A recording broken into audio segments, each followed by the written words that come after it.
As the apocalypse descends, the world is overrun by zombies. Bai Jing awakens, endowed with his spatial rebirth. The once disloyal recipient transforms into a devoted hound.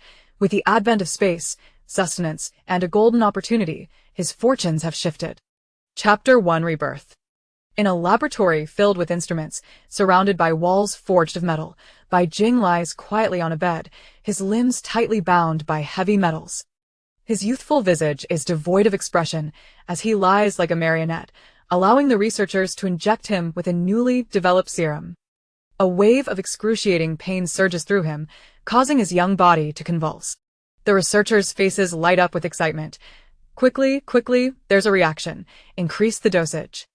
More individuals approach, one of whom swiftly administers another injection, paying no heed to his struggles, their gazes cold and calculating, as though he were merely a lifeless instrument. The anguish stemming from his soul surpasses that of his body. Bai Jing fights desperately against his restraints, the wounds on his hands and feet deep enough to expose bone, blood spilling onto the floor. Yet he appears oblivious, and as darkness encroaches, he contemplates how splendid it would be to perish in this manner, wishing for a chance to start anew. Upon opening his eyes once more, Bai Jing is momentarily dazed, staring blankly at the familiar yet foreign surroundings. The opulent room epitomizes luxury, reminiscent of a style he once adored. The grand floor-to-ceiling windows allow brilliant sunlight to pour in, and the fresh air carries the subtle scent of flowers and grass as if the apocalypse had never come. Hesitantly extending his hand, he turns it over, marveling at his fair, elongated fingers, unmarred by the harshness of the apocalypse, nor the countless scars and needle marks from the laboratory. He distinctly remembers that just before his unconsciousness, his hands were smeared with blood. Am I dreaming? Bai Jing feels a wave of disorientation, staring at the trees outside for a long while, thinking he has returned to a dream from before the apocalypse, hence witnessing such an unreal scene. This environment closely resembles the place he lived after the age of 7, and even the view outside is strikingly similar. Gradually sitting up, a sudden sharp pain courses through his brain, causing Bai Jing's pupils to constrict. How could he forget such familiar anguish? He delivers a harsh slap to his own face, glancing around, and indeed spots his familiar phone on the bedside table, suppressing the deep-seated pain. Bai Jing trembles as he crawls to the edge of the bed and picks up the device. July 31st, 2019. The phone slips from his grasp and clatters to the floor. Bai Jing collapses onto the bed, kneeling, and suddenly bursts into low laughter. The laughter grows louder, and soon tears stream down his face, as if they could not be contained. Subsequently, he breaks into heart-wrenching sobs, crying with a fervor that seems capable of shaking the heavens, as if he is expelling all the grievances, tribulations, fears, and terrors he has endured over the years through his tears. Only when exhausted from weeping and hungry does Bai Jing gradually regain his composure. However, the throbbing pain in his head is relentless, surging directly into his mind, accompanied by a strong sense of dizziness. He had been too caught up in his emotional turmoil to notice earlier, and now he realizes something is amiss. If he has returned to the time before the apocalypse, what could account for this headache? Unlike the agonizing pain of the laboratory, which felt as though his body might explode, this sensation resembles that of mental exhaustion, leaving him utterly drained, with waves of dizziness accompanied by sharp pangs. A thought strikes Bai Jing, and he immediately assesses his mental strength. Level 0? Fortunately, he remains a mental power user. Bai Jing breathes a sigh of relief, suppressing his inner disappointment, and soon regains his resolve. In truth, being granted a second chance at life is already a stroke of luck. Why should he be greedy for more? It is now July 31st, 2019, a full year before the apocalypse. He has ample time to prepare. Moreover, shortly after the onset of the apocalypse, he will encounter him, the man named Xiao Sa. Bai Jing's emotions were exceedingly intricate. Regarding Xiao Sa, he could never articulate precisely what he felt until Xiao Sa sacrificed himself for him. Even then, he remained engulfed in confusion and disbelief. Yet, he understood that if anyone were to inquire about the significance of rebirth, he would unequivocally respond, to find Xiao Sa. That sentiment was a knot in his heart, one he could neither unravel nor release, especially after the subsequent tribulations he faced. Xiao Sa's affection appeared to have transformed into the sole reminiscence of his life. The mere recollection of the moment Xiao Sa was pierced by a zombie caused his heart to convulse with excruciating pain, a pain that penetrated to the very marrow, overwhelming him to the point where he could forget his experiments. He vividly remembered their initial encounter, where Xiao Sa had rescued him, though it was primarily due to his status as a space ability user. At that time, space abilities had yet to become as inconsequential as they later proved to be, and Xiao Sa's act of saving him had cost nearly half of his food supply. Subsequently, he joined our team, recalling that he had been rather arrogant. Despite being rescued, he exhibited no gratitude, believing it was his due since he had exchanged food for assistance, even boasting that if they escorted him to City B, his father would reward them handsomely. He must have been quite detestable at that time, prompting Xiao Sa to repeatedly cast him into life-and-death situations, only to rescue him time and again. Back then, he harbored an intense hatred for Xiao Sa. Upon reflection, it seemed that Xiao Sa had never truly treated him poorly. He simply ensured that he was neither cold nor hungry. At that time, he had not yet endured the series of experiences and betrayals that would follow, and he only remembered his faults, never contemplating his virtues. Thus, in the moment of Xiao Sa's demise, he found himself utterly lost and incredulous. However, recalling his space ability, Bai Jing hastily checked once more, since he could still utilize his mental energy. Perhaps his powers had also returned. With a mere thought, as he summoned his mental energy, his mind was pierced by a sharp pain, akin to being pricked by a needle, causing beads of cold sweat to form on his forehead. Nevertheless, this did not diminish the overwhelming joy swelling within him. His space still existed, and it had even upgraded. He now possessed 8 acres of land. Yet, if his space was operational, why had his mental energy regressed to level 0? Since the apocalypse, mental energy had been categorized from level 0, and he recalled awakening his space ability at that very moment. Initially, he had only 20 cubic meters, and space ability users were highly sought after. He had reveled in his newfound power, basking in the deference of others. However, as time progressed, space ability users became subjects of suspicion, for food was scarce in the apocalypse, and everyone feared that they might hoard supplies. It was only after the development of skills such as spatial isolation and spatial blades that their treatment improved slightly. Yet, even after joining a team, there were always watchful eyes upon them. In the apocalypse, humanity had grown cold-hearted and selfish. No one was willing to assist another, nor could true trust be found. Friends, lovers, and even parents could turn against one another in the face of survival crises. He distinctly recalled that after Xiao Sa's death, none of his comrades refrained from cursing him as a harbinger of doom. Han Yan even sought to exact revenge upon him, only to be thwarted by Zhou Ji. At that moment, he felt a profound sense of injustice and bewilderment, unable to comprehend how someone as formidable as Xiao Sa could die for him. He had forcefully claimed Xiao Sa, disregarding his will, believing it to be a humiliation. Xiao Sa merely sought an outlet in the apocalypse, and his hatred persisted, even in death. It was only when he found himself starving, scrounging for a can of rancid food, that he began to remember Xiao Sa's kindness. In truth, aside from enjoying dominating him and training him, Xiao Sa also relished in using sharp words to mock him, often tossing him into hordes of zombies, only to rescue him when he could no longer endure. It seemed he had never truly treated him poorly. During the period of solitary survival, he felt an immense gratitude toward Xiao Sa. Had it not been for Xiao Sa's relentless training, he doubted he would have lived long enough to join a team. As he recalled that team, a glimmer of sharpness flashed in Bai Jing's eyes. After joining the team, he sought neither abundance nor comfort. He simply wished to stave off hunger. He labored fiercely and faced zombies head-on. Even if they did not trust him, he accepted it, as long as they did not expel him from the group.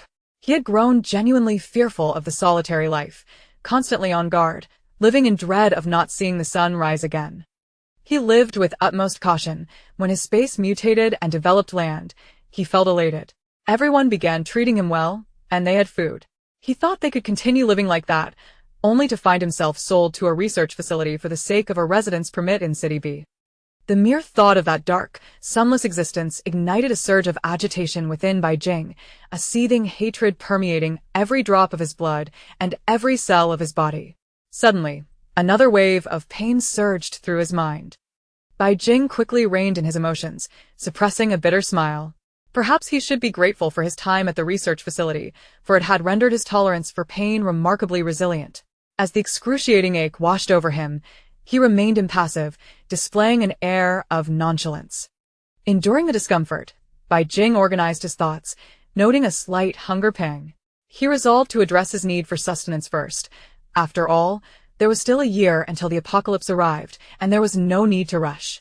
Casually donning a garment, he opened the door, and his eyes were immediately met with the opulent grandeur of the hall. He could not help but twitch the corners of his lips.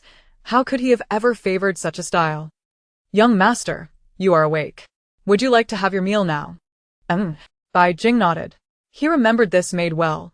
After the onset of the apocalypse, she had departed due to concern for her family, and since that departure, she had never returned. Bai Jing leisurely made his way to the dining room, where the kitchen promptly served the dishes, indifferent to the astonished gazes of others. He devoured his meal voraciously, each bite seeming to offer an exquisite delight.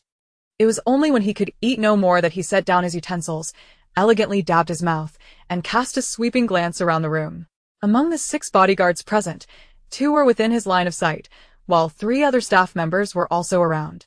As for Aunt Shin, her whereabouts remained unknown, and the driver was likely still asleep at this hour. Chapter 2. Memories. A sardonic smile graced the corners of Bai Jing's lips. After all, he was still a prince, albeit an illegitimate one who could never ascend to prominence. His father, while somewhat benevolent towards him, only showed such kindness as long as it did not conflict with his legitimate wife.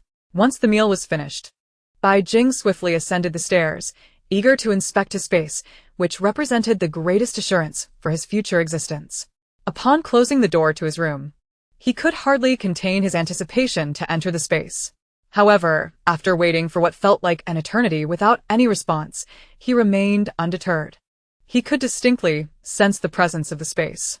With a flicker of thought, he experimented with an object on the table, and, as expected, a teacup was absorbed into the void. Almost immediately, a wave of debilitating fatigue washed over him, accompanied by an intensifying pain in his head.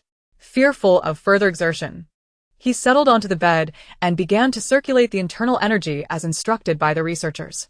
After completing a full cycle, he finally felt somewhat better. Bai Jing's brow furrowed in contemplation. He understood why his mental capacity was rated at level 0, yet his space encompassed an impressive 8 acres of land. In this rebirth, his body had not undergone the trials of the apocalypse, and thus could not withstand such immense mental power. Moreover, the final experiment of the apocalypse had succeeded. Otherwise, his space would not have expanded. Unfortunately, others had perished. Although he could not fathom why he had returned to a year prior to the apocalypse, he realized that the operation of his space required mental energy to sustain it. The fact that his space had not vanished was undoubtedly a testament to the strength of his mental capacity, which explained his incessant headaches and the feeling of mental depletion. Having unraveled this knot of confusion, Bai Jing felt a sense of calm wash over him. Mental capacity could be honed gradually, and he was confident that he could elevate it to level 1 before the onset of the apocalypse. He owed a debt of gratitude to the researchers, for as food became increasingly scarce in the apocalypse, they were desperate to ascend quickly, resorting to every conceivable method. Following the outbreak, many ancient martial families hidden among the populace began to reveal their prowess. Their ascension, though not as rapid as the absorption of crystal nuclei, was grounded in solid foundations. The process of absorbing crystal nuclei was no easy feat.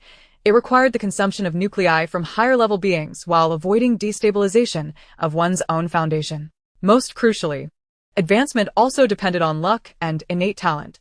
Some individuals could ascend after absorbing 5 nuclei, while others would gain nothing even after consuming a dozen or more.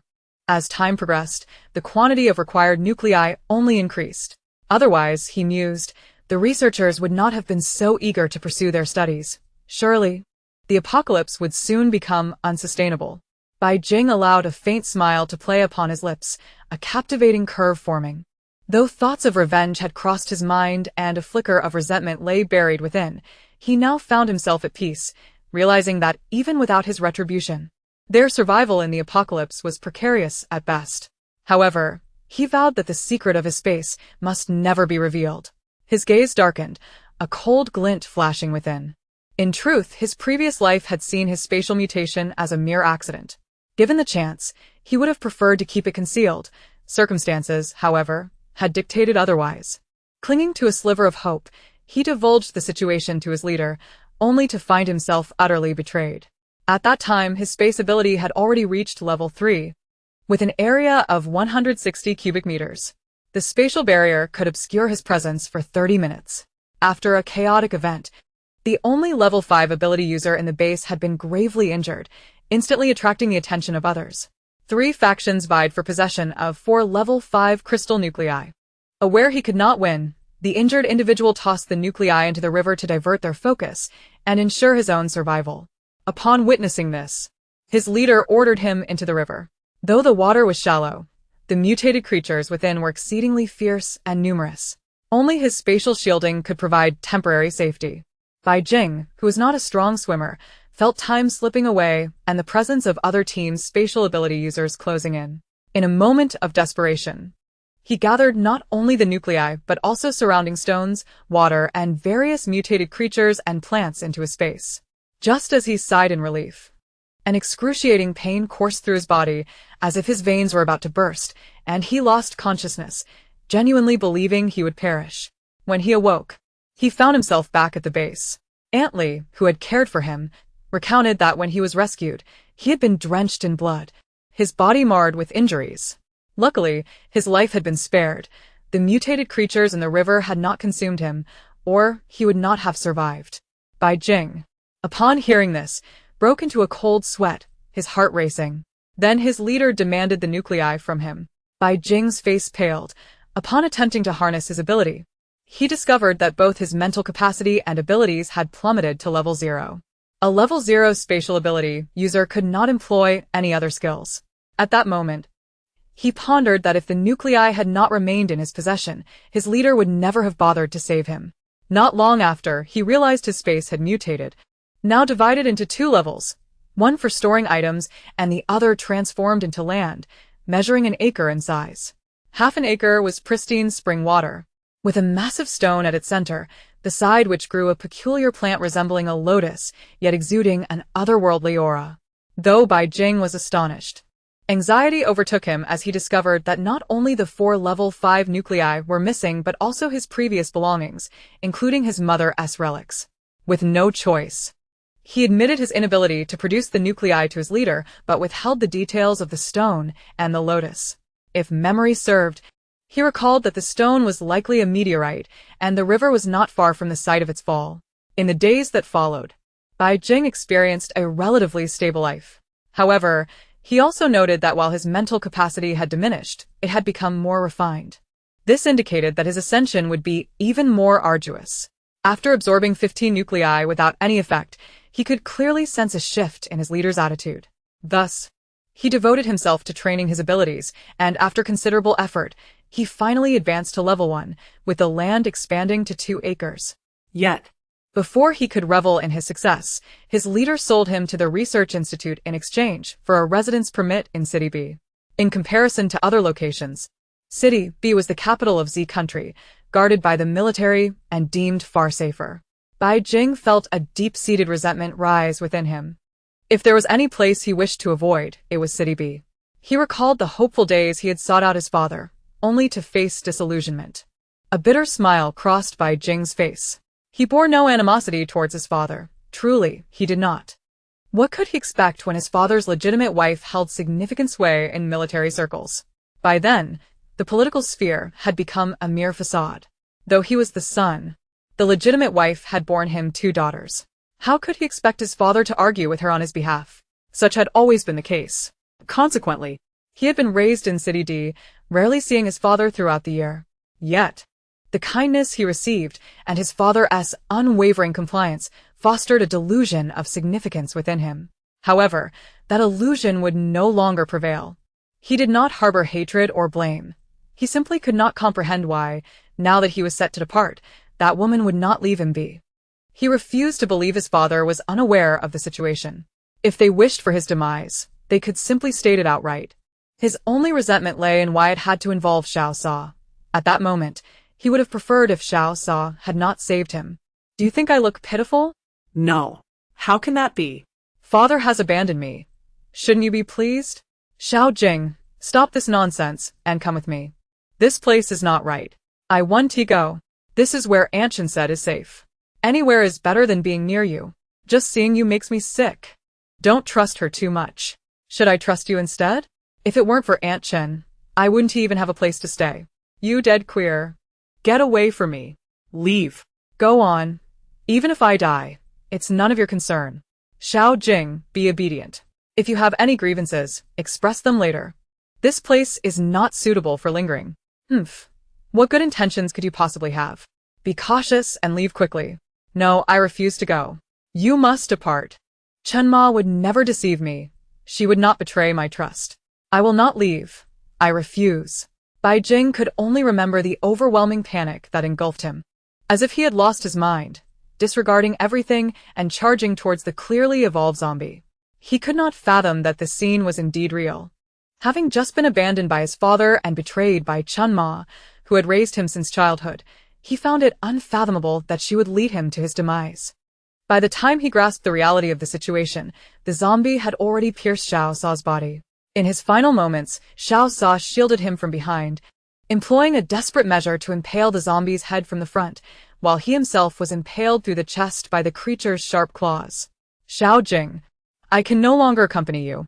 You must be cautious and refrain from trusting others. Bai Jing stood there in a daze, unable to believe that such a formidable individual as Xiao Sa had sacrificed himself for him. In retrospect, he felt utterly foolish. Had he only obeyed and followed Xiao Sa, he might have spared him from such a fate. Yet it would be different now. Bai Jing felt a pang of regret. He wished he had paid more attention to Xiao Sa.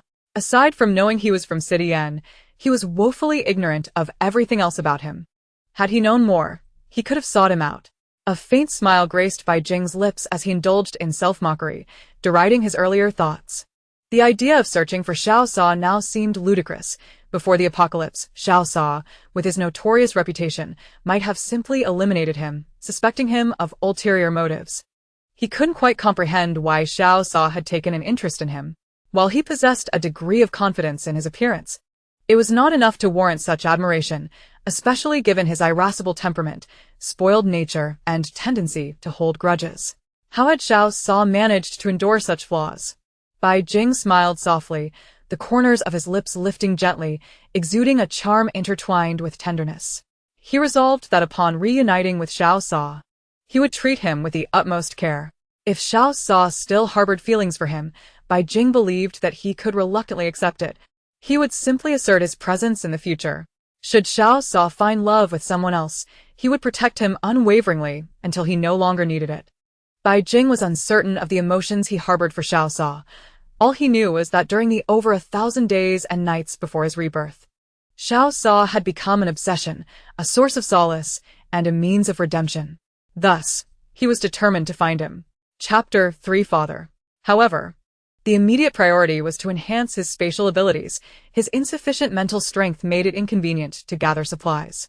Recalling the spring water in his space, Bai Jing remembered that whether due to mutation or the meteor's influence, it seemed to possess legendary qualities, capable of nourishing the body and healing wounds. Even when on the brink of death, a soak in that spring would restore him to full health. The only drawback was that the efficacy of the water diminished by half once removed, and after several hours, it became indistinguishable from ordinary spring water. Nevertheless, it was better than nothing. With a mindset of experimentation, Bai Jing planned to fill the bathtub with spring water.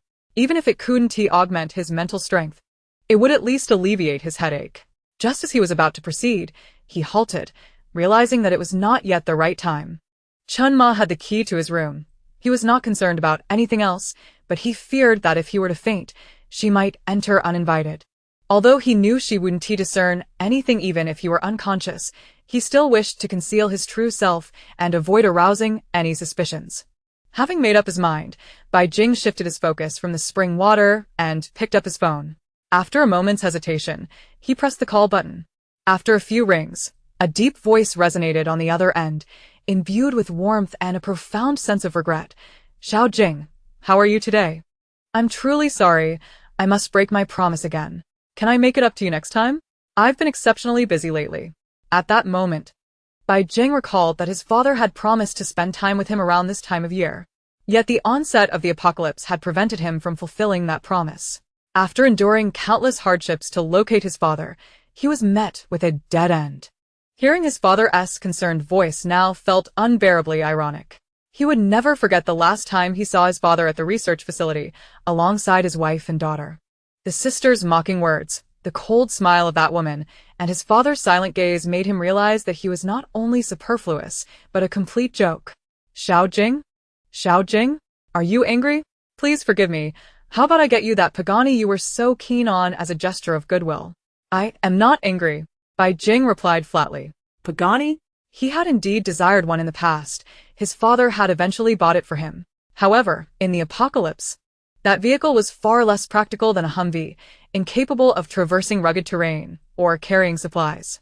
Left by the roadside, it would be of no interest to anyone. I'm glad to hear you're not angry. I'll have someone retrieve the car and deliver it in a few days. I don't want the Pagani. I don't want to attend to university, nor do I like that major. Just send me the money. I want to travel and need 2 modified military Humvees. Bai Jing stated his demands, feeling no anger towards his father.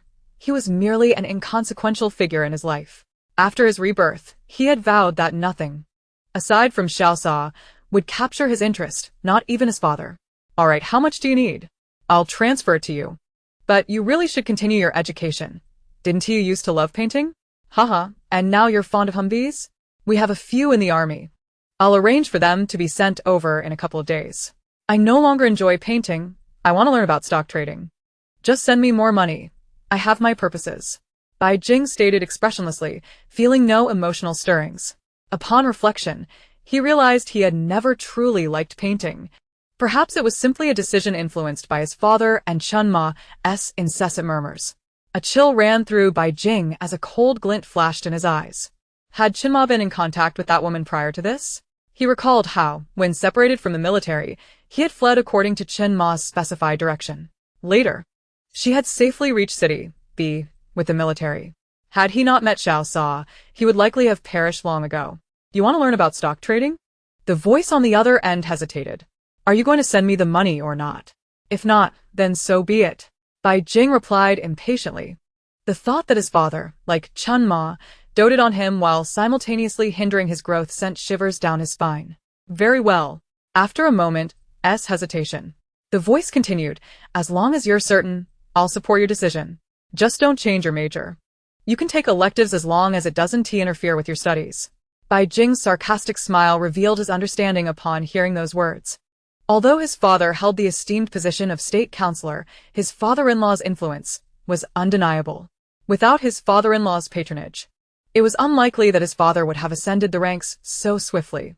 It appeared that his father was secretly favoring him, yet in the realm of military and politics, the lines were invariably blurred.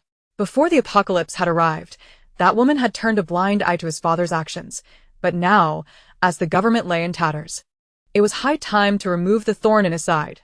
I understand. Please transfer the funds quickly, Bai Jing stated calmly, feeling a serene clarity wash over him. As if he had finally come to terms with something. He would not boast of his integrity by refusing his father's money. Their relationship had dwindled to this. Had he not already declared his singular devotion to Xiao Sa? Why entangle himself with concerns for others? Where are you planning to travel, Xiao Jing? Remember to take your bodyguards with you. Always prioritize your safety when you go out, and don't skimp on purchases. I'll cover the expenses, his father advised. Thank you, Dad, Bai Jing replied with a slight smile, then promptly ended the call, unwilling to endure his father's concerned words. Such indulgence had ensnared him in the past, leading to disbelief and anguish when he was ultimately abandoned. He vowed never to allow himself to believe again.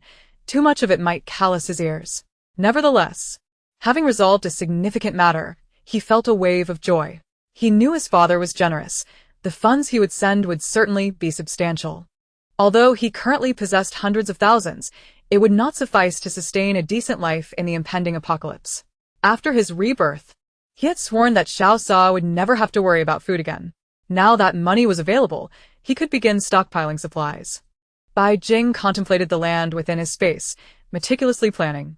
8 acres, half of which was spring water, could accommodate grains and fruits, alongside livestock such as chickens, ducks, cattle, and sheep.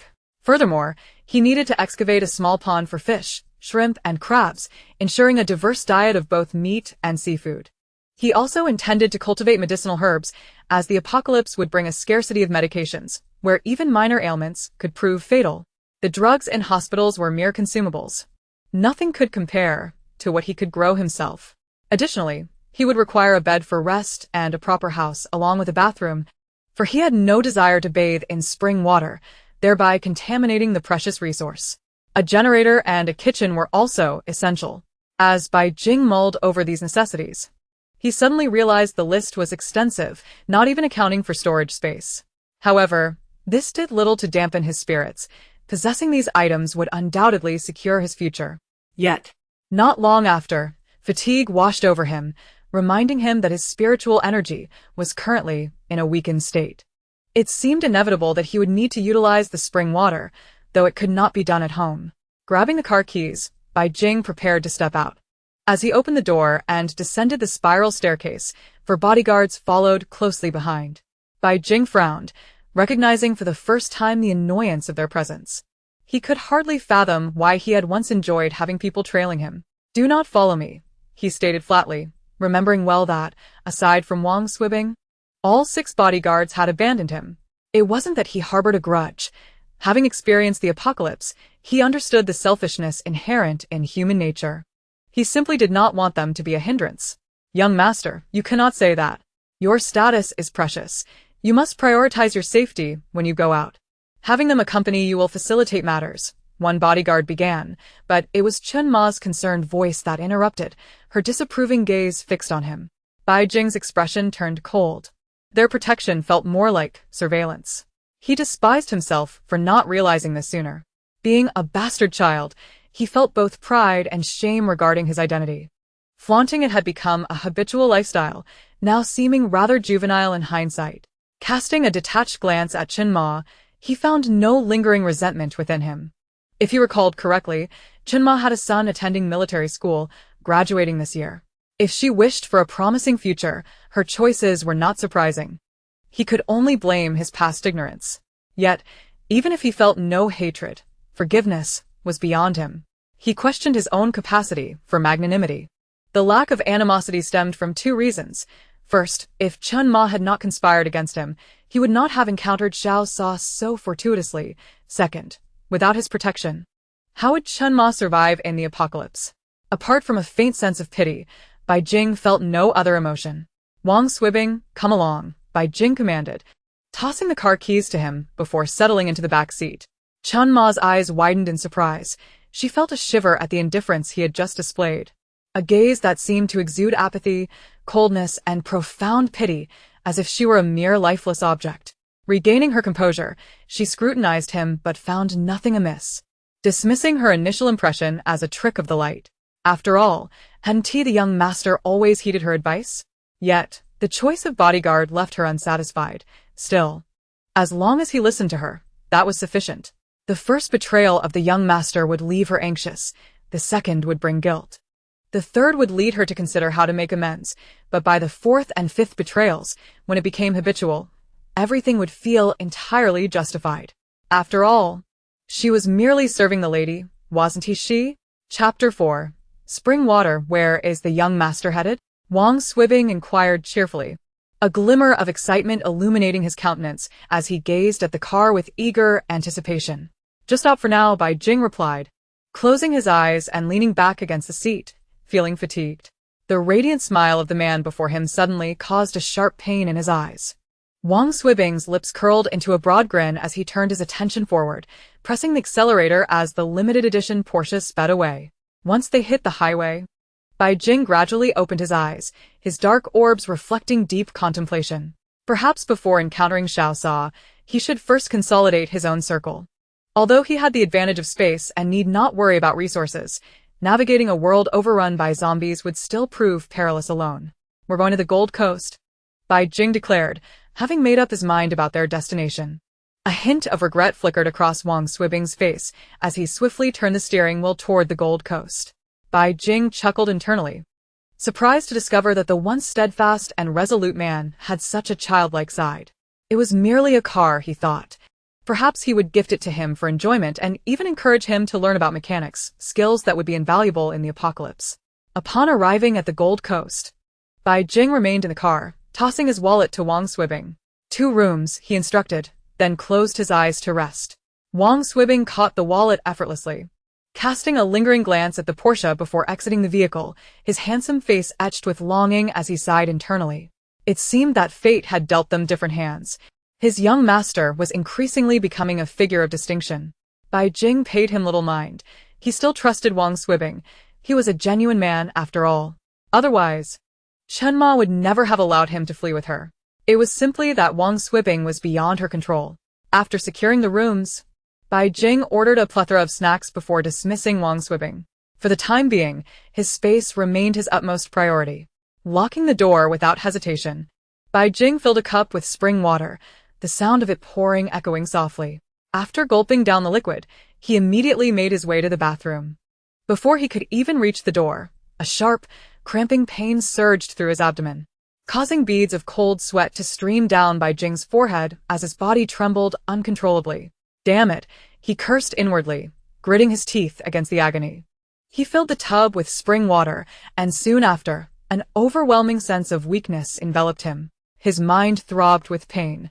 Every part of him felt as if it were being torn apart, with an excruciating ache that penetrated to the very marrow of his bones.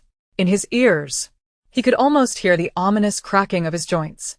Swiftly shedding his clothes, Bai Jing plunged into the water, shivering as the pain intensified. It hurt. Oh, how it hurt. Beyond the torment, he could scarcely perceive any other sensation. Immersed in the spring water, he realized how unfounded his previous fears had been.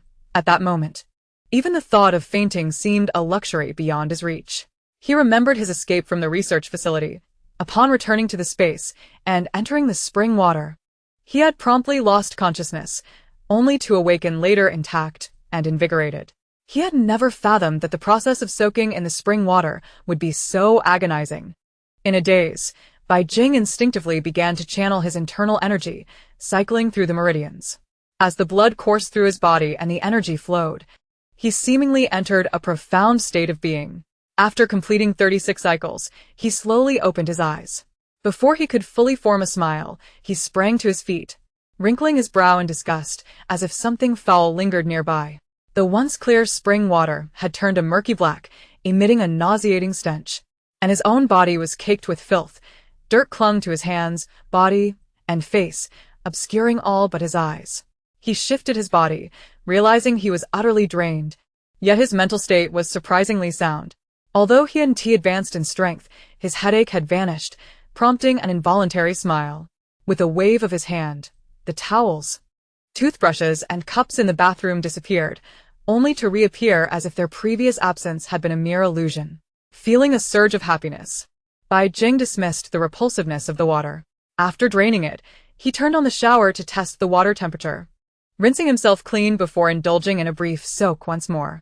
This time, however, he dared not use the spring water from the space again, despite his formidable endurance. He had no desire to endure that level of pain multiple times.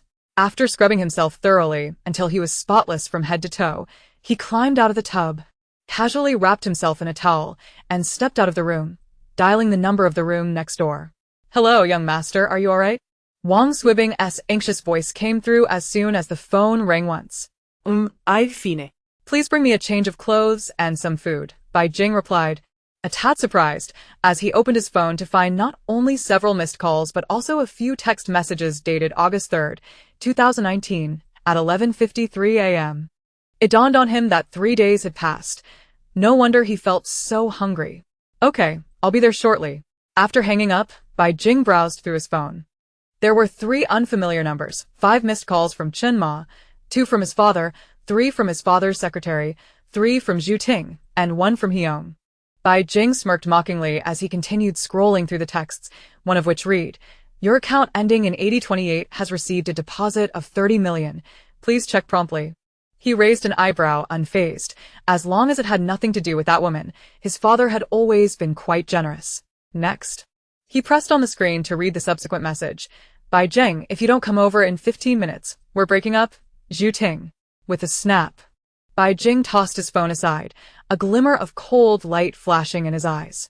How had he ever been drawn to that woman?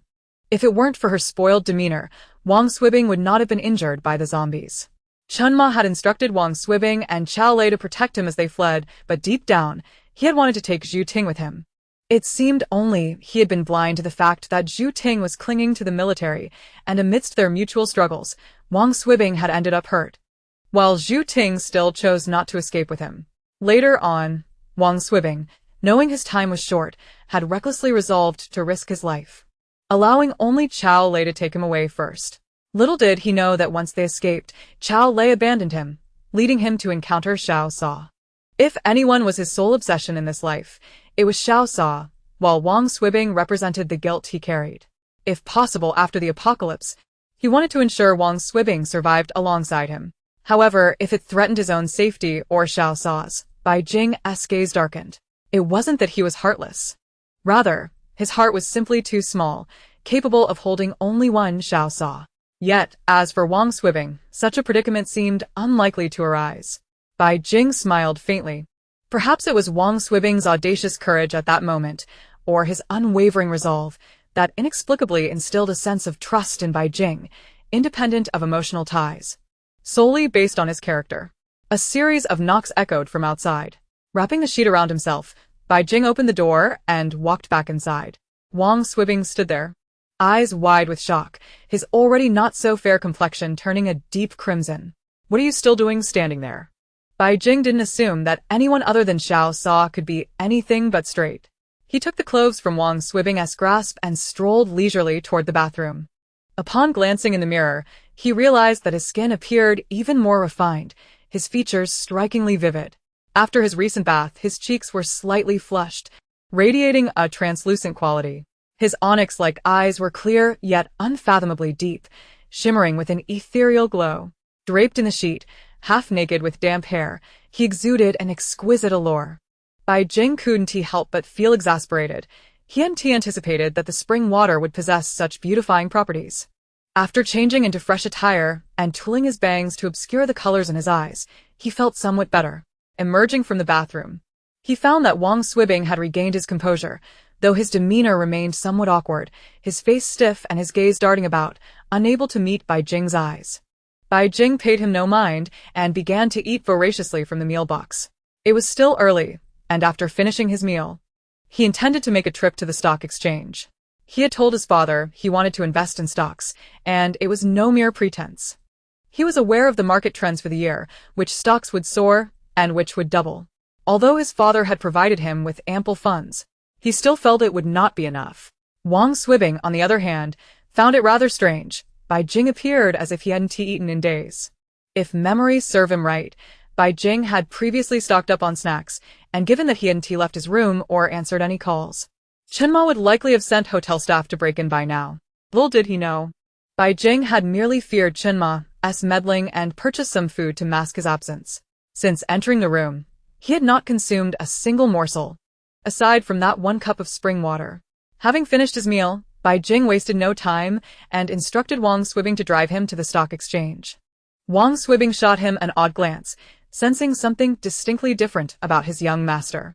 Bai Jing was acutely aware that had this been his former life, he would never have shown interest in stocks, making Wang Swibing's curiosity entirely understandable. Upon arriving at the stock exchange, it was precisely 1:30 p.m. As a major client, he was promptly escorted to the VIP lounge. After completing the necessary paperwork, Bai Jing deposited 20 million, purchasing a few stocks he was familiar with from memory. With the remaining 10 million, he planned to gather supplies, intending to withdraw more once he ran low. Subsequently, he instructed Wang Swibing to drive him to the largest bookstore in D-City, where he procured an array of materials, including cookbooks, traditional Chinese medicine texts, herbal compendiums, manuals on machinery and agricultural technologies. He even indulged in a considerable collection of the most popular fantasy novels, enough to fill an entire room. Wang Swibing was left utterly astonished. Had his young master undergone a transformation? When had he developed an affinity for reading? Furthermore, what an eclectic mix of books he had chosen. Could the young master truly comprehend them? Chapter 5. Plans. Naturally, he could not fathom them. which was precisely why he sought to acquire them for study. In the apocalyptic world, no one would prepare meals for him. Mastering culinary skills was imperative, not only for self-sustenance, but also to feed Xiao Sa. Moreover, he wished to delve deeper into medical literature. With his enhanced mental acuity and robust memory, he intended to peruse the entire corpus of traditional Chinese medicine, even if complete mastery eluded him. It was essential to grasp the intricacies of bodily meridians and the locations of all acupoints. He also planned a pilgrimage to Huangshan. Although the researchers had imparted a rudimentary set of internal skills to him, he was otherwise woefully uninformed. He had no desire to remain cooped up at home. He recalled an elderly couple who had gained fame in the post-apocalyptic era. Regrettably, their benevolent nature led to their untimely demise. However, their son thrived in that world, reportedly forming a formidable team. His expedition to Huangshan was to seek counsel from that couple regarding ancient martial arts, and his study of medical texts was to lay a foundational understanding. If he were to be utterly ignorant, it would be a source of embarrassment, both for himself and for any potential mentors. As for the fantasy novels, the mere thought of them made Bai Jing's lips twitch involuntarily. How splendid they were! The vast expanse of imagination they offered was unparalleled. At that time, spatial abilities seemed rather lackluster. The first to wield a spatial blade was an absurdly naive girl, enamored with novels. Upon gaining her powers, she fancied herself invincible, surrounded by handsome suitors, only to find that neither invincibility nor charm awaited her. Her skills merely led to her downfall. Thus, Bai Jing concluded that it was imperative to peruse more fantasy novels throughout his life, particularly those set in magical realms. He contemplated his long-term future. He remembered the moment of his demise, when the apocalypse seemed on the brink of collapse. The researchers relentlessly subjected him to experiments, and due to the anomaly of his spatial abilities, Wang Deho had divulged everything to them. He was fortunate to have harbored some reservations, not fully disclosing the truth to his superior. Otherwise, the researchers might have dismantled him entirely. Wang Deho, his superior, had once been a humble farmer until he developed extraordinary powers, subsequently rallying a band of followers and gradually evolving into a medium-sized faction. Bai Jing feared nothing more than a return to his former life, where these books would become invaluable cultural treasures. Moreover, he felt a pang of bitterness. Regardless of how much provision he amassed, there would inevitably come a day of depletion. These books, resting in their place, might one day prove essential. Thus, it was prudent to prepare for the unforeseen, especially as they occupied little physical space. He arranged for the books to be delivered to the hotel. As he glanced at the clock, it was already 4 in the afternoon. During the drive back, Bai Jing remained silent for a moment, observing the focused driver ahead. "What are your plans for the future?" he inquired. Wang Swibing flashed a grin, momentarily taken aback before realizing his young master was addressing him. "To protect you, of course. And to be with someone I care about." "You have someone you like?" Bai Jing was taken aback. He had never heard of this before. Wang Swibing's cheeks flushed slightly as he nodded, evidently recalling his beloved, his entire demeanor softening. Bai Jing fell silent, refraining from probing further. Since he had never heard of this woman in his previous life and had not seen her during his escape, he held no interest in others' privacy. Instead, he remarked, "I meant, what are your plans? You can't protect me forever. By the way, what about your parents?" "My parents passed away early. My uncle raised me. Protecting you is excellent work. It's light and well paid. I'm saving to buy a house." "You are quite honest," Bai Jing replied, casting him a sidelong glance. Realizing he was focused on driving, he continued, "Have you considered studying mechanics or vehicle modifications?" Wang Swibing was somewhat taken aback. Was his young master engaging him in conversation? He had sensed something amiss with Bai Jing before, but now it was more perplexing. The young master had never spoken to them, the bodyguards, like this. After contemplating, he shook his head. "I still want to earn money quickly. I can modify cars. When I was young, my family was poor, and I worked as a helper in a repair shop. The cost of modifications is high, and being a master mechanic pays better than being a bodyguard." "Is money all you think about?" Bai Jing felt a surge of frustration and turned away, dismissing him. His concern for Wang Swibing's fixation on wealth was unwarranted. In the post-apocalyptic world, money had become worthless. What would he need it for? "You wealthy people wouldn't understand. I just want to earn as much as I can while I'm young so that I can retire comfortably with my loved one later. For the first time, Bai Jing realized that Wang Swibing bore a label of money above his head. Yet, since he could modify cars and spoke with such conviction, it seemed reasonable to assume he possessed some skill. Upon returning to the hotel, the books had yet to arrive. Bai Jing absent-mindedly flipped through television channels, listening to various reports and watching his father in yet another meeting. As his mind wandered, his phone rang, jolting him back to reality. It was a call from Ma. hello. Young master, you finally answered. What has been happening these past few days? Not a word from you. Your father has asked about you several times. Chasing girls. Oh, Chasing girls? That's fine, but you mustn't lead Tingting on. She's a good girl. I understand. Is there anything else? When are you coming back? I'll have the kitchen prepare your favorite dishes. You really should have informed us before leaving. Wang Swibing is so thoughtless, being tasked with your protection while only thinking of himself. No need. I'm hanging up now. I'm going on a trip tomorrow and will return briefly tonight. what? A trip? Why didn't you tell me sooner, so I could make arrangements? I spoke to my father about it. Oh, in that case, you should take more people with you. That's unnecessary. Wang Swibing is enough. I like him, and I feel uncomfortable with too many people. That won't do. Bai Jing abruptly ended the call, initially believing he could endure the situation, only to realize he lacked such patience. He had never known that Zhu Ting had developed a rapport with Ma. However, it was hardly surprising. After all, Zhu Ting was the daughter of the vice mayor, and it was only natural for Ma to seek a connection with her, a mutually beneficial arrangement. Bai Jing smirked coldly, dismissing these trifling concerns. They were inconsequential. His focus was solely on Xiao Sa.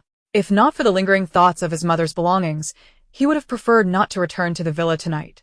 In his previous life, due to the spatial anomaly, he had lost his mother's treasures, and this time, he vowed to safeguard them diligently. Are you really going on a trip, young master? Wang Swibing hesitated, unsure how to voice his thoughts, having just learned of the plan with no prior preparation. What is it? Bai Jing inquired, puzzled by Wang Swibing's unusual expression. His curiosity piqued. Wang Swibing hesitated before speaking. If you're going on a trip, may I bring Xiao Lei along? Him? Bai Jing frowned, recalling with displeasure the time Xiao Lei had abandoned him in the wilderness. Is that not permissible? Wang Swibing's eyes fell, disappointment evident, and he said no more. Well, it's not entirely out of the question, Bai Jing mused, perplexed by the newfound camaraderie between Wang Swibing and Xiao Lei. However, adding another person was not a significant issue, although he didn't fully trust Xiao Lei. At least he had never harmed him. At most, he had merely neglected him. Rather than allowing Ma and his father to insist that he bring someone along, and casting aside any lingering resentment, Xiao Lei emerges as a commendable choice, certainly preferable to those who would betray him. Thank you, young master, Wang Swibing said, his eyes curving into a smile that radiated joy, a refreshing expression that could easily uplift one's spirits. Some individuals naturally possess a sunny disposition. Having witnessed the numbed expressions of countless souls in the aftermath of the apocalypse, Bai Jing suddenly felt that having Xiao Lei accompany him might not be such a bad idea after all. Before long, the bookstore delivered the books, which occupied half the space in the room. Bai Jing instructed Wang Swibing to leave first to refuel the car, planning to meet him downstairs shortly. Wang Swibing found himself momentarily speechless at the sight of the room filled with books, which exceeded his expectations. Bai Jing shot him a disapproving glance. Did you think these were for me? Wang Swibing then realized, coming to an understanding that the young master didn't seem particularly fond of reading, especially given the eclectic assortment of books. Once Wang Swibing departed, Bai Jing selected a few titles he wished to read, stowing the rest in his storage space along with the snacks he had purchased earlier. Having prepared everything, he promptly called the front desk, confirming his reservation for the presidential suite, which his father would foot the bill for, fully reimbursed by the state. Bai Jing felt no remorse. In a few months, who would even notice the trivial disappearance of such items? After dining, it was nearly 8 in the evening. Noticing the late hour, Bai Jing instructed Wang Swibing to drive back. Upon hearing the sound of the car, Ma hurriedly emerged, affectionately gazing at Bai Jing.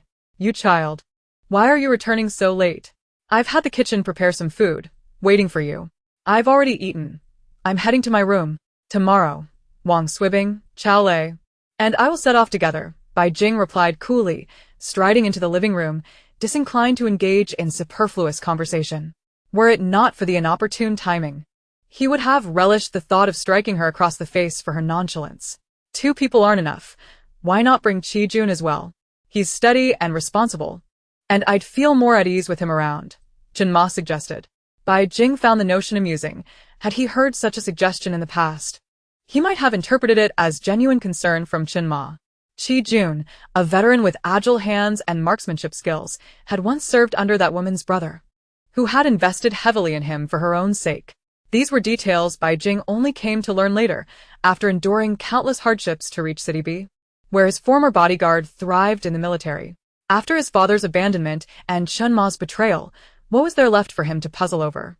In truth, he might even consider himself fortunate that his father held a significant position now. Otherwise, he might not have lived to see 18. No need. The gloomy atmosphere is quite off-putting. I'm going on a trip, not to be vexed, Bai Jing replied with a frown, accustomed to his own willfulness. Such rebuttals were the ones Chen Ma was most likely to accept. Chen Ma hesitated momentarily, then how about bringing along Wang Xia? Bai Jing scoffed, her persistence grating on his nerves as he waved her off dismissively. Are you ever going to let it go? I'm going upstairs. Chen Ma's heart skipped a beat. The young master had never spoken to her in such a tone. Having relied on her since childhood, she turned to Wang Swibing, her expression stern as she was about to inquire, but Bai Jing's voice echoed from upstairs. You and Xiao Lei go prepare. We depart early tomorrow. Wang Swibing, as if granted a reprieve, swiftly exited the hall without a moment's hesitation. Chen Ma's expression darkened, and she lifted her gaze towards the opulent hall. Looking up at the second floor where Bai Jing stood, voicing her concerns, Young master, do you have something troubling you? Is Tingting going on this trip? Bringing just 2 bodyguards seems insufficient. I only wish for your well-being. We've already broken up, Bai Jing replied nonchalantly, turning to retreat to his room, slamming the door shut with a resounding thud. Internally, he mused that she should now be at ease. Chen Ma, relieved to learn that he was merely having a spat with his girlfriend, dismissed his earlier outburst. After all, it was just a trip, and soon enough, he would be returning to school. Surely, the lady of the house would not blame her for not sending anyone along. In truth, her position was precarious. The master wished to protect the young master, while the mistress insisted on being informed of his every movement. It was crucial that he achieve success without encountering any misfortune. Otherwise, while she was uncertain how the master would react, the servants would undoubtedly suffer. Chapter 6. Departure. Upon returning to his room, Bai Jing promptly locked the door, directing his gaze towards the corner where a half-height safe stood. Inputting the password he had memorized, the safe opened with a click. Bai Jing's pupils dilated, his initial reaction being disbelief. This cannot be. The safe, devoid of its usual contents, held nothing but a curved dagger. Where are the relics left by my mother? His complexion paled, fury surging within him, an indescribable rage boiling in his chest. No, this cannot be right. Yet, he quickly regained his composure. The safe's password was known only to him, making it impossible for anyone else to have accessed it. He distinctly recalled that during the initial outbreak of the apocalypse, its contents had remained intact. This dagger. Bai Jing slowly extended his hand, carefully wiping the blade, the exquisite hilt and sheath exuding an ancient and venerable aura. Cold yet sacred. Drawing it from its sheath, the blade gleamed with a subtle brilliance, revealing its understated elegance, the curve of the blade gracefully arching upward, tapering downwards. If his memory served him correctly, this curved dagger had been lost during his frantic encounters with zombies. Thus, it was the only item among his mother's belongings that he had failed to store in his space, disappearing with the spatial anomaly. Disappointment welled within him, accompanied by feelings of loss, bitterness, and regret. Yet, none of these emotions could compare to the shock that gripped Bai Jing. Never before had he felt so acutely aware of his rebirth, not a dream, nor a parallel universe, but a genuine reversal of time. Because it was the same space. The things that had vanished could not return. Tears glistened on his cheeks as Bai Jing found himself laughing and crying simultaneously. He had thought he would never weep again. How wonderful it was that everything had yet to unfold, that there was still time to change things. However, the thought of his mother's relics brought a shadow over his heart as he lowered his head, clutching the dagger tightly. It was the only thing left for him to cherish. His mother had once been the belle of D University, yet fate had led her to his father, altering her life forever. The heirlooms she left behind were merely antiques collected by his grandfather over a lifetime, now lost. Bai Jing chuckled sadly to himself, suddenly feeling somewhat melodramatic. Those things had long been gone in his previous life, had they not? Composing himself, Bai Jing placed the dagger into his space. At least he still had it as a memento. That night, he anticipated a restless sleep, yet to his surprise, he enjoyed a deep slumber. How long had it been since he had slept so soundly? Since the outbreak of the apocalypse, until his death 5 years later, he had never experienced such tranquil rest. He wished he could linger in bed a little longer. However, recalling the watchful eyes downstairs, cloaked in feigned concern, he had no desire to remain in that house any longer. After hastily grooming himself, he descended to find Wang Swibing and Xiao Lei waiting below, while Chen Ma was busily offering reminders and occasionally reprimanding them. Wang Swibing nodded earnestly, while Xiao Lei lounged nonchalantly, with his legs crossed. A mischievous smile playing on his lips, his dark eyes darting around, seemingly indifferent to Chen Ma's words. Upon spotting Bai Jing, his eyes lit up, and he stood upright, chest puffed out as if to salute, "Young master." At the sound of that voice, Wang Swibing cast a pleading glance in his direction. Madame Chen, filled with indignation, found herself thoroughly dissatisfied with the two bodyguards. Not only were they lacking in decorum on ordinary days, but they also exhibited a defiance that irked her. Before she could voice her concerns, Xiao Lei interjected, inquiring where the young master intended to go and whether he should book tickets. Wang Swibing hung his head, realizing he had forgotten the most crucial aspect amidst thoughts of travel. Madame Chen was left speechless. Bai Jing cast her a glance. Hadn't she always prided herself on her concern for him? How could she overlook such an obvious detail?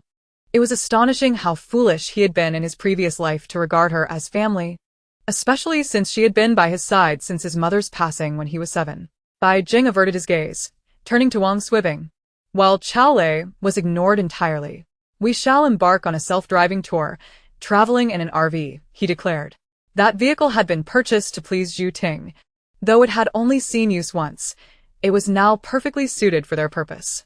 Wang Swibing's mouth fell open in astonishment. Previously, the young master's travels had involved scenic destinations or international excursions, always characterized by opulence and leisure. He had envied such a lifestyle for ages, having even assisted Xiao Lei in securing a coveted position. But now, with only the 3 of them, the burden of driving would fall squarely on the 2 drivers. Although he had a fondness for cars, the notion of a self-driven journey spanning several days was daunting. No one could endure that, and he felt duped. Xiao Lei pursed his lips, more concerned about the young master's demeanor than the self-driving announcement. It was peculiar that Bai Jing had begun to treat Wang Swibing with such distinction, and Xiao Lei pondered whether he had inadvertently offended him, feeling an unsettling sense of confusion. Madame Chen opened her mouth to speak, but ultimately refrained from expressing any dissent. Instead, she simply urged, "Make sure to enjoy yourselves. And after breakfast, be on your way. Drive safely, and do call often. School begins in September. You must not be late. Once you enter university, you will be an adult. And as for Tingting, do not take her too seriously. I shall speak on your behalf. Our Xiao Jing is indeed a responsible young man." Bai Jing couldn't help but chuckle at her words. Had he heard such sentiments in his previous life, he would have surely felt bashful and awkward. Madame Chen truly understood him. Having grown up without parents, he cherished this subtle concern. Yet, the truth remained that her affections were insincere. She must have known that a self-driving tour would not lead them far, which was why she felt reassured enough to admonish him. From now on, disregard that woman. She truly believes herself to be something special. "We're leaving," Bai Jing stated coolly, instructing Xiao Lei to start the car while tossing a small travel bag to Wang Swibing, containing only essentials and a few books. Madame Chen watched him depart through the door. Upon entering the RV, Wang Swibing's excitement surged. The vehicle was splendid. Fully modified, though its trunk space was limited to 30 square meters, it was outfitted with every amenity, resembling a lavish suite. The anti-shock measures ensured a smooth ride, akin to that of a train. How fortunate it was to come from a wealthy family, he mused, albeit lamenting the inadequacies of the drivers. "Where to now?" came Xiao Lei's languid voice. Bai Jing felt perplexed by this man's seemingly lackadaisical demeanor. How could someone with such a disposition be entrusted as a bodyguard? Especially one recommended by his father? Unable to fathom it, he chose to disregard the thought, focusing instead on the map to chart their course. First, a meal. He would defer to Xiao Lei's judgment, and then to Qingquan County. How about Xianzixuan? Xiao Lei suggested, contemplating the young master's preferences, but refraining from commenting on Bai Jing's decision. Aware that Bai Jing held him in low regard, he resolved to simply drive. Whatever you say, Bai Jing replied, reclining lazily on the sofa while perusing a fantasy novel. Wang Swibing's eyes widened in realization. Qingquan County was merely the first town near D City. What could they possibly want there? Yet, no one would answer his unspoken questions. For Bai Jing was already lost in the pages of his book. Truth be told, the nonsensical tale lacked appeal. Yet, he couldn't help but admire the author's imaginative prowess regarding magic. His current space, though usable, remained inaccessible to him. He could manipulate it with his mental faculties. But it was frustrating to behold such vast land without being able to utilize it. Moreover, he sought inspiration from the novel, hoping for a stroke of fortune. Knowing he would be limited to reading medical texts privately in his room at night, as traveling to Huangshan would require a considerable journey. He intended to gather resources along the way, and by the time they reached Huangshan, he believed he could memorize the human acupuncture points and meridian pathways. Upon arrival at Xianzixuan, Xiao Lei was the first to alight, opening the door with a dutiful gesture. Bai Jing descended gracefully, his well-tailored attire accentuating his tall and slender figure. His smooth, fair visage, characterized by sharp features, radiated an air of haughty indifference that exuded nobility. Even Wang Swibing couldn't help but admire him. Such elegance and poise were qualities that those of their ilk could scarcely hope to emulate. As Bai Jing entered the lobby, he became the cynosure of all eyes. Those who recognized him greeted him with warm smiles, calling out, "Young Master Jing." Bai Jing frowned slightly, making his way toward the private rooms upstairs. He couldn't comprehend why, in his previous life, he had relished being the center of attention, always eager to showcase his uniqueness. Blissfully unaware of the concept of humility, pride seemed to be woven into his very essence. With a self-deprecating smile, Bai Jing mused that perhaps it stemmed from his insecurities. Despite his father's remarkable stature, he remained a mere illegitimate child. "Young Master Jing, it's been a while," called a refined gentleman approaching them, adorned with gold-rimmed glasses. Bai Jing nodded in acknowledgement. The man, undeterred by Bai Jing's cool demeanor, smiled amiably. "The individual you sent last time has since departed. He had sought your contact details, but without your permission, I dared not share. Are you here for a meal? Would you mind if we dined together?" Bai Jing was puzzled. Who was this person? Xiao Lei interjected. "The man from Hungley Street last Saturday." Hungley Street? What man? Bai Jing pondered for a moment, but couldn't recall. For them, it might have been a recent event, but for him, it felt like 5 years had passed. Just last Sunday, he had awakened from his slumber. Who could remember such distant occurrences? "It seems young master has forgotten. Thankfully, I refrained from acting on my own accord, assuming you knew him," He-Yong said with a nonchalant smile, unfazed by the rejection, and instead seeking an opportunity to segue into another invitation. "You haven't dined yet, have you? Shall we eat together?" Bai Jingyuan contemplated a refusal, reluctant to entangle himself with this individual, exuding a shrewdness that permeated his very being. However, upon reflection, he realized that He-Yong was a physician with a private practice, undoubtedly possessing more extensive medical resources than he did. Since He-Yong had a request of him, the only inconvenience would be his father's involvement, which hardly concerned him. After a moment's thought, he nodded in agreement. He had always been one to leverage connections. He-Yong smiled gently, inviting him into the private room, slightly taken aback by the fact that today, Jing Xiao appeared less than pleased. He had not anticipated any hope for a favorable response, yet Jing Xiao's consent to dine was indeed a pleasant surprise. As Jing Xiao began to order, He-Yong handed over the menu. Bai Jing casually selected a few dishes before passing the menu to Wang Swibing. Xiao Lei raised his thick brows, a flicker of contemplation crossing his eyes. Wang Swibing, unreserved, completed the ordering and returned the menu. He-Yong, with a polite smile, insisted that Xiao Lei go first. In truth, he had already dined but was eager to enjoy another meal in the presence of Jing Xiao. Once the waiter had taken the menu away, Bai Jing spoke directly. Please arrange for a set of therapeutic equipment and the most cutting-edge tools from the laboratory, along with a substantial supply of medications, particularly anti-inflammatory drugs, cold medicines, and wound care supplies. The more, the better. I may be away for the next few months, so please rent a storage unit to keep them safe until I return. What would be the estimated cost? Hyung paused momentarily, then chuckled, refraining from inquiring about the purpose of such items. As long as Jing Xiao had a request, that was sufficient. No problem, consider it done. You needn't worry about the cost, Jing Xiao. Bai Jing cast a mild glance his way, realizing he might as well seize the opportunity to save some expenses. Just don't inform my father. A glimmer of insight flashed behind Hyung's glasses. Jing Xiao, you jest. A person of my humble stature could hardly be acquainted with your esteemed father. Bai Jing smirked wryly, his expression sharp and seasoned, evoking a sense of vulnerability in others. Hyung fell silent, a twinge of regret stirring within him. He had misjudged Jing Xiao, initially thinking him merely a spoiled young master. Yet, it was evident that he had concealed his true nature. After all, how could a scion of a wealthy family be so straightforward? Covering face, by the way, you have truly overestimated him. He is reborn. Bai Jing offered little more, refraining from inquiring into Hyung's motives, as their arrangement was mutually beneficial. Moreover, even if Hyung divulged his reasons, Bai Jing doubted he would comprehend them, given his previous ignorance. Gradually, he retrieved his phone, realizing it had been days since he last contacted his father. Now was not the time to establish boundaries. If his father did not dote on him, did not love him, after the apocalypse erupted, where would he find military protection? Where would he encounter Xiao Sa? He feared missing any critical link that might alter the course of events. Other matters could be disregarded, but not Xiao Sa. Before he met him, Bai Jing wished for no unforeseen complications.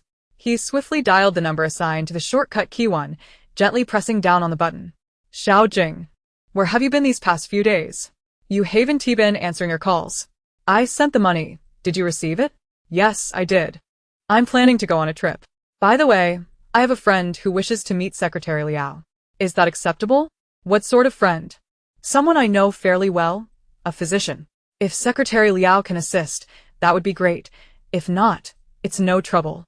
I simply wish to avoid an indebtedness. Oh. When did Xiao Jing become so adept in the ways of social niceties? Laughter echoed from the other end. Father Bai Jing felt a chill run through him. A sense of foreboding settling in. It was unlikely anyone could foresee that this seemingly tender exchange between father and son would one day transform into a relationship akin to that of strangers, where the closest of kin would inflict the deepest wounds, a pain far more profound than any other, akin to an infected sore that would continue to throb unless that piece of flesh was excised. All right, whatever Xiao Jing says goes.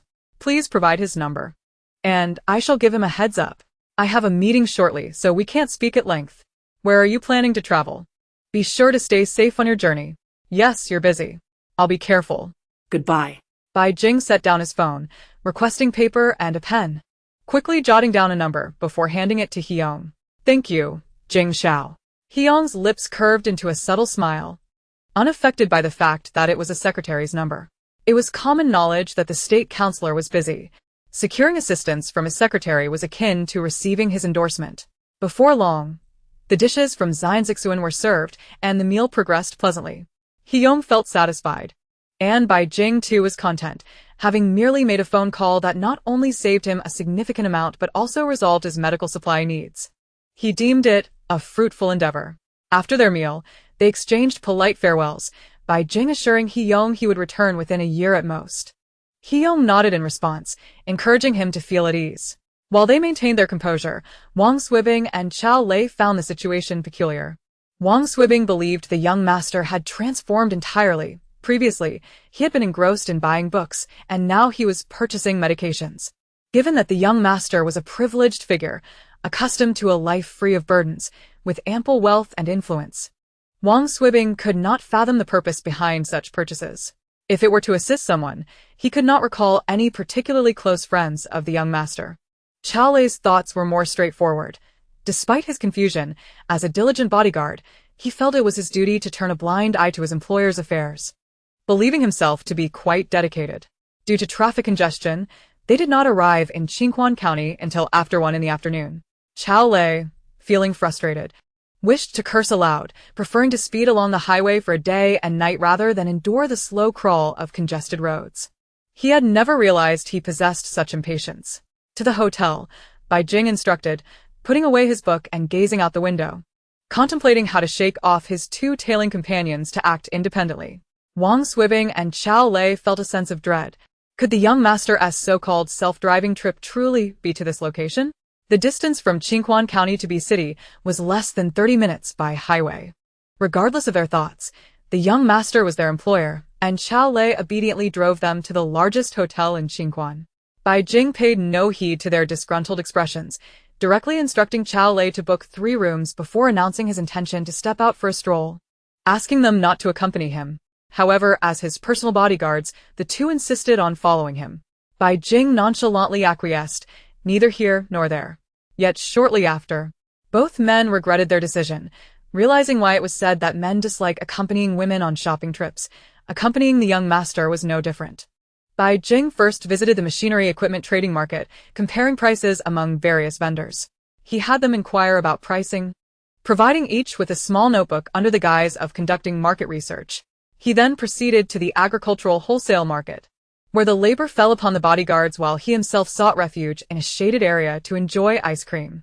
It was the height of summer, the heat oppressive, and with the overwhelming odors of the market, the young master would never deign to lower himself to such conditions. Human nature tends to adapt to one's surroundings, and given the option, Bai Jing would certainly not compromise his comfort. Next, he visited a general supplies wholesale market. The day stretched from 2 in the afternoon until 7 in the evening, and despite not purchasing anything, he benevolently allowed them to eat as evening fell, lamenting, "Tomorrow we continue." Wang Swibing and Xiao Lei felt their legs weaken. Tomorrow? Wang Swibing harbored a plethora of grievances. In the past, the young master had never inquired about prices, simply taking whatever caught his eye. He could not help but suspect that the young master was intentionally toying with them.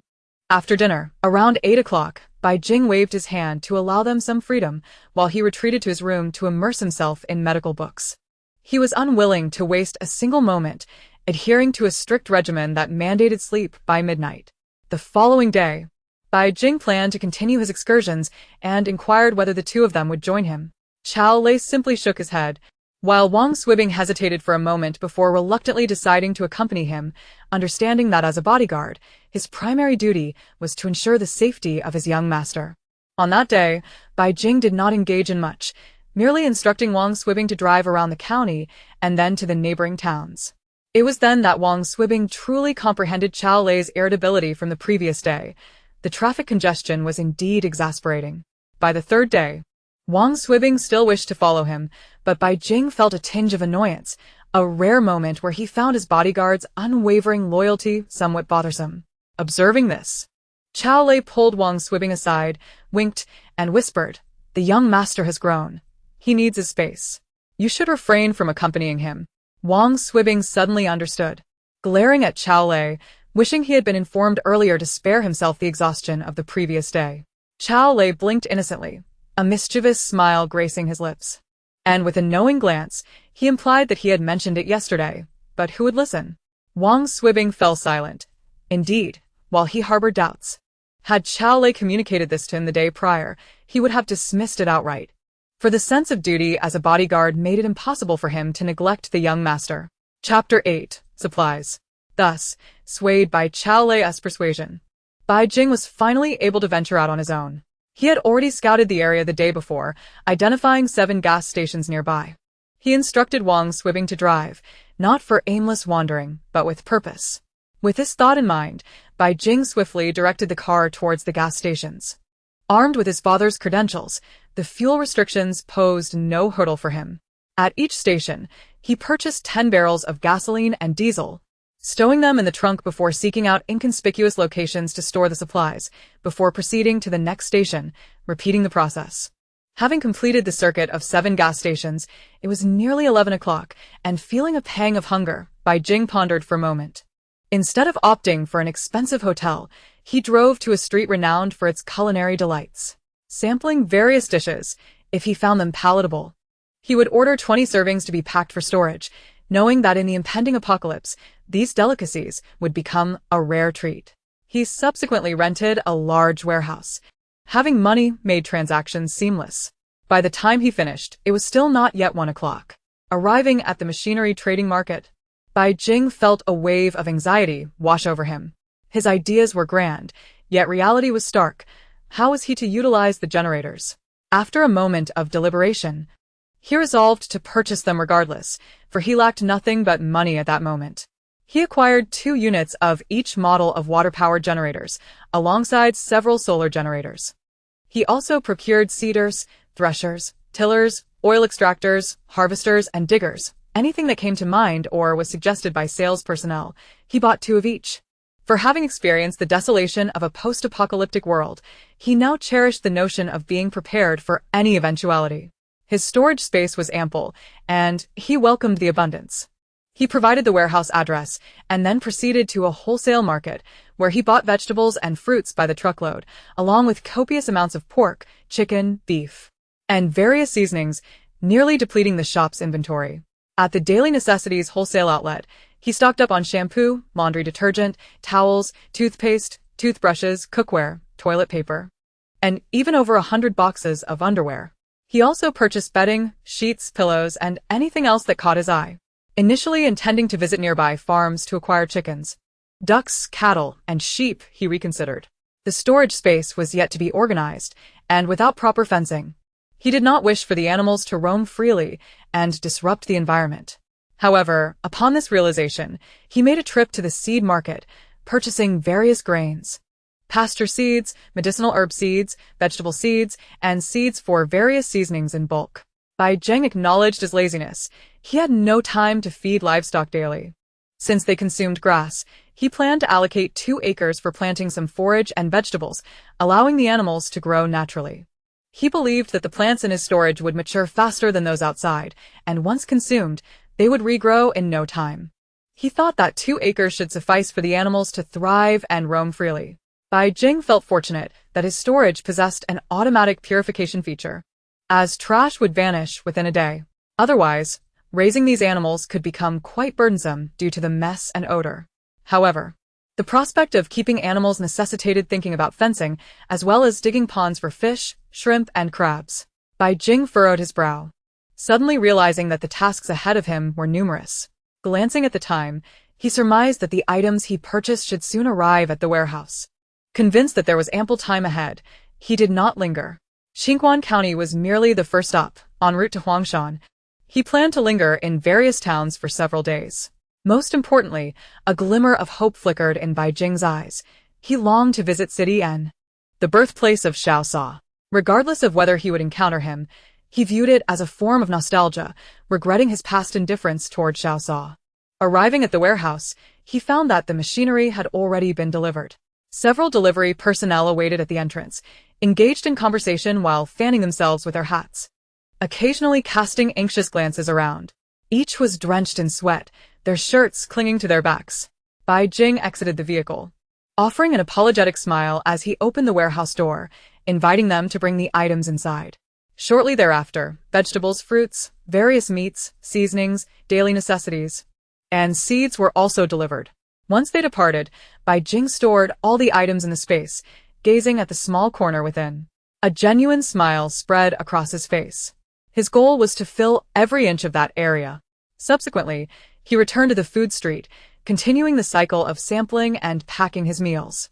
The street food was both delicious and affordable, featuring stir-fried noodles, cold skin noodles, fried meat skewers, fried squid, soup dumplings, crab roe buns, barbecue dishes, and various types of noodles.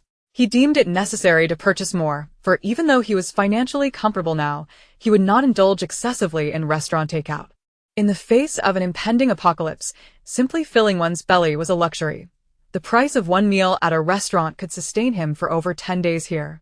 Upon returning to the hotel, Bai Jing announced to Wang Swibing and Qiao Lei that their next destination would be Shijing, situated approximately 100 kilometers from Qingquan County, a sizable town where he intended to stay for 2 days.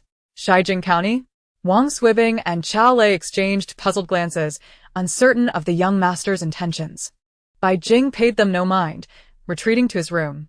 He had heard of a reputable clothing factory in Shijing and wished to explore it, selecting sturdy fabrics to store in his space. In the apocalypse, people were unconcerned with brand names. The quality was paramount, as it couldn't withstand a zombie-esque grasp. He had heard that City B later developed protective clothing, but he was unsure of its effectiveness. Otherwise, so many people would not have perished. Merely contemplating clothing reminded Bai Jing of sewing machines. Perhaps he should procure a few to bring back. He did not intend to venture to City B, as his sole desire was to find Xiao Sa, to see him and protect him. Yet, Xiao Sa had many brothers, and he could not abandon them. Moreover, he still had Wang Swibing at his side. The thought overwhelmed Bai Jing. When purchasing a sewing machine, one must naturally acquire needles and threads as well. How could I almost forget? I have yet to procure food supplies. Although I harbor a disdain for instant noodles, it would be prudent to stock up on them, along with various canned goods, bread, and biscuits. Fortunately, he has reincarnated a year prior to the apocalypse. Otherwise, he would truly fear running out of time to prepare. Moreover, his physique requires some conditioning. He certainly does not wish to be kissed by a zombie due to his inability to run once the end of the world arrives. Furthermore, he must master the use of a generator. The mere thought of wielding a hoe to dig the earth and excavate a pond fills Bai Jing with a sense of foreboding. How long will this endeavor take? In his previous life, he toiled for 3 days on just half an acre of land before sowing the seeds. Now, with 8 acres at his disposal, excluding half an acre of spring water, he faces a daunting task of 5,000 square meters. Even if he intends to plant grass for livestock, he must first till the soil, not to mention the pond. He plans to raise more aquatic life, which is both clean and space-efficient. Sighing, Bai Jing acknowledges that regardless of his current turmoil, there are tasks that must be executed for the sake of creating a more expansive living environment in the future. In the subsequent month and a half, the group ambled from place to place. Whenever they reached a larger town, Bai Jing would linger for 2 days, and at times, in areas abundant with local produce, he would extend his stay to 3 days.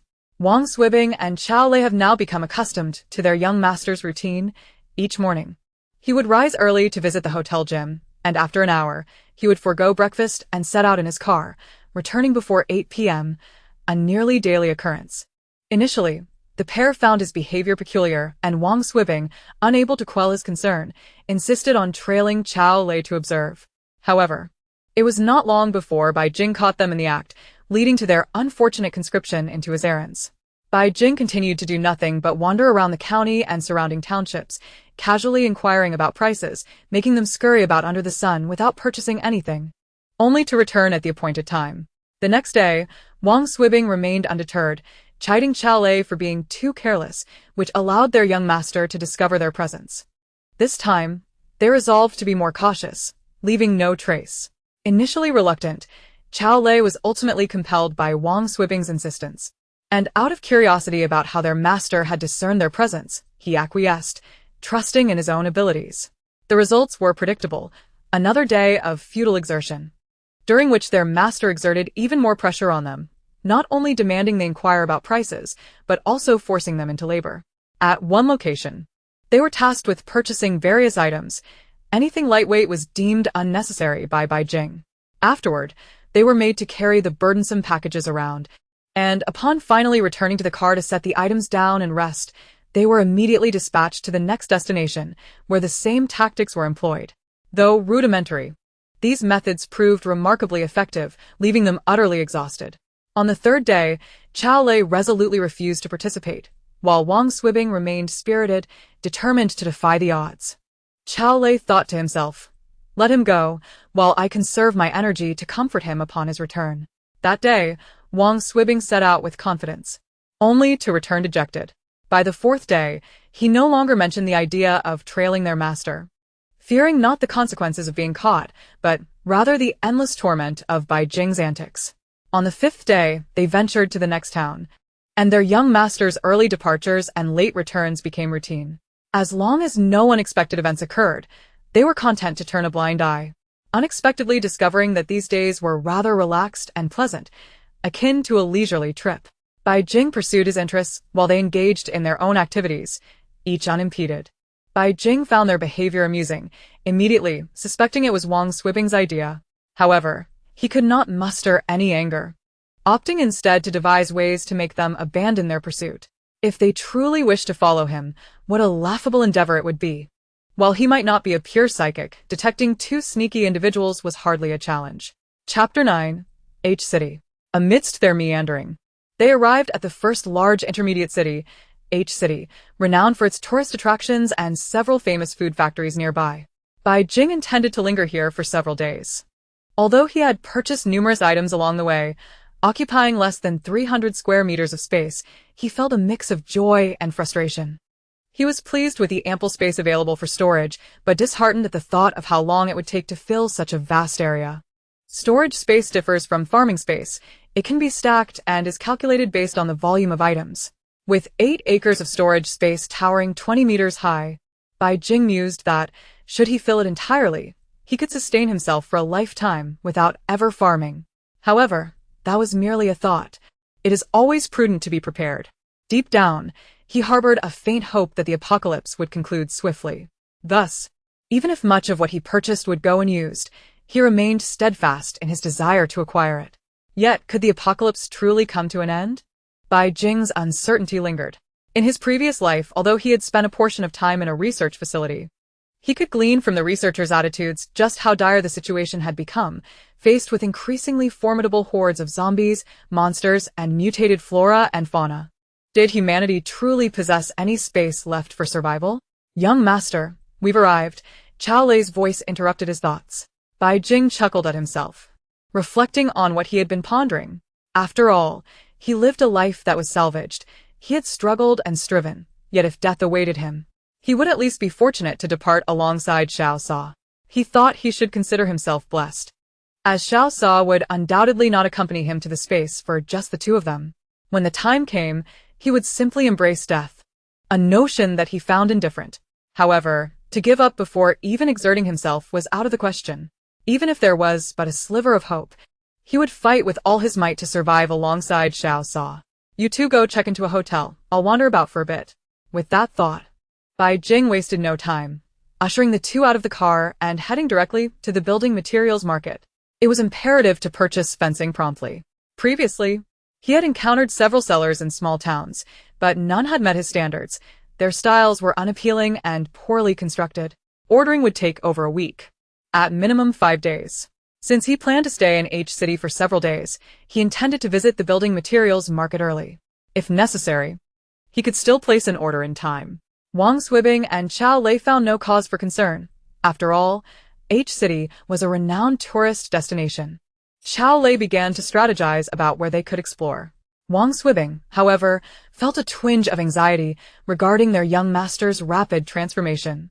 It was so swift that it left him reeling, and he could not comprehend how Bai Jing had discovered their presence while they were trailing him. Ever since they ventured out on July 31st, Bai Jing had changed.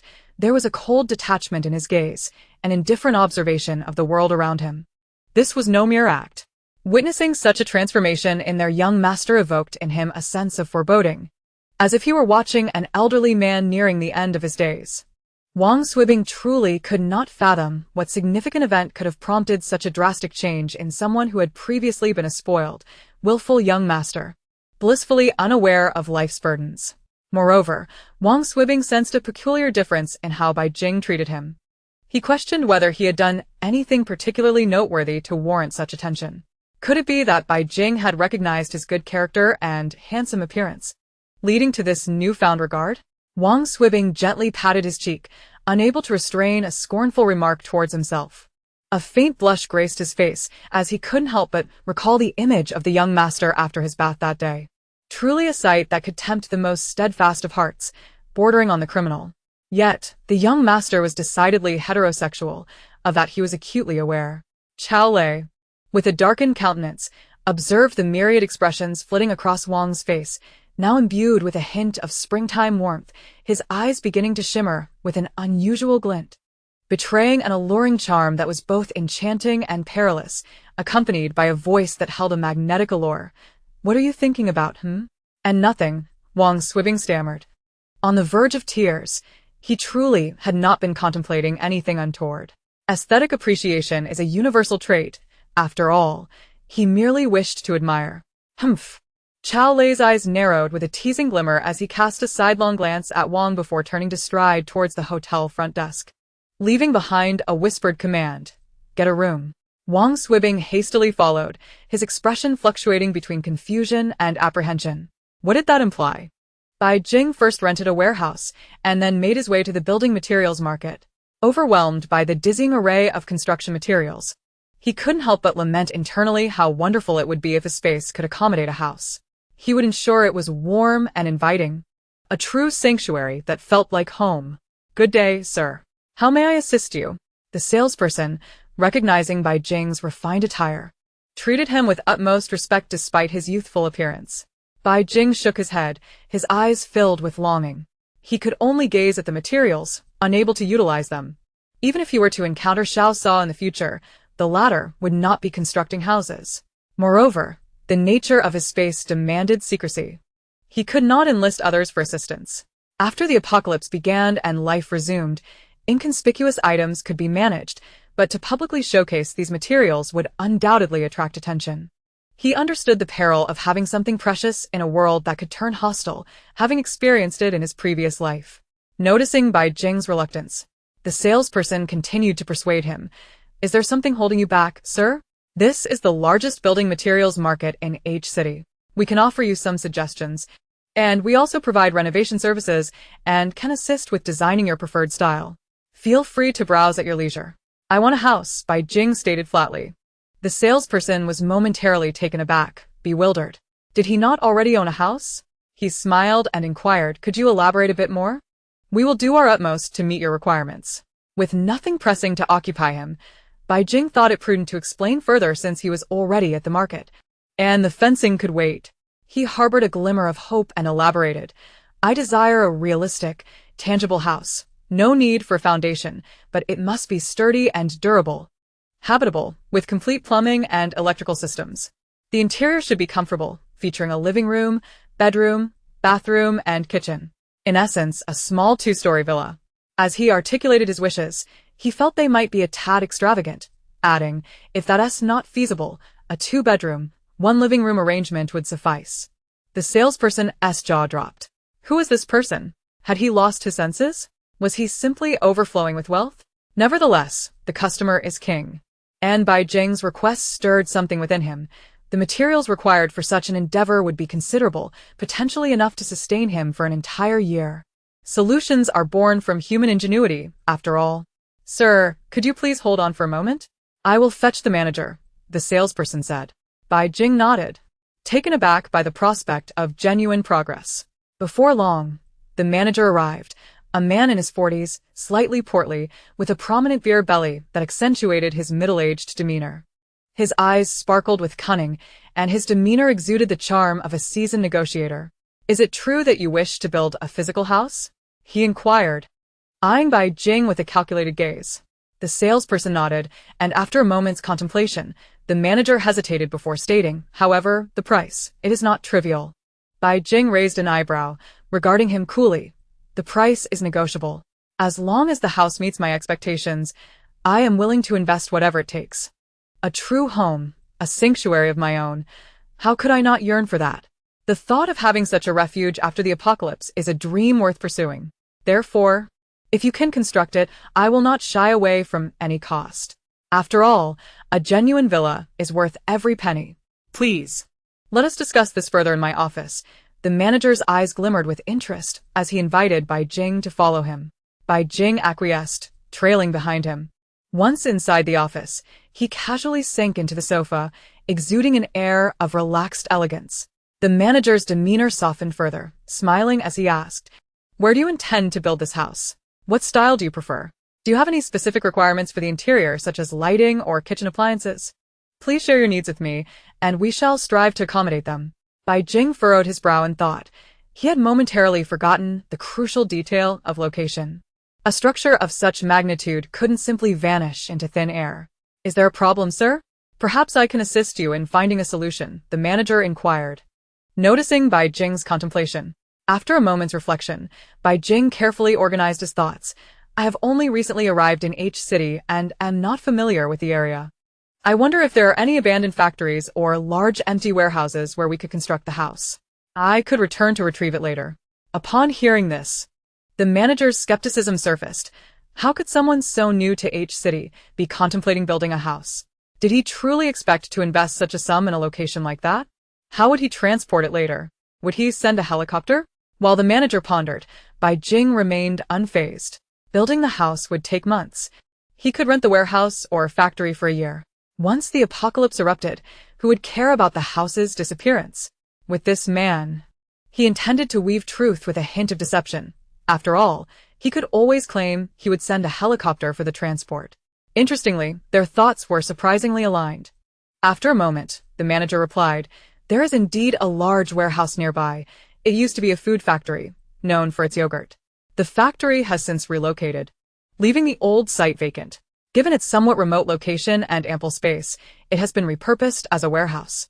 Currently, it is available, but if you wish to build a house there, a deposit is required." "Rest assured, I won't shortchange you," Bai Jing replied, secretly pleased that the location was remote. He preferred to avoid unnecessary complications in a bustling area. The manager, reassured by Bai Jing's confidence, promptly shifted the conversation.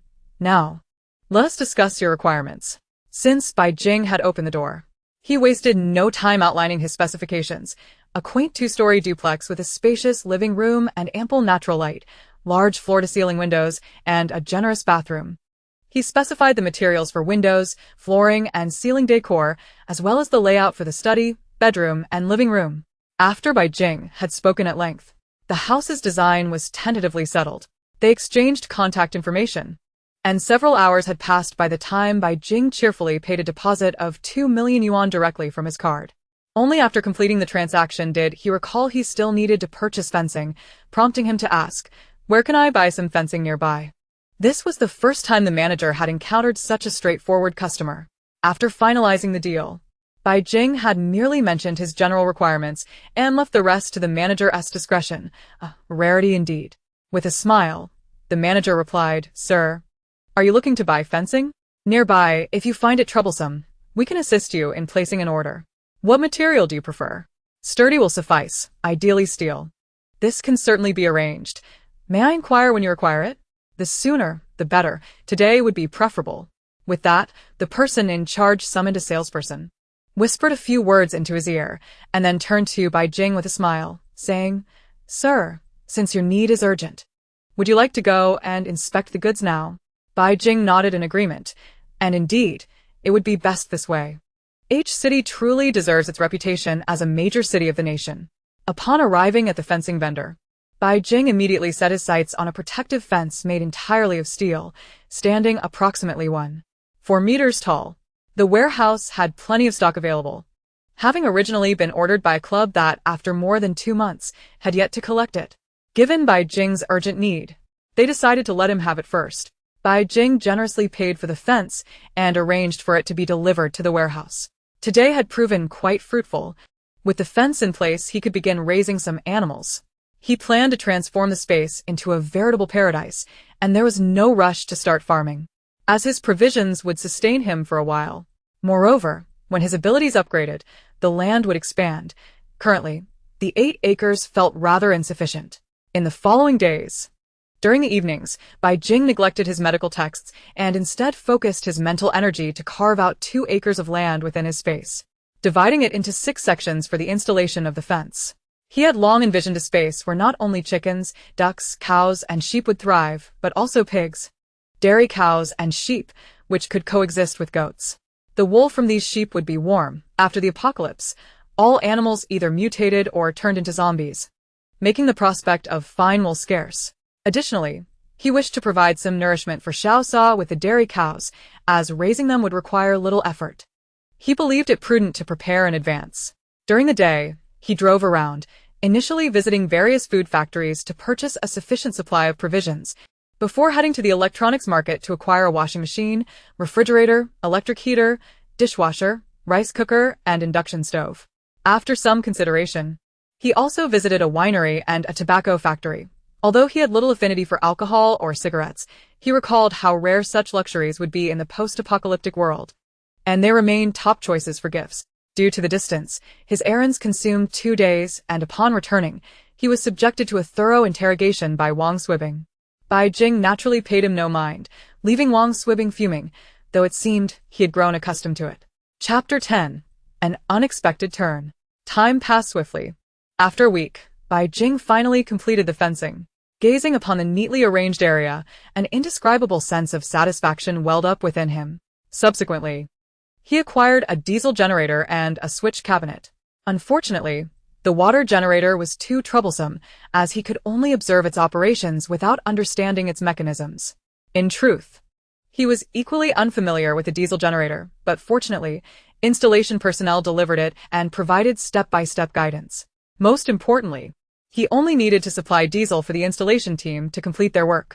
When it was time to use it, he merely had to open and close the valve until the diesel ran out.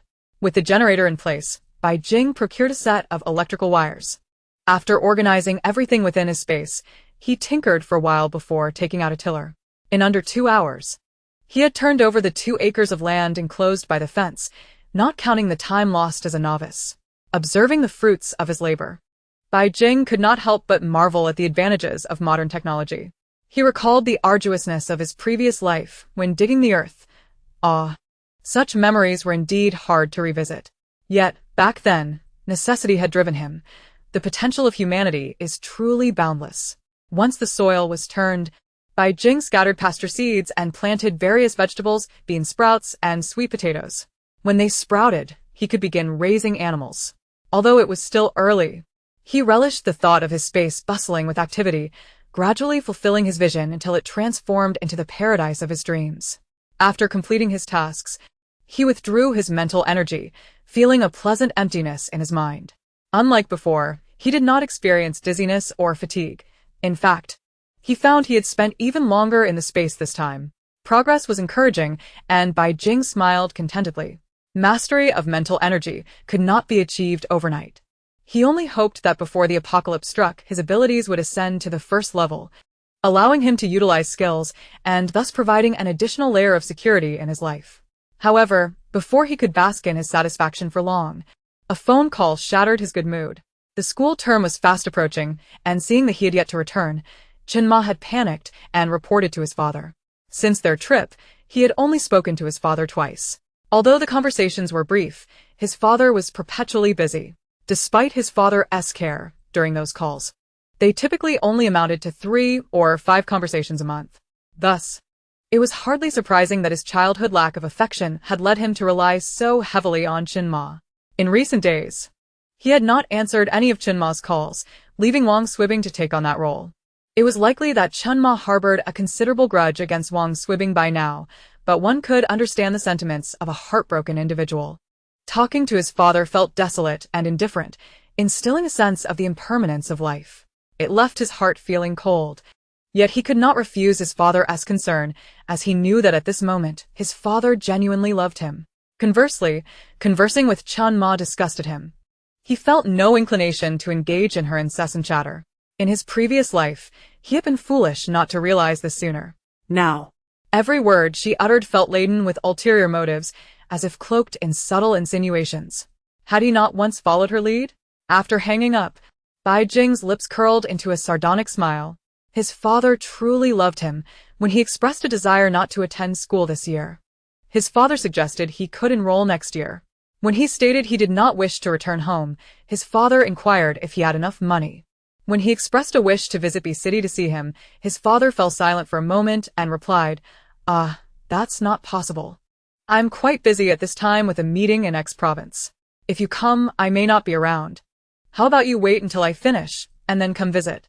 He would always be perpetually busy. Bai Jing smiled faintly. Such indulgence was perplexing. At times, he truly struggled to understand his father's thoughts. The mind of a politician was inscrutable, perhaps forever beyond his grasp.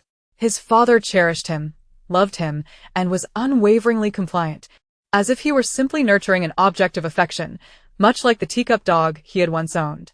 When his mother had just passed away, his father had brought him the teacup dog to comfort him in his unease and fear. At 7 years old, he had grown wise enough to understand that others mocked him for being fatherless. Faced with a stranger who was his father, he felt both joy and trepidation. How would he cope if his father rejected him too? His father had gifted him the teacup dog, which he adored.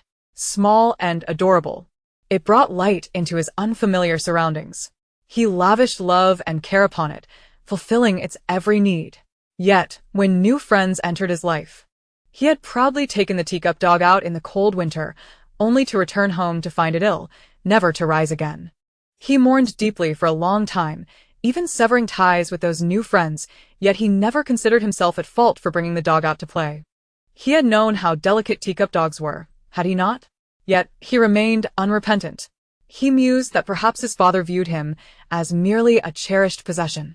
Something beloved naturally deserves to be pampered, adored, and protected. There was no need for him to achieve greatness or demonstrate exceptional capability. After all, his father had everything and could sustain him for a lifetime.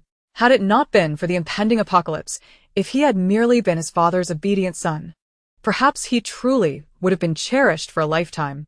Bai Jing pondered quietly, devoid of any emotional stirrings, as if contemplating the affairs of a stranger. He did not blame his father, not at all. After all, he was merely an illegitimate child. His father had provided him with a good living environment, showering him with affection and care. What right did he have to complain? Should he resent his father for treating him well? The fault lay solely with his own greed. His excessive demands and lofty aspirations had led to his anger, sorrow, shock, and disbelief upon being abandoned. Retrieving his thoughts, Bai Jing chose to dismiss them. The matters of his previous life felt as distant as a dream, and indeed, they were separated by a lifetime. Those memories were so far removed that it hardly mattered how his father treated him in this lifetime. Regardless, he had no intention of going to City B, and their paths would likely never cross again. Why waste energy on such thoughts? In this life, he would not be the Bai Jing who was easily bullied. For every inch of respect accorded to him, he would treat others as if they were non-existent, and for every ounce of injustice he suffered, he would retaliate fiercely. A cold glint flashed in Bai Jing's eyes. The country and the military, those were the most unreliable entities in the apocalypse. After spending 3 more days in City H, he felt he had acquired nearly everything he needed. Observing his modest 300 square meters of space becoming increasingly abundant, nearly reaching 400, Bai Jing felt a flicker of joy and resolved to press on to the next destination. Before departing, he made one last visit to the gas station, procuring 10 barrels each of gasoline and diesel from every station. His RV's conspicuous markings made it essential to be discreet. Unlike the supplies, which could be purchased and stored away without raising suspicion, gasoline needed to be bought with caution. If he bought it in advance and drove around City H, it would inevitably attract attention. This was precisely why he continuously changed cities to gather supplies. He would rather invest time and effort and pay a little extra than invite scrutiny. Days passed, and since electricity had been established in his space, Bai Jing began to harness his mental powers to excavate the land. Not only did he unearth 2 acres, but he also utilized a digging machine to create a pond spanning 200 square meters. From a higher elevation, he directed a 1-meter-wide stream into the pond, nearly traversing half the space from the spring to the area for raising animals and finally to the pond. The space was taking shape. What delighted him was the peculiar nature of this space. After the pond filled, the stream continued to flow, yet the spring's water showed no signs of diminishing. Nor did the pond's water increase. Where did all that water go? However, since the onset of the apocalypse, strange occurrences had become commonplace. Bai Jing was momentarily surprised but quickly accepted it, realizing that chasing after such mysteries would only lead to countless confounding questions. Subsequently, he excavated an even larger and deeper pond on the opposite end of the space, covering approximately 400 square meters, double that of the small pond. He planned to introduce some seawater to experiment. If it remained unchanged and untainted, he intended to cultivate some marine life. As for the 2 acres he had prepared, he planted various commonly used herbs and a few precious medicinal plants, though the latter occupied minimal space. With the space not yet upgraded, he decided to leave it as is. He had 3 acres left, 1 for fruit trees, 1 for vegetables, and the remaining acre reserved for a house. Any excess space could be adorned with flowers or seasonings. transforming it into a quaint little garden. Bai Jing savored these thoughts. Although he had completed less than half of his current plan, witnessing the tender sprouts of vegetables peeking through the fence and the growing grass invigorated him, making the vision of a beautiful landscape feel tantalizingly close, thus fueling his motivation. Yet, at times, aspirations can be more merciless than reality. 1 week after leaving City H, Bai Jing had just exited the gym and, after a refreshing shower, made it a daily ritual to use his mental power to investigate his space. Finding the grass and vegetables thriving, even the herbs had begun to sprout. He felt a surge of joy and decided to purchase a few animals to liven up the space and infuse it with vitality. He first visited the farmer's market, acquiring 2 roosters and 6 hens. Since the quantity was small, he instructed the vendor to place the chickens in his vehicle, intending to bring them into his space before heading to the next stall to buy ducks. The vendor, upon seeing Bai Jing's vehicle, was momentarily rendered speechless. The lavish interior made him uneasy, unsure of where to place his hands as he awkwardly clutched the chickens, fearing that even the thought of putting them in such a pristine, luxurious car would soil it. Bai Jing's expression darkened. It was his oversight. Clearly, he could not buy ducks here either. He understood how conspicuous his vehicle was. While he had previously been perceived as a wealthy heir when purchasing supplies, acquiring chickens and ducks seemed ostentatious, giving off an odd impression that would draw unwanted attention. Once the vendor left, Bai Jing drove to a secluded spot, opened the trunk, and intended to transfer the chickens into his space. No response. He tried again. Still no response. Bai Jing's face paled abruptly as he recalled that, apart from himself, no living creature had ever entered his space in his previous life. He had no faith in the people from that life, and as for animals, it was inconceivable that he could house mutated creatures in his space. He wasn't so foolish as to attempt that. A wave of despondency washed over Bai Jing. What would become of his prior plans? Without animals, he would need to buy an abundance of fresh meat, and he would have to reconfigure the land. Scanning the area for onlookers, he disregarded the chickens, tossing them by the roadside, pressing down on the accelerator and driving away, feeling a heavy weight in his heart. No. Don't panic. Surely, there must be something else I haven't considered. Worst case scenario, I'll just have to buy more fresh meat. It's not a catastrophe. Bai Jing steadied his mind, seeking a quiet place to reflect. The inability to raise animals had disrupted his plans, but he must remain calm. Suddenly, a thought struck him. His eyes lit up with realization. It made sense. He couldn't even enter his space himself, so why would animals be able to? It must be so. He repeatedly reassured himself, feeling a slight easing in his heart. Clearly, he needed to enhance his mental power swiftly. However, he also needed to stockpile a considerable amount of meat. One could never be too prepared. Reflecting on the fact that at least he could still grow grains, cultivate herbs, and establish a home, along with access to clean spring water for drinking, he realized that compared to his previous life, he was already in a much better position. He should learn to be content. To gain is fortunate, to lose is fate. With this mindset, Bai Jing regained his composure. He had endured far worse. A lack of rations would not lead to starvation. Chapter 11. A collision. Without venturing elsewhere, Bai Jing returned directly to the hotel. Pingshan County was a small town, and having already revealed himself at the farmer's market, it would be inconvenient to purchase anything further. Besides food, there was little else to buy in this modest settlement. He was just about to inform Wang Swibing and Xiao Lei of their departure today, when he suddenly halted at Wang Swibing's door. Bai Jing's expression turned ashen in an instant. He overheard Wang Swibing speaking with conviction. No, I will not agree to this. What will the young master say if he finds out? Don't worry, he won't find out. What does it matter to him? Just listen to me. That's still not acceptable. The young master will be back soon. Not so soon. He always sneaks around and only returns at night. Let me think about it. I'm afraid of being discovered by the young master. We've done this so many times. When has the young master ever found out? Hurry up and stop dawdling. Bang! Bai Jing forcefully kicked open the door, startled to discover the strength he possessed. A tempest of fury surged within him, for he had never anticipated that even Wang Swibing would betray him. Indeed, Xiao Lei was a calamity, had it not been for his formidable mental acuity. enabling him to overhear their conversation. He would have remained blissfully ignorant for who knows how long. Yet, as he stormed into the room in a fit of rage, his body froze, and his expression morphed into one of stone-like disbelief, mirroring the astonishment of those present. 6 eyes widened in shock, revealing 2 disheveled men entwined in an ambiguous embrace. After a brief moment of stunned silence, Wang Swibing hastily straightened his attire, his face flushed crimson, opening his mouth in hesitation, seemingly at a loss for words. Xiao Lei, however, maintained a cold demeanor, positioning himself protectively in front of Wang Swibing, as if ready to retaliate should Bai Jing unleash his wrath. "Please continue," Bai Jing stammered, taken aback, before hastily retreating from the room, as though pursued by an unseen force. The visual impact of the 2 men had been overwhelming, and upon returning to his own quarters, Bai Jing felt his heart racing, his face hot with a mix of anger and embarrassment. He had never fathomed that these 2 shared such a relationship. Suddenly, many things fell into place.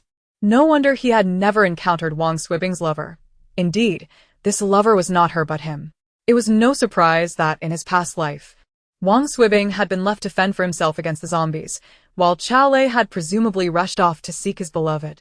In those moments, consumed by panic and fear, how had he failed to notice the anguish and resolve in Xiao Lei's eyes? In truth, Xiao Lei was not without merit.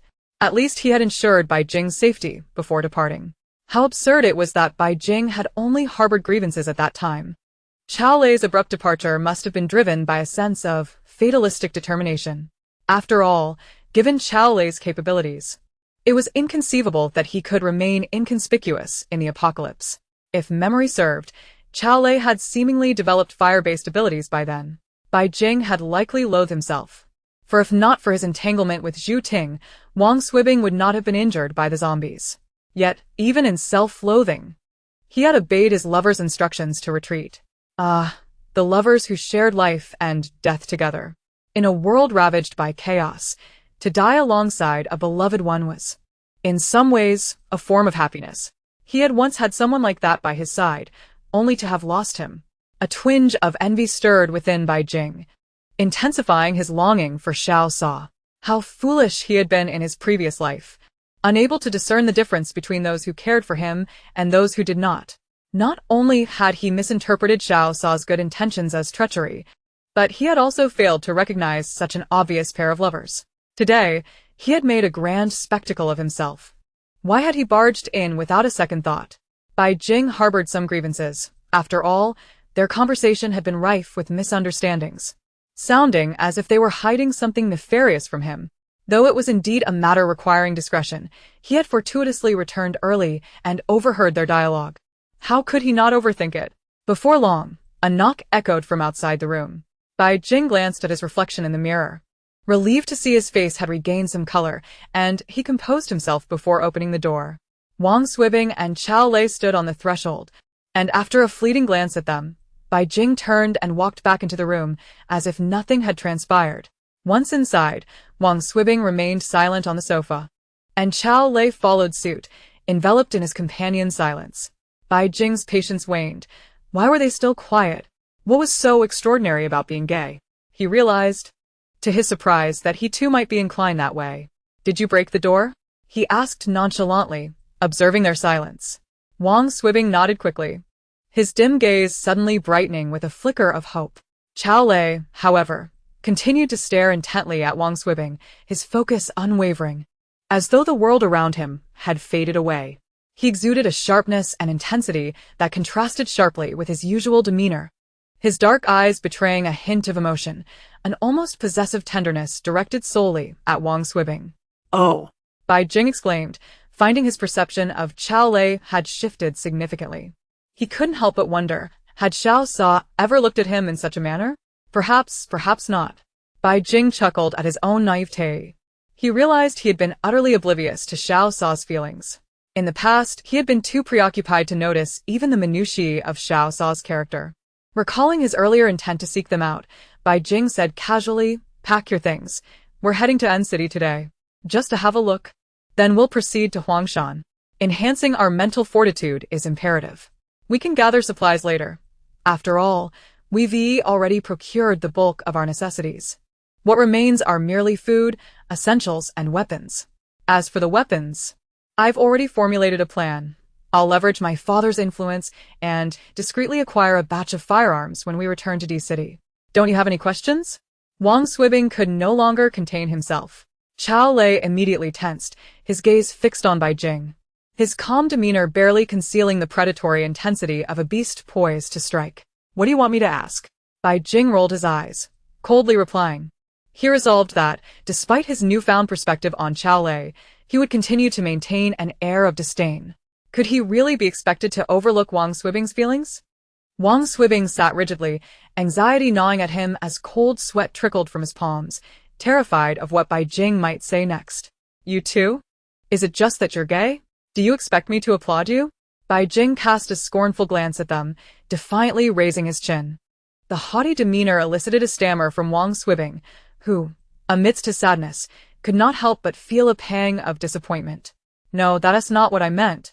He stuttered, while Qiao Lei protectively shielded Wang Swibing, his gaze towards Bai Jing now more hostile. I understand. Bai Jing fell silent, contemplating seriously. After a pause, he raised his head and said solemnly, It seems I might be as well. Wang Swibing nearly collapsed, choking on his breath. Yet the expression on Bai Jing's face, as he declared himself gay, brought a strange sense of relief.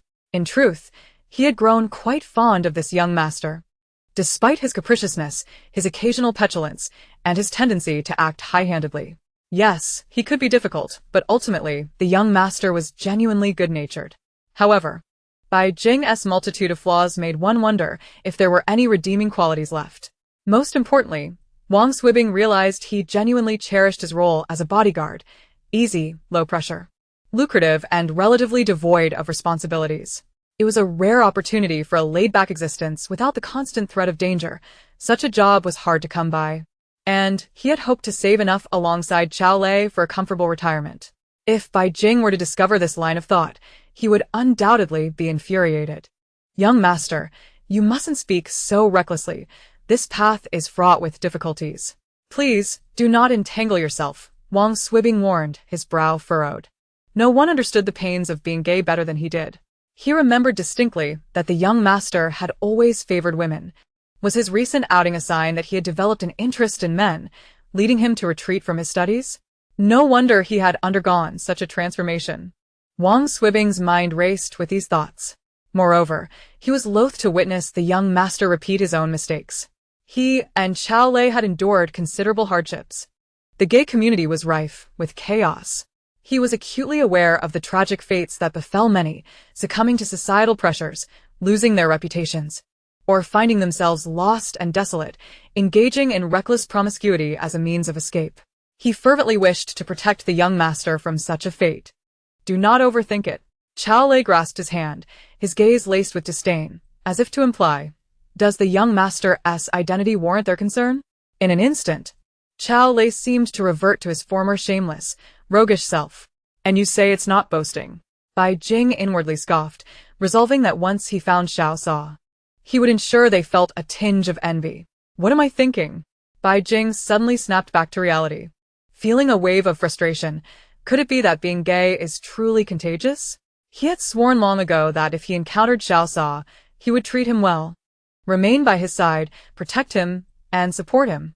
If Xiao Sa still had feelings for him, they would be together. If not, he would guard him until Xiao Sa no longer needed him, then watch him from afar. Why was his first thought just now about being with Xiao Sa? He certainly wouldn't forget that Xiao Sa, didn't he know him yet? Wang Swibing was left speechless. Was it common for a young master to be so unreasonable? He wanted to say more, but was cut off by Qiao Lei, who winked at him and whispered conspiratorially, the young master is in the throes of springtime feelings. So having a strong spirit wasn't always advantageous. Bai Jing was instantly incensed, his face darkening as he declared, pack your things, we're leaving. I want to rest until he's in tears.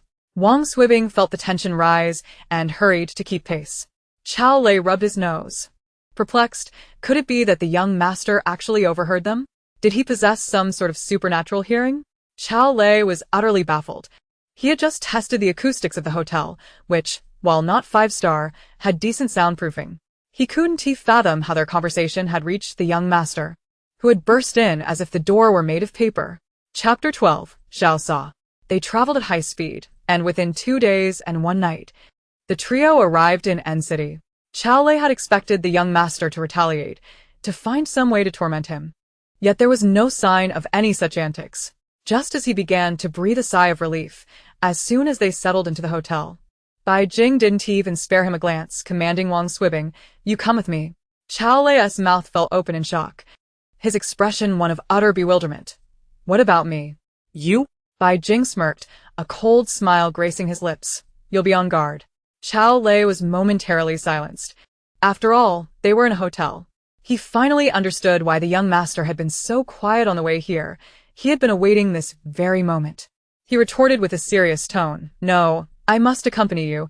It's my duty as a bodyguard to protect the young master." Bai Jing merely smiled, ignoring him and shifting his gaze to Wang Swibing, implying, "You handle it." Wang Swibing felt caught in a dilemma, glancing between his lover and the young master. Ultimately, the scales tipped in favor of Bai Jing as he tugged at Xiao Lei's sleeve, saying, "You stay here. The young master is safe with me." Xiao Lei felt utterly dejected. He was well aware that the young master would be fine. The issue was that he wanted to be with his lover.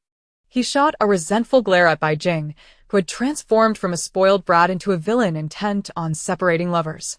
Xiao Lei watched helplessly as the young master and his lover walked away. Wang Swibing turned back for a moment to offer him a comforting glance. Though his lover was significant, they were family and their time together was long. A little grievance was acceptable, especially since it was a minor issue. The young master, however, was in a rebellious phase, and Wang Swibing felt a twinge of concern, fearing the young master might stray onto a wrong path. Moreover, the young master held no prejudice against him and his lover, which genuinely pleased him. So, for now, let his lover play the role of the aggrieved party. Bai Jing was in high spirits. Indeed, finding joy in the suffering of others was quite exhilarating. He had no intention of exacting revenge on Xiao Lei. After all, it would be foolish to let him drive and risk an accident. For the sake of his own life, Bai Jing felt that no punishment could be more painful than separating him from his lover. His good mood lasted only until they exited the hotel doors. Unlike previous outings where they had a purpose, Bai Jing felt a sense of disorientation amid the bustling streets, unsure of where to go next. "Young master, where are we headed?" Wang Swibing asked excitedly, his eyes sparkling with curiosity about what the young master did each day. "Where to?" Bai Jing's spirits dampened as he surveyed the towering buildings, the beautiful plaza in front of the hotel, the bustling crosswalk, the line of cars shifting with the traffic lights, and the ubiquitous advertisements amid the hurried throngs. "Let us just wander around." Ah. Wang Swibing's mouth fell open. "Is it going to be like last time?" Can we not? His expression immediately soured.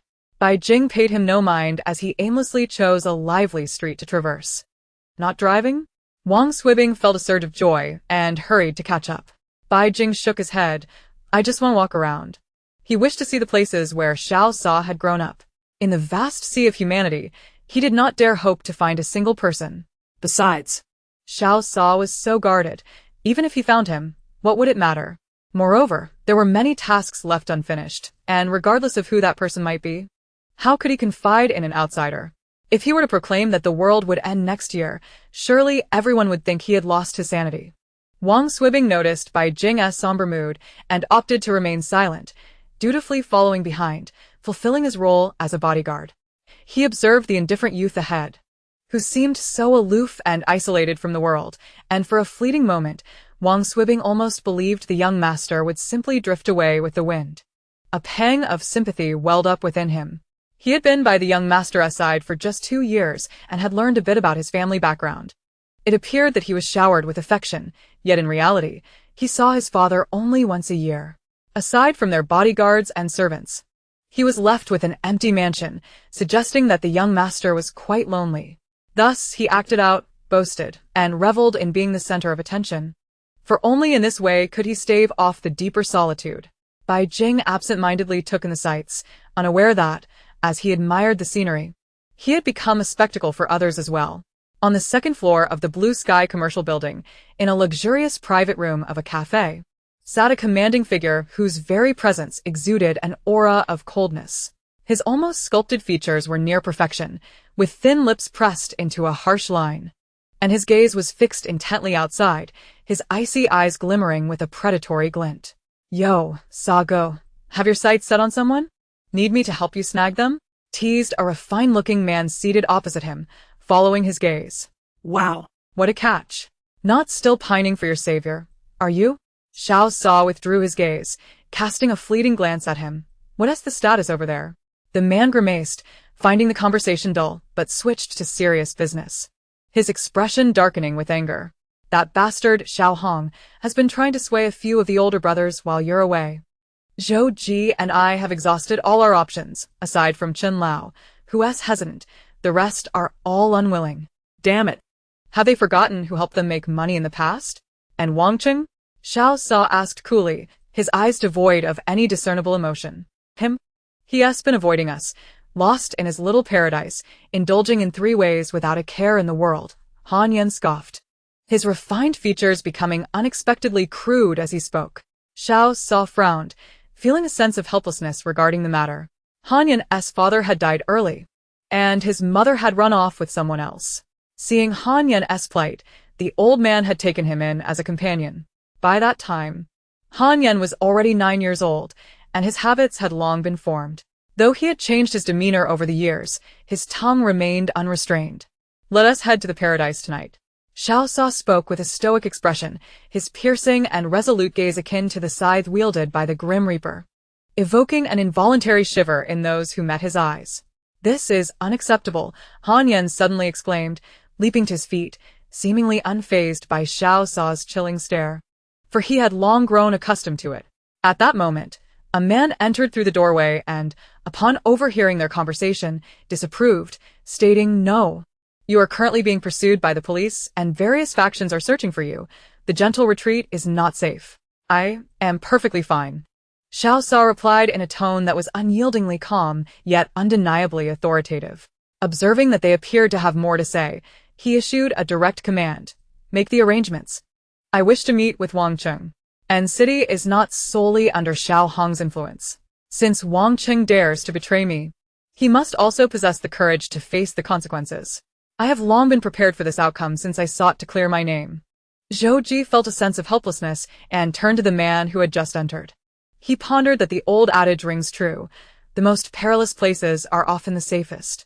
Perhaps no one would suspect that Brother Sa would choose to sip coffee here, akin to a visit to the gentle retreat. Despite being under Xiao Hong's domain, arranging for a couple of men to assist was hardly a challenge. Xiao Hong had yet to solidify his grip on power, and thus dared not act recklessly. After all, should Brother Sa go missing, his loyal subordinates would be the first to object. With this thought in mind, Zhou Ji nodded. "I will make the arrangements." Hey. "Why are you?" Han Yan exclaimed in frustration, casting a fierce glare at Zhou Ji. "Then I shall accompany you." Zhou Ji chuckled. "No one is stopping you." Xiao Sa, uninterested in their banter, regarded their dynamic with indifference. Han Yan's feelings toward Zhou Ji were well known. While it remained unclear if Zhou Ji was feigning ignorance or deliberately teasing Han Yan, regardless, it seemed his greatest pleasure lay in inciting Han Yan's ire.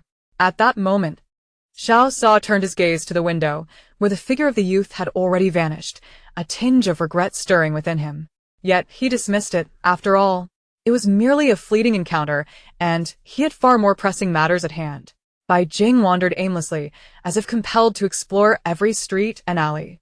He traversed from the commercial district to the residential area, and then to the entertainment zone, tiring himself to the point of hailing a taxi, directing the driver along each street marked on the map, as if intent on experiencing all of N City in a single day. Wang Swibing felt a mix of helplessness and increasing concern. He noticed that since their arrival in N City, the young master seemed to drift in a daze. An aura of sorrow surrounding him, imbued with a profound desolation that suggested a heart rendered numb. He could not fathom when or how the young master had changed so drastically, nor could he grasp the reason behind the young master's surprising attitude towards Anshin. If previously he had viewed his role as a bodyguard as merely a duty, after such an extended period of companionship, he had genuinely come to care for the young man. Yet, this concern hinged on understanding what had transpired in the young master's life. It was a mystery he could not unravel. The young master was, after all, right before their eyes, yet it felt as though he had transformed overnight. He dismissed any notion of supernatural forces at play, but reflecting on the young master's claim of being gay, Wang Swibing couldn't help but speculate that perhaps the youth had encountered unsavory individuals online, as today's youth often rebel against norms. As the city lights flickered to life and the evening deepened, and city exuded a dazzling allure, especially within the entertainment district, which brimmed with opulence and decadence, radiating an intoxicating temptation that left one entranced. "Young master, we should leave," Wang Swibing said, anxiously scanning the surroundings, fearing the young master would suddenly wish to indulge in some frivolous entertainment. In the past, he would not have concerned himself with such matters. But now that the young master was 18, it was a time of youthful exuberance. Wanting to venture out was understandable. However, if the young master truly identified as gay, the situation would be different, for Wang Swibing distinctly remembered the young master's preference for women. Determined to prevent any descent into undesirable circumstances, he resolved to remain vigilant and protect the young master. Chapter 13. Disturbance. Bai Jing cast a sidelong glance at him, dismissing his anxious demeanor with disdain. He had initially intended to merely observe, yet now felt compelled to explore more thoroughly. Wang Swibing, exasperated, followed closely, having forgotten the young master's temperament. Although the young master had changed, his irritable disposition remained unchanged. Not having walked far, Bai Jing felt a pang of hunger and casually entered a restaurant that appeared satisfactory. Wang Swibing breathed a sigh of relief, his gaze secretly drifting toward a nearby club. Fortunately, the young master had not chosen to enter there. It seemed that the young master possessed an innate intuition concerning such places. Yet, the fact that he had not noticed such an obvious venue left Wang Swibing wondering if perhaps the young master was not, in fact, gay. After ordering a selection of dishes, Bai Jing stared out the window in a daze. Wang Swibing's anxiety intensified until the server brought their food. Seeing Bai Jing eat quietly brought him some relief, though he remained unaware that a sense of security was premature. After finishing their meal, they sat in comfortable silence. The restaurant's ambience delightful. Bai Jing lingered for a while longer, glancing at the clock that read 10:30. He resolved to continue his exploration, determined to thoroughly enjoy his time out. Having been on edge for days, he welcomed the opportunity to relax. He intended to visit Mount Huang the following day, for the matters concerning his mental fortitude could not afford delay. As he exited the restaurant, Bai Jing instinctively surveyed his surroundings. When his gaze fell upon the opposite side of the street, his eyes widened in surprise, his beautiful pupils narrowing as he intently focused ahead and hurriedly followed. If he was not mistaken, the figure he had seen was Han Yan, and if he was here, then surely Xiao Sa could not be far behind. "Young master, wait!" Wang Swibing exclaimed, feeling utterly distressed over the young master's sudden whim. Arriving at the entrance of the club, Bai Jing strode in without hesitation. The opulent lobby, adorned in gold and lavish decor, exuded an air of alluring temptation, reminiscent of a paradise on earth. "Young master, we should go back," Wang Swibing urged, resolutely opposing the idea and attempting to persuade him. Bai Jing did not turn to acknowledge him but shot him a cold glance, as if to indicate his disregard. Wang Swibing paused, momentarily taken aback by the young master's unfamiliar gaze, which seemed to radiate an unsettling intensity. Perhaps it was merely a trick of the light. Yet, seeing the young master proceed further inside, he had no choice but to follow. "Good evening, sir. Welcome to our Heavenly Emperor Club. Do you have a membership card?" A strikingly beautiful young woman in a form-fitting backless outfit approached and inquired. "Membership card?" Bai Jing was aware that higher-tier clubs typically required one for entry. Before Wang Swibing could feel a sense of relief, he noticed Bai Jing looking at him, nonchalantly instructing, "I want to go in. You figure it out." Wang Swibing pointed at himself, speechless. Am I expected to be a superhero?" Bai Jing scoffed. "Don't tell me you can't manage it." They had retired military personnel among them, who undoubtedly possessed their own channels. Upon hearing that they lacked a membership card, the young woman's demeanor shifted, becoming dismissive and lewd as she reached out to caress Bai Jing's face, saying, "Aren't you just a little boy? Do you need an older sister?" Before Wang Swibing could intervene, Bai Jing moved with lightning speed, seizing the woman's hand and twisting it with a crisp crack, eliciting a piercing scream from her. her eyes filled with terror as she refrained from any further movement. What is happening? The manager emerged, having noticed the commotion. Bai Jing released her hand, and Wang Swibing, understanding the situation, produced a tissue, as they were not merely bodyguards but caretakers, always prepared for the young master's needs. Bai Jing wiped his hands, casting an arrogant glance around. The woman immediately began to wail upon seeing the manager. Brother, they don't have a membership card. I merely asked a couple of questions, and they resorted to violence. The manager's expression turned frosty. Were they members? He might have felt some trepidation. After all, those who frequented this establishment were either affluent or of noble descent. However, the two gentlemen before him, despite their decent attire, were clearly not from prestigious brands, and thus he regarded them with disdain. Gentlemen, this is not a place for disturbances, he scoffed. Bai Jing furrowed his brow, perplexed as to why Xiao Sa would come to such a place, and the attitude of the staff left him incredulous that this could be an upscale club. If this lady intends to engage in such activities, she ought to refrain from soliciting at the entrance. Even a harlot must maintain some semblance of dignity. With your short stature, beady eyes, and crooked legs, not to mention your artificial enhancements, you are hardly worthy of the title, he derided, his words dripping with contempt. The woman, writhing in pain, nearly spat blood upon hearing his remarks. She shouted at the manager, brother. Just as the manager was about to respond, a flippant voice interjected. Oh, what a lively scene. Is your sister being provocative again? Bai Jing recognized this voice all too well. It belonged to the very individual who had once vowed vengeance upon him. Han Yan had observed for a while. Upon seeing the youth, he was reminded of Xiao Sa. Naturally, he could not allow anyone to torment those favored by Xiao Sa, yet he was taken aback by the boy's sharp tongue. The manager's face darkened as he shot Han Yan a venomous glance before concealing it. Yen Ge, they do not possess a membership card. No worries. This young man is my guest. I brought him here, Han Yan replied, patting the manager's shoulder with an air of nonchalance. The manager forced a smile. Since Yen Ge has spoken, we shall proceed as you wish, but my sister. Your sister can be left at home. As I said, she ought not to embarrass herself further by coming out. This club is not your family establishment, Han Yan retorted without a hint of restraint. Casting a regretful glance at Bai Jing, wishing he could introduce him to Xiao Sa, if not for his prior commitments. Enjoy yourselves, the evening is on me. Han Yan flashed a charming smile. Despite his coarse language, he was not without appeal. Bai Jing paid him no mind, offering no expression of gratitude, and simply brushed past him. With Han Yan unable to take him to see Xiao Sa, he deemed him of no further use. And he would not forget Han Yan's prior mockery. Out of respect for Xiao Sa, he refrained from retaliation but certainly would not offer him a pleasant demeanor.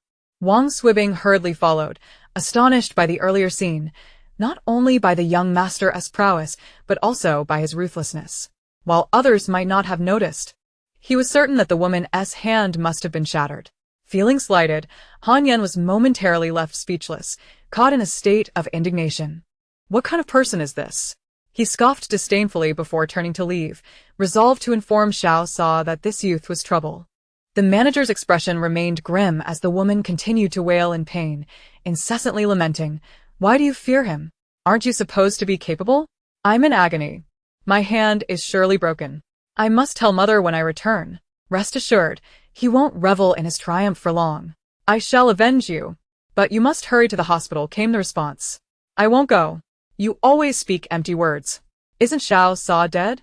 Why should we fear this lackey? Mind your tongue. For now, it is unwise to provoke him. Just endure. His arrogance will not last. Bai Jing's face darkened as he listened to their exchange, suppressing the urge to confront them, reminding himself to remain calm. Xiao Sa would surely be fine. Unfamiliar with the club, he casually approached a staff member to inquire about the liveliest area, promptly making his way to the third floor. In the crowded space, it was best to gather information.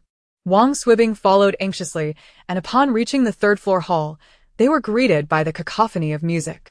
Bodies filled the dance floor, lost in the rhythm, shaking their heads wildly, while some audacious couples embraced and engaged in passionate kisses.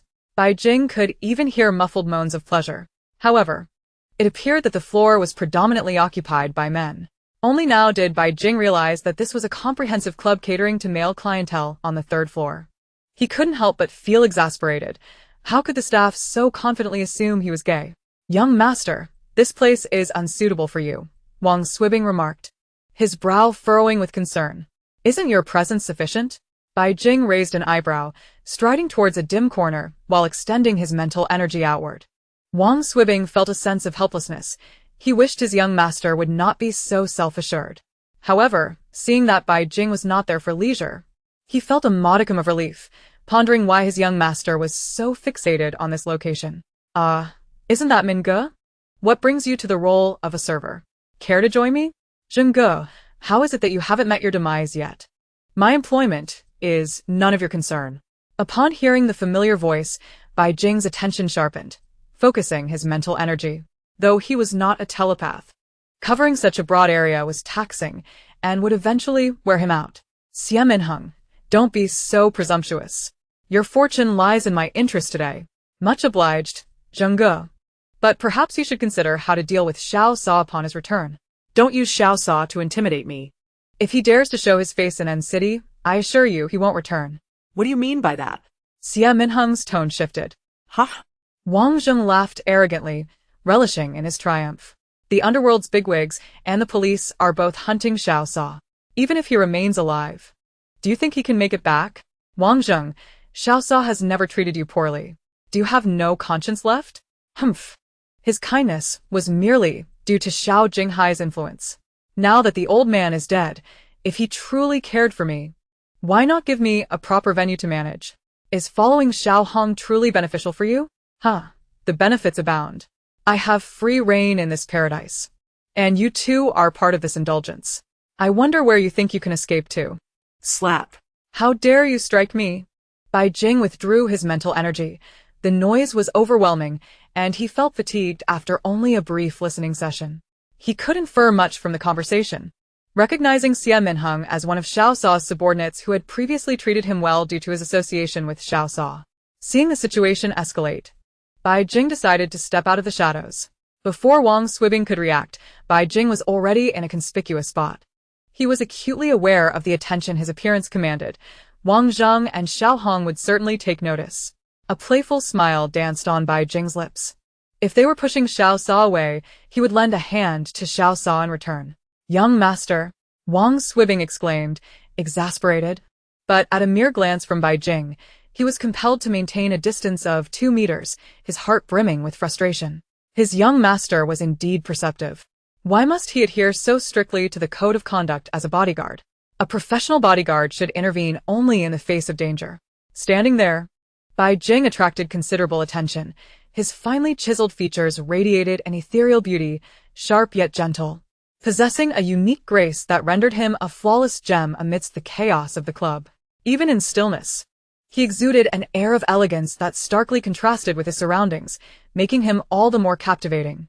Xiao Sa furrowed his brow, gazing at the exquisite youth in the crowd. What brings him here? Hanyan recoiled slightly, speechless. He had only noticed the youth's desire to enter. Forgetting that this place was no longer Xiao Sa's domain, Xiao Hong had thoroughly muddled things, exposing elements that should have remained hidden. Bai Jing's lips curled into a perfect arc as he cast a casual glance around the room. Seemingly unbothered, he sought out a chair to sit down. And it wasn't long before someone approached him to strike up a conversation. However, it turned out that misfortune awaited the one who dared to engage with him. Without a moment's hesitation, Bai Jing delivered a sharp slap, leaving not only the man stunned but also Wang Swibing and the onlookers around them in shock. Even Han Yen and Xiao Sa, who were observing from the private room, were taken aback. Han Yen swallowed hard. He had been aware of the youth's volatile temperament, but he never anticipated it would manifest so destructively. The man, who had just been struck, was incensed. In N City, he was someone of considerable stature, and regardless of the boy's celestial beauty, being slapped was a blow to his pride. Just as he opened his mouth to express his indignation, Bai Jing retaliated with another swift slap. The man, having never endured such humiliation, raised his fist in anger, but a strong hand intervened to stop him. Seizing the opportunity, Bai Jing unleashed another slap. Wang Swibing was at a loss for words. It was evident that the young master was seeking trouble, and in someone else's territory no less. Bai Jing arched an eyebrow, casting a disdainful glance at the man, conveying the message that he was unfazed by the assault. Zhou Zekin felt a wave of misfortune wash over him. He had initially approached the boy out of curiosity, hoping for a pleasant conversation, but had found himself in a chaotic situation instead. His good intentions had only led to a few slaps, and he was determined not to let it slide. As the situation escalated, several acquaintances of Zhou Zekin approached. "What on earth is happening?" One of them laughed boisterously, nearly doubling over in amusement.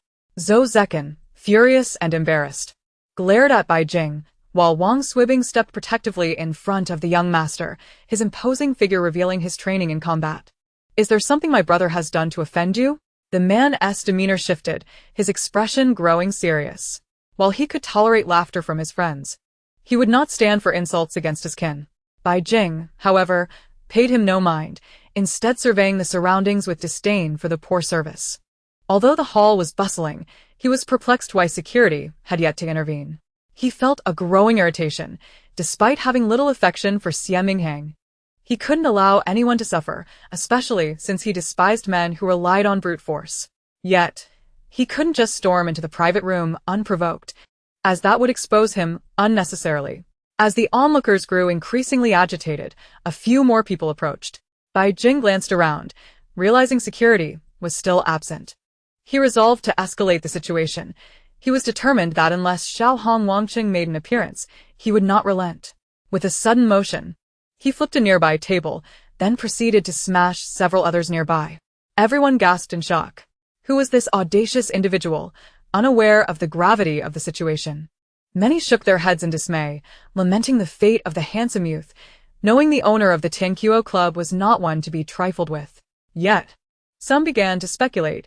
They had heard that Xiao Hong had recently taken charge, and wondered about the boy's background that allowed him to brazenly provoke trouble.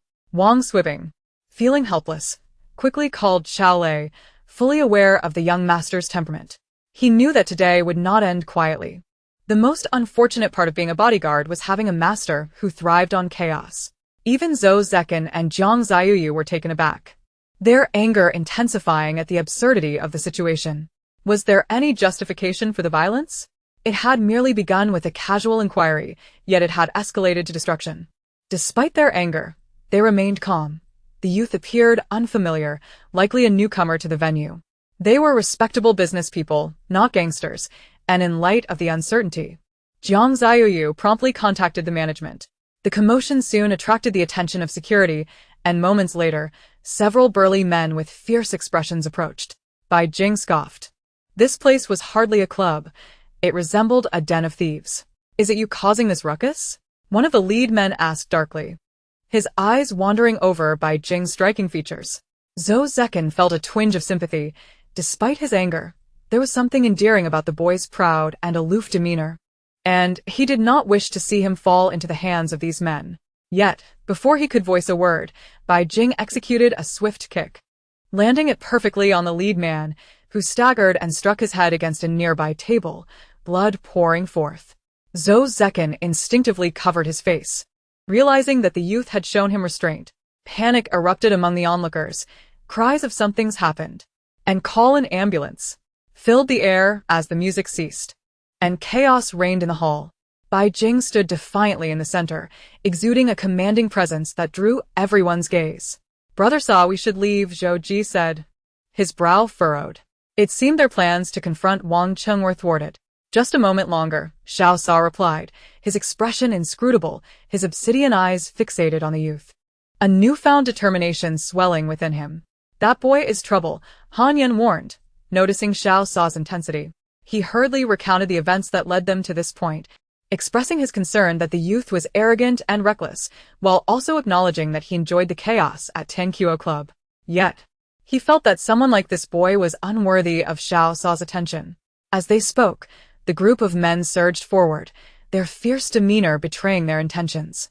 All eyes were on Bai Jing, apprehensive for his safety, yet some were eager to witness his prowess, having been captivated by his earlier display. In a flash, Bai Jing retreated 2 steps, calmly taking a seat, leaving everyone, including the approaching men, momentarily stunned. Wang Swibing, exasperated, stood protectively before Bai Jing as one of the men drew near, his reflexes sharp as he struck at the man's vulnerable points, swiftly turning to confront another, holding his ground against overwhelming odds. As the commotion intensified, a group of over 20 individuals rushed in. Bai Jing, realizing the gravity of the situation, smirked coldly. Perhaps it was time to test his own skills. What is going on here? At that moment, Wang Cheng's irritated voice boomed as he emerged from his room, flanked by Xie Mingheng, who glared fiercely at Bai Jing. Though disheveled, he remained unharmed. Wang Cheng's initially impatient demeanor shifted to one of fascination upon seeing Bai Jing, his gaze undressing the youth with an unmistakable lust. Even the 20 men under his command dared not act without his explicit orders. "I'll have your eyes gouged out," he threatened. Bai Jing's expression was sinister and defiant, his heart ablaze with fury. It was the first time someone dared to scrutinize him in such a manner. Regardless of the incident involving Xiao Sa, Bai Jing had already sentenced him to death in his mind. "Ah, such exquisite digging," he mocked. "If the little brother desires, I shall offer him my eyeballs, perhaps even the other part below." Wang Cheng, undeterred, grew increasingly exhilarated. The more rebellious the youth appeared, the more thrilling the encounter became. Laughter erupted from those around him, their words and actions becoming increasingly unrestrained, as if Bai Jing were already stripped of his garments. Xiao Sa gazed ahead, shrouded in darkness, an icy aura emanating from him. His piercing gaze flashed with lethal intent. Han Yen felt a jolt of alarm. Could it be that Saji was genuinely serious? Surely it was due to Wang Cheng's provocations. Xiao Sa was known for his frigid demeanor, and Han Yen could hardly believe that he would develop feelings for a youth he had encountered merely twice. Just as that thought crossed his mind, he heard Xiao Sa's unwavering voice. "Protect him." "So ye." Han Yen furrowed his brow. Given the current circumstances, stepping out to safeguard someone would undoubtedly cause a commotion. He feared not for himself, but for Xiao Sa. He had initially opposed coming here, knowing that this was Xiao Hong's territory and the personnel had already been replaced. If a true uproar ensued and investigations were launched, what would become of Xiao Sa? Yet, there was no need for his concern, for with 2 resounding gunshots, the hall fell into an immediate silence, followed by screams as everyone instinctively recoiled in fear. Murder had occurred, and panic pervaded the air.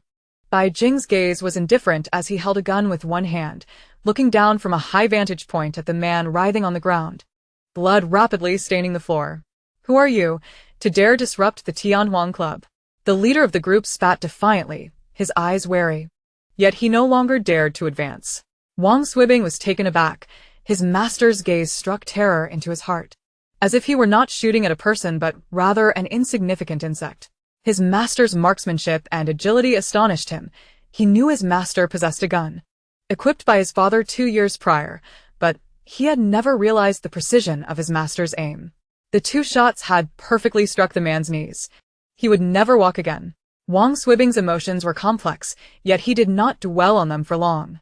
Regardless of how his master had changed, he remained a bodyguard. And his master was his employer. His master's lack of disdain for him and Chao Lei genuinely pleased him. "Hongji is here. Hongji is here." Someone shouted. Instantly, the crowd parted to create a path. Bai Jing cast a calm glance, his expression devoid of emotion. The newcomer bore a resemblance to Xiao Sa. Yet unlike Xiao Sa's coldness, he appeared somewhat softer, though a ruthless ambition gleamed in his eyes. His entourage pointed their guns in unison, enveloping the hall in silence. "Unrelated individuals, please exit. Today, we welcome Hongji's guests. The Tianhuang Club guarantees your satisfaction." "Is that not so? Whatever you wish to enjoy is permissible," someone jeered, casting a teasing glance at Bai Jing. Indeed. Once this matter is resolved, you may indulge as you please." Bang! Another gunshot rang out, and the previously insolent individual stared blankly at Bai Jing before lowering his gaze to the blood seeping from his chest, disbelief lingering until he collapsed. Xiao Hong's face turned ashen. He had not anticipated that the youth would dare to inflict harm under such circumstances. One of his men had barely moved, yet before he could pull the trigger, he fell to the ground, a bullet having pierced his brow, resulting in a far graver outcome than mere injury. No one dared to jest anymore. Fear enveloped them as the reality of death settled in. Wang Swibing drew his gun in readiness, his body tense with anxiety. Where was Xiao Lei? He was unafraid of their numbers. But the firearms and ammunition on the opposing side were a clear indication that they had entangled themselves with the underworld. Before the crowd could disperse, the wail of police sirens pierced the air. Xiao Hong extinguished his cigarette with a scowl. The police had arrived at the most inopportune moment. His entourage hastily concealed their weapons. Wang Swibing exhaled in relief. In a short while, the police surrounded them, led by a captain who barked, "We've received reports of armed assault." His gaze shifted to Bai Jing and Wang Swibing, the only two individuals visibly armed. N City was well aware of the underworld's activities. As long as things did not escalate into the public eye, they turned a blind eye. However, today was intolerable, an open act of violence. He could not avoid coming, and inwardly, he cursed Xiao Hong for instigating such chaos. Yet, knowing the powerful connections of the individuals involved, he dared not offend them. Spotting the guns in the hands of others brought him a modicum of comfort. Just as he concluded his thought, someone announced, "The police chief has arrived." The captain paused, intrigue flickering in his mind, and he chose to remain silent, awaiting his superior's arrival. The chief, a man in his 40s with a slightly portly build, appeared visibly anxious. Upon seeing Bai Jing unharmed, he sighed in relief, wiping away a cold sweat. "Young Master Bai, why did you not notify us of your arrival in N City? I could have made arrangements to ensure your comfort. I apologize for the disturbance you've encountered." Bai Jing nodded slightly, lowering his gun and surveying the chaos. "What is happening here? This is utterly disarrayed. Seal off the venue and apprehend the instigator." The chief hesitated, well aware that the complexities of the situation were not easily articulated. Although young Master Bai was a prominent figure, the bureaucratic hierarchy was significant, and he had not received any benefits from this incident. Xiao Hong's expression darkened. He recognized that trouble was imminent and felt resentment towards those who had instigated it. "I heard you are being transferred to X province this year?" Bai Jing inquired coolly, relieved that while he did not concern himself with Xiao Sa's affairs, he remained vigilant regarding national leadership, as his own father was also a figure of authority. The chief forced a strained smile, internally alarmed. He had only just learned of this news. Before he could respond, Bai Jing continued, "That place is unsuitable. I believe G City would be a better option." The chief's expression darkened. Everyone knew G City was a remote and impoverished locale. To suggest such a demotion was an affront, as if he were a fool. However, regardless of his internal thoughts, his demeanor became increasingly cautious, stammering, "Young Master Bai, you see, regarding the injuries." Bai Jing replied with a cold smile, "It was merely self-defense. If I had not taken precautions, would my father not be waiting for a corpse to collect?" The police chief was left speechless. He understood the truth in Bai Jing's words. Even if it were not self-defense, with so many armed individuals present, should young Master Bai have killed someone, none would dare to voice their grievances. Yet, regarding Xiao Hong, he found himself in a bind, chuckling awkwardly. "I am unaware of what transpired to incite such fury in young Master Bai." Bai Jing shrugged, dismissively stating, "I initially intended to gain some insight. Yet I encountered an obstacle. The security personnel rushed in. I had no other choice." Zhou Zekin was drenched in cold sweat, realizing he had crossed paths with a formidable adversary. The police chief's deference indicated the youth's significant status, though he felt utterly wronged. For he had merely acted out of goodwill. Jiang Ziyu glanced at his friend with concern, although they maintained some standing in N City. They knew well that civilians should not clash with officials. The youth's words and actions were undeniably infuriating. His casual demeanor belied the gravity of his initial aggression. The police chief pondered whether he could find a scapegoat, muttering, "I wonder who is so reckless. Our nation is a society governed by law, and we must ensure strict punishment." Bai Jing regarded him with a sardonic smile. "You are correct. Our nation indeed upholds the rule of law." As his gaze shifted towards the crowd, a tightening sensation gripped Zhou Zekin's heart. He noticed the youth's eyes sweep over him before he heard the detached remark, "I don't remember." The crowd fell into an awkward silence. Yet no one dared to speak up. The Zhou family held considerable influence in N City, and this young man, who commanded even the respect of the police chief, would naturally go unchallenged. Zhou Zekin found himself equally flabbergasted. Despite being clearly visible and marked with the imprint of a slap, He was rendered invisible in the collective silence. However, he soon understood that the youth was likely seeking trouble, and he had unwittingly walked into the line of fire, becoming the scapegoat. His friends, realizing the situation, cast him a sympathetic glance, conveying their condolences. A sense of frustration welled up within Xiao Sa, but he recognized that he was indeed at a loss. It seemed that being a good person in this world was fraught with peril. Bai Jing's lesson had taught him much, though he remained unaware of how this lesson would save his life many times over in the future. Chapter 15. Aftermath. The situation remained tense, with the police chief racking his brains. Xiao Hong's expression darkened, his gaze filled with a menacing intensity. Though he remained silent, Bai Jing could intuit his thoughts with remarkable accuracy, an expression he had often encountered in the post-apocalyptic world, where it simply meant silencing witnesses. Should he perish in N City, and his bodyguards be eliminated, no one would know of his identity amidst the throngs present, allowing the truth to remain concealed indefinitely. Bai Jing scoffed inwardly, wondering why Qiao Lei had yet to arrive. His patience was wearing thin. He could hardly believe that with Wang Swibing present, Qiao Lei would entrust his life to a police chief driven by greed. This was the underworld, a realm devoid of reason, especially as he had no intention of engaging in rational discourse. As these thoughts occupied his mind, the police captain's walkie-talkie crackled to life. The voice barely audible, yet sufficient for all present to hear. "Attention, the special forces have surrounded the club." A smirk curved at the corners of Bai Jing's lips, his expression exuding confidence and audacity. In the midst of the apocalypse, he had learned a valuable lesson. In the face of absolute strength, no conspiracy could flourish. This world revered the powerful. Xiao Hong realized the gravity of the situation, and upon observing the police chief's expression, he wasted no time. With a decisive command, all officers turned their weapons on Xiao Hong and his associates before the special forces could arrive. The rapidity of the turnaround left everyone momentarily stunned. With a loud crash, the door swung open, and rows of armed soldiers stormed in, encircling them completely. "Young master." Qiao Lei's footsteps were steady as he cast a discreet glance at his partner, positioning himself firmly beside Bai Jing, ever adept at maintaining appearances in front of outsiders. Gasps of shock filled the room as the guests collectively inhaled sharply. While they may have witnessed grand spectacles before, nothing compared to this astonishing display. Who was this young man that could summon the special forces? Bai Jing offered a subtle smile, casting a quick glance at Qiao Lei.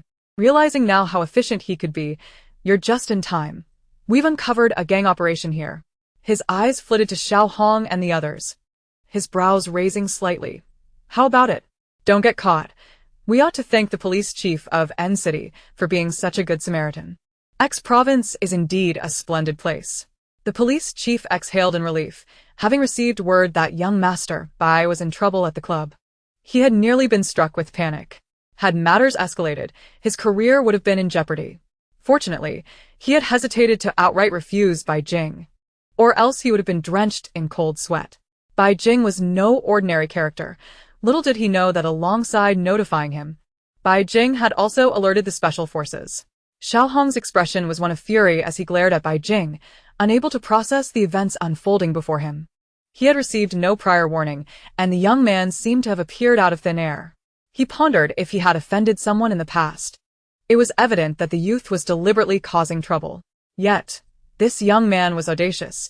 If there had been a grudge, it made no sense for him to act now. Xiao Hong felt as though calamity had befallen him without cause, particularly as he had only just risen to prominence. Left bewildered, and without understanding of the reasons behind it, the police chief, displaying his astuteness, covered Xiao Hong's mouth while subduing him, ostensibly to prevent any resistance. However, Bai Jing merely smiled unconcerned. He only needed to eliminate Xiao Hong to ensure that Xiao Sa could return without hindrance. After 10 months, who would care what happened to anyone else? "Sa go," Han Yen stammered, staring in disbelief at the unfolding chaos. This can't be real." He grasped Zhou Ji's arm. "Hit me. Quick, am I dreaming?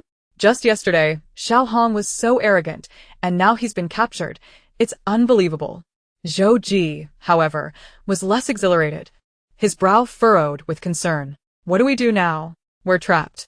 Xiao Sa fell silent for a moment before asking a seemingly unrelated question. What is his identity? Zhou Ji paused, momentarily taken aback, assuming he was still fixated on the young man. He shook his head. I don't know him. He seems to have only appeared in N City today. Find out.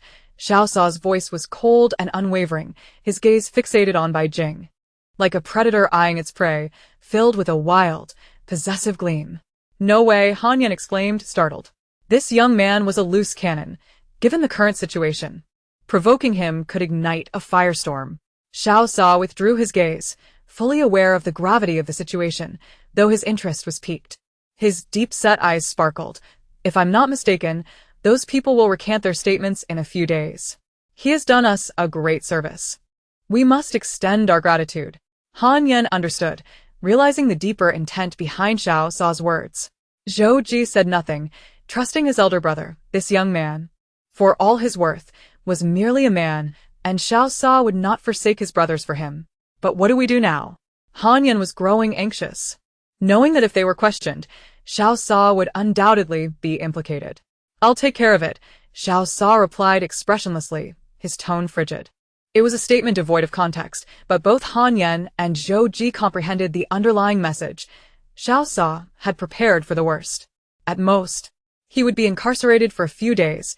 The earlier mention of someone recanting was merely to reassure them. Xiao Sa never engaged in actions without certainty. With Xiao Hong now captured, the older men might indeed panic. Certain avenues of information were exclusively controlled by the Xiao family. If they didn't assist Xiao Sa in recanting, how could they bear to watch their fortunes slip away? Yet, none had anticipated that events would unfold even more smoothly than they had imagined. Bai Jing, seeing Xiao Hong brought low, casually assessed him. So, he is the owner here. Not much to write home about. The police chief chuckled, feeling relieved. He now understood that he could proceed to X province without a trace of anxiety. Young Master Bai. You may not know, but the original owner was someone else, my own brother. However, not long ago, something happened and it seems he has gone missing. Leaving a record at the police station, I merely took over his position. Upon hearing the mention of Xiao Sa, Bai Jing's heart tightened momentarily before he relaxed. Feigning indifference, humph. Another tale of familial strife. Perhaps his brother is the cause of his downfall. Indeed, young Master Bai is quite right. This matter must be thoroughly investigated. I shall have the warrant rescinded shortly, the police chief said, smiling nervously, his heart racing. There was no escaping the fact that Bai Jing had accurately predicted the course of events, and he had been drawn into the fray. Since there is nothing more to discuss, let us disperse. Everyone has been quite startled today, and I appreciate the police chief making the trip. The blame lies with this fellow, leaving me in no mood, Bai Jing complained, leaving all present drenched in sweat. While there was no lack of sympathy for Xiao Hong, it was indeed a stroke of misfortune that he had crossed paths with such a calamity. Speculation regarding Bai Jing's intentional provocation was not entirely absent, however. There must be a rationale behind such antics. Setting aside the fact that this young man had never set foot in N City, even if he had, it was difficult to believe that someone of such remarkable stature and illustrious lineage could remain shrouded in mystery. Observing the individuals who had assaulted Zhou Zekan, a contemplative air enveloped them. It appeared that only Xiao Sa had reaped the benefits from this entire affair. Yet, to suggest that Xiao Sa was acquainted with such individuals was met with skepticism, for otherwise he would not be the subject of a city-wide manhunt.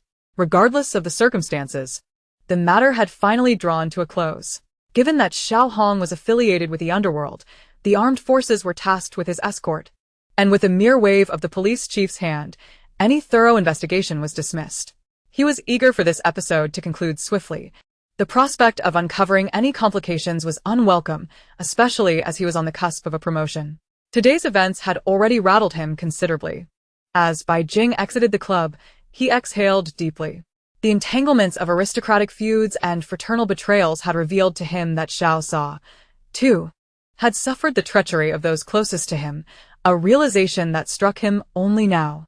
It was absurd that he had once despised Xiao Sa for his acerbic remarks, failing to comprehend that they were, in fact, piercingly truthful. Having dealt with Xiao Hong and Wang Cheng, one could only hope that Xiao Sa would soon return. Bai Jing mused quietly, suddenly overcome with a sense of trepidation as he neared home. Would Xiao Sa come to visit him upon his return? Xiao Lei remained silent during the ride back to the hotel, but upon arrival, he began to interrogate Bai Jing about the unfolding events, particularly why Wang Swibing had called in such a state of urgency. Bai Jing, his emotions a tangled web, was in no mood to entertain such inquiries and simply instructed Wang Swibing, "You shall share my bed tonight." Wang Swibing's eyes widened in astonishment, mouth agape. Xiao Lei fell silent, unsure how to respond. Bai Jing, disinterested in further dialogue, retreated to his room, leaving Wang Swibing to turn towards his partner. Brow furrowed with concern as he recounted the day's occurrences. "Do you think our young master might be possessed?" As a bodyguard, Xiao Lei was well aware of Bai Jing's temperament. Setting aside the prior investigations conducted before accepting the assignment, he had not observed anything amiss in Bai Jing's behavior, at least not until last month, when a noticeable shift occurred. "Are you daft? Possessed? If there were such things as ghosts, you would surely be one. Rather clever and yet pretending to be quite normal. Isn't that the very definition of a ghost?" "What ghost?" "A lecherous ghost, perhaps?" Xiao Lei jested with a mischievous glint in his eye. "Get lost. Keep your hands to yourself, you lecher," Wang Swibing retorted, laughter punctuating their banter. With that, they set aside the topic, content that their young master was well. Although they were alarmed by his transformation, they did not perceive it as detrimental. Previously, the young master had exuded a flamboyant and capricious demeanor, reminiscent of a fool. Now, he was far more agreeable, even if his current disposition could evoke considerable ire. On the following day, visitors flocked to pay their respects. Bai Jing, with great patience, navigated the incessant stream of guests, occasionally veering into subtle inquiries. Discovering that the police had rescinded the arrest warrant, this revelation brought him a faint sigh of relief, yet the absence of news regarding Xiao Sa left him somewhat disheartened. As the third and fourth days passed, rumors circulated that Jing Haitang had fallen under Xiao Sa's control, yet he himself remained elusive, delegating tasks to those around him. Bai Jing awaited in silence, having entertained a multitude of visitors, from the mayor to various business magnates, dismissing one group only to welcome another. Fearful that by refusing to entertain guests, he might miss the chance to reconnect with Xiao Sa. However, on the sixth day, Xiao Sa still had not made an appearance. Bai Jing's heart was a tumult of conflicting emotions. He was unsure whether to feel sorrow or relief. Though he had mentally prepared himself, and often pondered Xiao Sa, the prospect of their imminent meeting filled him with an uncharacteristic trepidation, the haunting image of Xiao Sa pierced by a zombie's attack ever present in his mind. "Let us depart," Bai Jing declared softly, unwilling to wait any longer. Knowing that Xiao Sa was safe brought him solace. Yet he was acutely aware of the pressing matters at hand. He was no longer the naive youth of yore, nor would he allow minor setbacks to hinder his progress. As the apocalypse loomed, it was imperative that he grew stronger, for only then could they secure a greater chance of survival together. He had contemplated seeking out Xiao Sa. But what would he say? Inform him of the impending apocalypse? That was simply inconceivable. It was far more prudent to enhance his own capabilities so that he might protect Xiao Sa in the future. In his past life, he had perished for his own sake. In this life, he would safeguard Xiao Sa, even from a distance, for that would not sway his resolve in the slightest. Chapter 16. Missed Opportunities. Seated in the car, Bai Jing remained enveloped in silence, while Xiao Lei occasionally glanced back, increasingly convinced that their young master had experienced a heartbreak. A slight grin crept onto his lips, a semblance of carefree joy brightening his demeanor, as he thought, "You too have your share of woes." Bai Jing gazed blankly out the window. Having made his decision, he would not waver. To claim he felt no regret would be a falsehood. He longed for Xiao Sa with an intensity that ached within. No one could fathom the anxiety and anticipation he harbored in N City, despite the turmoil in his heart. He found a strange sweetness in it. Now, leaving abruptly, though it was his own decision, felt akin to being hollowed out. Unbeknownst to him, shortly after his departure, Xiao Sa arrived with his entourage to pay a visit, never anticipating that Bai Jing would leave so swiftly. Yet, fate has a peculiar way of intertwining paths. Why was I not informed? Xiao Sa inquired in a low, icy tone, his eyes glimmering with barely contained irritation.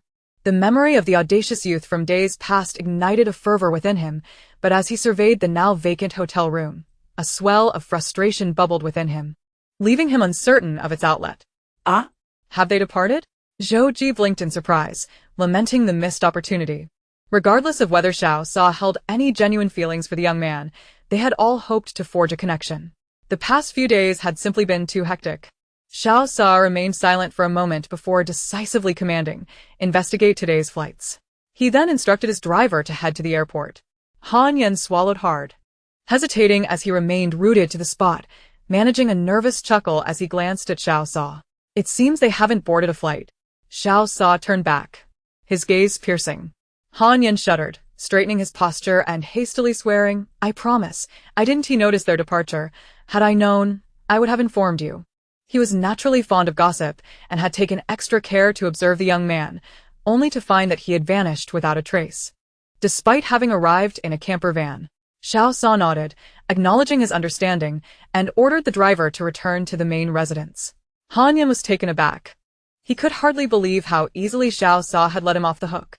Zhou Ji, observing Han Yan's bewilderment, teased, "Hurry along, will you?" Oh. Han Yan hurried after him, still in a state of disbelief that Xiao Sa had refrained from unleashing his wrath upon him. Upon returning to the main residence, Xiao Sa made a beeline for his bedroom. Over the past few days he had indeed intended to visit, but the incessant interruptions from the elder members of the gang had thwarted his plans. He had hoped to seize this opportunity to resolve matters once and for all. And now that the moment had arrived, he was determined not to let it slip away. Yet, the absence of Bai Jing left him with a tinge of regret, though his anger was far from overwhelming. Ironically, this only intensified his intrigue. His dark eyes sparkled with amusement, for he and this young man seemed destined to cross paths. When he received his subordinate's report and discovered Bai Jing's name, he could not help but recall the delicate fragrance that lingered around him, the softness of the young man's physique. On that fateful day, though he sustained grievous injuries, he was not entirely devoid of consciousness. Individuals of his ilk, even in slumber, remain ever vigilant. He recalled that although he had managed to escape, his stamina was waning and his mind began to unravel. Leaning against the side of a vehicle, he pondered how to extricate himself swiftly, fully aware that soon someone would come searching for him, and at that moment, even if he possessed 9 lives, it would not suffice to evade death. Then, he heard footsteps approaching, most of whom were martial practitioners. In a moment of urgency, he quickly deduced who among them was the weakest, and resolved to take a desperate gamble. Without hesitation, he lunged at the most vulnerable individual, grasping tightly onto him. Although he appeared to be unconscious, his grip was firmly secured around the person's vital points. It was a calculated risk. Should this individual attempt to move, he might not be able to hold on, but he could still retaliate by taking him hostage. Moments later, he faintly perceived the disdainful voice of a youth, muffled and unclear, before he succumbed to unconsciousness. It was only after being ushered into a vehicle that he truly lost consciousness, awakening later in a private clinic. From Dr. He learned of Bai Jing, and he had long wished to express his gratitude. He was a man who valued debts of gratitude and vengeance distinctly. Yet at that time, he was incapacitated and the other party seemed indifferent to his appreciation. Following an incident at the hall, he became preoccupied with urgent matters and set aside his intention to thank Bai Jing, never expecting to encounter him again in N City. No wonder he felt an inexplicable familiarity upon seeing him on the street. Moreover, that youth had aided him significantly on 2 occasions. He could still feel the youth's agility in his ears, nose, and fingertips. Xiao Sa did not hesitate, picking up the phone to call D-City, only to find that the answers were scarce. Most responses were tinged with ignorance, revealing that the youth had not appeared publicly for over a month. Furrowing his brows in concern, he realized that if he were to retreat in fear, he would no longer be Xiao Sa. After arranging matters at the hall, he promptly ordered a ticket for 3 days hence, resolute in his decision to return to D-City. Not only to settle various affairs, but also to inquire further about the youth. He felt vexed that they had not traveled by plane, although the RV was conspicuous. The vastness of Z country rendered the task of locating them akin to searching for a needle in a haystack. Nevertheless, he believed the youth would eventually return. In the ensuing days, Xiao Sa made several trips to D-City, yet aside from learning that Bai Jing had placed a substantial order with Dr. He for medical supplies, he gleaned little else. Or perhaps he did learn something. But he could not shake the feeling that the youth described in rumors was not the same as the one he had encountered. Nonetheless, he found this discrepancy rather intriguing. He possessed ample patience. Meanwhile, as Xiao Sa busied himself, Bai Jing and his companions arrived at Huangshan. Following the address etched in his memory, Bai Jing navigated toward Qingcheng.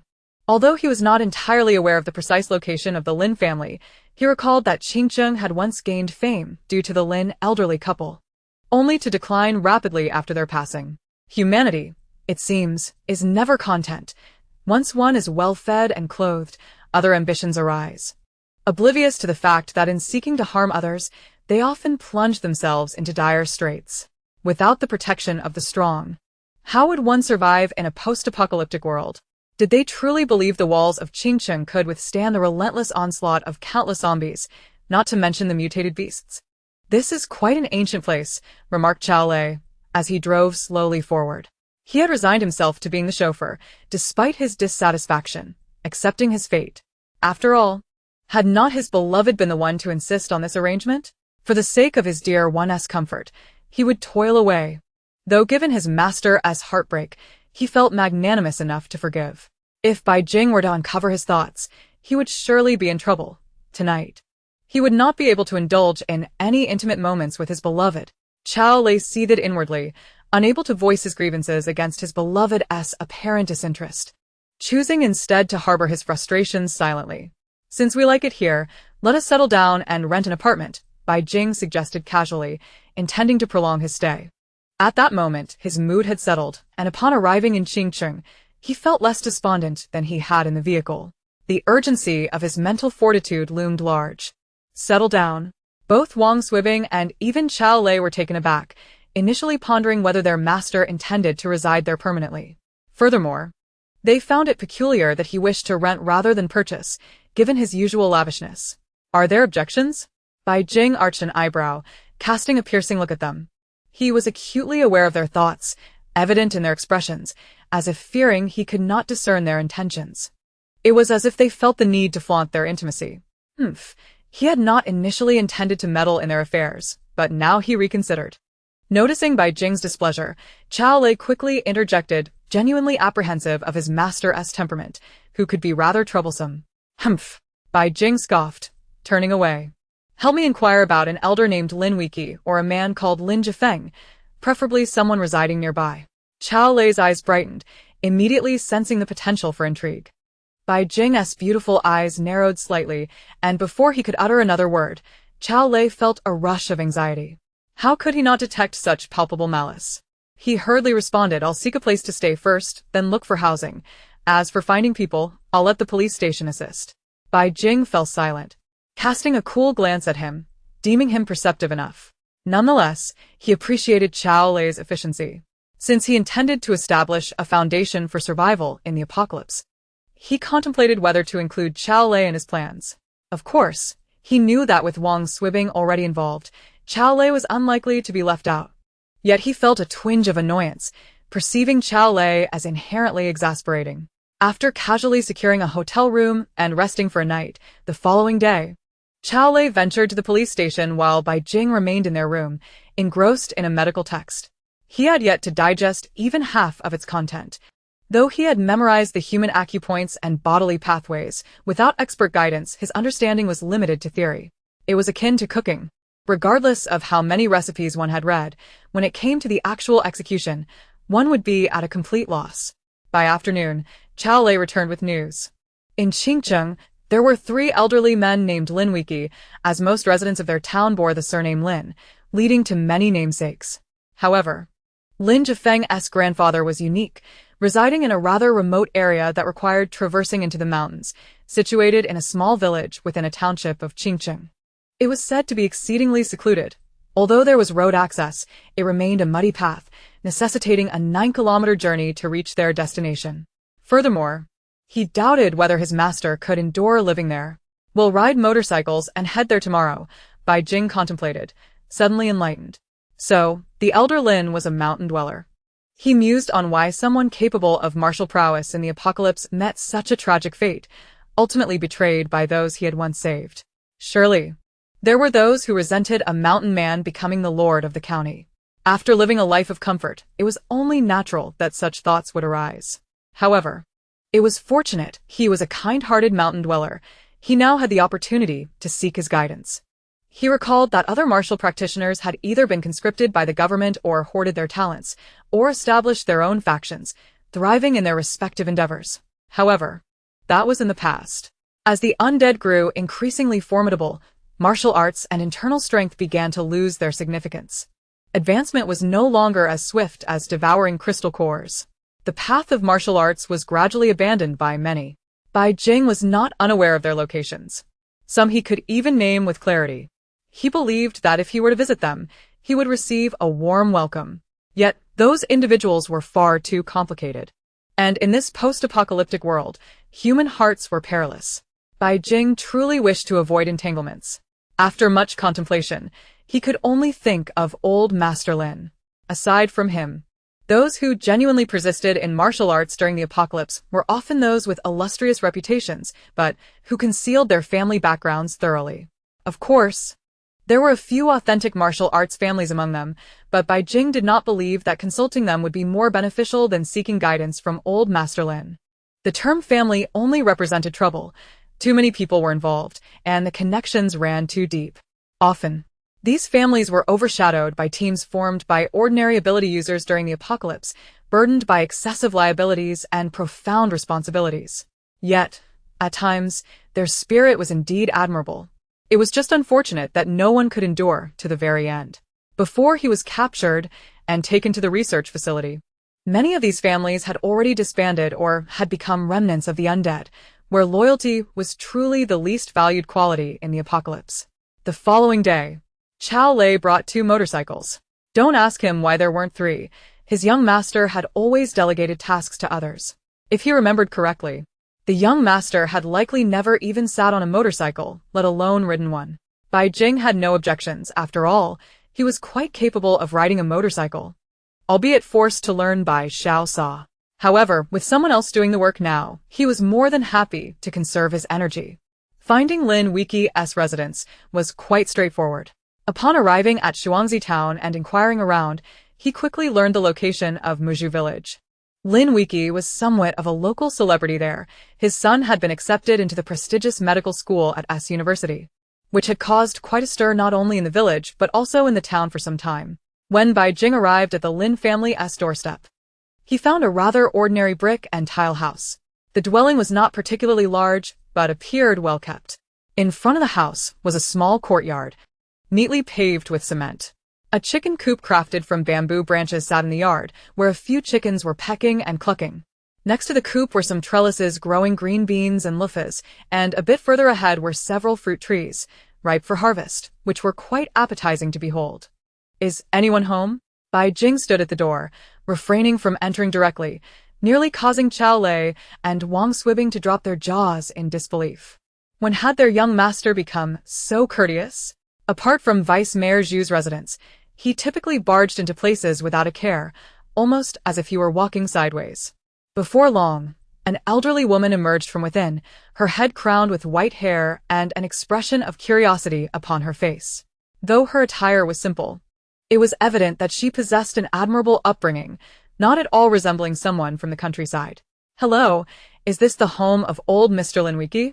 Bai Jing inquired with a gentle smile. If he wished, given his appearance and amiable demeanor, he could easily charm both the young and the old. However, Wang Swibing and Xiao Lei were still in a state of shock. Was this truly their young master? It was hard to believe. After becoming accustomed to his cold demeanor and sarcastic remarks for over a month, this sudden transformation was indeed astonishing. Chapter 17. The Lin family. The old man is not home right now, the woman replied with a hearty laugh, showing no signs of being intimidated by their imposing presence. You must be Mrs. Lin, Bai Jing thought to himself, sensing that this woman possessed a formidable mental strength, albeit not a psychic. Who cares about titles? I'm just an old woman. Come inside and sit. Are you looking for my husband for something specific? Mrs. Lin laughed, her wrinkled face appearing a touch younger. I apologize for my presumption, Bai Jing replied, then smiled. I have heard of old Master Lin from others. Surely you can tell that I am currently practicing a form of internal strength, albeit with limited understanding, which is why I specifically came to seek your guidance. Upon hearing this, Mrs. Lin's expression shifted, her smile fading. Who told you this? She inquired, her tone now more subdued. Bai Jing understood her skepticism and replied with a reassuring smile. Rest assured, this matter is known only to me. I actually heard it from the older generation, who occasionally mentioned it in casual conversation. I did not disclose this to anyone else. I merely came with a mindset of trying my luck, but upon meeting you, I feel I have found the right person. Oh? What do you see? Mrs. Lin's interest was piqued. Being fundamentally kind-hearted, she did not delve deeply into her suspicions, understanding that idle chatter was typical among the youth. In her day, she and her husband had also been figures of renown. As long as it wasn't those few troublesome families, she could accept it. However, these days, those troublesome families were likely half buried in the earth. Clearly, it is your profound internal strength, Mrs. Lin. Had I not met you, I would never have guessed that you are also a person of great skill, Bai Jing remarked, flattering her, though he meant it sincerely. Wang Swibing and Xiao Lei remained in a state of astonishment. Their young master's abilities were indeed impressive, but this revelation about internal strength was a first for them. After years in the military, they had only encountered it through television and novels. Moreover, when had their young master learned such skills? They had been completely oblivious. However, with so much they did not know, they did not ponder it further and instead focused intently on Mrs. Lin, curious about the legendary internal strength. They never expected such a thing truly existed in the world. High skill. It's merely family martial arts, a few techniques for strengthening the body, Mrs. Lin chuckled, enjoying the flattery. What martial arts are you practicing? Bai Jing appeared somewhat embarrassed. To be honest, I'm not entirely certain. My teacher only instructed me on how to circulate my internal energy. The rest has been through my own exploration. I've read numerous medical texts, but it's all theoretical. Mrs. Lin's expression darkened as she reproached him. Your teacher is quite irresponsible. Internal strength should not be practiced recklessly. Extend your hand. Let me see. Upon hearing this, Bai Jing felt a flicker of joy in his heart. He obediently extended his arm, allowing Mrs. Lin to take his pulse. Mrs. Lin furrowed her brow, her fingers pressing against his pulse point. As her expression grew increasingly grave, Bai Jing's heart sank, feeling a wave of regret and rising resentment. He should have anticipated this. What good could the research facility have offered him? It was merely that he had been too fatigued at the time and had naively thought that internal strength was beneficial, failing to reflect deeply. After a considerable time, Mrs. Lin finally released his arm and scrutinized him from head to toe. Observing his attire and demeanor, she relaxed, her brow smoothing as she smiled. You must have consumed something beneficial. Your internal strength is indeed impressive. It enhances your capabilities swiftly, but haste makes waste, which can be detrimental to your health. Since you seem lively now, I believe you are fine, but you should be cautious with your practice. I humbly seek your guidance, Mrs. Lin, Bai Jing said, concealing his inner resentment and earnestly seeking her counsel. He couldn't help but feel fortunate. The beneficial thing Mrs. Lin mentioned was likely the spatial spring water, as he could think of no other reason. Mrs. Lin pondered for a moment before not immediately agreeing, instead asking, why do you wish to learn internal strength? Many young people these days do not pursue this. Bai Jing did not shy away and replied candidly, I wish to protect those I care for, as well as myself. Mrs. Lin appeared somewhat surprised, glancing at the visibly protective individuals behind him. Did this young man truly need protection? Wang Swibing and Xiao Lei were equally puzzled. Setting aside who their young master wished to protect, they had speculated that he had experienced a heartbreak, but why the need for self-defense? Their young master's background was substantial. As long as he did not bully others, he should be fine without learning martial arts for protection. Moreover, they were there as his bodyguards. Bai Jing smiled gently. Perhaps my grandmother is unaware that I am, in fact, an illegitimate child. Lin Grandma's heart softened at his candid demeanor, and noticing the bewildered expressions on the bodyguards behind him, she felt reassured, realizing that this young man was indeed speaking the truth and was a pitiable child. Thus, she refrained from probing further and smiled, saying, I am humbled by your kind words. Should you have any uncertainties, feel free to inquire.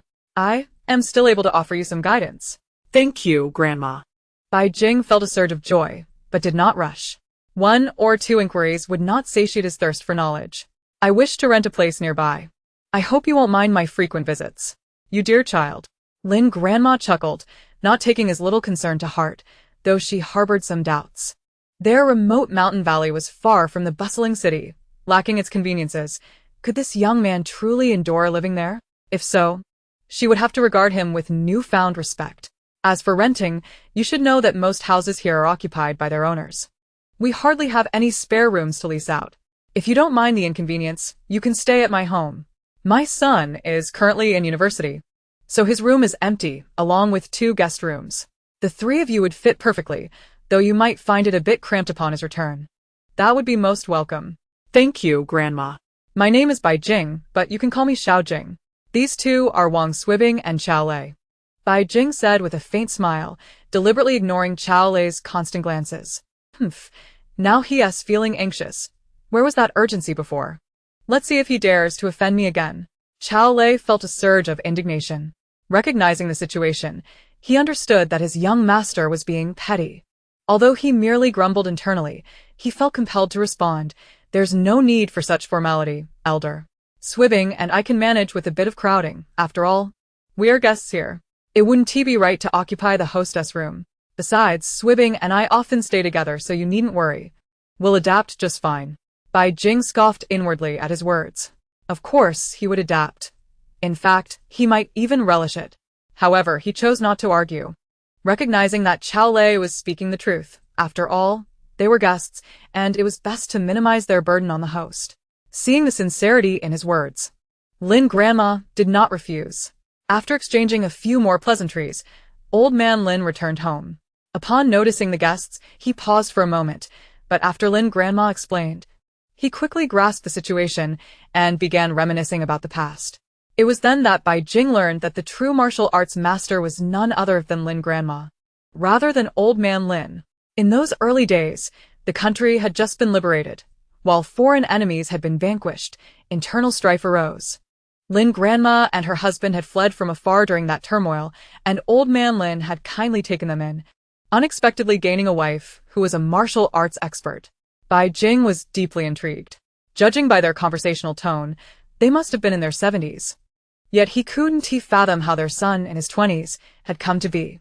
However, that was their private matter, and he did not wish to pry. He merely admired the 2 elders. Had he not heard their stories, Bai Jing would never have guessed their true ages. Despite their snow-white hair, they radiated vitality. Old Man Lin, in particular, was still sprightly enough to work in the fields, having just returned from the land. That evening, they did not stay there, but first returned to the county seat to gather their belongings, and the following day, they returned again. Lin Grandma observed the multitude of bags they carried, and simply smiled. At that time, neither she nor Wang Swibing and Qiao Lei believed that their young master could endure for long. Yet none could have anticipated that Bai Jing would remain until the end of the year. He was like a sponge, incessantly absorbing various forms of knowledge. As if time were insufficient, each day was meticulously scheduled. He rose early to exercise, often engaging the 2 bodyguards in practice and seeking guidance from Lin Grandma. When Old Man Lin took an interest, he would occasionally seek to learn as well. It was during these moments that Bai Jing realized what it meant to judge a book by its cover.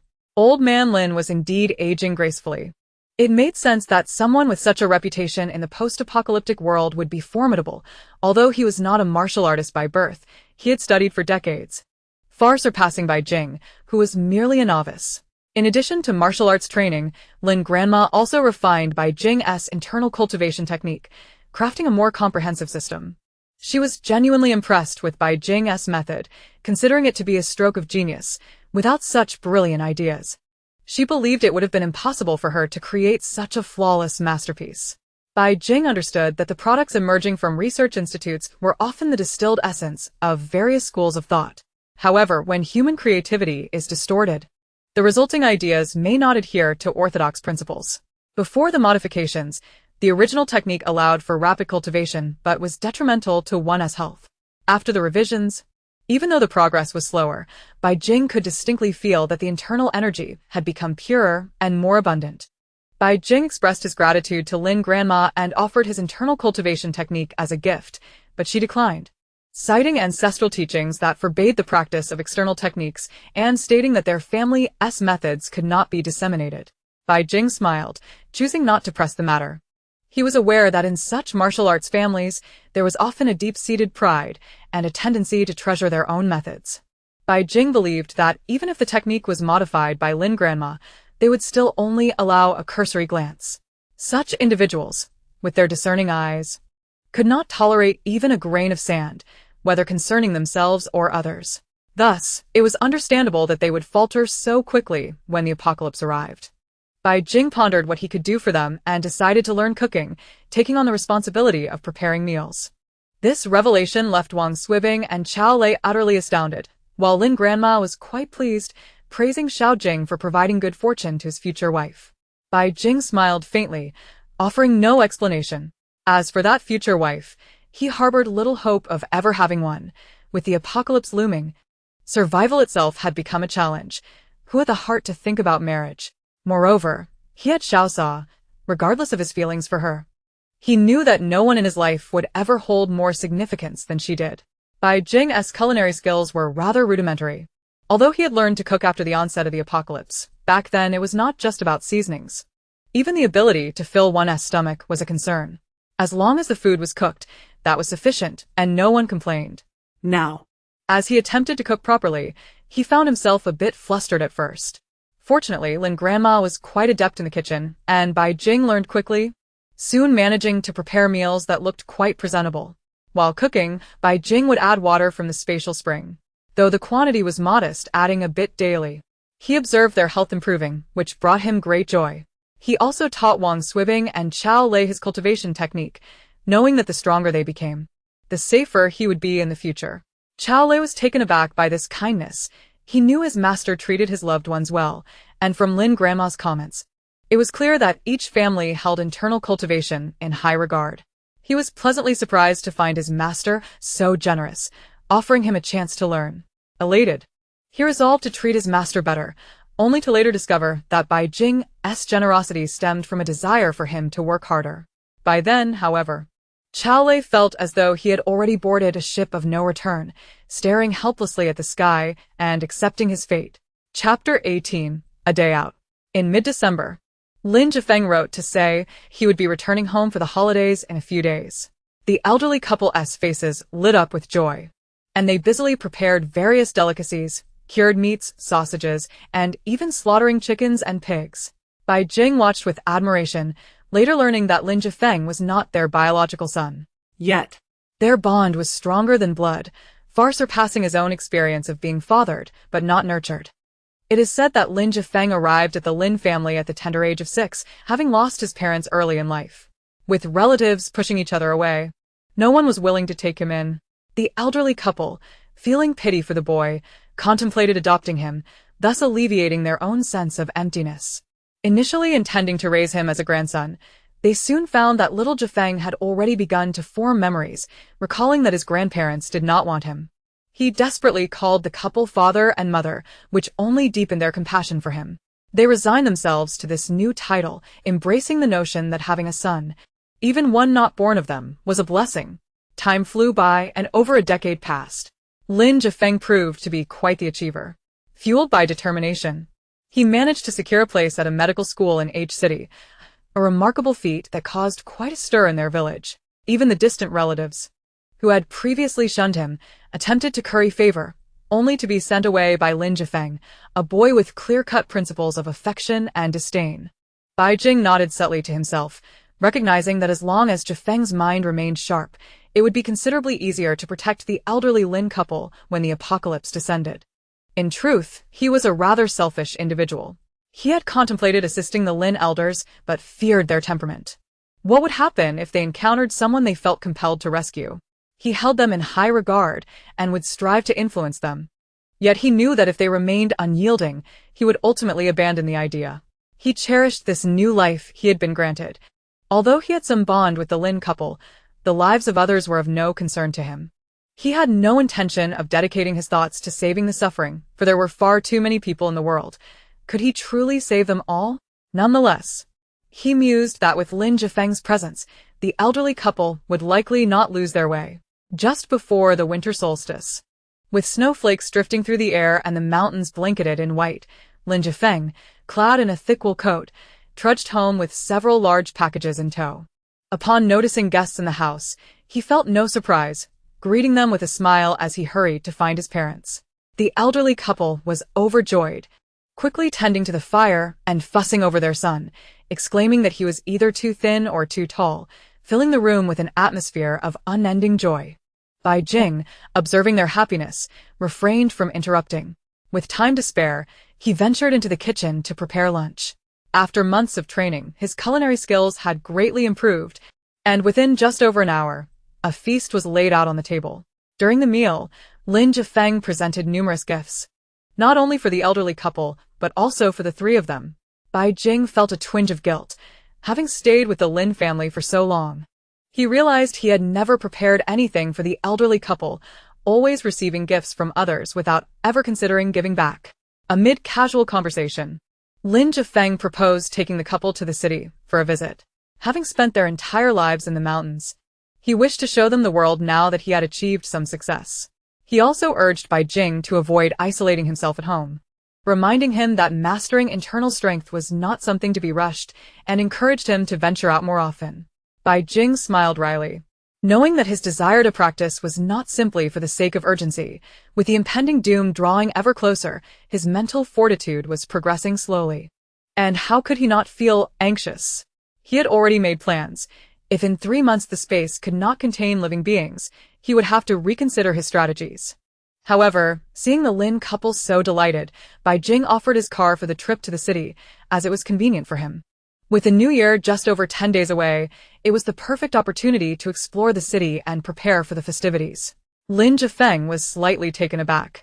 He was aware that Bai Jing was wealthy, but had not realized he possessed a car as well. "Little Jing, aren't you returning home for the new year?" he asked. Upon hearing this, Lin Grandma quickly signaled to her son, as Bai Jing's personal matters were not something the elderly couple felt entitled to disclose. They refrained from revealing that Bai Jing was actually their illegitimate son, nor did they inquire about his intention to stay with them for the new year. Lin Jifeng offered an apologetic smile and fell silent.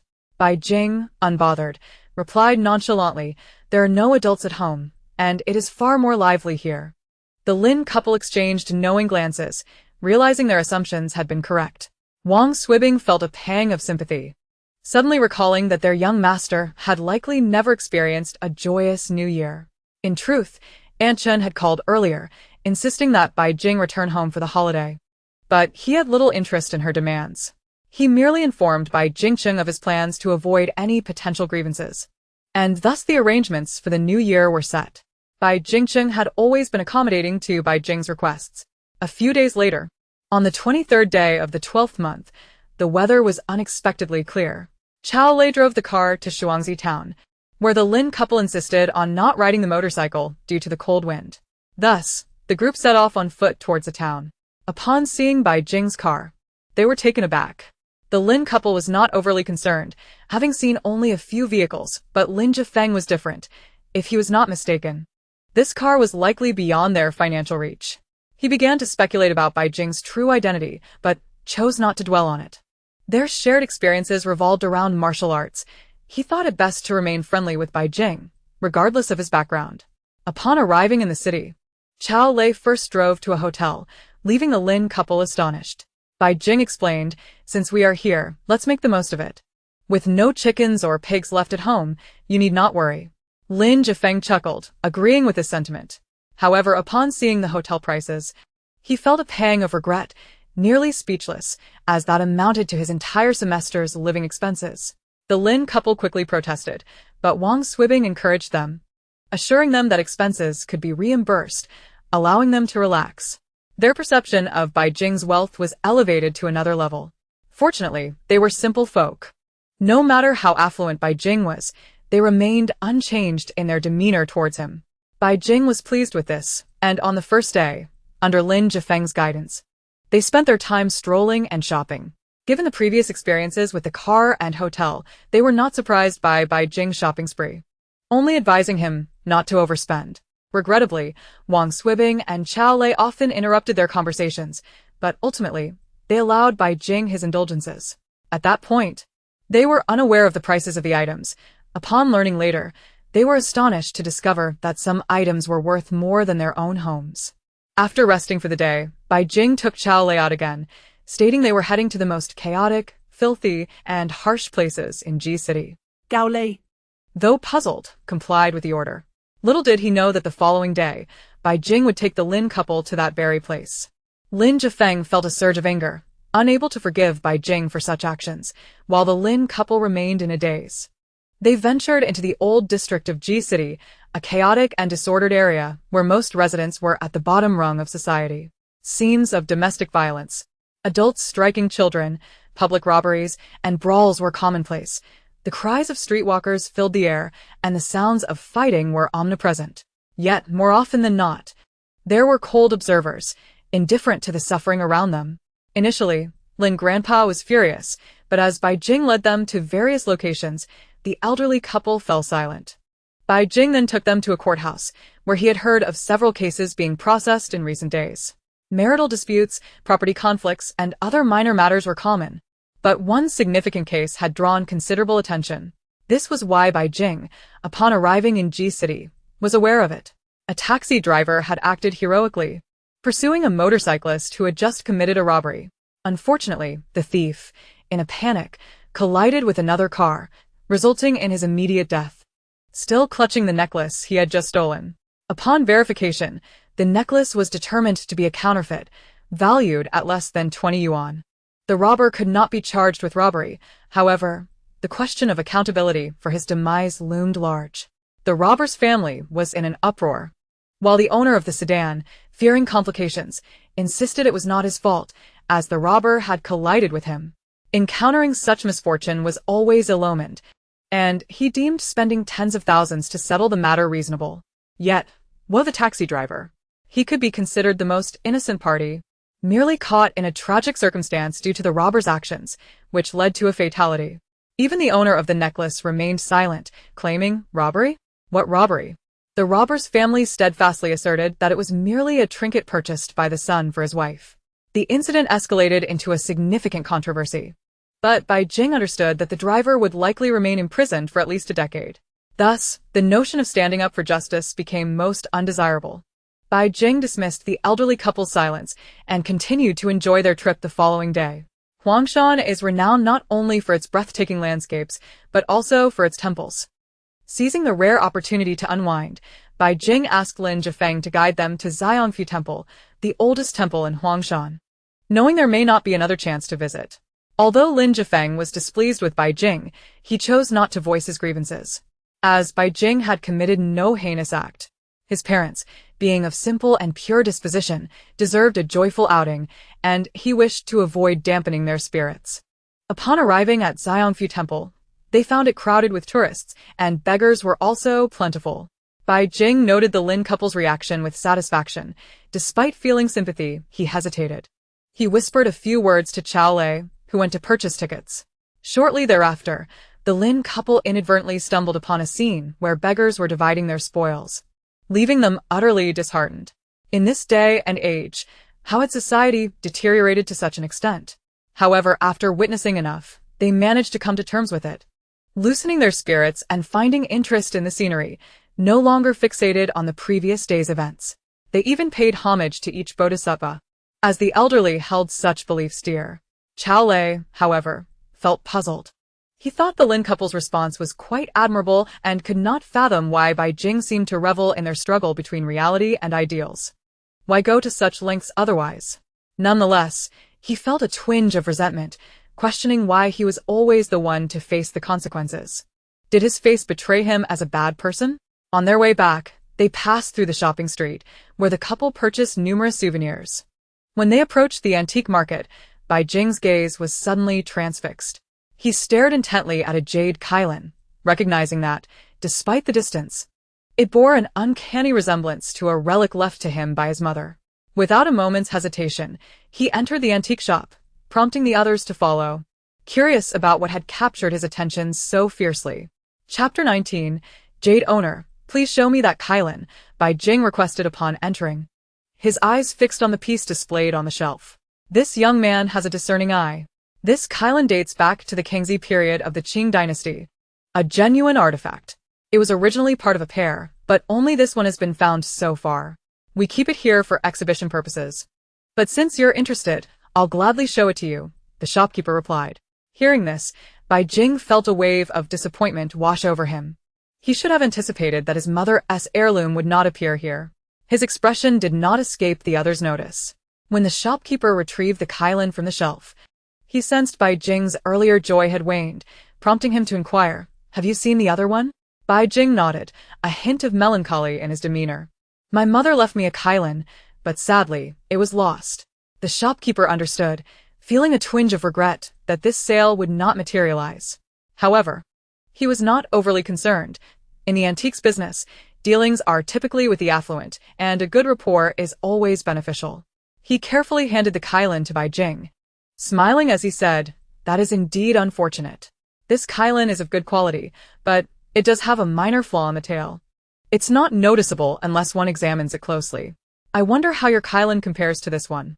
Bai Jing examined the Kylan closely, noting a small crack on the tail. Although the flaw was minor, it marred the overall perfection of the piece. While it looked similar, the direction of its stance and posture differed from the one his mother had left him. "How much?" Bai Jing asked, casually handling the Kylan, causing the shopkeeper to gasp internally, fearful of any mishaps, as jade is fragile. "If you wish to purchase it, it's 30,000 yuan. The quality of this jade is worth more, but..." The shopkeeper's sentence trailed off as Bai Jing, without hesitation, tossed a card onto the counter. "All right, let us settle the bill."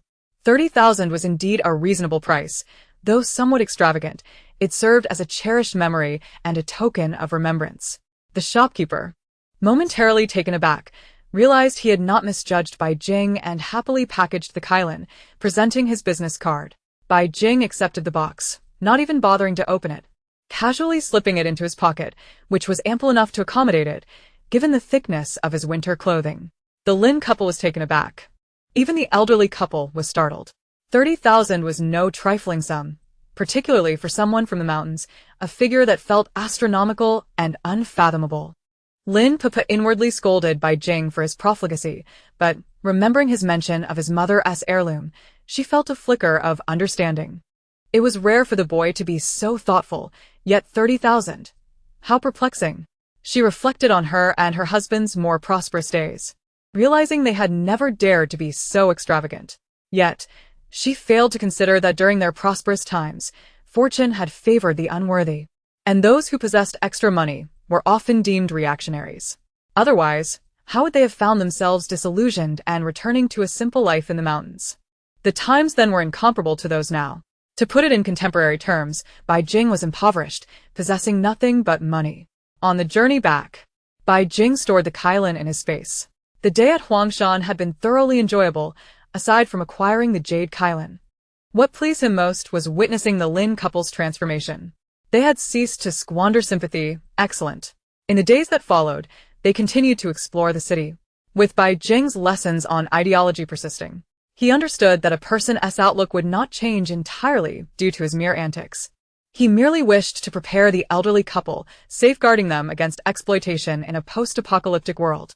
Bai Jing was well aware that while he was willing to assist the Lin couple, he would not tolerate their sentimental tendencies.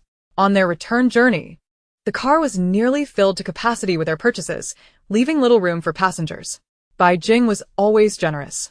But it was only at the urging of the Lin couple, with the new year approaching, that he relinquished his desire to continue shopping. The Lin family wiped their brows in relief, having witnessed someone shop in such a manner. Their hearts could hardly bear the strain, truly experiencing what it meant to spend money like water. However, upon returning to Shuangzi town, Bai Jing found himself in a quandary: how to transport all these items back. The Lin family found themselves at a loss for words. When they made the purchase, it had never occurred to them to consider this issue. Eventually, it was under Chao Lei's suggestion that he and Wang Swibing rode a motorcycle, making 3 trips to transport everything. This did not even account for the items they carried in their hands. All of them possessed some internal strength, so despite the weight of the items, it was not overly taxing. From Shuangzi town to Muzhu village, they reached their destination in merely an hour, moving slightly faster than the motorcycle. The current weather was frigid, and the thick snow on the roads rendered riding a motorcycle rather challenging. Upon their return, the Lin couple discovered that apart from the New Year supplies, almost everything Bai Jing had purchased was intended for them, with hardly any items for Wang Swibing and Xiao Lei. Bai Jing himself had only bought a piece of jade. This displeased Grandma Lin, leaving Bai Jing puzzled, prompting him to voice his confusion. He, along with Xiao Lei and Wang Swibing, had no real need to buy anything. Their gifts for Grandma Lin were simply to win her favor. Why, then, was she unhappy? After a moment of silence, Grandma Lin understood but remained calm, choosing not to explain. How could she articulate her thoughts? This child, Bai Jing, had lacked affection since childhood, and while he had never given gifts before, receiving them seemed entirely natural to him. However, could the Lin family's perspective truly align with his? Wang Swibing and Xiao Lei found the situation amusing. They had never regarded the young master as such an endearing character. Nonetheless, the matter passed without further incident. Grandma Lin merely advised Bai Jing not to purchase gifts in such a manner in the future. With a haughty tilt of his chin, Bai Jing replied, "Of course. I've never given gifts before." Grandma Lin covered her face, falling silent. This child was rare in his thoughtfulness, albeit his method of expression was somewhat misguided. Faced with such generous offerings, they could only graciously accept. Upon returning to their room and glancing at the prices, they were taken aback. One piece of clothing cost over 10,000. Their hearts raced at the thought of returning it, but considering Bai Jing's explanation, they realized that returning it would likely sadden him. Though the situation was somewhat absurd, they appreciated Bai Jing's intentions. Time flew by, and amidst the hustle and bustle, the new year arrived. They hung couplets, set up the incense altar, lit firecrackers, and enjoyed the reunion dinner. Bai Jing felt immense joy that day. It was the most festive New Year he had ever experienced. At midnight, although Maju village had few residents, every household erupted in firecrackers and fireworks. Bai Jing had purchased quite a few beforehand, and as he gazed at the colorful sky, witnessing vibrant blossoms burst forth only to vanish in an instant, leaving behind a few sparkling remnants, he felt a bittersweet twinge. Such beauty might not be witnessed again next year, and his heart sank. The progress of his spiritual energy was still painfully slow. After the new year, he would likely have to depart, and the thought was difficult to bear. Back in his room, Bai Jing struggled to fall asleep. Suddenly, he remembered the Kylin he had bought. It seemed he had yet to examine it since his return. Channeling his spiritual energy, he retrieved the Kylin, only to find the packaging empty. His face darkened as he opened the box. He had intended to call and inquire, but upon reflection, something felt amiss. Not only had he seen the shopkeeper place the Kylin inside, but the business card he had found would not have been given if the shopkeeper had ill intentions. Besides, 300,000 was not an exorbitant sum, and he doubted that a reputable antique shop would jeopardize its credibility over a mere Kylin. Bai Jing pondered incessantly. The Kylin could not have vanished into thin air, especially not from within the space. Recalling items that had previously disappeared from the space, a faint suspicion arose in his mind. The only plausible explanation was that the Kylin must have a certain connection to the space. Yet, this did not quite add up. While the Kylin was of good quality, it was hardly a masterpiece, merely a piece of broken stone. Could it truly compare to the space? Wait, broken stone? Bai Jing's eyes brightened. Meteorites are stone. Crystal cores are stone. Jade is also a stone, and all of them contain energy. Jade, particularly, embodies the essence of heaven and earth. As for meteorites, Bai Jing was not yet aware of their properties. Crystal cores, while harboring a plethora of viruses, could still be considered a form of energy. If utilized correctly, they could even unlock latent potential within the body. The next day marked the first day of the new year, and Bai Jing was determined not to waste a moment. He drove to the county town, only to find that none of the jade shops were open. Disappointed but undeterred, he continued on to the city. Now that he had a theory in mind, he was resolute in seeking validation. He had not noticed before, but since the Kylin's disappearance, his space seemed to have become more clear and the air fresher. Though the change was subtle, almost imperceptible, with a focused mind, he could still sense it. Upon arriving in the city, Bai Jing chose the nearest shopping mall and headed straight to the jewelry section. Although it was not a dedicated jade shop, they had jade pendants and bangles. He was solely interested in confirming whether his hypothesis was correct. After purchasing a jade bangle, he swiftly paid and returned to his car, immediately storing the bangle in his space. When he retrieved it, nothing had changed. Bai Jing was elated. He promptly cleared his mind and sank into the space. Unfortunately, he could not perceive any changes. However, considering the bangle's modest price of 20,000, he quickly reconciled himself. The jade Kylan was not only ancient but also of superior quality, far surpassing the bangle from the mall. Chapter 20. Why Province Without Hesitation. Bai Jing drove toward the largest jade shop in the city. Upon arrival, he was met with a dazzling array of jade and emerald pieces, prompting him to fall silent. Even though he had little concept of money, he knew that spending thousands or millions here would hardly make a ripple. Not dwelling too much on the matter, Bai Jing felt a surge of excitement and selected several high-quality jade pieces, requesting them to be packaged. At the checkout, 2 million disappeared in an instant. Bai Jing merely shrugged, not overly concerned. Once back in his car, he stored the jade in his space, and just like that, 2 million vanished without a trace. He then focused his spiritual energy, delving into the space, sensing a slight yet notable change in his spiritual power. A wave of joy surged within him, and he couldn't help but smile. Afterward, he began to explore the space. This time, the changes within the space seemed to be more significant due to the jade than even the jade Kylan. Even a small increase could not conceal the delight swelling in his heart. By the time he returned to Mizhi village, a gentle smile lingered on his face, prompting Xiao Sa to exclaim that the sun had risen in the west and that the young master had yet to shoot him a disdainful glance, an absolute miracle. Bai Jing paid him no mind, aware that he had been tense lately. While cultivating internal strength was beneficial for both health and self-defense, those around him undoubtedly worried about his relentless dedication, even if they did not voice their concerns. That evening, Bai Jing announced that their next destination would be Wei Province, renowned as the most famous jade-producing region in the country.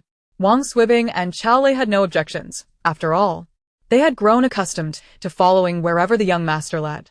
However, Grandma Lin and Grandpa Lin were taken aback.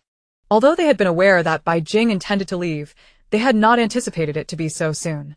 It was only the first day of the new year, and if there were matters to attend to in Wei Province, surely they could wait until after the holiday? Grandma Lin voiced her reluctance, her gaze reflecting disapproval. Bai Jing contemplated her words, recognizing his impatience. She made a valid point. Many shops in the city were still closed, and Wei Province would likely be no exception. In the following days, Grandma Lin and Grandpa Lin busily prepared various local specialties, mountain mushrooms, cured meats, and whatever else they could pack, insisting that Bai Jing take them along. Bai Jing smiled graciously in gratitude, but he only took the cured meat and sausages. As for the mountain mushrooms, the fertile land of Mizhi village was abundant with wild fruits, mushrooms, and vegetables. He had thoroughly explored the mountains while learning to cook, transplanting every cultivable plant into his space. He was not lacking in vegetables, however, he faced some challenges regarding meat. Yet, recalling the value of jade, Bai Jing's heart began to stir with excitement. Even before the 10th day of the new year, he bid farewell to the elderly Lin couple, accompanied by Wang Swibing and Qiao Lei. This time, the couple did not try to keep him, escorting Bai Jing all the way to Shuangzi town, reminding him to take care on the journey and to visit again when he had the time. Watching Bai Jing board the vehicle, they reluctantly returned home. A slight pang of melancholy stirred in Bai Jing's heart. He was no stranger to farewells, yet he feared that this parting could be a final goodbye.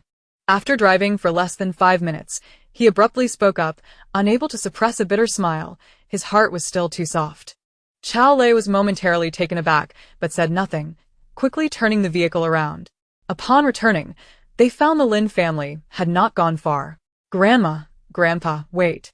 Bai Jing shouted from the car.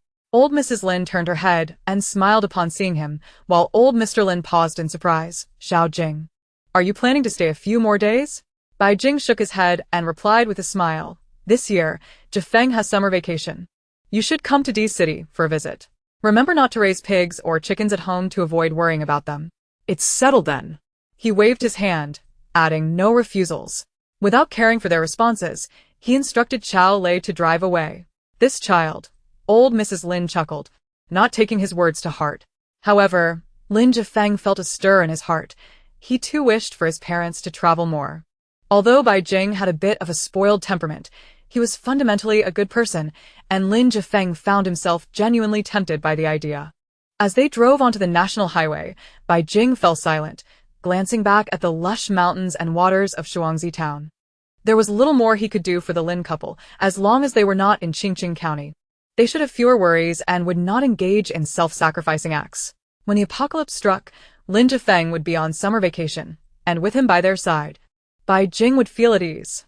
Chao Lei and Wang Swibing exchanged glances, both perplexed.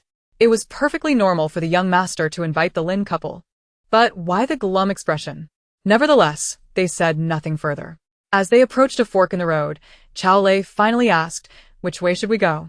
Bai Jing withdrew from his thoughts and articulated a plan he had long considered. "To the airport. We'll split up. I'll go to Province Y. And you'll return to D-City." "That's not acceptable." Wang Swibing immediately protested. It was one thing for the young master to be acting strangely lately, but wanting to separate now was entirely out of the question. Setting aside concerns for the young master's safety, his current mental state alone was worrisome. Chao Lei nodded in agreement. "That one to do." Bai Jing smiled faintly, not meeting their gazes. "I can take care of myself. You two should head back to D-City. This vehicle needs modifications, and my father gifted me 2 Hummers that require the same. I'm not adept with cars. So if you're willing to part ways, Wang Swibing can return first, and Chao Lei can accompany me to Province Y." Wang Swibing was about to agree when Chao Lei swiftly covered his mouth. The sudden change in stance was astonishing. Chao Lei quickly asserted, "I'll follow the young master's wishes." Bai Jing's lips curved into a satisfied smile as he directed him to drive to the airport. As for Wang Swibing, he shot a glare at Chao Lei, still sulking. However, the couple had always made up quickly after quarreling, and Bai Jing felt no pressure. Upon reaching the airport, he instructed Chao Lei to book the fastest flight while reminding Wang Swibing to ensure the vehicle was modified into a formidable machine capable of withstanding combat. Wang Swibing was momentarily stunned, his mouth agape. What was the young master planning? Did he have some insider information, or was a world war about to erupt? He guessed part of it correctly. Bai Jing indeed possessed insider knowledge, but it concerned a disaster far more severe than a world war. With nowhere to hide and no way to escape, natural disasters, man-made calamities, and viruses loomed. When that day arrived, what would a war matter? How many would remain of humanity? Bai Jing pondered this grimly, devoid of any certainty for the future. In truth, he could only strive to survive alongside Xiao Sa, even if it meant extending his life by a single day. Yet, faced with increasingly formidable zombies, who could claim they were guaranteed to live indefinitely. Before long, Chao Lei returned, handing Bai Jing the ticket for a flight in 40 minutes. Bai Jing regarded them with a calm farewell, instructing them not to mind Anshin.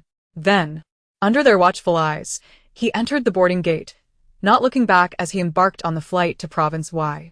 Upon arriving in Province Y, Bai Jing's immediate sensation was the heat. It was incomparable to the northern climate. The province was now alive with the sounds of birds and the fragrance of flowers, revealing no trace of winter's harshness. Exiting the airport hall, Bai Jing removed his outer coat, opting not to seek immediate accommodation. Instead, he hailed a cab to T-City. Without pause, he headed straight to the jade trading market, where most of the jade was uncut raw stone or rough material. After perusing the prices, he was struck by a rare pang of financial restraint. Observing the gamblers shouting at the top of their lungs, he felt a twinge of temptation. But seeing their subsequent dejection, he reconsidered. He did not believe in luck. It was wiser to purchase raw stone instead. Not lingering for long, Bai Jing exited and casually found a nearby hotel, obtained a room key, and returned to his room. He retrieved his laptop. Having spent much time in the mountains or on the road, since purchasing stocks, he had yet to check on them. Logging into his account, the trading platform unfolded before him. Observing the stream of numbers, a smile crept onto Bai Jing's face. He had invested in 3 stocks, 2 had doubled, while the other steadily rose, surpassing an increase of 100%. His original 20 million had grown to 46 million. It was no wonder people were enamored with trading stocks. Bai Jing suddenly found himself understanding their allure. With funds at his disposal, he set to work. The next morning, without hesitation, he sold half of his stocks, regretting only that he had acted too late. The funds would not be available until tomorrow. However, he was not anxious, for he had numerous tasks to complete. He first rented a warehouse, then a vehicle. After organizing these details, he returned to the jade trading market, where he spent the entire day meeting several owners and scheduling a viewing for the next day. Although his total funds were not exorbitant, they surpassed the lower echelon, with 20 million extracted from stocks and an additional 2 million in hand, making him somewhat noteworthy among buyers. He then began an intense purchasing spree, and by evening, he stored the jade into his space. Sensing changes in both the space and his mental energy, his spirits lifted. However, after several attempts, he still could not enter the space, which frustrated him. Thus, the following day, he resumed his purchasing frenzy. For 7 consecutive days, as time passed, the quantity of jade Bai Jing placed into his space increased significantly, and both the space and his mental energy exhibited noticeable changes. Yet, he still could not access the space, causing him to feel anxious. If the jade proved futile, why had he spent so much money? It would be wiser to gather more supplies. Unwilling to concede, Bai Jing, with a gambler-esque mentality, withdrew 10 million from his stocks and invested it all into jade. A day passed. In the evening, within the desolate confines of the warehouse, Bai Jing sat dejectedly upon the ground. He had just concluded the acquisition of the final batch of jade stones, yet it was all in vain. 10 million had gone to waste. With his head buried in his knees, he reflected on the events of the past few days, finding it almost inconceivable that 32 million could procure such an abundance of resources. How had he allowed himself to be swept away by a fleeting whim, making such a substantial investment based on an uncertain hypothesis? Nevertheless, if given the chance to relive the situation, Bai Jing understood that he would still make the same decision. Even if it were merely a conjecture, without verification, how could one ever ascertain the outcome? His only regret lay in his impulsiveness. He should not have withdrawn another 10 million in a moment of anger, as it was beyond his original plan. Chapter 21. À surprise. Given the circumstances, dwelling on them was futile. Although Bai Jing felt regret and anger, he was primarily consumed by a profound disappointment stemming from his inability to access his spatial realm. The loss of money caused him a twinge of sorrow, yet it was but a fleeting concern. With his father around, he was confident that financial troubles would not persist. His greater frustration was directed at his own impetuosity, for in a post-apocalyptic world, such recklessness was inadvisable. Dragging his weary body back to the hotel, Bai Jing had already composed himself. In truth, it was not such a grave matter. He could merely consider the past fortnight as a vacation. Had he not previously resolved that if his space could not accommodate living creatures, he would instead focus on gathering meat resources? He was simply returning to square one. Resolute in his decision, Bai Jing opted against visiting the jade trading market. The climate of province, Y, was temperate year-round, and it was a fertile land for grains and medicinal herbs. The following day, he departed from T-City, embarking on a journey to the countryside. Although the grain and oil wholesale market in T-City was vast and bustling, he had already procured his jade. Collecting resources here would undoubtedly attract attention. However, upon arriving in the countryside, Bai Jing found himself in a quandary. He felt a twinge of regret for having dispatched Wang Swibing and Xiao Lei so hastily. With their presence, transportation would have been more convenient, and he could have easily stored his purchases. Now, he faced the prospect of either hailing a taxi or traversing the area on foot, wasting precious time, especially since he was unfamiliar with the terrain. Before he came, he had inquired about a large pig farm established in a remote location due to the strong odor associated with pigs. Yet this countryside was indeed rural, far more so than he had anticipated. Upon disembarking, he realized he was in a desolate area, devoid of any human presence, save for the vast fields of rapeseed flowers. He vehemently cursed the taxi driver, who had informed him that the pig farm was just ahead, situated off a narrow path only accessible by tricycle. Before turning around and departing, leaving Bai Jing to grapple with his mounting frustration. Surveying the road with a sense of resignation, Bai Jing continued onward. He had come this far. Even if he did not visit the pig farm, he would still need a vehicle to return. As the saying goes, where there are willows, there are blossoms, and Bai Jing's foul mood lasted barely 5 minutes. Gazing at the golden rapeseed flowers and the bees flitting between them, he mused about the fruit trees in his space, which had been planted for nearly half a year without yielding any fruit. Could it be that the absence of bees collecting nectar was the cause? If so, it seemed he would need to procure not only meat, but also fruit. How wonderful it would be if his space could accommodate living creatures, if only he could introduce some bees into it. As this thought crossed his mind, Bai Jing's eyes widened in astonishment. Had he just witnessed a bee vanish into thin air? No, that couldn't be right. He quickly focused on another bee, contemplating the idea of placing it into his space. As soon as that thought solidified, the space before him suddenly emptied. The bee had indeed disappeared. Suppressing his excitement, he directed his mental energy into the space, holding his breath, cautious of harboring hope only to be met with disappointment. He had faced far too many disappointments before. Once his mental energy permeated the space, Bai Jing gradually relaxed his mind, expanding his awareness across the entire area.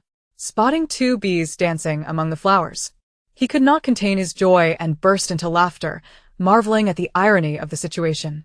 Just yesterday, he had been consumed by disappointment, and today he had encountered such an astonishing surprise. Retrieving his mental energy, Bai Jing attempted to enter his space, but there was still no response. Confusion clouded his thoughts. What criteria governed the inclusion of living creatures in his space? No longer seeking the pig farm, Bai Jing traveled cheerfully along the path. Each time he spotted a bee or a bird, he would capture one, discovering that he could only collect them one at a time. Attempting to gather 2 simultaneously resulted in no reaction from the space. This realization brought him joy. He was unconcerned about such trivial matters. As he did not need to care for many animals, sufficient supplies were all that mattered. Yet, witnessing life within his space filled him with an indescribable exhilaration. Bai Jing ambled along, indulging in a rare moment of childlike joy since his rebirth. The surprise had come so suddenly, and he felt an overwhelming sense of happiness that he could scarcely contain. After walking for a while, he spotted a large local dog, likely owned by the nearby farmers. A flicker of thought ignited within him, but his expression soon fell. He could not capture it. He glared at the dog, frustration bubbling within him, but quickly retrieved another bee, relieved that it had posed no issue. Taking a breath, Bai Jing felt a glimmer of clarity. Observing the direction in which the dog had wandered, he deduced that since there were dogs and land here, humans must not be far off. He resolved to search for more animals to validate his suspicions. After walking for approximately 10 minutes, he noticed scattered signs of human habitation. Given that this was a mountainous region, the homes were quite dispersed. He spotted a farmer returning home with a hoe and called out to him, eager to inquire. Upon questioning, he learned that he had indeed taken a wrong turn. The pig farm was to the left, while their village lay to the right, about 2 kilometers apart. Though Bai Jing felt somewhat foolish, he did not dwell on his misstep. Had he found the pig farm, he likely would not have entertained the notion of capturing bees. Sometimes, loss brings unexpected gain. He had inadvertently benefited from this mishap. Now, his only concern was how to return. The villagers were quite straightforward, cheerfully informing him that a town lay ahead, where buses passed daily. He could simply wait there. After expressing his gratitude, Bai Jing mentioned his desire to purchase chickens, praising the local breed for its delectable meat and nutritional benefits, intending to bring some home to honor his mother. The villagers, ever hospitable, noted the time. It was nearly noon, and invited Bai Jing to join them for a meal. After a moment's contemplation, he accepted, though he found the food lacking in flavor, tinged with an odd taste. He nibbled a few bites before excusing himself to explore the yard, making his way to the chicken coop. Sensing no one around, he summoned his mental energy and swiftly captured a chicken, which then reappeared in his space. Elated, he felt a sense of reassurance wash over him, and proceeded to the duck enclosure, successfully capturing a few ducks as well. However, when it came to the dogs, he could only capture the small one, while the larger one yielded no response. Bai Jing grasped the realization that the space's capacity to accommodate living creatures depended on their size. With this epiphany, he refrained from wandering aimlessly. Once the villagers finished their meal, he expressed his intention to buy 1 rooster and 3 hens. Though he desired to purchase more, he lamented the absence of transportation. Acquiring resources without a vehicle was far too cumbersome. Perhaps it was time to return home, as he had been out for nearly half a year, and it was prudent to have medicines and supplies on hand. While he trusted Hyang's capabilities, one could never be too cautious. After purchasing the chickens, Bai Jing declined the villagers' kind offer to accompany him. He sought out a secluded spot and busily placed the chickens into his spatial realm, arranging them in a designated area surrounded by lush vegetables and pasture. Watching the chickens frolic within the space filled Bai Jing with immense satisfaction. Although the area still felt somewhat empty, he was content that the space could accommodate living creatures. Everything else could be gradually addressed. It seemed that the jade had indeed served its purpose, and the 32 million had not been in vain. A surge of joy welled up within him, for having discovered a channel to house living beings provided him with a clear direction for his efforts. Upon arriving in town, he felt no aversion to the crowded bus, and with a buoyant mood, he boarded the vehicle. The journey was a bumpy one, leading him to a bustling county where he hurriedly hailed a taxi to the airport. As for gathering supplies, he set that thought aside. Without a vehicle, purchasing anything was inconvenient. Whether renting or hitching a ride, it would reveal too much. Now that his space could hold living creatures, it was better to contemplate how to enhance that space. At the airport, he purchased a ticket to City S, a coastal city he had envisioned for quite some time. He longed to fill his space with ocean water, nurturing marine life such as fish, shrimp, crabs, and clams. None should be omitted. The pond he had dug for months. Even when left empty, he could not bear to fill in. Little did he know that it would serve a purpose after all. Disappointments had been numerous. Yet, sometimes surprises were utterly unexpected. Upon his arrival in City S, Bai Jing did not choose to stay in a hotel. Instead, he searched online and rented a 2-bedroom, 2-living-room apartment. After settling in, the following day, he ventured to the seaside. Since it was currently the off-season, there were few tourists, allowing Bai Jing to easily rent a yacht and sail into the deep ocean, as he found the outer waters unclean. Once in an uninhabited area, Bai Jing anchored the yacht, clearing his mind to channel his mental energy. He initially believed filling the space with seawater would be straightforward, but he soon realized the task was arduous. Despite the pond being merely 400 square meters and only 2 meters deep, it felt like it would never be filled. Exhausted, he collapsed onto the deck, wiping the sweat from his brow, only to discover that the pond was less than half full. He distinctly remembered it being nearly filled. Could it be that the seawater diminished within the space? Bai Jing pondered this perplexity, but decided not to dwell on it. The more seawater he could collect, the happier he would be. He immediately settled into a meditative position, gradually restoring his mental energy. Hours later, he felt a slight improvement and even sensed a subtle enhancement in his mental capacity. A smirk played on his lips as he recalled a certain fantasy novel, realizing that exhausting one's mental energy during meditation indeed facilitated quicker cultivation, a notion not entirely far-fetched. He collected seawater 3 more times, returning to shore the following noon. Fortunately, others had previously spent the night on the sea for the view, and the yacht was equipped with communication devices, so his late return went unnoticed. After returning the yacht, Bai Jing bought nothing that day, but instead caught a ride home and fell into a deep slumber, utterly fatigued from the previous day's exertions. Upon awakening the next morning, he felt rejuvenated. After exercising in the park and enjoying breakfast, he headed to the market, purchasing fresh fish and shrimp. Upon returning, he carefully placed each one into his spatial realm. It was indeed a laborious endeavor. Chapter 22. The Return. However, renting a place had its advantages. As he questioned much about his modest purchases. For over 10 days, Bai Jing toiled alongside the fish, shrimp, crab, scallops, and clams. He also nurtured some marine plants and stealthily slipped a few rocks into his space under the cover of night. As for the subsequent disappearance cases, that was none of his concern. Returning home, he gazed at the expanse of azure seawater in his face, feeling a profound sense of satisfaction. While Bai Jing busied himself, Xiao Sa was equally occupied. Upon hearing that Bai Jing had returned to City D, he promptly arranged for a ticket to the same city after tending to his affairs. Once in City D, Xiao Sa sought to contact Bai Jing but found himself at an impasse. Despite having visited Bai Jing's home before, each time he knocked, he was met by a stern woman who brusquely stated that Bai Jing was not home before slamming the door shut. With a darkened expression, Xiao Sa felt the chill of indignation rising within him. Even during his own times of misfortune, no one had dared to treat him so. However, considering it was Bai Jing's household, he decided to set aside his grievances for the moment. Strangely, each subsequent visit yielded the same result. Resolute, He stationed someone at the door, determined that Bai Jing would eventually emerge. The more obstacles he faced, the more fervent his desire grew. Originally intrigued by Bai Jing, he also harbored a cautious respect for the forces behind him. Yet, after facing repeated rejections, a surge of anger ignited within him, intensifying his determination to possess Bai Jing. What he desired, he would seize, regardless of the means. Evidently, Xiao Sa's efforts were in vain. It was only after half a month that he learned it was merely Bai Jing's bodyguard who had returned. He discovered that Bai Jing had recently traveled to Province Y, then to City T, and subsequently to City S. As for his current whereabouts, that was anyone's guess. It was reported that Bai Jing would only call home after leaving a location, and even then, only to his bodyguard, discussing matters of modified vehicles and jade. Xiao Sa listened impassively, inwardly frustrated with his subordinates' ineptitude.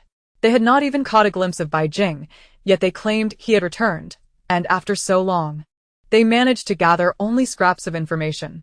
However, any knowledge was better than none. Xiao Sa's mind raced. At least he now understood Bai Jing's interests. Knowing that Bai Jing had been to City T, he surmised that he must be a connoisseur of jade. To win his favor, it was only natural to indulge his tastes. Although he had never pursued anyone before, he had certainly seen enough to know the ropes. There was always a first time for everything, and courting someone could not be overly complicated. If necessary, he would devise another approach. With his resolve solidified, Xiao Sa wasted no time and instructed his men to procure the finest jade, recognizing that Bai Jing's status was not to be underestimated. He was unsure how long his interest would endure, but the thought of that arrogant, disdainful youth stirred a deep yearning within him, akin to a cat's paw urging him to grasp what he desired. Thus, he decided to follow his inclinations. As for the future, he had not contemplated it. He would ensure Bai Jing was not left wanting, especially considering Bai Jing had assisted him twice. Xiao Sa did not linger in City D, knowing Bai Jing was absent. After issuing a few instructions, he returned, prompting a collective sigh of relief from his subordinates. They could not help but grumble, "Boss, if you're chasing a man, could you please not exude such coldness? It's quite stressful for them, you know? Be gentle on their hearts. They can only endure so much." It's not that they lack effort, it's just that Bai Jing's bodyguards are exceptionally skilled. The two around him are impervious to persuasion. There's only so much they can do. Wang Swibing and Qiao Lei, upon discovering that someone was inquiring about their young master, took their duty as bodyguards seriously and conducted a bit of investigation. However, they were taken aback by the outcome. Remembering the ruckus Bai Jing had caused in City N, his flamboyant demeanor and commanding presence made it understandable that someone would develop feelings for him. They did not take it to heart, viewing it merely as a joke, and naturally would not inform Bai Jing. What was Xiao Sa, anyway, to dare covet their young master? It was nothing short of a dream. Meanwhile, Bai Jing had already arrived in City H, having battled with seafood for several days. Although he yearned to collect more, the hassle proved too great. Having already deposited a considerable amount, he thought it wise to nurture what he had for now. When the apocalypse arrived, these marine creatures would reproduce, and he could expect to see little fish and shrimp flourishing. He now harbored a notion. Although his space could not accommodate cattle or pigs, it should certainly be able to hold piglets, given that their size pales in comparison to that of a local dog. With this thought in mind, Bai Jing felt increasingly validated in his decision. Without delay, he rented a small truck the following day and headed straight to a pig farm. He purchased a single piglet and placed it in the truck, and upon realizing that there was indeed enough space, he promptly made his way to another, more distant pig farm, where he acquired 3 male pigs and 7 females. Subsequently, he visited a lamb breeding facility, employing the same method to procure 3 rams and 7 ewes.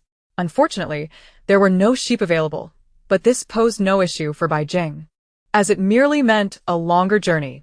A quick online search revealed a sheep breeding base not far from H City, and recalling that he hadn't yet retrieved his house, he decided to set aside thoughts of fish and shrimp. The very next day, he purchased a plane ticket to H City. Upon arrival, he first contacted the materials company. The response to his call was surprisingly prompt. Despite Bai Jing having left and paid a deposit of 2 million, it was somewhat his own fault for being overly ambitious. Seeing Bai Jing's lavish spending, they sought to exploit him for a profit. The house was indeed well constructed, but they insisted on using the most expensive materials, ensuring not only a stunning exterior but also a guarantee of sturdiness that far exceeded that of ordinary constructions. Yet, once Bai Jing disappeared, they were left anxiously awaiting his return. Nevertheless, this endeavor aligned with Bai Jing's desires, for upon seeing the house, he was instantly enamored. The interior was exquisitely decorated. Although it lacked plumbing, electricity, and running water, various pipe connections and a sizable water tank nestled beneath the eaves were pointed out to him. Once connected, the house could be fully operational. Not only was the decor lavish, but the amenities were also complete, allowing one to move in with just their belongings. Moreover, the exterior was fortified with a layer of anti-theft electric netting, which not only deterred thieves but also, in Bai Jing's mind, served as protection against zombies. Alas, some features would go unused. He intended to store the house in his space as a refuge for the apocalypse. Nevertheless, even if it were not to be utilized, merely gazing upon it filled him with joy. He promptly paid an additional 5 million, causing his finances to dwindle once more. Yet, the desire for such a cherished abode outweighed any regret. Once everyone had departed, he stored the house in his space and securely locked the warehouse door, reasoning that in a few months, no one would care about what had once been housed there. In the ensuing days, Bai Jing frequented various hardware stores, as his space required not only pipes but also wiring. Most importantly, he needed to master the installation of a water-powered generator and a water pump. After all, a house without water or electricity was untenable. Human potential, it seemed, was limitless. After 8 days of tireless effort, Bai Jing finally completed all necessary arrangements. Though utterly exhausted, the sight of the 2-story building within his space made every hardship worthwhile. Yet, he felt a twinge of regret. For the time being, the house was merely a visual delight, and he pondered when he would finally gain entry into his space. Not dwelling on this for long, he soon set off for the sheep breeding base, where he acquired several lambs. Witnessing the initial scale of his space taking shape, he noted that even the bees and birds he had previously collected were now nesting among the flourishing branches. With a profound sigh of relief, Bai Jing finally embarked on his journey home. Meanwhile, Xiao Sa had already been away from D City for 2 days. Upon returning, Bai Jing did not head home immediately, but instead wandered aimlessly through the streets. It was now the 16th day of the lunar calendar, yet according to the Gregorian calendar, it was already March 9th. Reflecting on the timeline, he realized that the deadline of July 31st loomed perilously close. Suddenly aware of the countless preparations yet to be made after months of labor, he was inundated with memories as he stepped back into this familiar city. He visited a restaurant he used to favor, placed his order, and then called Wang Swibing. Upon learning that Bai Jing had returned, Wang Swibing rushed to inquire about his whereabouts. Within half an hour, before Bai Jing had even finished his meal, he arrived alongside Xiao Lei. Seeing them, Bai Jing offered a faint smile, his gaze fixated on the parking area outside the glass window. If he wasn't mistaken, Wang Swibing was driving a Hummer. There was no hint of awkwardness at their reunion. Wang Swibing noticed Bai Jing's gaze and broke into a broad grin, flaunting a hint of pride. What do you think, young master? Not bad, right? Bai Jing nodded, his eyes sparkling, though he feigned indifference as he retorted, "You won't know until you try it." Wang Swibing promptly tossed him the car keys, which Bai Jing caught effortlessly with one hand. Abandoning his meal, he grabbed Wang Swibing and dashed out of the restaurant, heading straight for the Hummer. Xiao Lei watched in exasperation as the two of them hurried away, hastily settling the bill while pondering how the young master had managed to survive over the past month. Perhaps it was because of their presence that Bai Jing had become so carefree. Had Bai Jing been aware of Xiao Lei's thoughts, he would have raised an eyebrow and coldly remarked, "You're correct, but alas, there's no reward."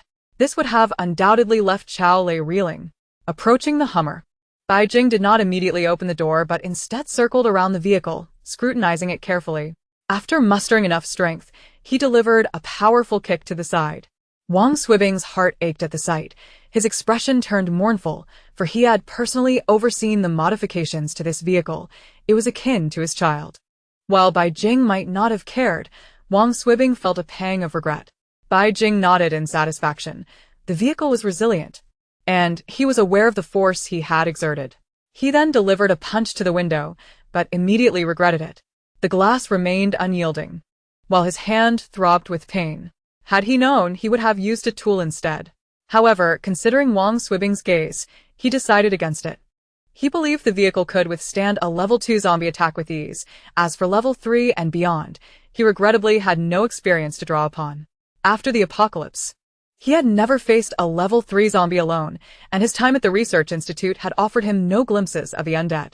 Yet, a vehicle was meant for travel and escape, not direct confrontation. It would be foolish to charge headlong into danger. With 2 Hummers and a camper, he believed he would be adequately prepared for the end times. However, he acknowledged that Hummers consumed a considerable amount of fuel. Although he had gathered a decent supply, fuel was finite, and he would need to stock up further. Chapter 23. At Home. Testing the vehicle's exterior proved satisfactory, and only then did Bai Jing open the door. Xiao Lei hurried out, racing to the car, and upon witnessing the scene, he dashed inside without catching his breath. Bai Jing marveled at his speed. Once Xiao Lei was seated, Bai Jing pressed the accelerator, feeling a surge of satisfaction as the vehicle performed excellently. Xiao Lei rolled his eyes. Glaring at Bai Jing in annoyance, he knew that if he hadn't been quick, the young master would have left him behind. Being a bodyguard was no easy task. He had to constantly worry about Bai Jing's safety while also being prepared to act as a caregiver, all the while knowing he could be discarded at a moment's notice. He once had concerns for Bai Jing, but now he felt as if his conscience had been devoured by dogs. Hey, young master, where are your belongings? Wang Swibing suddenly noticed that Bai Jing was empty-handed. I didn't bring any, Bai Jing replied lazily, recalling that he had placed everything in his space for convenience during the journey. Wang Swibing was speechless, while Xiao Lei wore an expression of as expected. Bai Jing's response was not surprising to them. If the young master had brought his belongings, they would have found it unusual. Wang Swibing lamented. If I recall correctly, the young master mentioned purchasing jade, but judging by your current state, it seems you didn't buy any. Bai Jing shrugged. It's all gone. He speaks nothing but the truth. The jade has vanished without a trace. Wang Swibing was momentarily taken aback, pondering the true meaning of this. Bai Jing chose to disregard his befuddlement, realizing that certain matters defy explanation. Fortunately, Wang Swibing did not press further, merely assuming that the young master had squandered his wealth again. After taking a leisurely tour along the route, he noticed the waning daylight, prompting Bai Jing to drive home at a relaxed pace. After such a long absence, the surroundings felt oddly unfamiliar to him. He parked the car directly in the garage when a nagging voice pierced the air. Don't think that just because you have the young master backing you, you can act with impunity. Have you no respect for the household rules? The young master is kind-hearted and naive, which is why he tolerates your behavior. The old master sent this car over, and the young master didn't even glance at it, yet you treat it like your own. Bai Jing shot a glance at Wang Swibing, silently inquiring about the situation. Wang Swibing shook his head, feeling just as innocent. After all, Aunt Chen had always found fault with him these days. Xiao Lei raised an eyebrow, casting a sardonic look out the window. That old woman. The young master said not to mind her, and we shall naturally obey his command.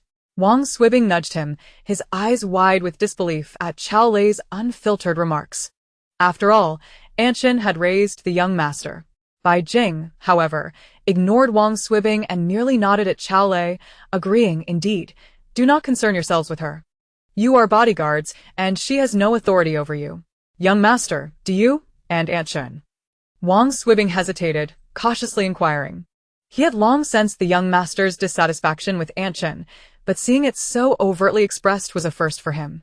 He found it puzzling, considering that the young master had always been obedient to her, especially since she had cared for him for 11 years. Bai Jing smirked, the corners of his lips curling into a frosty arc. Do you not know whose side she is on? Wang Swibing was momentarily speechless, his mouth agape in astonishment, truly oblivious. In contrast, Xiao Lei understood, realizing why the young master had changed so drastically. It was impressive that he had managed to endure until now without expressing his discontent. Observing the two before him, Bai Jing comprehended that Wang Swibing had been overly protected by Xiao Lei, leaving him oblivious to the troubling matters at hand.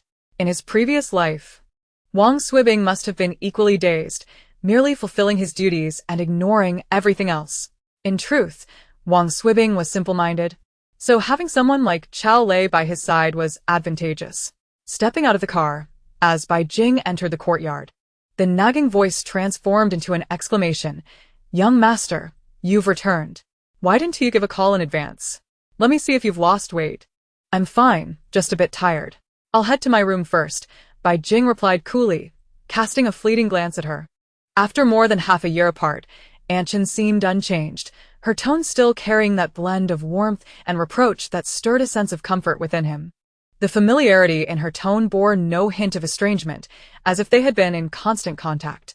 "All right, I'll have someone prepare your bath immediately. You must have endured quite a hardship while away. How could you not even bring bodyguards or call back? Honestly, I shouldn't have let those two accompany you. Chi-Jun would have been much better. Look at you, so thin and darkened. If anything were to happen to you, how would I explain it to Miss Lin? You know my mother?" Bai Jing's eyes widened, fixated on her, his dark irises deepening with intensity. How had he never known that Anshin was acquainted with his mother? Anshin's gaze faltered, and she chuckled awkwardly. Indeed, Miss Lin was a wonderful person. If it weren't for her back then, us orphan souls wouldn't have known how to survive. "Tell me more. I wish to know about my mother," Bai Jing urged, his expression turning grave as tumultuous emotions surged within him. Did Anshin think that invoking his mother's memory would alter his perception of her? Perhaps in the past. It might have, however. Now, he was engulfed in rage. If his mother had assisted her, why had she then placed him in peril? She was even more unforgivable than Bai Jingcheng. Miss Lin was indeed beautiful and kind-hearted. At that time, you were not yet born and my husband had just passed, leaving me and Qiangzi with a mountain of debts. Qiangzi was only 2 years old, and we had no money for his treatment. The doctor insisted on upfront payment before providing care. I was in the hospital, frantic and weeping as I held him. It was then that your mother saw our plight and graciously covered our expenses, even helping me secure a job, so we could survive. The next time I saw her, she had already given birth to you, and I was surprised she remembered me, and even inquired about my well-being. Upon hearing of her passing, I couldn't help but think about how small you were and what would become of you. When I learned that the old master was seeking someone to look after you, I hastily resigned from my job and rushed over to watch you grow. I believe Miss Lin's spirit would be pleased." Anshin spoke with deep emotion, her words profoundly moving. Yet, as Bai Jing listened, he felt only disdain. The latter part of her tale was likely the crux of her narrative. Had he not been reborn, Bai Jing mused, even if Anshin had erred, he would have forgiven her for abandoning her job to care for him. Guilt would have washed over him, but now, with a cold chuckle, Bai Jing recognized that he was no longer the naive young master of his past life. A month of Anshin's care could hardly compare to half a year of labor in a factory. While it was human nature to seek better opportunities, her emotional manipulation was nauseating. He had initially desired to learn more about his mother, but after glancing at Anshin, his interest waned. However, he remained curious as to why she had never mentioned this before. Anshin's smile faltered as Bai Jing's understanding dawned upon him. "Was it your father who forbade you from speaking? And no, it's just that when the young master was little I didn't recall. After being away for so long, I noticed how much the young master has grown, which reminded me of Miss Lin. If she were still here, seeing you." Bai Jing abruptly closed the door, uninterested in her ramblings. Between his father and mother, he did not wish to dwell on who was right or wrong. Apart from his father, he could not fathom who else could silence those around him regarding his mother. Such a storyline belonged in a melodramatic television drama. His father likely kept these truths from him to prevent resentment from fester. Yet, while he might have harbored hatred in his previous life, in this one, it was unnecessary. With the apocalypse looming, survival was a far more pressing concern than bearing the weight of such complex emotions. Upon returning to his room and finishing a shower, he did not retire to bed but instead picked up his phone. After a moment of contemplation, he set it down again, retrieving his mobile device. He had changed his phone and number long before leaving D-City, and he could not trust anything at home. Who knew if someone was eavesdropping on his conversations? He opened his contacts and scrolled through the few saved numbers before dialing Hyung's phone. His primary purpose for returning, aside from procuring medical supplies, was to acquire firearms. He also planned to venture out once more. Although his current stockpile was modest, occupying only a corner of his storage space, it would suffice for a dozen people for a year or two. However, essentials like gasoline, gas, and even toilet paper were items he needed to stockpile abundantly. Bai Jing contemplated the idea of purchasing a toilet paper machine. Before long, the phone rang a few times before being answered. Hello? A low, steady voice resonated, laced with a subtle pressure. Bai Jing was momentarily taken aback. In his memory, He Yong had always been gentle and soft-spoken, his voice like a refreshing breeze. Hearing him now in such a serious tone was quite disconcerting. Had it not been for the unaltered voice, Bai Jing might have thought he had dialed the wrong number. This is Bai Jing, he stated plainly, offering his full name. He Young, initially irritable and troubled, felt a surge of energy upon receiving a call from Bai Jing. His demeanor transformed instantly, as if infused with vitality, and his voice softened, becoming that of a cultured and refined gentleman. Young Master Jing, you've finally called. I have prepared everything you requested, and I must express my gratitude for your assistance last time. Bai Jing felt a chill run down his spine. This was precisely why he despised dealing with such individuals, their ability to change masks so swiftly. With a nonchalant he replied, I shall come to collect it tomorrow. Please specify a time. He Young hesitated momentarily. Tomorrow, is there a problem? Bai Jing frowned slightly. No problem at all. I simply have a surgery scheduled for the morning. Would the afternoon suffice? Bai Jing pondered for a moment and chose not to refuse. He realized that He Young need not personally attend this transaction. He could merely provide the address and send someone in his stead. However, considering that He Young had indeed lent assistance, Bai Jing was aware of the labyrinthine thoughts that often occupied his mind, leaving him uncertain about what ulterior motives might be at play this time. Nonetheless, he reasoned that no matter how extensive the medical supplies, He Young would not object. A meeting could be arranged. After all, the burden was not his to bear. Moreover, He Young's connections were rather intricate. Perhaps he could devise a way to broker arms through him. Otherwise, keeping this from his family's bodyguards would prove somewhat challenging. What Bai Jing was unaware of was that as soon as he hung up, He Young turned and dialed Xiao Sa's number, a sly grin spreading across his face like that of a cunning fox. Chapter 24. Encounters. At that moment, Xiao Sa was overwhelmed with a multitude of tasks. Upon receiving He Young's call, he promptly abandoned his duties, delegating the matter to Zhou Ji. What a joke. He had only been away for half a month, and already a plethora of chaotic issues had accumulated. What, then, was the purpose of having subordinates? Zhou Ji wore a bitter expression. The matters at hand, while minor, were indeed troublesome. Ever since Xiao Sa had restructured their organization, the old-timers dared not cause a stir over significant issues, yet minor annoyances persisted. They were neither serious nor particularly harmful, but the inability to determine their gravity left him perplexed. As long as Xiao Sa was present, everything was manageable. But once he departed, chaos ensued, and Zhou Ji was genuinely exasperated. Xiao Sa cast a cold glance at him, his tone devoid of warmth. Handle it as you see fit. If you don't want to be a nuisance, find a way to resolve it. But remember to clean up afterward. Zhou Ji, momentarily stunned, managed a bitter smile. He knew he could not measure up to that level of resolve. The old-timers refrained from causing trouble in front of Xiao Sa for a reason. Without a backward glance, Xiao Sa turned and instructed someone to drive him to the airport. Once he departed, Han Yan rushed to Zhou Ji's side, voicing his discontent. Xiao Sa is really something, prioritizing women over comrades. How can he leave those old geezers for you to deal with? No, it's a matter of prioritizing men over brothers, favoring romantic interests over friendships. It's a shame we grew up together. Zhou Ji smiled faintly, patting his head. Enough. Xiao Sa is the leader. He can't handle everything personally.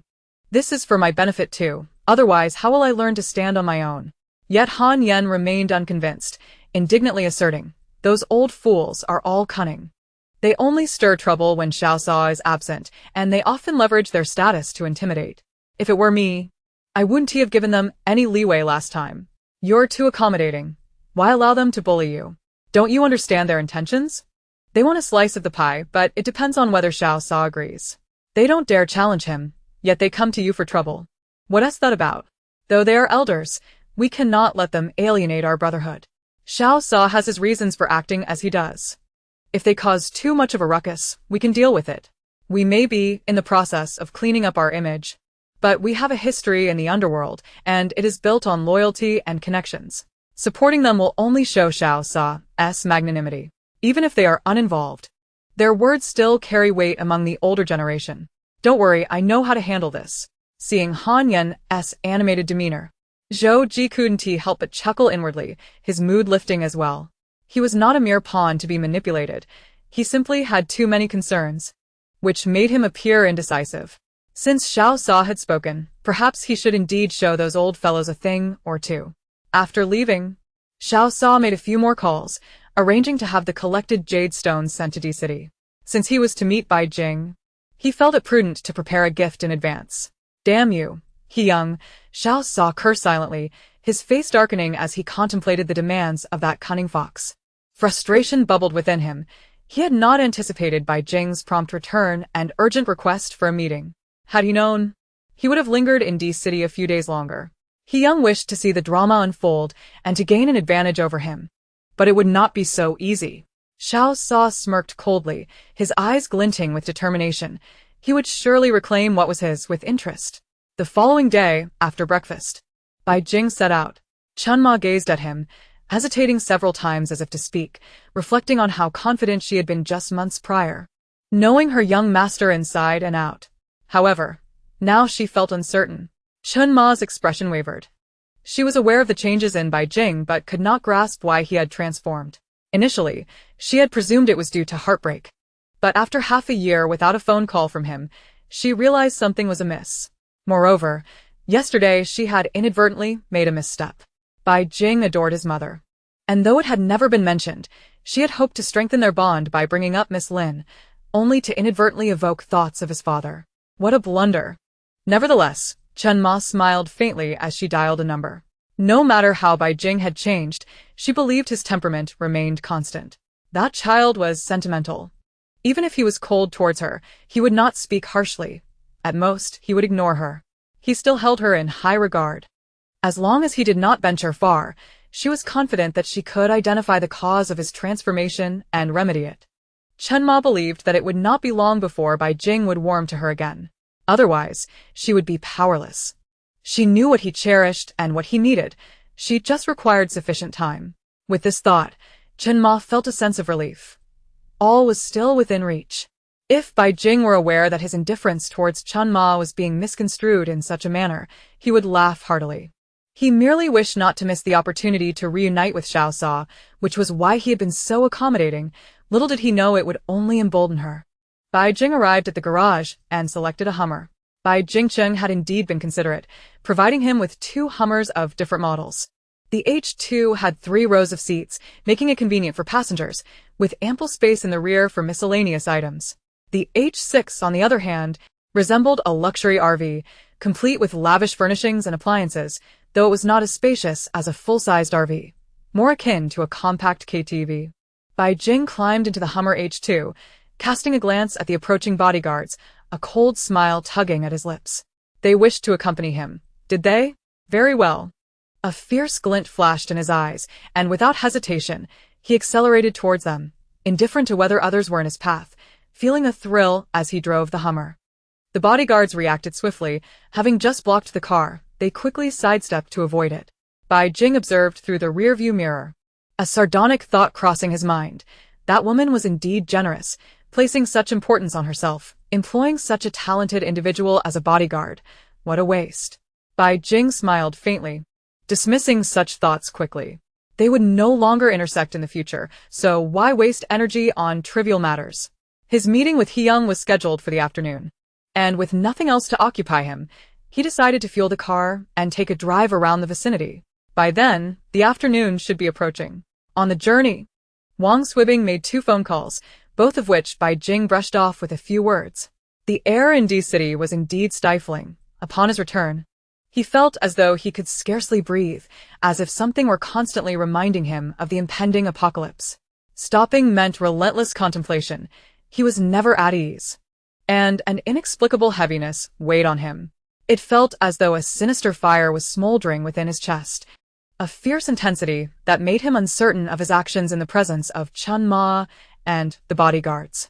After traversing the vicinity of D City, he finally acquired 120 barrels of gasoline, which somewhat eased his mood. Noticing that it was already 3 in the afternoon, he wasted no time and drove directly to the designated meeting place. At the Jean Caillou, the crowd was sparse. Bai Jing parked his car and entered the lobby. Pressing the button for the top floor, leaning casually against the wall, he allowed himself to be granted passage, his cold, austere visage exuding a rebellious air, tinged with a hint of disdainful superiority. Recognizing his foul mood, no one dared approach him. Upon reaching the restaurant on the top floor, Bai Jing instinctively shoved his hands into his pockets and scanned the area. When he caught sight of Hyung, his body suddenly stiffened, and he averted his gaze. Only he alone knew the immense restraint he exerted to maintain his composure. His feet felt as if they were glued to the ground. A torrent of complicated emotions surged within him. How could he be here? From a distance, Hyung spotted him and waved with a smile. Bai Jing's expression remained impassive as he walked over, his gaze fixated on Hyung, unable to divert his attention. He feared that he might succumb to anxiety. In truth, he was already quite tense. His peripheral vision greedily scrutinized the individual beside Hyung, realizing that before the apocalypse had dawned, Xiao Sa had appeared in this very guise. With an icy countenance and sharply defined, profound features, Xiao Sa emanated a chilling aura, his cold eyes glistening like distant stars. His lips were pressed into a thin line, and the impeccably tailored suit accentuated his striking handsomeness. Even in silence, he exuded an undeniable presence. Yet, Bai Jing sensed that when Xiao Sa looked at him, his expression seemed to soften slightly. But beneath that gaze lurked a wildness and predatory instinct he could not fail to recognize. Such a look was too familiar. So much so that whenever he closed his eyes, it felt as though it might emerge before him at any moment. With a stiff countenance, Bai Jing took a seat opposite them. It was only when the waiter arrived to take their order that he feigned nonchalance, diverting his gaze from Hyung, feeling a slight relaxation in his chest. Although that brief moment lasted less than a minute, it had felt interminable, and his palms were slick with cold sweat. Hyung, feeling immense pressure from the cold atmosphere surrounding him, could not help but grumble inwardly about Bai Jing's intense scrutiny. Why was he staring at him? Wasn't he usually aloof? However, despite his internal complaints, Hyung maintained a composed facade. After Bai Jing placed his order, he smiled and introduced, "Today, I took the liberty to arrange this. Please don't blame me. This is Xiao Sa. I'm not sure if you remember him." Remember? How could he not? The impression was etched into his very soul, one he would likely carry until death. However, he pondered the implications of Hyung's words. He had no recollection of any interaction with Xiao Sa prior to the apocalypse.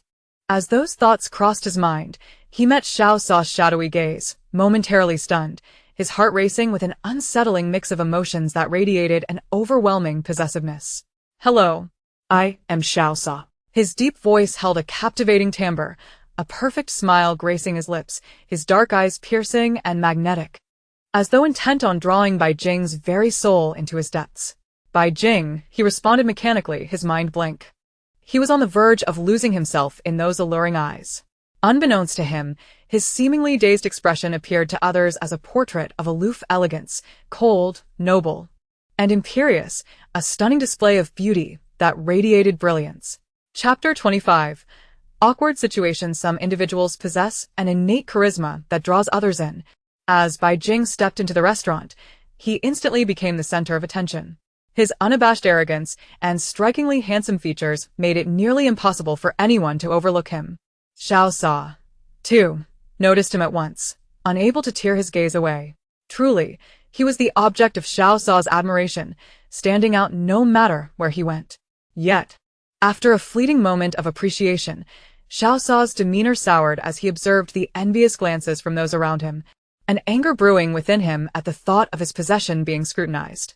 Seeing Bai Jing focused on Hyung, seemingly oblivious to his presence, Xiao Sa's icy aura intensified. That man wore a forced smile. What was there to admire?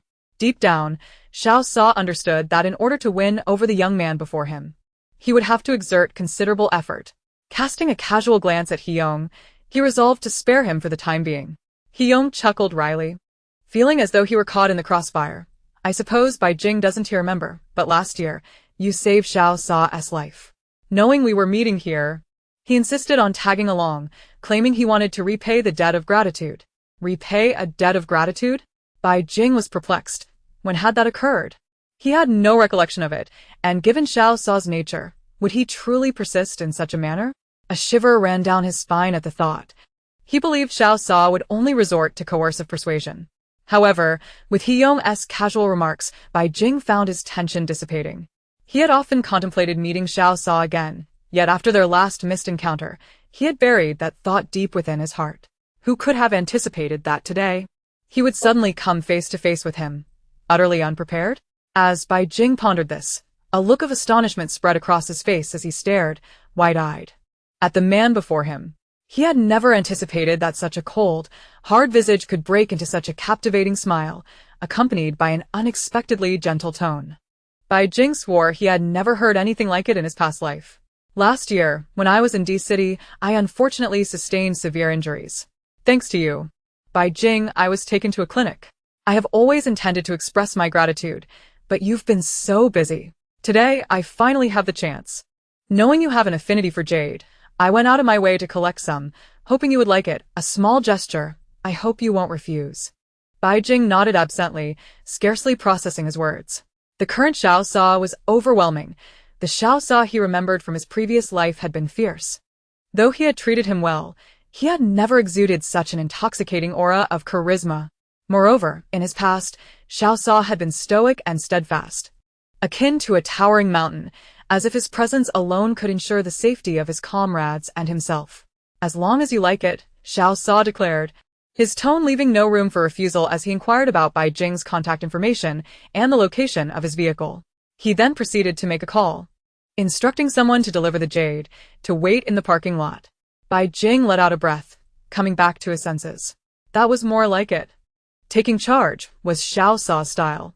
With his earlier amiable demeanor, Bai Jing had almost doubted his identity. Hiyong's eyes nearly bulged out of their sockets. He swore he did not recognize the man before him. Just moments ago, Xiao Sa had emanated an aura of icy detachment, and now his demeanor had shifted faster than one could blink. Even if he knew Xiao Sa pursued men, this was an exaggeration. Bai Jing was not someone to be trifled with. As these thoughts raced through Hiyong's mind, he couldn't help but feel a twinge of worry. When Bai Jing unleashed his temper, it was bound to be catastrophic. Yet, it soon became apparent that his concerns were unfounded, as Bai Jing seemed either stunned or utterly bewildered, staring blankly at Xiao Sa, lost in thought. Xiao Sa's expression was devoid of emotion, exuding an aura of palpable tension. Internally, he was consumed by frustration, vehemently cursing Han Yan, wishing he could strip him of his skin for all the misguided advice he had dispensed. Chasing a man requires a smile, a friendly demeanor, and never a cold face, lest one frightens him away, he had said. However, observing Bai Jing's demeanor, it was clear that his smile had indeed intimidated him. It was no wonder that after so many years, Han Yan still failed to win over Zhou Ji. With such foolish notions, he could never expect success. Xiao Sa could only blame himself for being so desperate that he had taken to heart Han Yan's inane ramblings.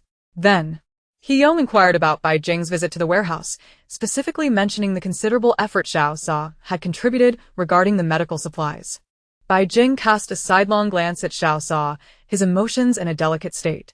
If he was not mistaken, it appeared that Xiao Sa was pursuing him. Thank you. Beyond that, Bai Jing found himself at a loss for words, his thoughts consumed by Xiao Sa, feeling both awkward and uncertain upon their encounter. Hiyong was taken aback. It was unprecedented for young Master Jing to express gratitude. Had the sun risen in the west? He had never heard of such a thing before. Could it be that these two truly had feelings for each other? You're welcome, Xiao Sa replied stiffly, suddenly realizing that pursuing someone was indeed a skillful endeavor.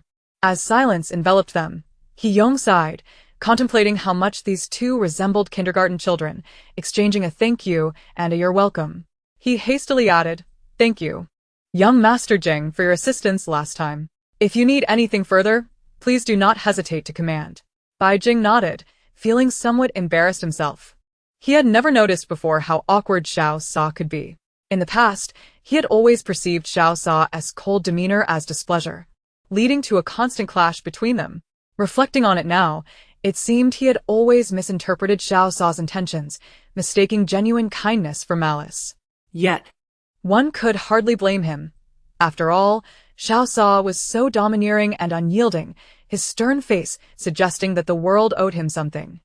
Even conveying goodwill seemed beyond his capabilities. It was surprising that, even now, Xiao Sa remained unchanged. Had it not been for their prior acquaintance, he would surely harbor some disdain towards him. A faint smile broke through Bai Jing's earlier gloom, as the weight that had pressed upon his heart seemed considerably lighter. However, while Bai Jing's spirits lifted, Xiao Sa found himself increasingly vexed. Today seemed rife with misfortune, and encountering Bai Jing had only exacerbated the situation. He had never felt so humiliated. With a cold glance at He-Yong, he contemplated whether to silence him permanently. He-Yong shivered at the thought, enthusiastically extolling Xiao Sa's virtues, feeling a little less chilled by the atmosphere, and wiping the sweat from his brow. The underworld was indeed not to be trifled with. At that moment, Bai Jing realized that he had crossed paths with Xiao Sa much earlier than he had thought. He wondered why, in his past life, Xiao Sa had been so uniquely kind to him amidst a world teeming with despair.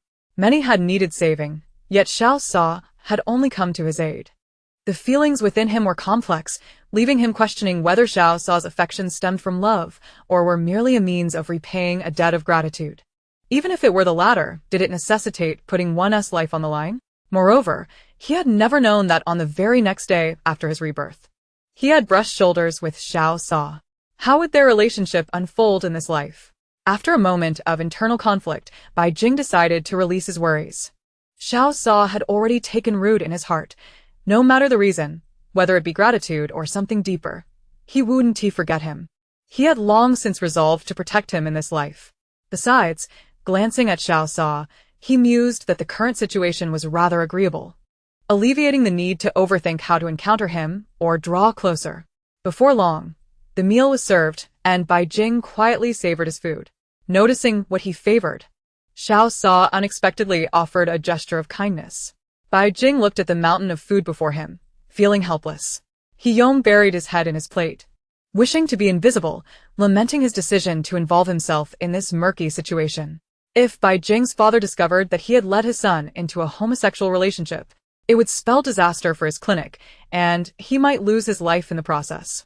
He could only imagine the wrath that would befall him, which would be even more daunting than Xiao Sa. He never imagined that just last year, young Master Jing had been infatuated with Zhu Ting. Even after a mere 6 months apart, how could this straight man now take an interest in Xiao Sa? He-Yong felt like crying, realizing that had this been the past, he would have believed that anyone who dared to serve young Master Jing food would have their bowl thrown at them. But now, the situation was different, and even a fool could see that something was amiss between the two. Observing that Bai Jing had stopped eating, Xiao Sa felt a sudden itch of anxiety, only to become disheartened upon realizing the reason for Bai Jing's refusal. Why was he behaving so foolishly today? With a stern expression, he retrieved the food he had previously offered. He-Yong buried his face in his hands, exclaiming, "Xiao Sa, you're a notorious gangster. For heaven's sake, stop being so foolish." Bai Jing couldn't help but feel exasperated. How had he never noticed that Xiao Sa could be so amusing? In truth, as soon as Xiao Sa picked up his chopsticks, he regretted his decision. He felt that today was destined to be unlucky. Yet, with half the food already in motion, he could only maintain his stoic demeanor and persist in returning the food to Bai Jing's bowl, finishing it with an expressionless countenance. Bai Jing thought to himself that, thankfully, he was usually expressionless. Otherwise, he would surely be humiliated. After their meal, He-Yong suggested they head to the warehouse. Upon arriving at the parking lot, Bai Jing was taken aback to see a few individuals standing before his car, beside which lay a substantial box. "This is for you," Xiao Sa stated coolly, before taking charge of the situation, instructing them to load the box into the vehicle, adamantly refusing to allow Bai Jing to decline. He-Yong was left speechless, admiring Xiao Sa's assertiveness in pursuing Bai Jing. His approach resembled that of a robber, albeit one delivering gifts rather than stealing. Bai Jing was momentarily stunned, but upon hearing that it contained jade, his spirits lifted. He was in dire need of such a treasure. He thought to himself that what belonged to Xiao Sa was rightfully his, and he graciously accepted the gift. As for storing it or considering it a token of affection, those thoughts did not cross his mind. in the face of an impending apocalypse, who had the luxury to ponder such things. However, he did consider the possibility of a grand heist later on, as after all, it was bound to be discarded by others. After placing the box in the car, Xiao Sa, oblivious to the situation, took his seat in the passenger side. Bai Jing fell silent for a moment before starting the car. He-Yong, walking ahead, couldn't help but twitch his lips at the sight, glancing at Xiao Sa's newly acquired vehicle, wondering if a Hummer was indeed more comfortable to ride in. Xiao Sa felt a sense of satisfaction as he settled in, surveying the interior. No man could resist a fine automobile, especially one as modified as Bai Jing's off-road vehicle. He resolved that perhaps he could venture into the jade business, as it seemed to please Bai Jing. Winning the affection of his beloved felt promising. Today, he had made it into the car, and, perhaps one day, he would make it to the bed. Chapter 26. In less than 20 minutes of driving, the group arrived at the warehouse. He-Yong demonstrated commendable efficiency. Although the location was remote, the warehouse itself was well-constructed and spacious, equipped with a layer of anti-theft electric doors that required both a password and a fingerprint for access. Noticing Bai Jing's mildly astonished expression, He-Yong smiled, attributing the choice of location to Xiao Sa. Though Xiao Sa maintained a neutral expression, he felt a surge of happiness, enjoying Bai Jing's astonishment. It seemed he had made the right choice. Pursuing a man required one to trust their instincts and dismiss the nonsense others spoke. He-Yong opened the warehouse door, and, before Bai Jing, entered his information while deleting his own. Bai Jing merely cast a fleeting glance at his actions, paying them little heed. As he stepped into the warehouse and began inspecting the assortment of pharmaceuticals, medical apparatus, and the latest technological advancements employed in the laboratory. As he walked, Xiao Sa provided a monotonous commentary, devoid of any inflection, yet Bai Jing could discern the subtle pride that underpinned his words. Oh, is this not the latest experimental equipment from Country M? Bai Jing's expression turned intricate as he fixated on a medical device before him, so familiar that even in dreams, he could vividly perceive its chilling touch. You know about it? Xiao Sa shot him a sidelong glance, feeling a sense of pride in his well-informed companion. However, he mused, the other party had yet to acquiesce to his pursuit, which inflated Xiao Sa's self-satisfaction. Bai Jing nodded. How could he possibly forget? It was upon this upgraded model that he had lain for 3 long years. His curiosity piqued. He wondered how Xiao Sa had procured such items. And this thought was reflected on his face. We're entrenched in the underworld. Naturally, we have our channels, Xiao Sa replied nonchalantly, his tone tinged with a mix of self-satisfaction and hardship. He was oblivious to Bai Jing's perspective as a scion of the elite regarding their dark dealings.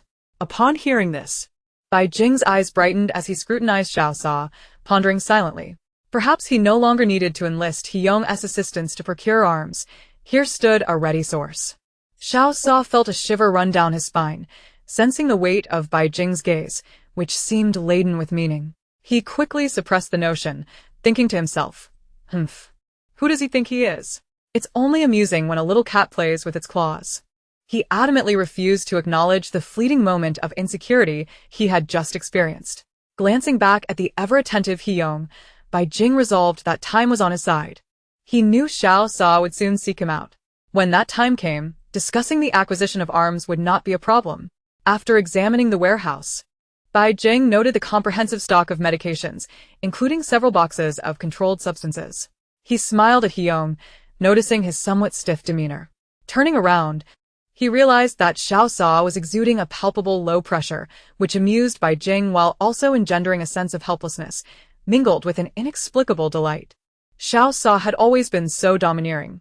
Thank you as well, Xiao Sa. Bai Jing beamed, exhaling deeply. For the first time since his rebirth, he laughed without a shadow of gloom, uttering this name with a sense of liberation, feeling as if a heavy burden had been lifted. How wonderful it was! He was still alive, the apocalypse had not yet arrived, and they still had time to prepare. You're welcome, Xiao Sa began, yet swallowed the words back, maintaining a stern expression as he remarked, as long as you're satisfied. If you need anything in the future, just give me a call. With that, he cast a cold glance at He-Yong. He-Yong felt utterly innocent in this matter when Xiao Sa embarked on romance. His emotional intelligence seemed inversely proportional to his common sense. Why was he wading through such murky waters? Bai Jing turned his face. stifling a laugh at the sight of Hyung's strained smile. It was indeed an amusing sight to witness the doctor struggling to maintain his composure.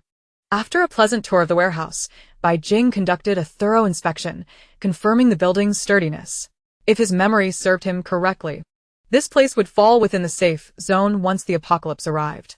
Not lingering any longer, he stepped out of the warehouse, directing his gaze towards Hyung. And matter-of-factly instructed, procure more medications. Cost is not an issue. Also, I need saline solutions and 4 bags. Whatever quantity is available, I require it all. Feel free to voice any requirements. As long as I can accommodate them, I will. Hyung was taken aback, a twinge of bitterness rising within him. Bai Jing's demeanor towards him starkly contrasted with how he treated Xiao Sa. They had only recently met, and before he could respond, Xiao Sa interjected with a dismissive snort. Rest assured, I'll take care of it. Bai Jing nodded, casting a glance at Xiao Sa, a smile unconsciously gracing his lips. Hyung rolled his eyes. While Xiao Sa was quick to agree, smuggling large items might be within his purview, but for smaller items like medications, they would still need to rely on their own resources. Yet, he dared not voice his thoughts, feeling a sense of regret for having acted impulsively in the first place. Soon after, Bai Jing announced his intention to take his leave. Although he wished to linger with Xiao Sa a while longer, he felt it inappropriate to overstay his welcome since Xiao Sa had not expressed a desire to extend their time together. In truth, Bai Jing was rather bashful. Xiao Sa felt a pang of disappointment. After finally seeing Bai Jing, he was leaving so soon. While he yearned to keep him there, they had only just met, and he did not wish to come off as too forward or frighten him away. Therefore, he extended an invitation for Bai Jing to meet again the following day, conveniently using the need for medications as an excuse. After all, Bai Jing would need to consult Hyung about it. Under Xiao Sa's insistence, the Hummer switched drivers, ferrying Bai Jing to his doorstep. It was only then that he registered the fact that they were in an upscale residential area, where the inhabitants were either powerful or influential. Mere wealth was insufficient for entry. Thus, not only were taxis scarce, but even small vehicles were a rarity. However, none of this mattered now. The pressing issue was how he would return. Bai Jing couldn't help but chuckle at Xiao Sa's flustered expression, quickly deducing the reason behind it. He stifled his laughter, fearing that Xiao Sa might truly be vexed. After alighting from the vehicle, he instructed the staff to carry the boxes upstairs. Glancing at Xiao Sa, He raised his chin slightly and, in a rather haughty manner, commanded, "Come pick me up tomorrow." Xiao Sa's lips curled into a smile, a stirring within him as if something was about to overflow. For the first time, he displayed a genuine, albeit faint, smile that was remarkably charming, softening the contours of his face. He could have arranged for someone else to fetch him, but seeing this proud youth dismiss the vehicle in favor of his own presence brought him an unexpected sense of comfort. The earlier awkwardness seemed far less bothersome. As long as the young man was content, he would not mind playing the fool a few more times. Upon returning home, Bai Jing maintained his good spirits, even offering a rare smile to Aunt Chen before heading upstairs. Now that he had found Xiao Sa, what was there to fear? As long as Aunt Chen posed no obstacle, he would not act harshly. Given her fixation on her son, he might as well assist her in finding him. Confident that her son would protect her in the military academy during the impending apocalypse, especially with him as a steadfast ally, ensuring they were under the military's protection. After instructing the staff to bring the boxes into his bedroom, Bai Jing eagerly locked the door behind him. Opening the box, his clear eyes sparkled with excitement. It contained 5 pieces of jade artifacts, a pair of white jade horses, a jade mythical beast, and 2 jade vases, the price tag still affixed, indicating that these were hastily acquired. Xiao Sa had indeed spent lavishly. Without a moment's hesitation, Bai Jing stored the jade artifacts in his space and settled down cross-legged on his bed, closing his eyes to meditate. A full cycle later, night had fallen. Sensing subtle changes in his space, Bai Jing's heart leaped with joy. Xiao Sa had indeed delivered precisely what he desired. Perhaps, before the apocalypse struck, he might truly have a chance to enter the space. The following morning, he was roused from slumber by the insistent ringing of his phone. Groggily opening his eyes, he was greeted by the sight of Xiao Sa's name. Bai Jing felt somewhat exasperated. It was barely dawn, and this fellow was far too early. "Hello?" Bai Jing murmured, still half asleep with a hint of nasal congestion. The events of the previous night, including the excitement of the space's newfound potential and his encounter with Xiao Sa, had kept him awake until the early hours. Now, he struggled to muster the energy to engage in conversation. "I'm downstairs at your place." Xiao Sa's cold, unyielding voice pierced through the stillness, exhibiting no awareness of the disturbance it caused to others' slumber. Bai Jing, feeling helpless, recognized that this was merely typical of Xiao Sa. He slowly approached the window, drew aside the curtains, and his gaze fell upon the doorway, where he was met with a pair of wild, desire-laden eyes. Bai Jing's cheeks flushed crimson, and he hastily pulled the curtain shut, only then recalling that he was still clad in his pajamas. Hanging up the phone, he hurriedly brushed his teeth, washed his face, and changed his attire before rushing downstairs. As Xiao Sa listened to the busy signal on the line, he inwardly lamented the missed opportunity. Though he had only glimpsed Bai Jing for a fleeting moment, he had distinctly noted the bare skin visible, including the elegant curve of his collarbone, and he could not help but wonder about the allure concealed beneath the fabric of those pajamas. Bai Jing, feeling a mix of indignation and shyness, thought to himself how Xiao Sa was still the same shameless man he had always known, a fact he had come to understand long ago. Why was he still acting so unrestrained? Upon exiting the house, Bai Jing feigned calmness, shooting Xiao Sa an irritated glance, and complained, "Why did you come so early?" "I came because I thought of you," Xiao Sa replied earnestly. In the past, he would never have uttered such sentimental words. But now, seeing Bai Jing's flushed cheeks and fiery eyes, he felt an inexplicable urge to tease him. Bai Jing, annoyed, thought to himself how Xiao Sa remained as audacious as in their previous life. Sensing that he had pushed his luck, Xiao Sa decided to ease off. Understanding that they were still unfamiliar with one another, he opened the passenger door of his car and said, "Get in. You haven't had breakfast. I've reserved a table." Bai Jing felt a twinge of frustration, pondering whether this was his car or Xiao Sa's. Nevertheless, he climbed into the vehicle, pouting and glaring at Xiao Sa with his scrunched nose, unknowingly showcasing an adorably irritable expression. Xiao Sa found it utterly delightful, nearly wishing to transform into a wolf to relish the sight, yet he restrained himself. He felt a sense of pride that Bai Jing regarded him differently, despite some confusion about the reasons behind it. However, this did not hinder his desire to draw closer to Bai Jing, regardless of the motives. As they arrived at the restaurant and casually consumed breakfast, Xiao Sa broached the topic of medicine. Bai Jing cast him a surprised glance. Previously, Xiao Sa had shown no interest in such matters. Surely, he had not been burning the midnight oil to catch up on this knowledge? His speculation proved correct. Xiao Sa had indeed endured a sleepless night, pushing He Yong to his limits in pursuit of Bai Jing, only to find himself calling at the break of dawn. Xiao Sa maintained a stoic expression, unwilling to acknowledge the truth of his sleepless night, yet he spoke with ease about matters concerning City N, revealing that he had seen Bai Jing there before. He had intended to visit but was delayed by other commitments, ultimately missing the opportunity, until now. Bai Jing's mind raced. Had they truly missed each other on more than one occasion? Noticing Bai Jing's distracted demeanor, Xiao Sa frowned, displeased by the thought of who might occupy his thoughts. "Let me take you somewhere," he said, and after settling the bill, he took Bai Jing by the hand and led him away. Bai Jing, momentarily lost in thought, could not help but feel a twinge of self-mockery. How fortunate he was to encounter Xiao Sa, who remained by his side. Regardless of their past missed connections, they were together now, were they not? Glancing at the stoic man in front of him, Bai Jing felt an inexplicable surge of emotion, a longing to relish the experience of being pursued. In his previous life, Xiao Sa had never been this courteous. Bai Jing could understand the reasons behind it. He had been prideful, temperamental, and rather naive, only knowing to call out for his father. Moreover, during their last encounter, he had been in a state of despair, contrasting sharply with his current situation. The adage that status dictated everything rang true in the real world. Otherwise, given Xiao Sa's character, he doubted he would be standing here now. However, Bai Jing smiled softly. Since Xiao Sa wished to pursue him, he would gladly await the challenge. With the impending end of the world, such rare moments of respite were hard to come by. He would likely not have another opportunity. As long as it did not interfere with his responsibilities, he could not deny that he enjoyed Xiao Sa's attentiveness. Noticing Bai Jing's improving mood, Xiao Sa felt a sense of relief, but it was quickly followed by irritation. His rough hand tightened around Bai Jing's, radiating a chill that filled the air. He grumbled to himself about the parking lot being too close.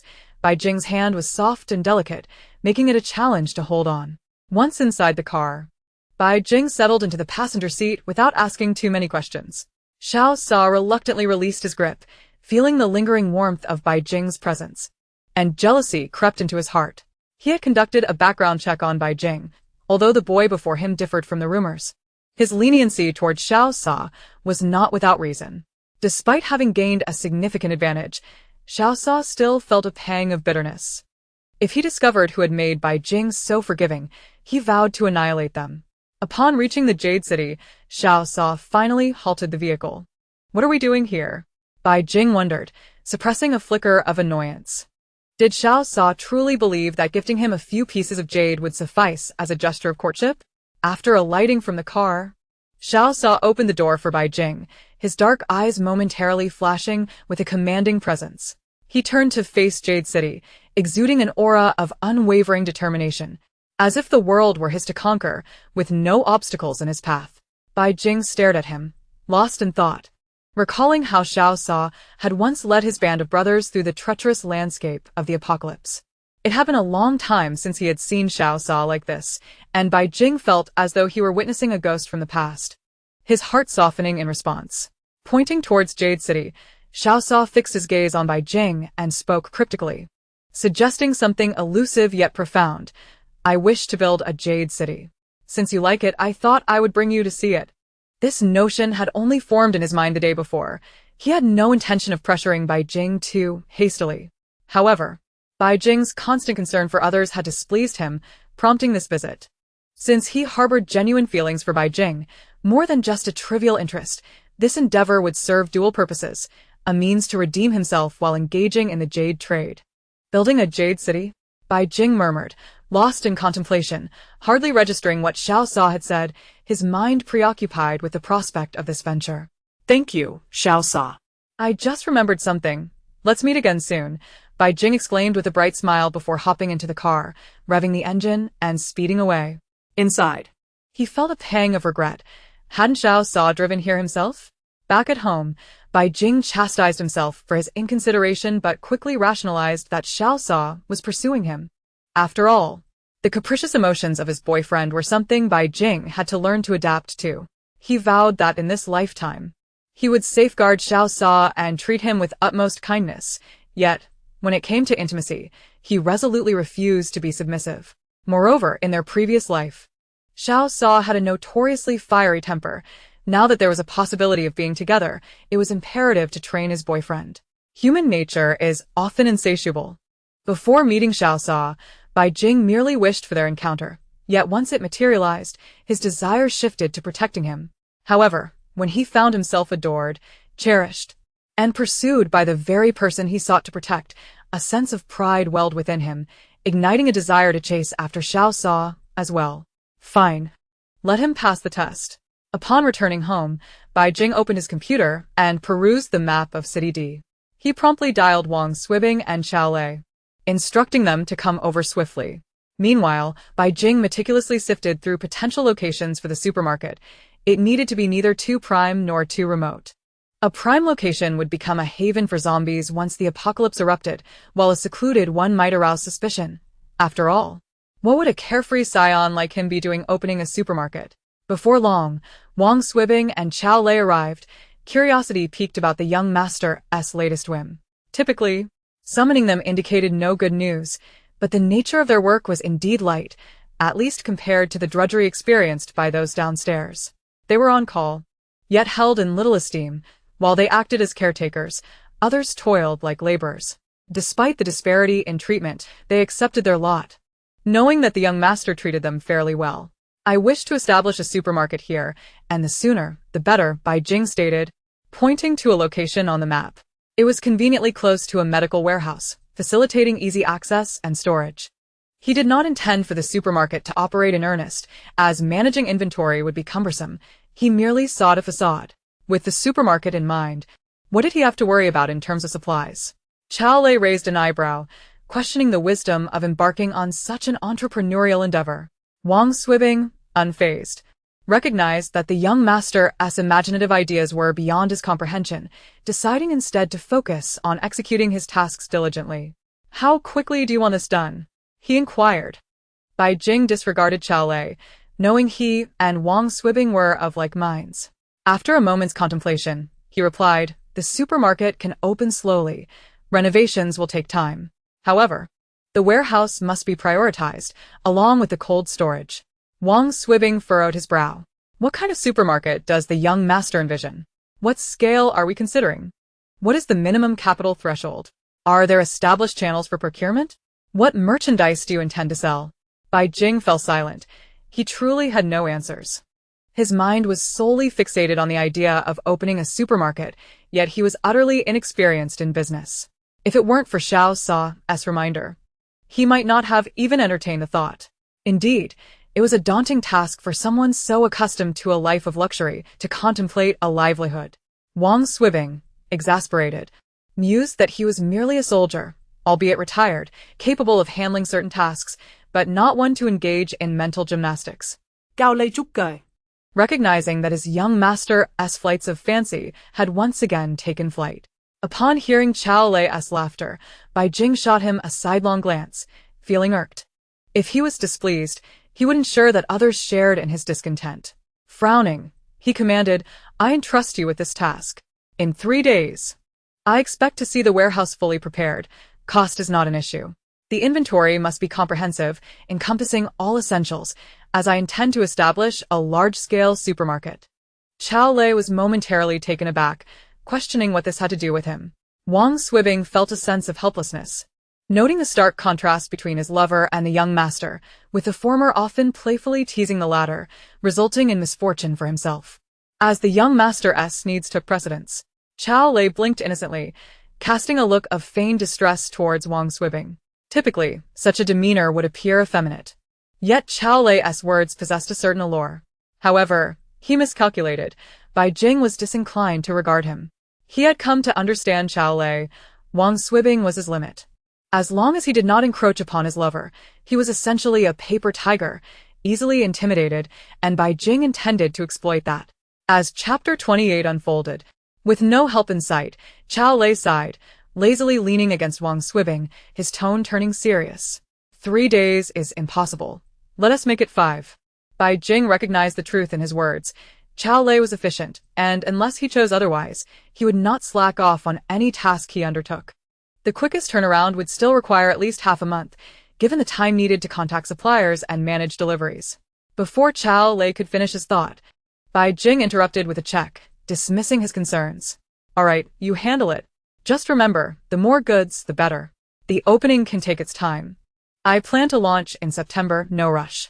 The apocalypse would strike on July 31st, providing him ample time to utilize the supermarket as a guise to amass substantial supplies. Xiao Lei glanced at the check, whistling in astonishment. His young master was indeed generous. Such a sum was likely beyond what he could earn in several lifetimes as a bodyguard. It was fortunate that the young master placed his trust in him. However, he couldn't shake the feeling that he was somehow at a disadvantage, despite the playful banter. Having dispatched them with their tasks, Bai Jing saw no need to deliberate over details. He recognized his own limitations. Since he was no expert, it was wiser to relinquish control, as his aim was merely to gather supplies, not to generate profit. He had no desire to witness their flirtation continue. Noticing it was still early, Bai Jing contemplated calling Xiao Sa. Although he felt a certain familiarity with Xiao Sa, the latter was still getting to know him, and he wished to avoid causing genuine displeasure. The call connected after just 2 rings, and Bai Jing promptly offered an apology before explaining his sudden departure, being forthright about his plans to open a supermarket. Upon receiving Bai Jing's call, Xiao Sa initially felt displeased. Why hadn't he been informed of the supermarket venture? Perhaps he could assist in some capacity. However, his mood shifted to elation as Bai Jing's explanations unfolded, signifying a potential acceleration in his pursuit of affection. Seizing the opportunity during Bai Jing's apology, he immediately suggested a follow-up meeting. Bai Jing mused that this was perhaps what people meant by seeking love, making excuses, and seeking opportunities to arrange subsequent encounters. After finalizing the time, he hung up, feeling a sense of relief regarding the supply issues. The remaining challenge was arms and medicine, which he needed to secure swiftly. With Hiyong and Xiao Sa around yesterday, he hadn't been able to utilize his space, but now, noting the time was still early, he wasted no time and drove to the warehouse. Hiyong had been meticulous, setting the password to his birthday, with his fingerprint yet to be input. He could modify it at any time upon his arrival. Bai Jing first established the password and entered his fingerprint, then firmly secured the warehouse door. After disabling all surveillance cameras, he waved his hand, transferring all items into his storage space. The warehouse, once brimming with goods, was now rendered starkly empty. Bai Jing smiled contentedly, although the warehouse was vacant. He was pleased to see that the corners of his storage space seemed to have expanded slightly. The storage area was vast, and after the supermarket opened, he knew the journey ahead would be long and arduous. Yet, it was far preferable to running around aimlessly, and with the supermarket established, his inventory would be more comprehensive. In the subsequent days, Xiao Sa reported for duty punctually, almost every day. Ever since he expressed his desire to open a jade shop, he sent Bai Jing several exquisite jade pieces the following day, which delighted Bai Jing immensely. He accepted them without a hint of reluctance and adopted a regal demeanor, commanding Xiao Sa with an air of authority. Their interactions during these days were pleasant. However, Xiao Sa had to endure Bai Jing's predatory gaze, which was rather unsettling. Though Bai Jing was indeed a second-generation heir, he possessed a sharp intellect. He thought that if he didn't assert himself a bit more, Xiao Sa would certainly wish to devour him whole, for that fellow had an unwavering wolf-like nature.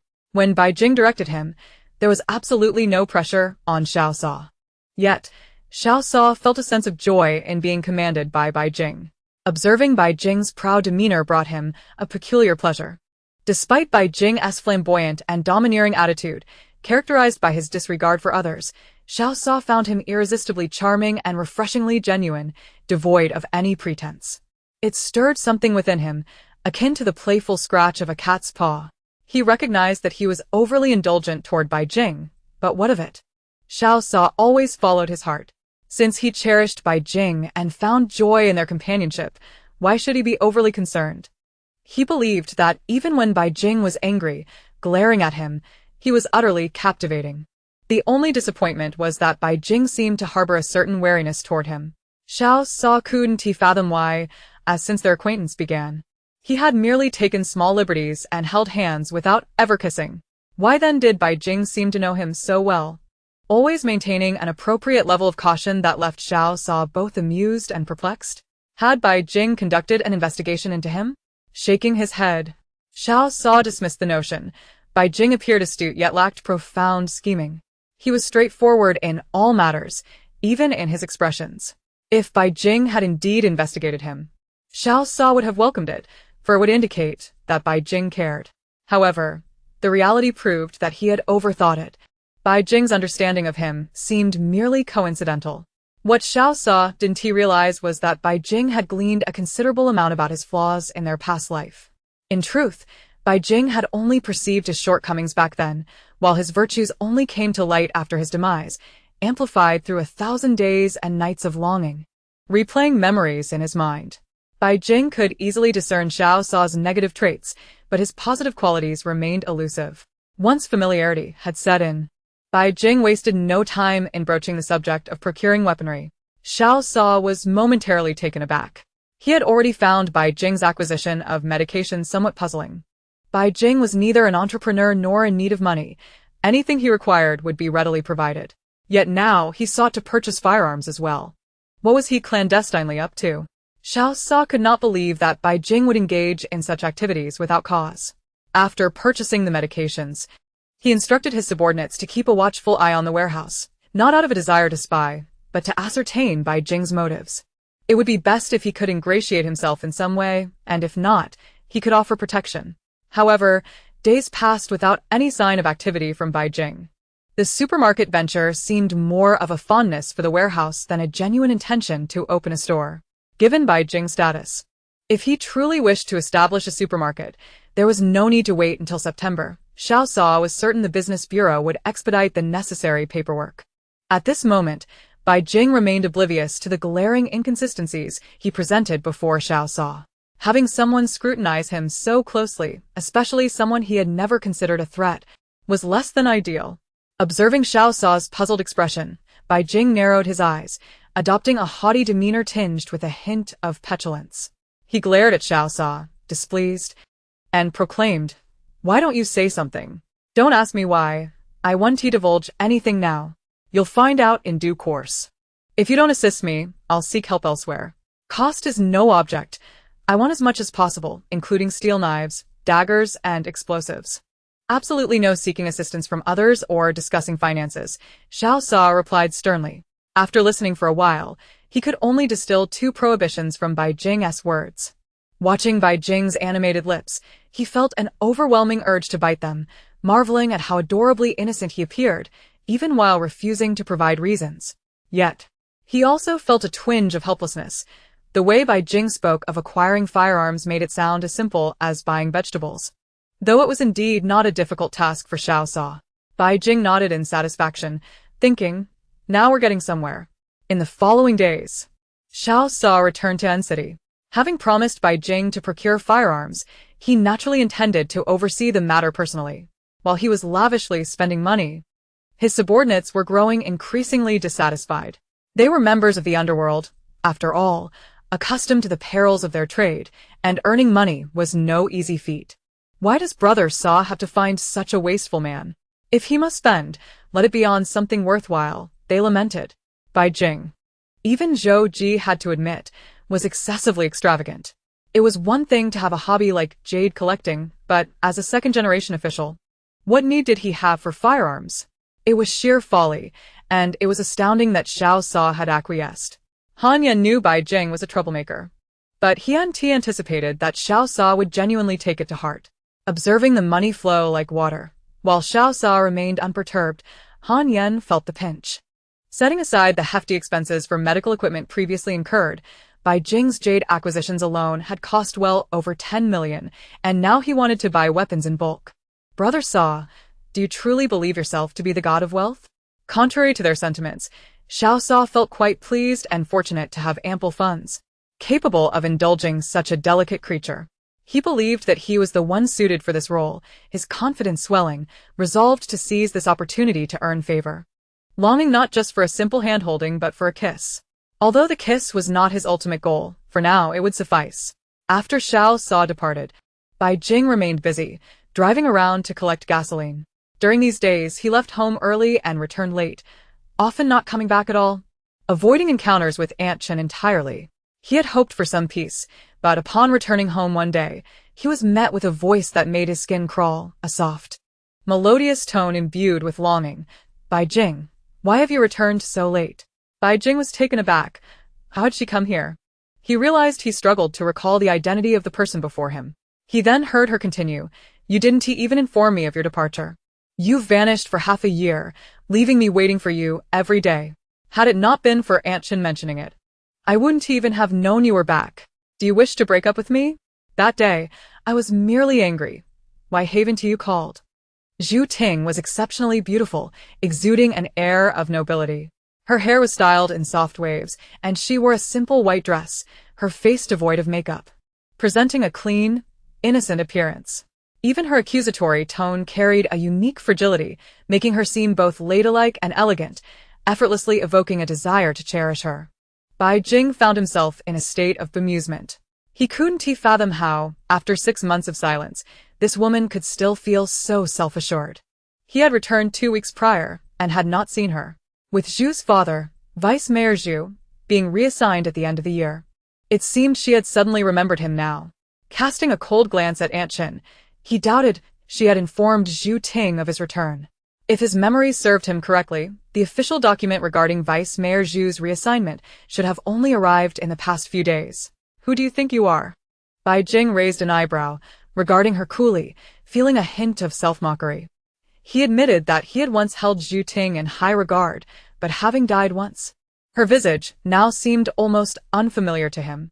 It was absurd that he had once been utterly devoted to her, and her confidence must have had its reasons. Zhu Ting's cheeks flushed crimson, and she shot Bai Jing an indignant glare. What do you mean by that? Don't you dare regret this. Had it not been for her father, she would not have come at all. The door is over there. It's an easy exit, no need for farewells. Bai Jing pointed indifferently to the entrance, his gaze coldly directed at Aunt Shin. You're getting on in years. And it's understandable if your eyesight isn't what it used to be. I heard your son is in military school. You should leave tomorrow. Aunt Shin was taken aback, utterly unprepared for such an outcome. She had contacted Zhu Ting in hopes of mending the relationship with the young master, aware that he had left D City due to a heartbreak. Before she could utter a word, Zhu Ting vehemently reprimanded him, her cheeks flushed with indignation, lending her an unexpectedly charming allure. Bai Jing, how can you act this way? Do you have no conscience? Aunt Shin has cared for you for over a decade. How can you simply send her away like this? Bai Jing scoffed, regretting his previous naivete. He had once seen those who defended others as inherently good, but in truth, they were merely untroubled by the plight of others. When faced with life and death situations, who would care about your demise? As an illegitimate child, how could he ever aspire to the heights of the mayor's daughter? In D City, he had walked with a sense of entitlement, where everyone had to show him some respect, yet he knew that behind their smiles, they all secretly derided him. An illegitimate child remained just that, regardless of how powerful or high-ranking his father was. The legitimate wife stood firm, and had it not been for her bearing only 2 daughters, Bai Jing would have been utterly disregarded. Being friendly with him was one thing, but actually forging any deeper connection required careful consideration. Perhaps for those of humble means it was manageable, but associating with him was akin to courting a formidable protector. However, in the political sphere, where the mayor mingled, one could not avoid encounters with the military, and that woman held considerable sway there. Vice Mayor Zhu would never risk losing more for less. He regretted not seeing it clearly at the time. Even without apocalyptic circumstances, Zhu Ting would never marry him. Throw her out, Bai Jing commanded, his gaze sweeping coldly over the 4 bodyguards in the room, fully aware they were listening. The bodyguards stood frozen, not daring to move. Aunt Shin began to wail desperately. Young master, who has led you astray? You've been gone for nearly half a year. How could you return so changed? How can I be at ease? You're only 18. How can I face Miss Lin? Don't mention my mother. You are unworthy. Bai Jing snapped, his icy glare startling Aunt Shin into silence. You! Bai Jing, don't ever come looking for me again, Zhu Ting exclaimed, equally frightened, fearing Bai Jing might indeed cast her out. With harsh words left hanging in the air, she hurriedly fled. Bai Jing's fleeting good mood had been thoroughly shattered. He had intended to remain aloof amid the impending apocalypse, for life or death was a matter of fate. Yet they continued to disturb his peace, and he resolved to deal with them once and for all. A cold smile curved his lips. What use are disobedient bodyguards to me? Get out, all of you. Pack your belongings and leave as far as you can. Young master, we were sent by the master, Qi Jun replied respectfully, though his tone dripped with mockery. Bai Jing laughed coldly, with Xiao Sa found. What did he have to fear? He picked up his phone without hesitation, dialing Bai Jingchen's number and stating plainly, I don't want bodyguards. Withdraw them all. Qi Jun dismissed it, believing the master would never acquiesce. And Aunt Shin sighed with relief, knowing that as long as the master didn't agree, the young master could not force her departure. Yet none anticipated what would unfold next. Bai Jing placed the call on speaker, his expression frigid, ensuring they could hear the voice on the other end clearly. No. Xiao Jing, they are here to ensure your safety. Other matters can be discussed, but this one is non-negotiable. Please don't worry your father, all right? Bai Jingchen's tone was perpetually warm and comforting. I said to make them leave. If you refuse to acknowledge me as your son, we shall sever ties immediately. Don't let that woman send people to watch me, with lunatics causing a ruckus at my door and they merely stand by. I cannot afford such bodyguards. How can a mere illegitimate child like me endure this? Bai Jing retorted scornfully, having long harbored these sentiments, but had restrained himself for Xiao Sa's sake until now. What nonsense are you spouting? Bai Jingqing's voice remained steady, tinged with a hint of amusement. Everyone knows what I mean. If they don't leave, I will. Bai Jing spoke nonchalantly, revealing that had it not been for the impending apocalypse, he would have left long ago, as this was a military-protected area. There was a moment of silence on the other end. How do you know? To keep a secret, one must not act upon it.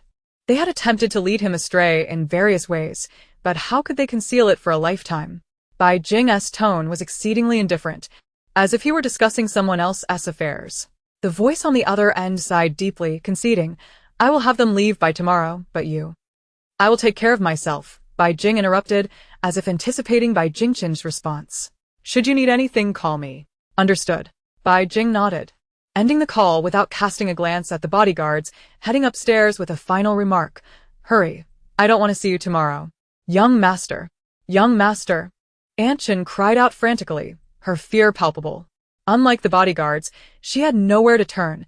Her current position was solely due to the young master. Even if she went to the mayor's residence, others would only treat her politely because of him. Without the young master, all her prospects would vanish, including her son's future, which the madam had promised to secure upon his graduation. Bai Jing turned back, impatience knitting his brow as he shot a cold glance at the bodyguards. They dared not move. Anchen's status was unlike Zhu Ting's, and there was no need for restraint. 2 bodyguards stepped forward, swiftly escorting her away, indifferent to her sorrowful cries and their previous camaraderie. Once the noise outside ceased, Bai Jing firmly shut the door and collapsed onto his bed, exhausted.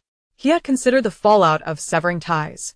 It was perhaps for the best to avoid future entanglements in the aftermath of the apocalypse. Yet, he found it particularly ironic that despite tearing away all the hypocritical facades, Bai Jingcheng remained unfazed, suggesting he could call whenever he needed. Such composure, he mused, he doubted he could ever master, even if granted another chance at life.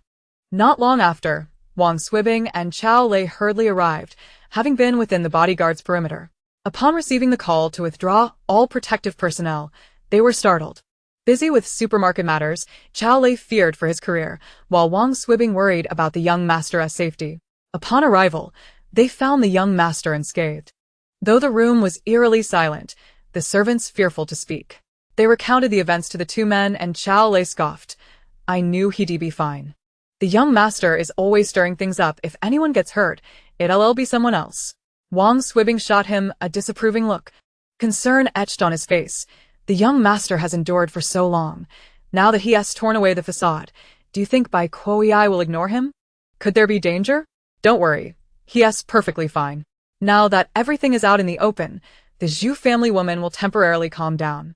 Remember, this year is the election, and if Bai Kuoyi ascends, he will be on equal footing with the old Zhu.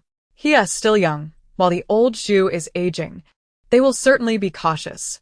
Who doesn't want their son to succeed? The young master has been suppressed for so many years.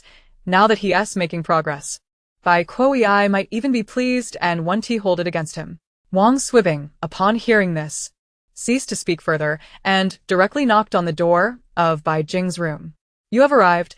Please take a seat, Bai Jing remarked indifferently. In truth, he had overheard their conversation earlier and gained some insight.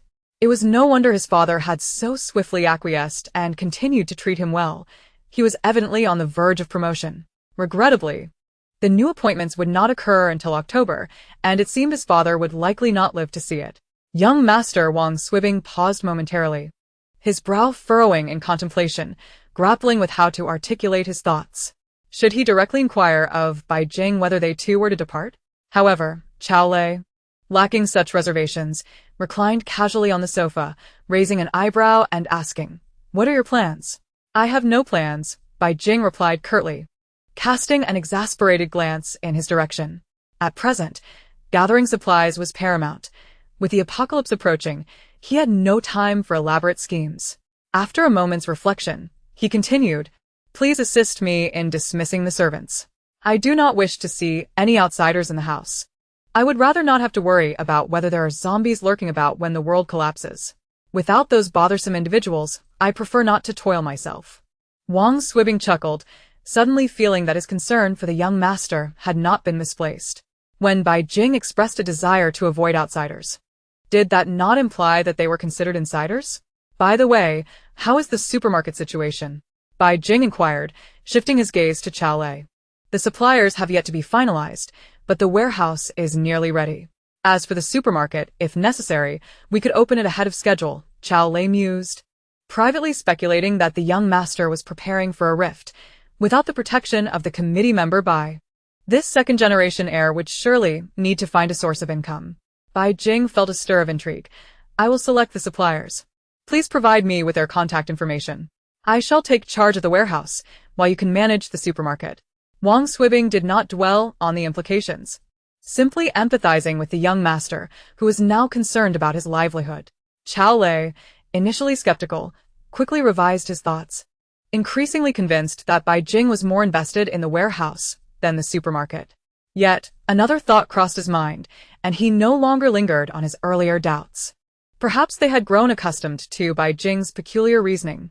After a moment's hesitation, he cautiously asked, with the bodyguards and servants gone, "Have you considered hiring someone else?" Bai Jing was initially poised to decline outright, but, upon seeing Xiao Lei's expression, curiosity piqued within him. It was rare for anyone aside from Wang Swibing to fret over such matters. Observing Xiao Lei's demeanor, Bai Jing felt a playful amusement. Gao Lei, Shen Xing Bai Jing She Intiger. Adopted a nonchalant posture. I have a few acquaintances who are currently seeking work. If you are in need of assistance, I could introduce them. Wang Swibing's eyes brightened at this suggestion, his face alight with anticipation as he gazed at Bai Jing. Bai Jing shot a disdainful glance at Xiao Lei, bemused by his audacity to present the offer so grandly while seeking a favor. Who are they? Bai Jing pondered for a moment, not outright rejecting the idea. In the face of the impending apocalypse, relying solely on personal strength to protect himself and Xiao Sa would surely be insufficient. It would be wise to gather a few trustworthy allies, especially since he recalled that Xiao Sa had a band of loyal followers and that Han Yan had a disdainful attitude towards him. Should anyone dare to cross him, having capable support would bolster his confidence. Former comrades, Xiao Lei replied, sensing the possibility of success, lounging languidly on the sofa, as if inviting a thorough beating. Which military district? Under whose command? Are they trustworthy? These were the questions that weighed heavily on Bai Jing's mind. Rest assured, they are absolutely reliable. Wang Swibing proclaimed with a booming voice, startling Bai Jing, who momentarily thought he was reporting to a superior. Bai Jing nonchalantly nodded, "Bring them by another day. If it doesn't work out, we can address it once the apocalypse descends. Besides Xiao Sa, I won't disclose the secret of spatial cultivation to anyone. As for the spatial abilities themselves, I believe that even if they were to leak out, it would matter little. After all, I must retrieve items from the space. And with such powers as a cover, no one would suspect a thing." The next morning, Xiao Lei delivered the supplier information, and before Bai Jing could commence his tasks, he received an inquisitive phone call from Xiao Sa, whose tone dripped with envy, eliciting a bemused smile from Bai Jing. "Who is that woman? Why was she at your house? How could you not know who she is?" Bai Jing retorted blandly, his expression devoid of emotion. It was only now that he realized Xiao Sa had dispatched someone to keep tabs on him. Yet, he found it puzzling, with his keen awareness and the neighborhood's security. How could Xiao Sa manage to observe him unnoticed? "You didn't inform me." Xiao Sa's voice softened, yet his tone remained firm, as if he would not relent until he uncovered the truth. Bai Jing smirked. "If you want to know, I'll tell you. She is the daughter of Vice Mayor Zhu." Xiao Sa was momentarily taken aback. That was not the information he sought. Frustration bubbled within him as he thought to himself that he needed to return quickly. How could someone undermine him so soon after he had left? And, to make matters worse, it was an old flame? "What is your relationship with her? Didn't you investigate?" "An old flame," Bai Jing said with a radiant smile, his words aligning perfectly with Xiao Sa's thoughts. Those years spent with Xiao Sa had not been without their nuances. "Weren't you broken up?" Xiao Sa is flooded. His voice rising involuntarily. Han Yan, who was nearby, heard their exchange and immediately covered his face, feeling exasperated. "Sago, you're giving yourself away." "Well, if you already know, why ask me?" Bai Jing replied coolly, smirking at Xiao Sa as pretense. He bore no ill will towards being monitored. Given his understanding of Xiao Sa, such actions were entirely predictable. His sole concern was that his secrets remained concealed. "I worry about you." After a moment of silence, Xiao Sa managed to articulate this sentiment. Bai Jing disregarded it entirely. When faced with such matters, Xiao Sa was notoriously ineffectual. Acknowledging fault was out of the question. Bai Jing pondered for a moment before inquiring, "Who did you send to keep watch? How did they evade detection here?" Not only he, but even Wang Swibing and Xiao Lei had been oblivious, which felt highly irregular. Surveillance cameras, Xiao Sa admitted, realizing Bai Jing would not press further. Bai Jing understood then.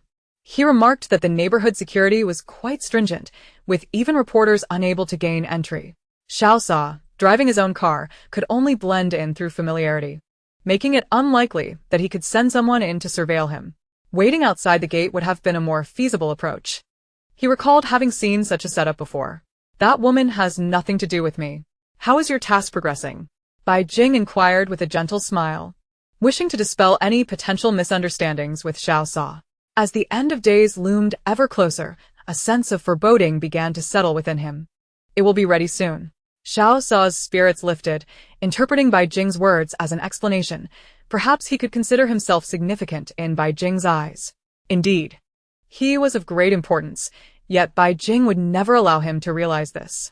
Otherwise, with Xiao Sa's domineering nature, he would become even more unrestrained. And should he press for more, it would be Bai Jing who suffered the consequences. An arrangement so disadvantageous was one Bai Jing would never entertain. Very well. I shall await your good news. Bai Jing's voice rang clear, sweeping away yesterday's gloom. All right. Xiao Sa's lips curved into a barely perceptible smile. Han Yan's eyes widened in astonishment, exclaiming incredulously, but a cold glare from Xiao Sa silenced him, reminding him that some individuals simply needed to be put in their place. Unbeknownst to Han Yan, his challenging days lay ahead of him. Bai Jing hung up the phone and promptly headed to the warehouse, where he conducted a thorough inspection before reaching out to suppliers. He decided to engage the fastest one, rotating through them without fear of being exposed. After all, in the supermarket business, having multiple options was quite reasonable. While he maintained a steady pace, the following day, Chao Lei arrived with 3 individuals. As for the previous servants, they had been dismissed with a generous severance package, as per Bai Jing's instructions, and they left in high spirits. Bai Jing was taken aback by the swiftness of Chao Lei. They had only agreed the day before, and today, the newcomers, 2 men and a woman, had already arrived. One of the men appeared younger than Bai Jing, while the woman sported a neat bob, exuding an air of competence. However, their claim to be comrades felt dubious to Bai Jing. Young master, these are them, Wang Swibing said, appearing somewhat sheepish. Just the other day. His reply had been quite boisterous. Hello, I am Qin Yi. These are my younger brother Qin Hao and my girlfriend Su Lei. Qin Yi presented himself with a calm demeanor, revealing signs of having weathered life's storms. His features bore the marks of hardship and a certain ruthless determination. Qin Yi. The name rings a bell, Bai Jing pondered, recalling another Qin Yi from the apocalypse, though he was unsure if there was any connection. That Qin Yi had been formidable, having achieved a level 3 ability while Bai Jing was still at level 1. Little did Bai Jing realize that his casual inquiry would provoke such a strong reaction. Qin Yi's face tightened, and only when Wang Swibing subtly shook his head did he begin to relax, though his stance remained vigilant. His girlfriend stood closely by his side. Bai Jing, not a novice to combat, quickly discerned their defensive postures, noting how well they coordinated despite their stillness. Qin Yi's younger brother was even more intense, positioned protectively in front of Qin Yi and glaring at Bai Jing as if he were an arch-nemesis. What is going on here? Bai Jing was bewildered. Surely these 3 were here for an interview. Wang Swibing, looking rather embarrassed, replied, No, they are just overly nervous. Bai Jing raised an eyebrow, skepticism clear on his face. They're not wanted criminals. Why the nerves? Don't you know? Wang Swibing's eyes widened in regret. Why would I? Bai Jing retorted. But as he glanced at Wang Swibing and Chao Lei, a dawning realization struck him, his tone shifting from uncertainty to a hint of certainty. Could it be that I'm right? Chao Lei, exasperated, rubbed his forehead. If you didn't know, why mention that name sounds familiar? Young master. Are you trying to frighten them on purpose? The trio understood they had inadvertently shot themselves in the foot, feeling regretful, yet more on guard. However, with Chao Lei dismissing the tension, the atmosphere became less charged. Bai Jing scoffed and shrugged. There are plenty of people with the same name. Now, tell me, what trouble have you gotten into? And you too, where have you been all this time? If you need something, make sure to clarify beforehand. Wang Swibing's face brightened, and he sheepishly scratched his head. Everyone was around before, so we didn't want to trouble you too much. Qin Yi is a good person. You can rest assured. Young master, that as long as we're here, We will do our utmost to ensure your safety. Is it not a hassle now? Bai Jing raised an eyebrow, having anticipated this response. However, he knew these three needed some refining. He desired loyal subordinates but had no patience for disobedience. Xiao Lei, unable to bear seeing his partner in a predicament, quickly spread his hands, glaring at Bai Jing. You handle it as you see fit. Bai Jing chuckled at his audacity. Did they think they could be so brazen while seeking his favor? Upon hearing their exchange, Qin Yi felt a competitive spirit stir within him and stepped forward. My skills are quite decent. If young master trusts me, your safety will be in capable hands. Bai Jing glanced at him, nodding in acknowledgement. At last, someone sensible among them. He dismissed Xiao Lei from his mind and stated directly, Now, tell me about your situation. Though Qin Yi was puzzled, he perceived Bai Jing's demeanor as devoid of ulterior motives, merely seeking information. Initially reluctant to burden others when Xiao Lei had called, he had been persuaded by Wang Swibing. With his brother and Su Lei alongside him, he felt it was his responsibility not to drag them down. Thus, he arrived in D City yesterday, hesitating before coming today, only to nearly complicate matters upon their first meeting. However, he realized that Xiao Lei's invitation was not without assurance, despite Bai Jing's seemingly arrogant exterior. He appeared unfazed by Xiao Lei's impertinence. This realization calmed Qin Yi, prompting him to share his tale. After hearing Qin Yi's story, Bai Jing could only find it exceedingly melodramatic, an impassioned warrior taking down a bandit, only to discover that the villain was the son of a high-ranking official. Instead of accolades, the warrior found himself on the run, while the bandit's associates turned into hostages. A murder case? All right, Eve understood. From now on, you will reside here. I'll handle the rest, Bai Jing declared nonchalantly, unconcerned about personal favors. With the impending apocalypse, their bond would transcend that of a mere employer and bodyguard. Gratitude would bind them, ensuring their loyalty. Moreover, with the three of them present, there were no burdens or liabilities, an excellent arrangement. Qin Yi and his companions beamed with joy. And Qin Hao flushed with embarrassment, recalling his earlier hostile demeanor towards Bai Jing. You must be weary. Once you've settled in, take a rest.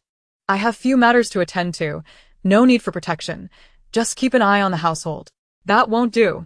Ensuring young master's safety is my duty, Qin Yi asserted, his military background instilling a serious attitude. Bai Jing waved a hand dismissively, jesting, I can hold my own. We can compare skills another day. This caught not only Qin Yi but also Qin Hao and Su Lei off guard. Bai Jing's delicate appearance hardly suggested he was skilled in combat. Cao Lei chúc cơ. Don't mind him. Young master will give orders when necessary. Otherwise, just carry on with your duties, he added, pulling Wang Swibing into an embrace, much to the latter's embarrassment. Wang Swibing's face turned crimson as he tossed an elbow at Xiao Lei, who quickly dodged. Their playful banter lightened the atmosphere, and Qin Yi genuinely envied their camaraderie. Surely, they did not conduct business in such a carefree manner? But the answer was evidently affirmative. With the arrangements made, Bai Jing wasted no time and contacted Bai Jingqing the same day. After hearing Xiao Lei's analysis, he felt no pressure approaching his father for assistance. Within a few days, Xiao Sa returned from D City. Although he encountered minor troubles on the road, there were no significant issues. And the weapons were now secured in an abandoned factory in the south of the city. Bai Jing felt elated, and that very day, he took his new subordinates to retrieve the goods. Upon arrival, he noticed several guards, and the first person he spotted was Han Yan, who regarded him with evident disdain. Not bothering to acknowledge him, Bai Jing was no longer the Bai Jing of his past life. Upon arrival, he immediately ordered the unloading of the cargo, treating his companions merely as drivers. With Xiao Lauda overseeing the operation, no one dared to cause trouble. Bai Jing, though not well versed in arms, could tell from Wang Swibing's and Xiao Lei's astonished expressions and eager demeanor that the items were indeed of high quality. However, Qin Yi's attitude intrigued Bai Jing. Though he had been forced into this life due to the crimes of a privileged youth, his expression suggested he bore no aversion to Bai Jing's procurement of arms. He remained silent, yet exuded a sense of responsibility, diligently fulfilling his role as a driver. However, this is for the best, Bai Jing thought to himself. The transformation of a person can be so profound, undoubtedly influenced by some sort of stimulus, Perhaps he has witnessed the darkness of the political arena, leading to his disillusionment. The ruthless nature that lies within Qin Yi is not mere pretense. He too must have endured his share of suffering. With this thought, Bai Jing ceased his inquiries, recognizing that such a mindset is advantageous in a world on the brink of collapse. Time passed swiftly, and before long, May arrived, bringing with it unexpectedly overcast skies and relentless drizzle. As he watched the news reports of earthquakes and landslides, an unsettling weight settled in Bai Jing's chest, akin to a heavy stone pressing down on him, nearly suffocating him.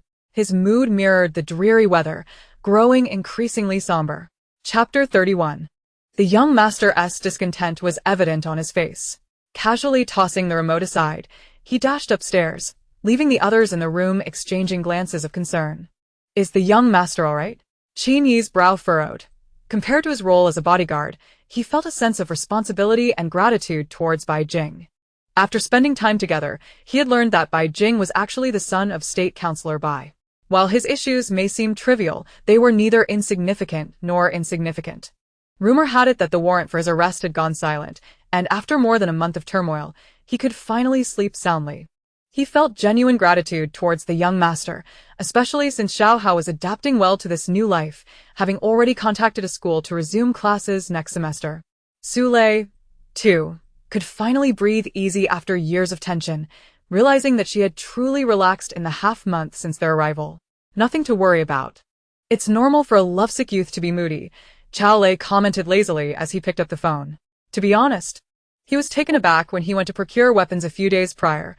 It wasn't the act of the young master purchasing arms that startled him, but the dynamic between Bai Jing and Xiao Sa.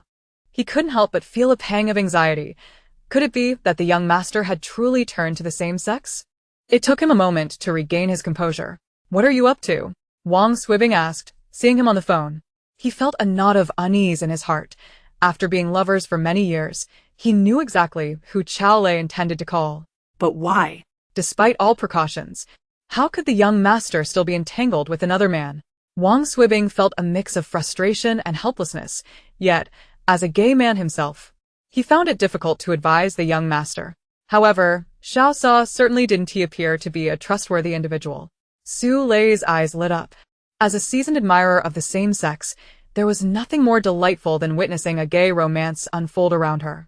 Not only was it visually pleasing, but it also satisfied her curiosity.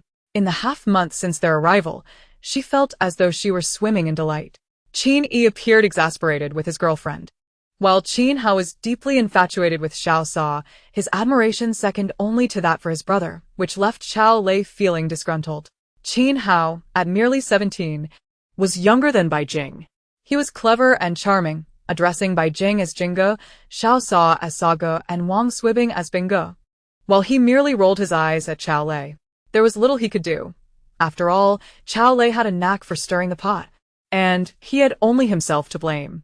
Regardless, including his romantic partner, no one felt any sympathy for him, yet this did not affect their camaraderie. In truth, Qin Hao's admiration for Xiao Sa was not without reason. His brother, who was praised as a soldier, was rarely home, and after taking down a drug lord, rather than receiving accolades, he was pursued across 1,000 miles. Witnessing Xiao Sa engaged in the underworld, loading truckloads of arms, he felt an overwhelming respect, which quickly led to Xiao Sa winning him over. Xiao Lei dialed a number, uttering a single sentence before hanging up, not even waiting for a response. Within half an hour, Xiao Sa arrived, now a frequent visitor at the Bai residence. Upon entering, he asked, "What's wrong with Xiao Jing?" Su Lei smiled and pointed upstairs. He's in a bad mood, locked away in his room. Xiao Sa paid no mind to the others, heading straight upstairs. Xiao Lei scoffed. Humph, not even a word of gratitude. Qin Yi cast him a dispassionate glance. Dare you say you're not here to stir up trouble? Xiao Lei retorted, this is a test, all right? We can't let the young master be deceived. Qin Hao could no longer contain himself, exclaiming, Sago is a good guy. He wouldn't deceive Jinge. Xiao Lei nearly choked on his words, fainting at the thought of a gang leader being labeled a good person. Wang Swibing chuckled, finding the boy amusing. Though somewhat petty, it was a harmless situation, and he enjoyed seeing his lover face a bit of adversity. Xiao Lei felt wronged. He had only spoken the truth, so why did no one believe him? The young master, while spoiled, was incredibly innocent when it came to matters of the heart. Though he had changed significantly in recent days, a cow is still a cow, even when pulled from the countryside into the city. He had investigated Xiao Sa and found him to be no saint. His fear was that the young master might get hurt, and he couldn't shake the feeling that something was amiss between the young master and Xiao Sa. This led him to ponder the reasons behind the young master's trip to City Yen. If he could stir things up for Xiao Sa, he would be more than willing. Bai Jing sat before his computer, his brow furrowed in deep thought. He recalled that before the apocalypse in his previous life, the world had been plagued by relentless natural disasters. As he watched the screen display various calamities striking different countries, a chilling sensation gripped his heart, sinking deep into his core. What brings you here? Bai Jing frowned upon seeing Xiao Sa. He stifled his irritation, trying to remain composed. I heard you were feeling down, so I came to check on you. Although Xiao Sa wore a stern expression, the concern in his eyes was unmistakable. In truth, he had noticed Bai Jing's heavy demeanor since the rains began. Nothing's wrong. Bai Jing's heart ached as he hesitated over whether to confide in Xiao Sa. How could he explain his feelings? Would Xiao Sa even believe him? He recalled a post he had seen on a forum, where someone mockingly claimed that the apocalypse was upon them, treating it as a cruel joke. The commoners had scoffed at the notion, yet now that the day was dawning, who could still laugh? What's troubling you? Can't you share it with me? Xiao Sa approached with steady steps, an undercurrent of displeasure evident in his brow. He placed a firm hand on Bai Jing's shoulder, squeezing tightly. Bai Jing winced at the pain and swatted his hand away, feeling a surge of anger. How could he be so oblivious, even at a time like this? Xiao Sa gazed intently at him, refusing to loosen his grip. He turned Bai Jing to face him, asking with unwavering certainty, "Are you troubled?" Bai Jing felt as though a lump had lodged in his throat, and he could no longer maintain a facade of calm. No matter how many lifetimes he lived, the impending apocalypse still filled him with dread and terror. In his previous life, May was a time of beauty, devoid of such relentless rain and disasters. It wasn't until July that the skies began to weep, followed by a rise in temperature. And then the meteorites fell, without warning. People began to fall ill, and after a 7-day incubation period, right at midnight, the apocalypse erupted as scheduled. But what could he do now? Bai Jing couldn't help but recall the meteorites he had seen in his mind's eye. If that were a butterfly effect, and if the apocalypse were to strike earlier, then everything he had understood in his past life would amount to naught, all his knowledge overturned. Facing the unknown terror, Xiao Sa's resolute words struck him like a blow, and he felt as though he could no longer hold on, yearning for an outlet for his emotions. "I'm here. Don't be afraid." Although Xiao Sa was unaware of Bai Jing's turmoil, the expression on his face tugged at his heart. His little cat should never have to bear such distress. Seeing him in this state of panic caused Xiao Sa's heart to darken. If he were to learn the reason behind it, no one, not even the King of Heaven, would escape his wrath for having caused his little cat such torment. He instinctively pulled Bai Jing into an embrace, noting how soft his waist felt an improvement. Though his thoughts drifted to more carnal desires, he refrained from acting on them, prioritizing his concern for Bai Jing's state. "Tell me." Xiao Sa's calm voice brooked no refusal as he held Bai Jing tightly in his arms. Inhaling the familiar scent that lingered at the tip of his nose, Bai Jing felt an unexpected sense of tranquility wash over him. Beside him stood Xiao Sa, and he still possessed his own space. With the apocalypse looming, he found himself in a more advantageous position than many others. In his previous life, had not Xiao Sa guided them through countless trials? As long as he remained by Xiao Sa's side, what was there to fear? Even death seemed acceptable if it meant passing before Xiao Sa. He mused that he would embrace it willingly, for in the end, it was merely a matter of dying. "Do you believe in the apocalypse?" Bai Jing slowly lifted his head, his eyes brimming with an unwavering determination. Xiao Sa paused, his gaze drifting to the computer screen, where he chanced upon a post concerning the end of the world. Amusement flickered in his heart. Could it be that the little cat was troubled by such nonsense?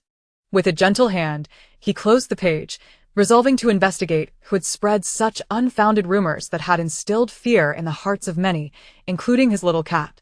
Observing Bai Jing, Xiao Sa's voice unconsciously softened. "Don't pay attention to such fabrications. Even if the world were to end, I would shield you from it. You don't believe me? Bai Jing glared at him, irritation bubbling within. He had anticipated this outcome, yet Xiao Sa's final words offered him a modicum of solace. Xiao Sa. At a loss for words, faced the little cat's obstinacy. How could he articulate his thoughts? In his eyes, the notion of an apocalypse was utterly absurd. You don't believe me. Bai Jing pushed him away, his gaze turning bitter. How could he forget that the Xiao Sa of today was no longer the same as the one from his past life? Xiao Sa's expression darkened. He despised the way the little cat looked at him, as if envisioning someone else through him. Gripping Bai Jing tightly in his embrace, his voice dropped to a low, menacing tone. Who are you thinking of? Panic surged within Bai Jing, prompting him to struggle. Let go of me. You don't trust me. Tell me. Who are you thinking of? Xiao Sa's gaze clouded with shadows, a flicker of ruthlessness crossing his features as he held Bai Jing's body immobile. I'm not thinking of anyone. You don't believe me. Bai Jing retorted, steadying himself inwardly. He would never allow Xiao Sa to discover that he had died because of him in his previous life, nor would he reveal that he had been reborn. This secret, he vowed to bury even at the cost of his life. He feared that Xiao Sa would come to loathe him, and he could not voice such thoughts. What do you want me to believe? Xiao Sa's eyes darkened, releasing his grip on Bai Jing's arms, sighing inwardly. He found it hard to push the boy too hastily. Yet he was confident that one day he would dispel all the shadows haunting the little cat, leaving only himself behind. How can I convince you? How can I? Bai Jing pondered anxiously, mulling over how to persuade Xiao Sa. His space could not accommodate others, otherwise, he might have taken Xiao Sa inside to show him. No, not yet. He could not let Xiao Sa enter his space. He was not the same Xiao Sa from his past life. Although Bai Jing trusted him, their acquaintance was still too brief, and he had his own entourage. The matter of his space must remain concealed. Suddenly, an idea sparked in his mind. I possess a special ability. I know the apocalypse is imminent. Will you believe me? Seeing the hopeful glimmer in Bai Jing's eyes, Xiao Sa was unsure of how to respond, finding it somewhat amusing. The little cat was indeed resourceful, even conjuring up special abilities. Would there be a superhero next? His little cat was truly adorable. Despite not taking it seriously, Xiao Sa played along, asking, what ability? Let me witness it. Bai Jing discerned the disbelief in his tone and lifted his chin slightly, determined to astonish him. Casting a glance at Xiao Sa, a sofa vanished into thin air before them. Xiao Sa stood in shock, his demeanor becoming serious. Although he often wore a stoic expression, Bai Jing could read his emotions. Do you truly possess a special ability? Xiao Sa inquired, hésitantly. Yet witnessing the phenomenon with his own eyes compelled him to accept its authenticity, though he still harbored doubts about the apocalypse. Nevertheless, a newfound seriousness began to take root within him. As soon as Xiao Sa's words fell, the sofa reappeared and scathed in the room. Bai Jing's brows arched with delight. The earlier irritation had vanished, replaced by a glimmer of triumph on his face. Now. Do you believe me? Bai Jing's eyes sparkled with excitement, his demeanor reminiscent of a proud peacock. Xiao Sa was utterly charmed by this expression. However, he remained skeptical about the apocalypse. It was not entirely his fault, who would not consider such claims to be mere fantasy. He did not dismiss Bai Jing's words, but rather asked earnestly, what evidence do you have? Relying solely on your special ability does not substantiate the claim of an apocalypse. Xiao Sa's words struck deep, but Bai Jing remained unfazed. He understood that Xiao Sa's inquiry indicated he was not dismissing him as a fool but was genuinely contemplating the gravity of the situation. As long as you believe me, that's enough. I had a dream, a vivid dream of the apocalypse. The weather changed abruptly, and I saw hordes of zombies, just like in Resident Evil. If anyone were to be bitten, they would soon turn into one of them. Then there would be mutated animals everywhere, and people would have no crops to cultivate, no meat to eat. Life would become numb, with despair etched on every face. That's why I opened a supermarket, to gather supplies, to buy weapons and medicine. I'm scared, Xiao Sa. Please believe me. I really saw it. As Bai Jing spoke, a look of earnest longing crept into his expression, enveloping him in a veil of subdued sorrow and inexplicable fear. Don't overthink it. I'm here, Xiao Sa reassured him, wrapping an arm around him. His voice was low but conveyed an overwhelming sense of security. Even though doubt lingered within him, suspecting that Bai Jing had watched too many movies, the sincerity in his words, coupled with recent weather anomalies and disasters across various countries, cast a shadow of concern over his heart. Do you have any other evidence? Bai Jing collected his thoughts. If I'm not mistaken, after the rain, the weather will turn scorching hot. Also, there will be meteorites falling from the sky. Soon after, people will either catch colds or develop fevers, and before long, the apocalypse will erupt, leaving behind a world filled with the living dead. The entire world will become a desolate wasteland. Is it really that serious? When did you find out? Xiao Sa's brow furrowed thickly. Listening to Bai Jing's reasoned words, he could not help but believe him. However, true confirmation would have to wait until the storm had passed. If the heat truly came, Xiao Sa felt a chill in his heart, though he had weathered many storms. The mere thought of such a scene sent shivers down his spine. Upon hearing his question, Bai Jing did not hesitate to share his innermost thoughts. It was the day after I saved you. That day, seeing you covered in blood, I returned home and had a nightmare. My heart was filled with fear. And then, inexplicably, I gained this spatial ability. I know it's real. Recently, that feeling of foreboding has only intensified. Xiao Sa, you must believe me. Xiao Sa fell silent for a moment, gently patting his back. Don't be afraid. No matter what happens, I will protect you. I know you will protect me. But I still worry. Bai Jing's voice softened, bringing a sense of comfort to Xiao Sa's heart. Regardless of the truth behind these words, he resolved to heed the little cat's concerns. Is this your spatial ability? What can it do? Xiao Sa's curiosity pivoted. Despite being a formidable figure in the underworld, he had only seen such powers depicted in films. Don't underestimate me. I also possess internal strength. My spatial ability allows me to store numerous items. After the apocalypse, when resources become scarce, it will prove invaluable, Bai Jing replied, his pride evident in his smile. Seeing Bai Jing's joy, Xiao Sa felt a sense of relief wash over him, his face betraying a hint of interest. Internal strength? Like in those novels? Bai Jing nodded excitedly, pulling him along as he chattered incessantly, insisting that he practice alongside him. Xiao Sa felt helpless. Yet the affectionate demeanor of the little cat made him think that he would gladly endure any hardship for the sake of practicing internal energy. If only he could steal a kiss from those delicate lips.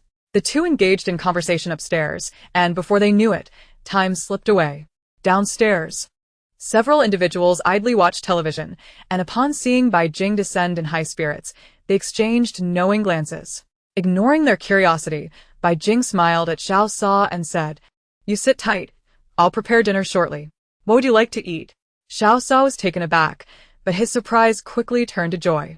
"Anything is fine. Then let us have shrimp, a soup, and a few side dishes." Bai Jing smiled gently and turned to head into the kitchen. He had already considered preparing some spring water for Xiao Sa, and aside from Wang Swibing and Qiao Lei, he needed to ensure the others had some as well. He wasn't too worried about Qin Yi and Bai Jing, but he did have concerns regarding Qin Hao and Su Lei. Since the apocalypse, he had never heard of any relatives belonging to Qin Yi. He could only speculate that they had either perished or transformed into zombies. Although the spring water couldn't be directly given for drinking, it could certainly be used for cooking. Moreover, the fish and shrimp in the space had grown plump, and he was eager to taste their flavor. Xiao Sa proudly took a seat on the sofa, completely disregarding the astonished expressions of the others.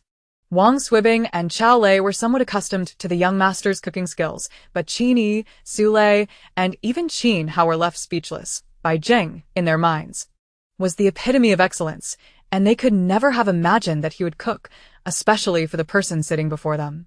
Xiao Sa felt elated, his pride swelling as he observed their astonishment. His little cat was truly a source of pride for him. It was amusing that he hadn't even kissed those lips yet, and already he considered Bai Jing to be his own. Before long, Bai Jing emerged from the kitchen with a spread of 6 dishes and a soup, accompanied by 3 cold appetizers.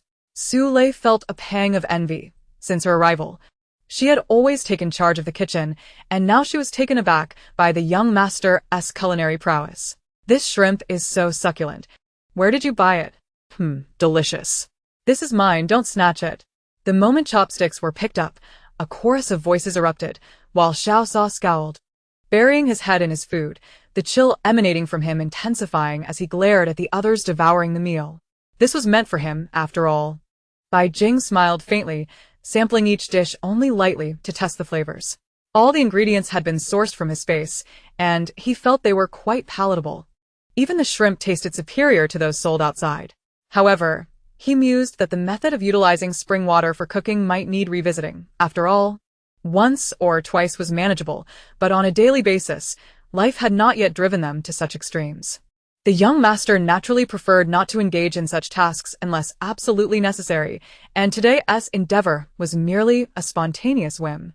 Even though Xiao Sa had not entirely believed his apocalyptic predictions, having someone to share his worries with still brought him a sense of relief. Days turned into weeks, and the weather remained unchanged. Since his in-depth conversation with Xiao Sa, Bai Jing had ceased to feel flustered, proceeding with tasks methodically, collecting supplies without evasion, and sometimes even splitting up to gather resources. It was unclear whether Xiao Sa was influenced by Bai Jing or truly believed in his words, but he had begun to instruct others to stockpile supplies as well. Time flew by amidst their busyness, and on May 21st, the weather finally cleared. The sky was a brilliant blue, the sun shone brightly, yet it lacked the oppressive heat of summer, feeling gentle and refreshing. The sky was serene, the flora vibrant, and everything appeared to thrive. Bai Jing, however, did not let his guard down. He sensed the threat lurking beneath the calm surface. His previously relaxed mood turned anxious once more, and his pace in collecting supplies quickened. Xiao Sa's warehouse in D City was requisitioned, divided into 2 locations for suppliers to deliver goods, while he spent the remaining time gathering gasoline. Bai Jing grew increasingly busy, and naturally, Xiao Sa followed suit. Every time he gazed at the sky, he felt as though he had fallen under a spell cast by a certain Bai Jing, even beginning to believe in his apocalyptic tales. Despite the fair weather, he found himself running about, fearing that his little cat might tire. He pondered that perhaps his feelings for Bai Jing ran deeper than mere fondness or interest. Yet, before he could relax, on May 24th, the weather suddenly turned hot, with temperatures soaring from 24 to 33 degrees. If he still harbored any sense of hope, it vanished when the temperature climbed to 39 degrees on May 25th, causing his heart to sink as he completely believed Bai Jing's words. That evening, after Bai Jing stored the supplies in his space, Xiao Sa inquired, "How much room do you have left in your space?" Bai Jing smirked sarcastically, rolling his eyes at him. Over the past few days, Xiao Sa had hesitated, wanting to speak yet afraid of provoking Bai Jing's ire. He didn't think Bai Jing had failed to notice. "Oh, now you believe me?" Xiao Sa stood still, silent, his deep-set eyes fixed intently on Bai Jing. Bai Jing, feeling defeated, had anticipated this reaction. He pouted and replied, "I suppose there's just over an acre." He had already considered that after the apocalypse, upon first awakening his spatial abilities, the maximum area would only be around 120 square meters. He could claim it to be 180 square meters, ensuring that no one would question the amount of supplies he produced. As for Xiao Sa, he would simply tell him that the space had mutated. Farming was his ultimate trump card, and for the time being, he did not wish to disclose it to anyone. Xiao Sa remained silent for a moment, a glimmer of contemplation flashing in his eyes. "What else do you know about the situation in the apocalypse?" Bai Jing pondered for a moment, feeling a surge of gratitude for having encountered Xiao Sa early on.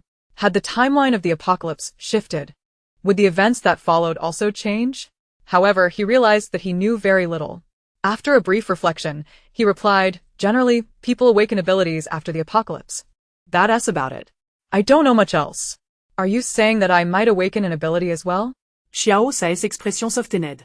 He had genuinely feared that he would be unable to protect his little cat. The prospect of awakening an ability reassured him, and he affectionately ruffled Bai Jing's hair. "Don't worry, I'll protect you. Let us discuss this as we go along. Take a look at what you still need, and I'll prepare it. By the way, I remember you've been to T City, right? Are we supposed to collect jade stones? What about firearms? Are we well stocked? If not, according to your logic, I still need to prepare more." Bai Jing looked at him, a smile gracing his lips. "You're asking so many questions. Where should I begin? Let us go through them one by one, but first, get in the car." Actually, when my space first awakened, it was only 60 square meters. It was merely a relic left by my mother, a jade Kylan. After I stored it, the space suddenly expanded, and the jade Kylan vanished. That's why I've been collecting jade stones, though they are frightfully expensive. Since he would need to gather jade in the future anyway, he might as well be open about it. The jade stones I gifted you also went into the space? Xiao Sa's expression darkened slightly. That was his token of affection. Bai Jing retorted confidently, with the apocalypse upon us, that thing can't be taken with us anyway. It's bound to go into the space. What else? Xiao Sa paused, realizing the logic in Bai Jing's words. Oh, right.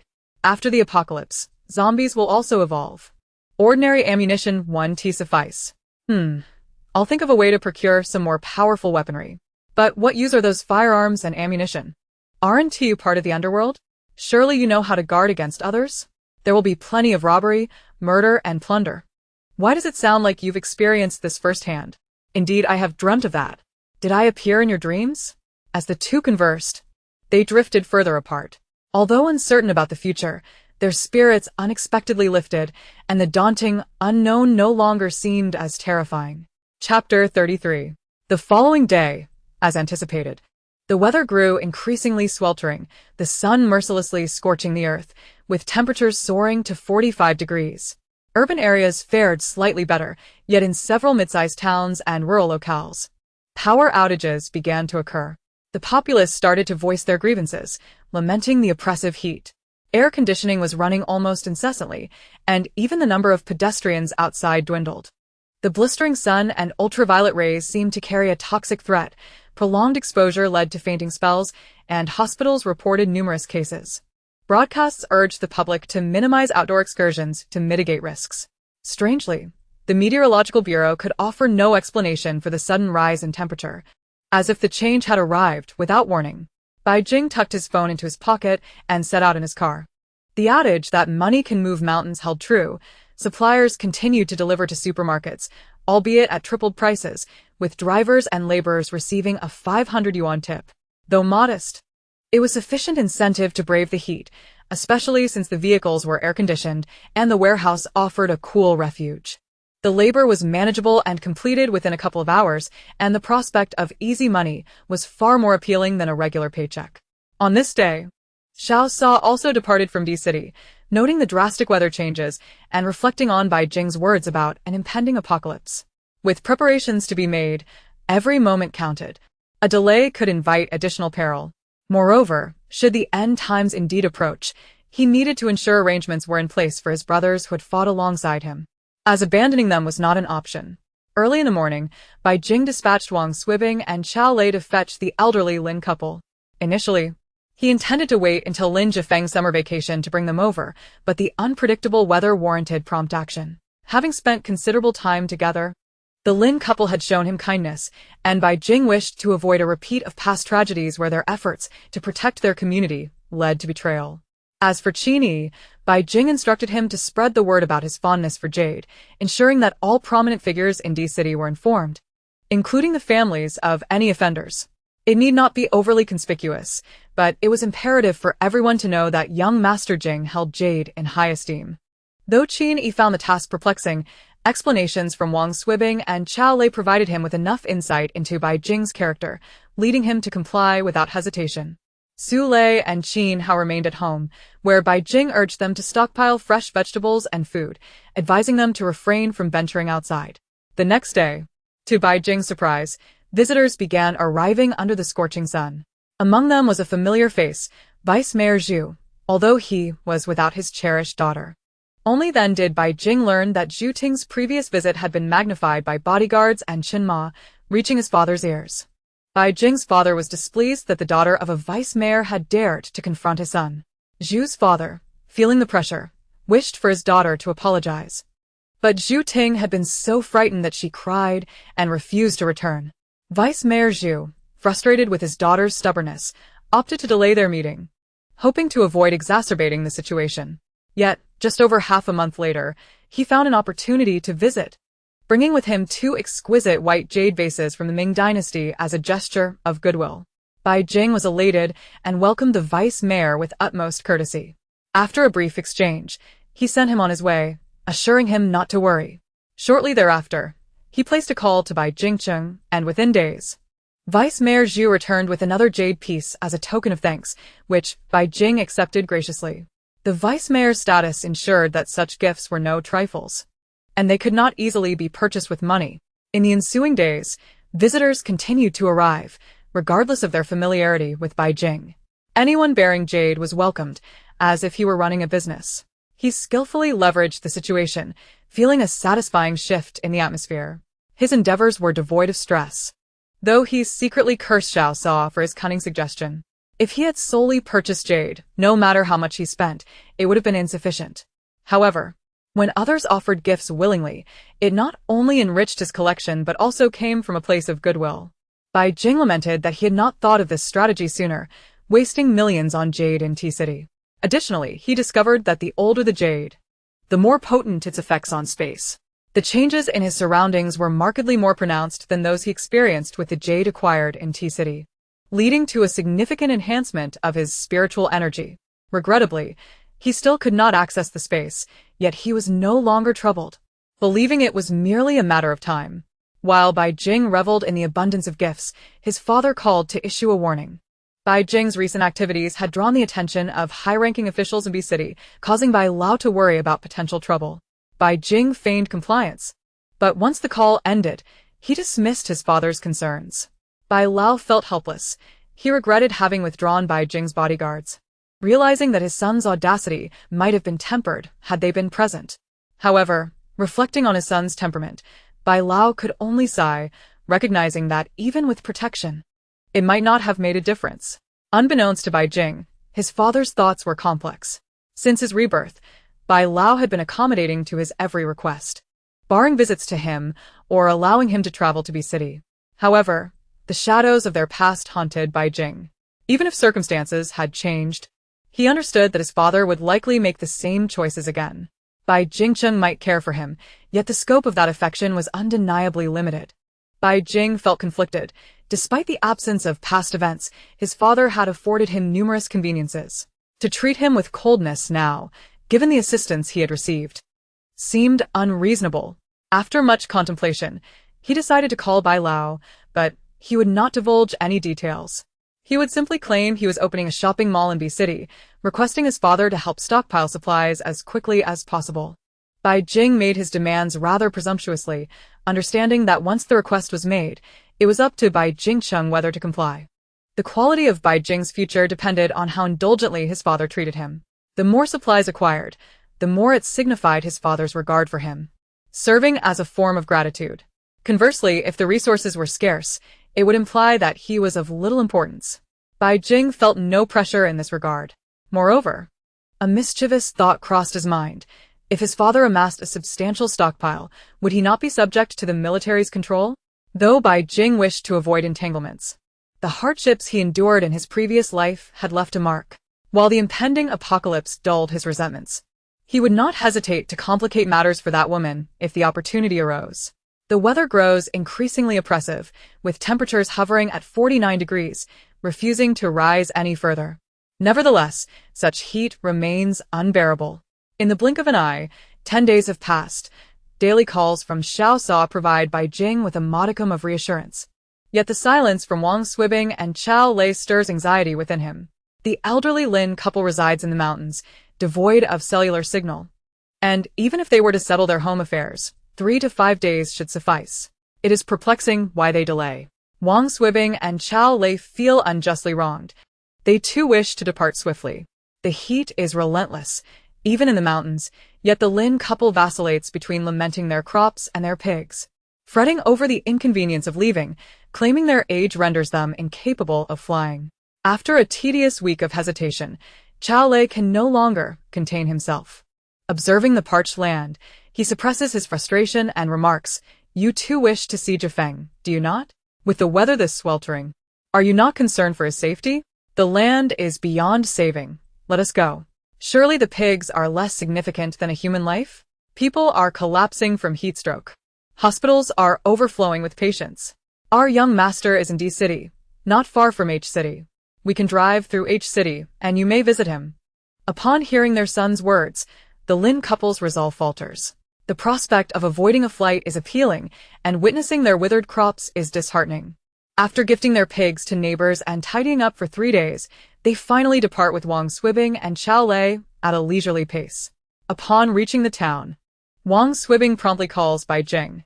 Bai Jing, in a foul mood after enduring 13 consecutive days of intense heat, suspects that a drop in temperature is imminent.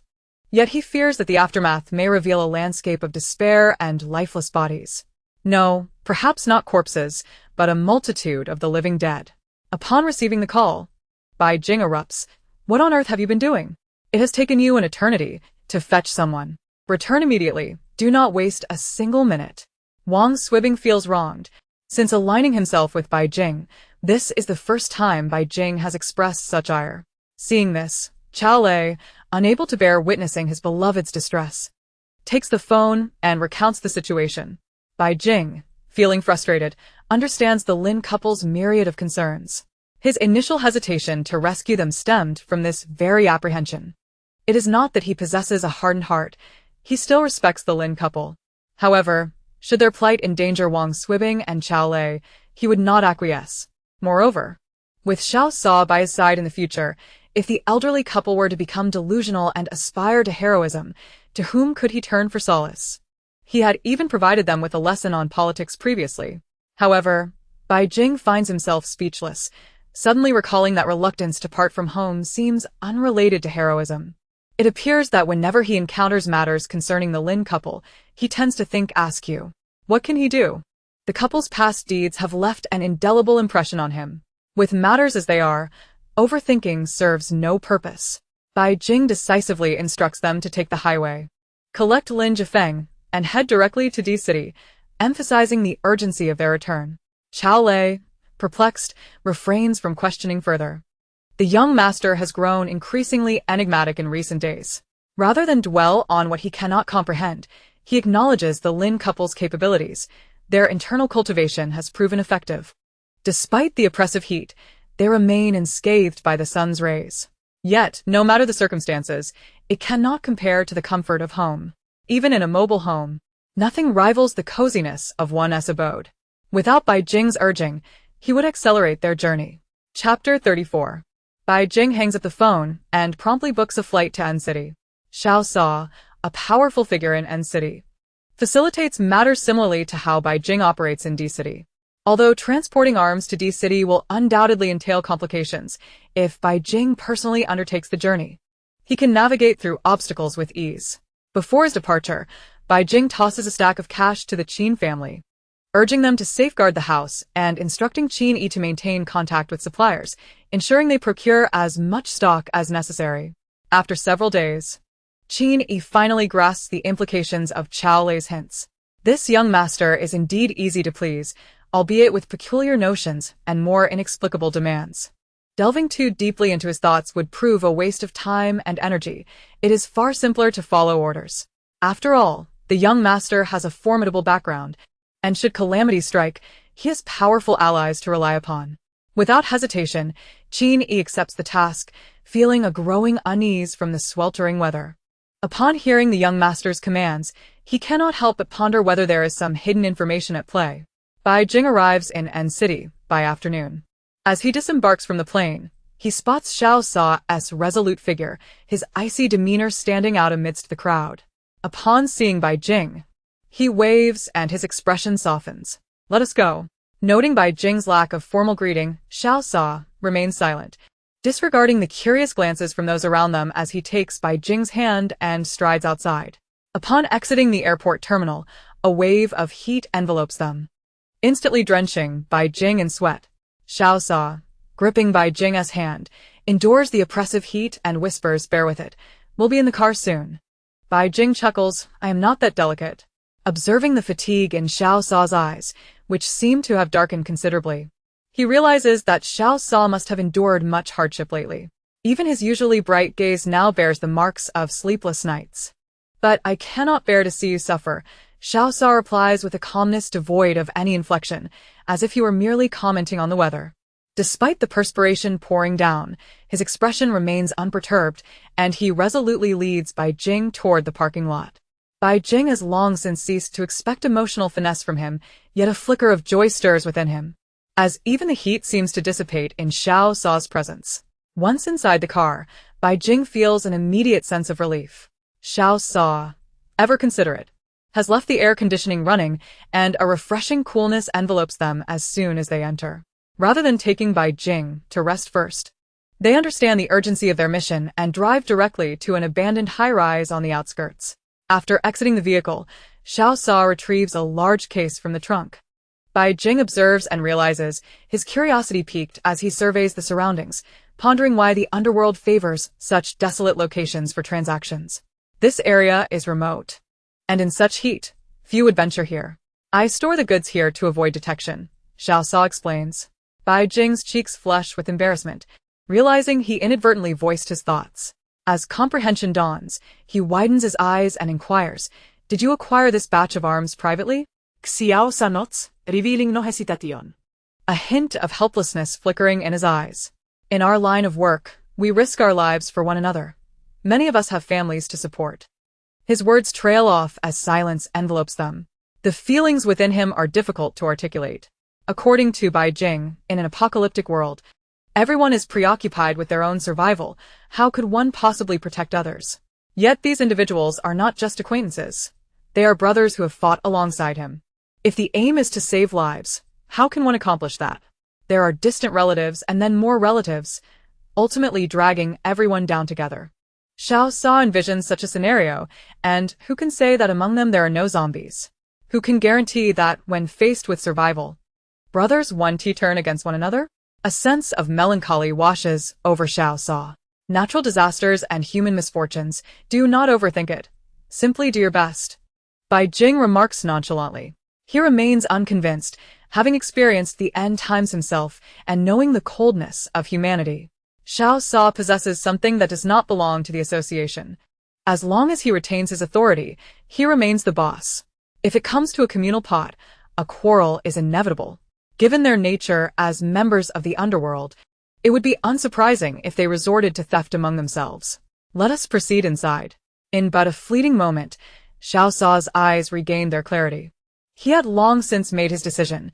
There was no need for excessive entanglement. He would do what he could and leave the rest to fate. He would prepare for his brothers, yet he could not afford to lay his cards on the table completely. Releasing the pent-up tension within, Xiao Sa led the way, traversing an abandoned corridor before ascending to the 5th floor. He knocked thrice in a coded manner, and immediately someone emerged. Bai Jing then noticed a concealed door against the wall.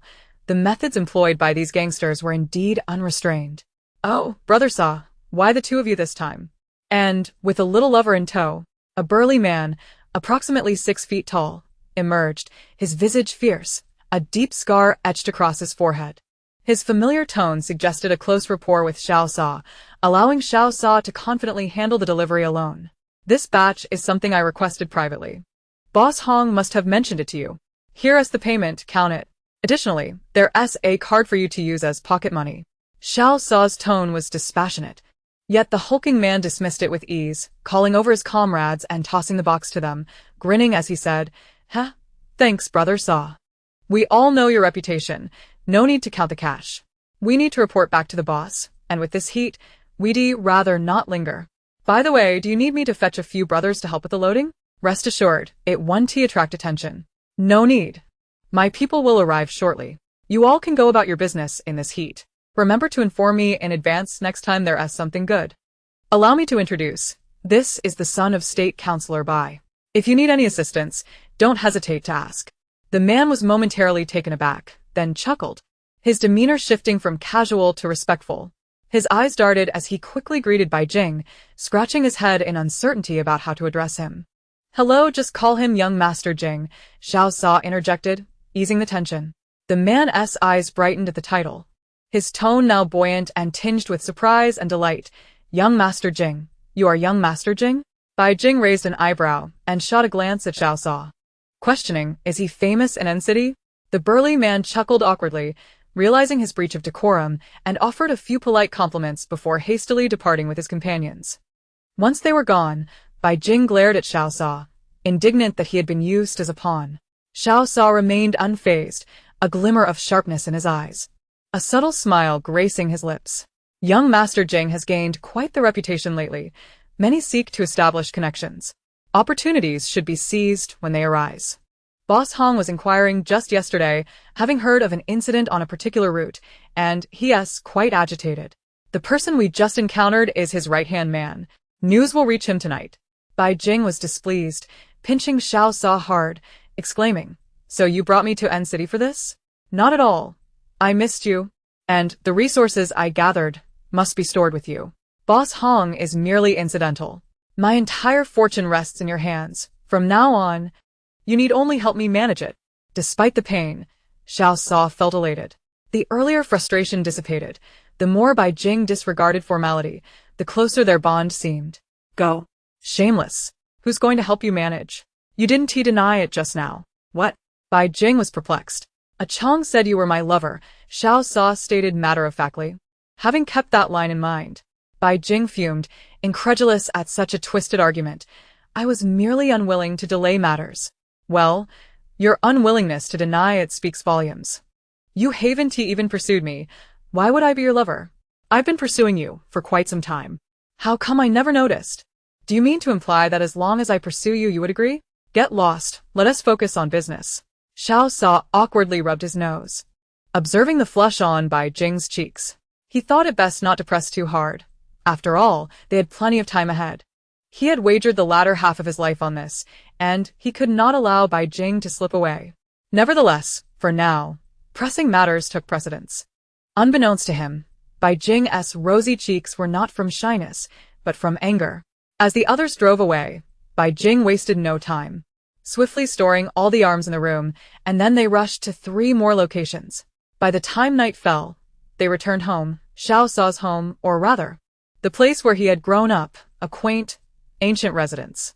Upon his arrival, Bai Jing frowned slightly, feeling a sense of distaste for the place, which seemed inferior to his own, despite lacking family.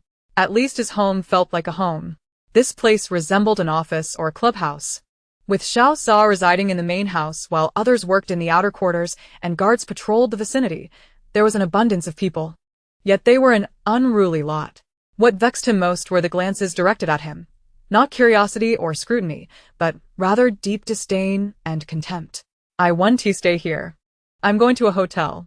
Bai Jing was far from soft-spoken. His only concern was Xiao Sa, and the opinions of others held no weight. All right. Xiao Sa readily agreed, feeling a twinge of regret for having forgotten how his companions regarded Bai Jing as a spendthrift, each one seething with indignation. It seemed necessary to set boundaries. His people had no right to speak ill of him, even under the guise of concern. Bai Jing shot him a sidelong glance before turning to leave, disregarding the murmurs that followed, everyone lamenting how unworthy they found their brother Sa. After escorting Bai Jing to the hotel and securing a room, Bai Jing slammed the door shut with a decisive bang. It would be foolish to let his band of brothers overpower him. Fortunately, he had prepared for this, with Wang Swibing and others at his back. Otherwise, Relin Solelion Xiao Sa? Ha! While he had no qualms about others, Han Yan, who grew up alongside Xiao Sa and had fought alongside him, irked him to no end. The memories of Han Yan attempting to kill him in a past life lingered vividly, albeit for Xiao Sa's vengeance. Regardless, he felt irked. None of Xiao Sa's brothers had ever regarded him with respect, considering him merely a subordinate of Xiao Sa. Why should he owe them anything? He owed Xiao Sa. But not them. If they dared to show him disdain, he would not oblige.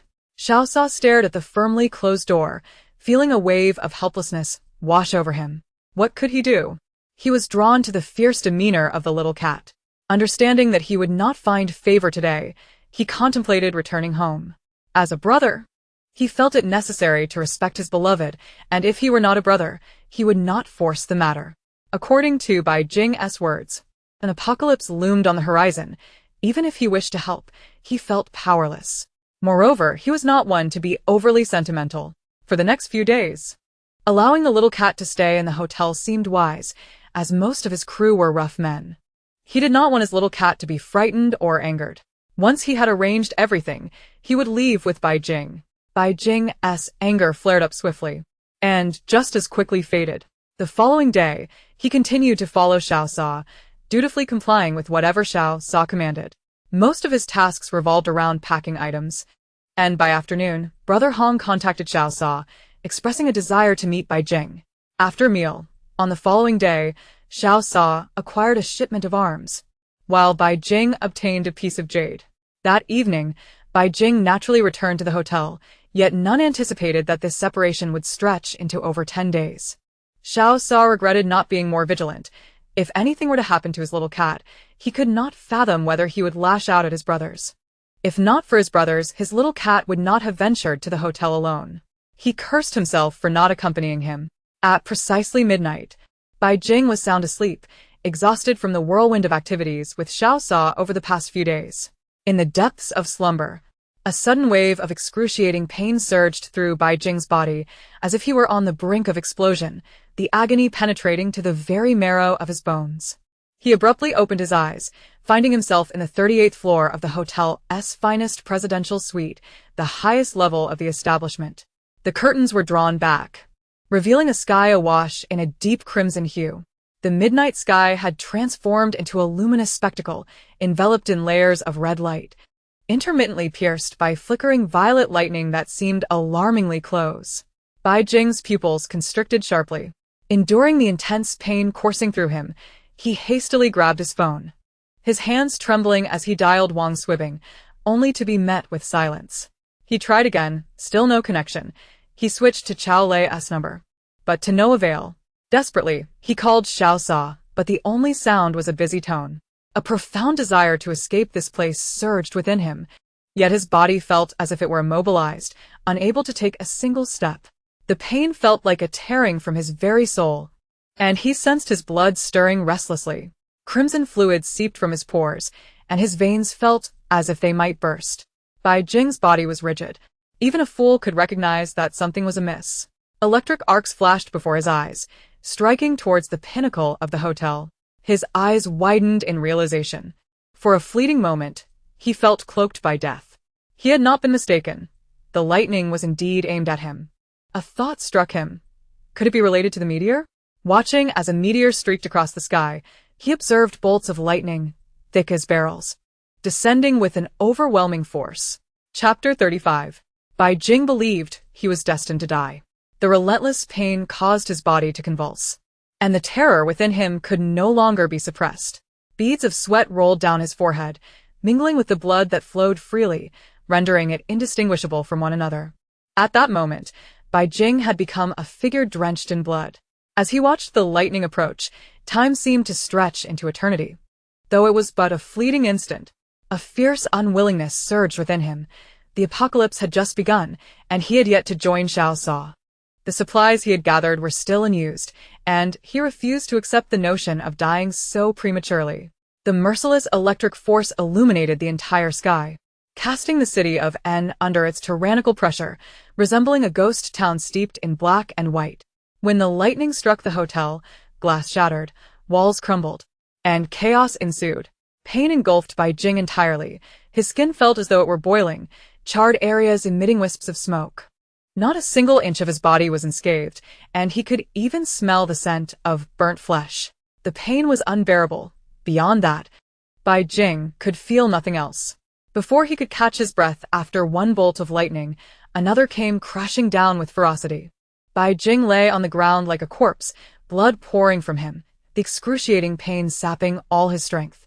With great effort he managed to open his eyes, his consciousness beginning to wane. He was unwilling to accept his fate. He had fought hard for this life, possessing a space where he could seek refuge with Xiao Sa amidst the apocalypse. Why, then, was the heavens so relentless? Hatred began to swell within him. A fierce loathing erupted in his heart. He despised the heavens, the inexplicable lightning, his former leader, his father, that woman, and even himself. Most of all, he loathed the meteor and the space that eluded him. If only he could enter that space, perhaps he could escape the impending force of annihilation. Just as this thought settled in his mind, the scene abruptly shifted. Bai Jing found himself in a tranquil space, free from the roaring lightning, devoid of cacophony. Even the air felt refreshing. In the distance, he spotted a crystal-clear spring, with a large stone standing in its midst. Struggling to shift his gaze, dizziness overwhelmed him. Through the haze, he caught a glimpse of a beautifully crafted two-story villa, and an overwhelming joy flooded his heart. He was saved. He had entered the space. Straining to rise, he realized he lacked the strength, the excessive blood loss rendering his breath increasingly faint.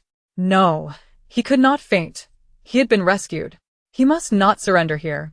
Even if he had to crawl, he would reach that spring. He could not die after being saved.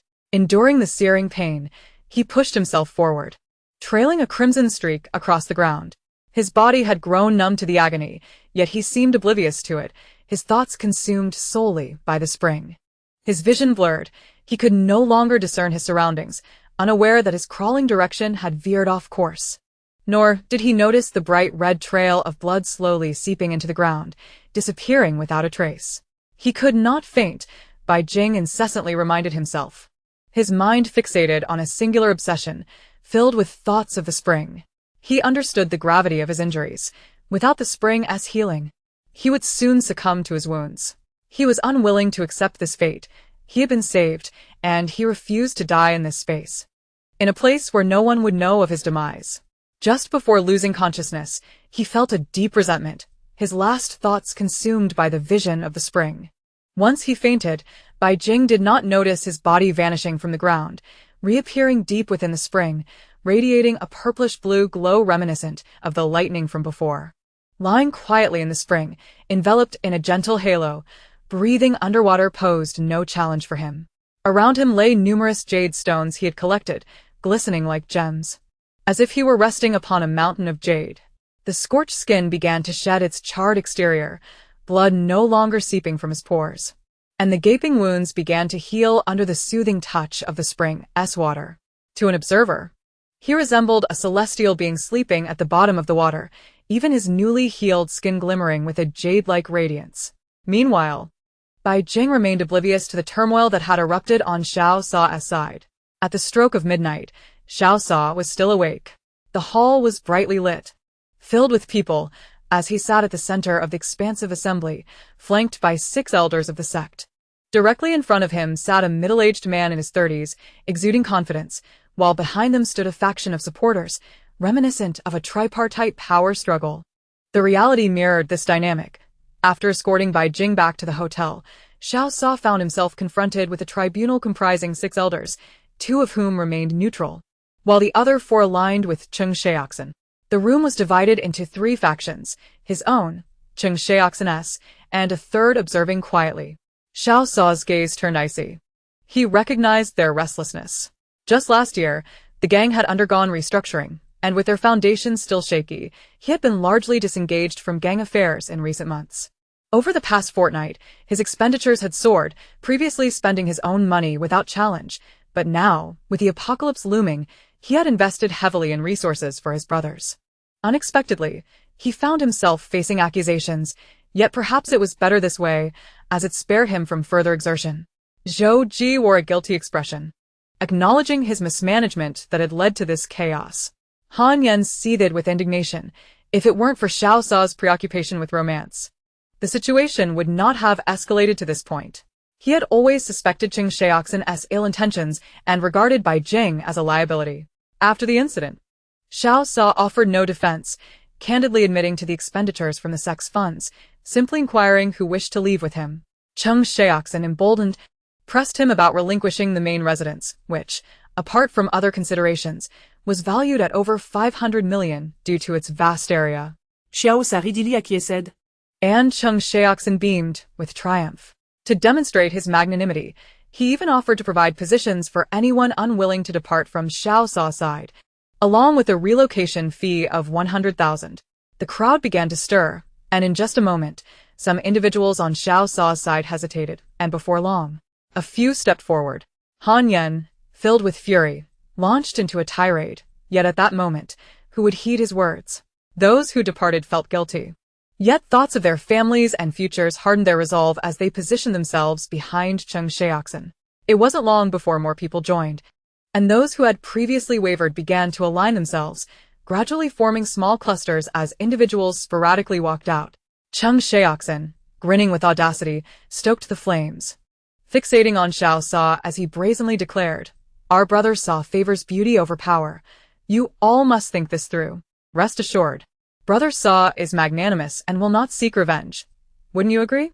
Xiao Sa remained unfazed, giving a slight nod. He did not wish to escalate matters today, rather, he aimed to clarify the distribution of responsibilities, which is why he had summoned everyone. The sweltering weather provided an opportune moment for all to be present, and by addressing matters directly, he could alleviate some burdens. Those who chose to betray him were better off discarded, while those who stood with him would enjoy his unwavering support. Upon witnessing Xiao Sa's declaration, another group behind him departed, dwindling their numbers from over 300 to just over 100. Xiao Sa nodded in satisfaction. His followers were valued for their quality rather than quantity. Even the two neutral elders were taken aback by Xiao Sa's swift abandonment, rendering choices almost unnecessary. And they naturally gravitated behind Xiao Sa. Xiao then pressed Xiao Sa for the timing of his departure. Xiao Sa glanced at the remaining brothers, thoughts drifting to the small cat at the hotel, and without hesitation called a few to gather their belongings, intent on leaving immediately. His decisiveness left everyone astonished, igniting speculation about the day's events. Was it a trap? Xiao Sa's abrupt abandonment was perplexing, and Xiao Sa felt a tightening in his chest. Brother Sa, slow down. The matters of the hall have yet to be resolved, he urged. Xiao Sa shot a glance at Zhou Ji, instructing you go. Transfer the funds to him. From this day forth, I shall have no further ties with the hall. Zhou Ji's expression darkened, the usually composed man displaying an unusual panic. While Brother Sa had relinquished his ties so readily, Zhou Ji felt an undeniable guilt, for after Xiao Sa's departure, he would be the one managing the hall. This is none of your concern. I intend to go to City D with Xiao Jing. If you wish to accompany me, Xiao Jing will be your sister-in-law. So treat her with respect. If not, you are free to leave now. I shall not hold anyone back, Xiao Sa stated, his expression devoid of emotion. His cold gaze sweeping over the crowd behind him.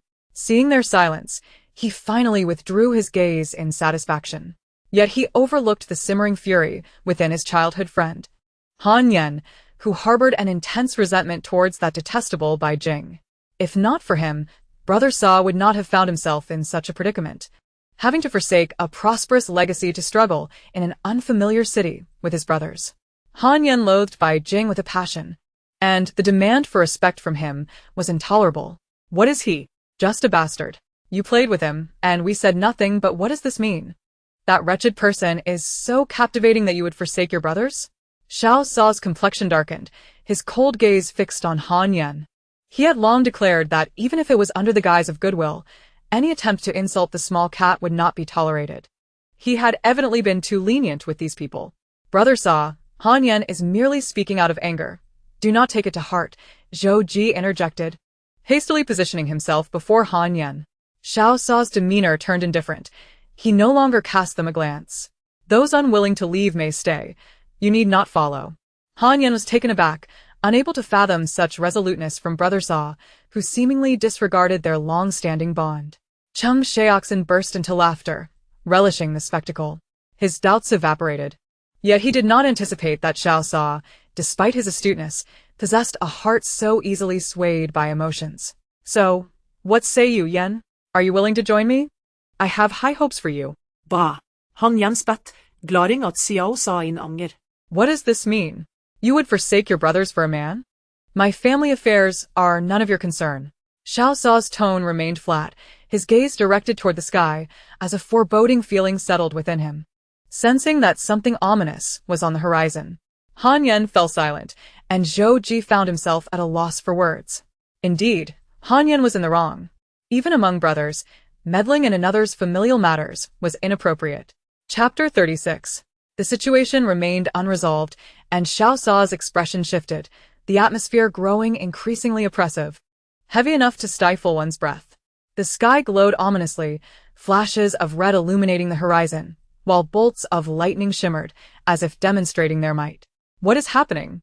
Someone in the crowd queried with curiosity. How beautiful!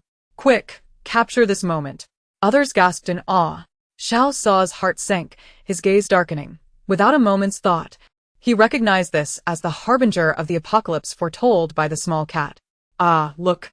Before long, screams erupted. The lightning danced across the sky, drawing nearer, while the sultry air turned tempestuous, evoking a nameless, indescribable terror. The lightning approached, bearing down upon N City, the sky appearing to release something ominous. With a tremendous crash, a bolt of lightning struck. Ah, that can't be. Before he could finish, Xiao Sa dashed outside, having grown up in N City. How could he possibly misidentify the hotel where Xiao Jing resided? Brother Sa. Zhou Ji called out, hastily following. Cheng Xiaoxin deftly blocked their path. Hey Zhou, slow down. The transfer has yet to be finalized. Step aside. If anything happens to Brother Sa, I will not let you off easily. Zhou Ji's eyes darkened, his usual gentleness replaced by a fierce resolve.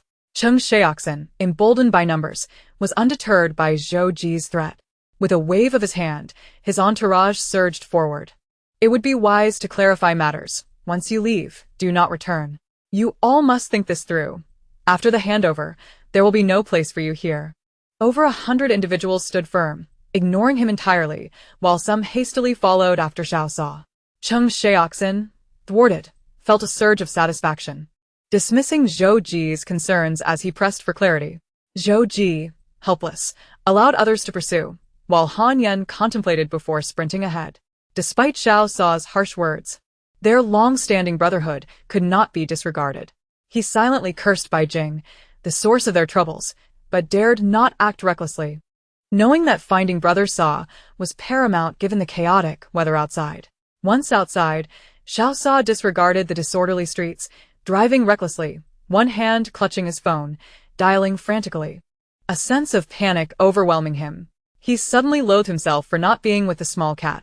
Boom. A towering billboard was ripped from its moorings by the raging wind, obstructing his path. Xiao Sa slammed the steering wheel in frustration, his anxious demeanor betraying him. Alighting from the vehicle, he dashed toward the hotel, the frantic shouts of his subordinates echoing in his ears.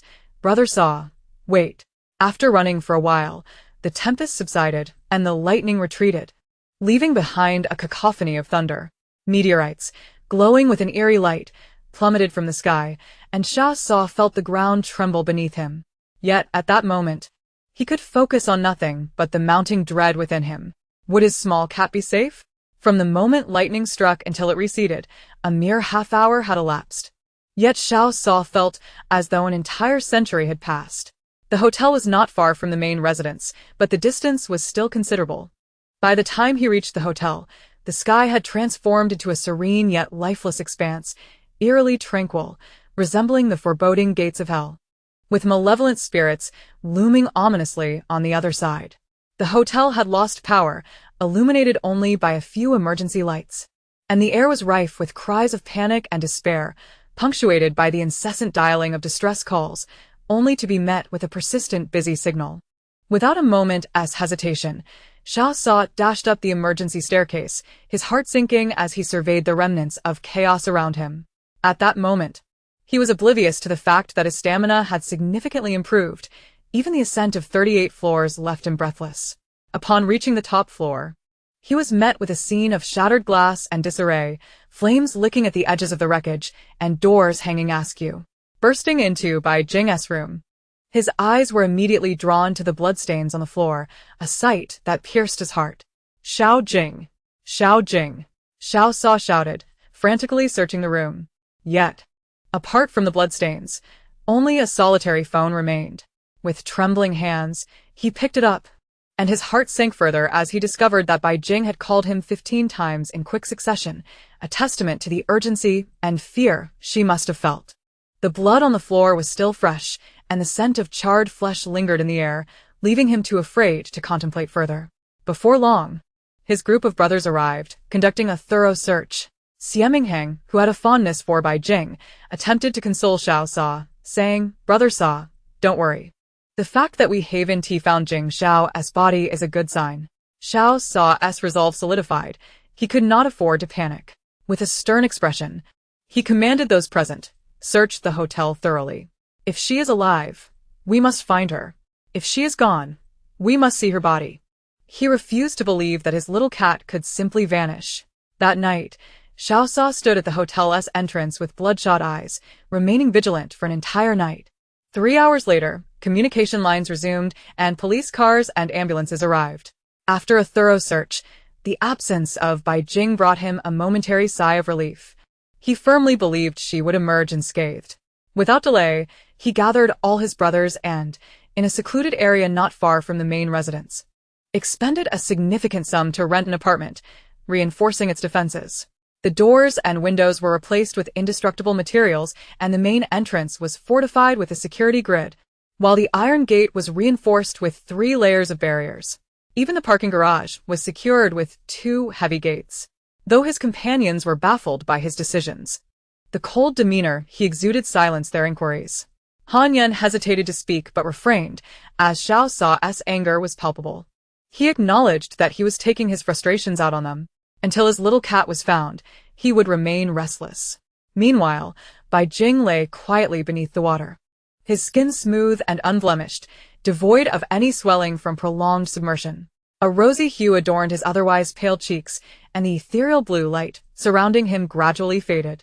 Upon opening his eyes, he felt an overwhelming sense of comfort, as if his very pores were unfurling. Curiously, he observed that he was submerged in water, with a mountain of jade stones piled beneath him. Startled, he recognized the collection he had painstakingly amassed. He had never imagined there could be so many. As he stood up slowly, he realized, to his astonishment, that he was completely unclothed, exhaling bubbles as he breathed underwater, feeling no discomfort whatsoever. He was unsure how long he had been in this state or whether Xiao Sa was anxious about him. The memory of that fierce lightning still sent shivers down his spine. If his recollections serve him correctly, he had fainted on the ground. How had he ended up here? Beneath the water? Puzzled, Bai Jing decided to set aside his contemplation of the spatial anomalies surrounding him, along with the terrifying lightning, for the moment. The only thing that mattered was that he was alive when he had genuinely believed he was facing death. This was his first excursion into this space after his rebirth, and he was eager to explore, to check on his house, his medicinal garden, and the chickens, ducks, fish, and crabs he had raised, though he lamented not having any cows, as he had originally intended to keep a few milk-producing ones. Just as this thought crossed his mind, Bai Jing felt a sudden compression around him, and in an instant, he found himself within his villa. His eyes widened in shock. If he was not mistaken, this must be the phenomenon of teleportation described in novels. Could it be that he had acquired such a skill? Yet, as he pondered this, he sensed something was amiss. His powers did not seem to have evolved.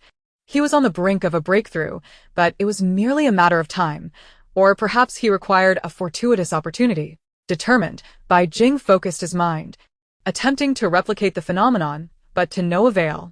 He tried again, yet still, there was no response. Disappointment washed over him, but he did not dwell on it. The fact that he had been granted a second chance at life was a blessing beyond measure. No one could comprehend the relief and gratitude he felt for surviving. In comparison to life itself, all other concerns paled into insignificance. Reluctantly surveying his surroundings, Bai Jing did not wish to linger, uncertain of the outside world's condition. He hastily donned his clothes and, with a swift motion, found himself amidst the chaotic remnants of the hotel room. Upon witnessing the disorder, he was taken aback. Had there been a robbery? The scene was utterly disheveled. Yet, as he noticed the dried bloodstains and charred remnants scattered about, realization dawned upon him. Clearly, the events of that day had been tumultuous. Lost in pain and fear, he had paid little attention to his surroundings. After searching the room thoroughly, he found no sign of his phone, a pang of irritation coursing through him. How could he possibly make a call without it? Yet, a flicker of hope ignited within him at the thought that perhaps Xiao Sa had taken it. Without further delay, Bai Jing sought to ascertain the date, desperate to discover how long he had been unconscious underwater. Rummaging around, he found that not only was there a water outage at the hotel, but power had also been lost and the telephone lines were silent. Picking up the receiver yielded only the sound of a busy signal. Descending the staircase, he found no trace of any other souls. Doubts crept into Bai Jing's mind. Upon emerging from the water, he felt surprisingly unhungry, leading him to believe that not much time had passed. However, the eerie silence of the hotel suggested otherwise. Even in the event of an accident, it was implausible that not a single person remained. Reaching a well-lit area, he peered down from a high floor, only to find the streets nearly deserted, with only a few scattered vehicles passing by. A sense of foreboding gripped him. Had the apocalypse begun? What if Xiao Sa? Would he be worried if he could not find him? Cursing under his breath, Bai Jing lamented that he had finally found Xiao Sa, only to be separated by such circumstances. Hurrying down the stairs, he moved without obstruction through the empty hotel. The absence of people meant there were no zombies either. Feeling somewhat despondent, Bai Jing yearned to encounter someone, even if only to borrow a phone or inquire about the time. As he reached the hotel lobby, his gaze fell upon the thick locks on the entrance, with several areas sealed off. The date marked was June 14th, 2020, the third day following the incident. Bai Jing felt a pang of regret. Given the desolation of the hotel, it was clear that it had been sealed for some time. How long had he truly been unconscious in that space? Yet, dwelling on it would yield no benefit. Instead of rushing outside, he resumed his search of the hotel. Recognizing that a five-star establishment held plenty of items that would otherwise go to waste, better to utilize them to enhance his space. After 2 exhausting hours, Bai Jing finally emerged onto the street, still unaware that the moment his figure materialized, someone on the other side was shouting with excitement. "Brother Sa! Brother Sa!" Eve spotted Yin Xiao. He is 15 meters in front of the Di Yuan Hotel on Fuhua Road. The man fixated intently on the monitors, his excitement manifesting in exclamations of fervor. It could be said that Bai Jing was fortunate. Among the densely packed array of screens, his solitary image, a rare sight, naturally drew attention. Xiao Sa rushed in like the wind, and upon seeing Bai Jing safe and sound, without any missing limbs or visible injuries, he exhaled a profound sigh of relief. Without a moment's pause, he commanded, "Continue monitoring and report any developments to me. I must step out for a while." The man patted his chest, reassuringly declaring, "Rest assured, Brother Sa, I'll keep a vigilant eye on sister-in-law." Over the past few days, they had discerned that the dandy air was indeed the lifeblood of Brother Sa, observing his sleepless nights and the anxious redness in his eyes. They sincerely hoped for Bai Jing's safety. Moreover, they now understood that Brother Sa's abandonment of the clan meeting was not solely due to Bai Jing. The extravagant expenditure was merely for the sake of their brotherhood. Bai Jing had been unjustly scapegoated, which prompted his desire to seek refuge in a hotel, leaving them with a lingering sense of guilt. The most troubled among them was Han Yan, yet Xiao Sa had consistently ignored him, leaving Han with no opportunity to voice his concerns. In truth, he felt aggrieved. Brother Sa had matters weighing on him, yet remained silent, burying his worries deep within. Han was merely concerned, unaware that the day could shift so dramatically. "It's unsafe to go out alone. Take us with you," insisted several men, led by Xiaminghang. Xiao Sa nodded and turned to leave, with Xiaminghang and the others hastily following. The remaining individuals in the room exhaled in relief. They had finally located Bai Jing, and Brother Sa's oppressive demeanor had indeed been daunting over the past few days. Walking through the streets, Bai Jing surveyed his surroundings with a detached gaze. The once vibrant city now lay in desolation, littered with shattered tiles and crumbling walls, while an abhorrent stench permeated the air. Hearing a commotion ahead, Bai Jing's senses heightened. He swiftly secured his gun at his waist and stealthily approached the source of the sound. The noise was hauntingly familiar, reminiscent of his rebirth. Echoing in dreams where he could almost visualize it, the sound of chewing was unsettling, occasionally accompanied by a sickening crunch. Bai Jing remained unfazed by the horrific scene that unfolded before him.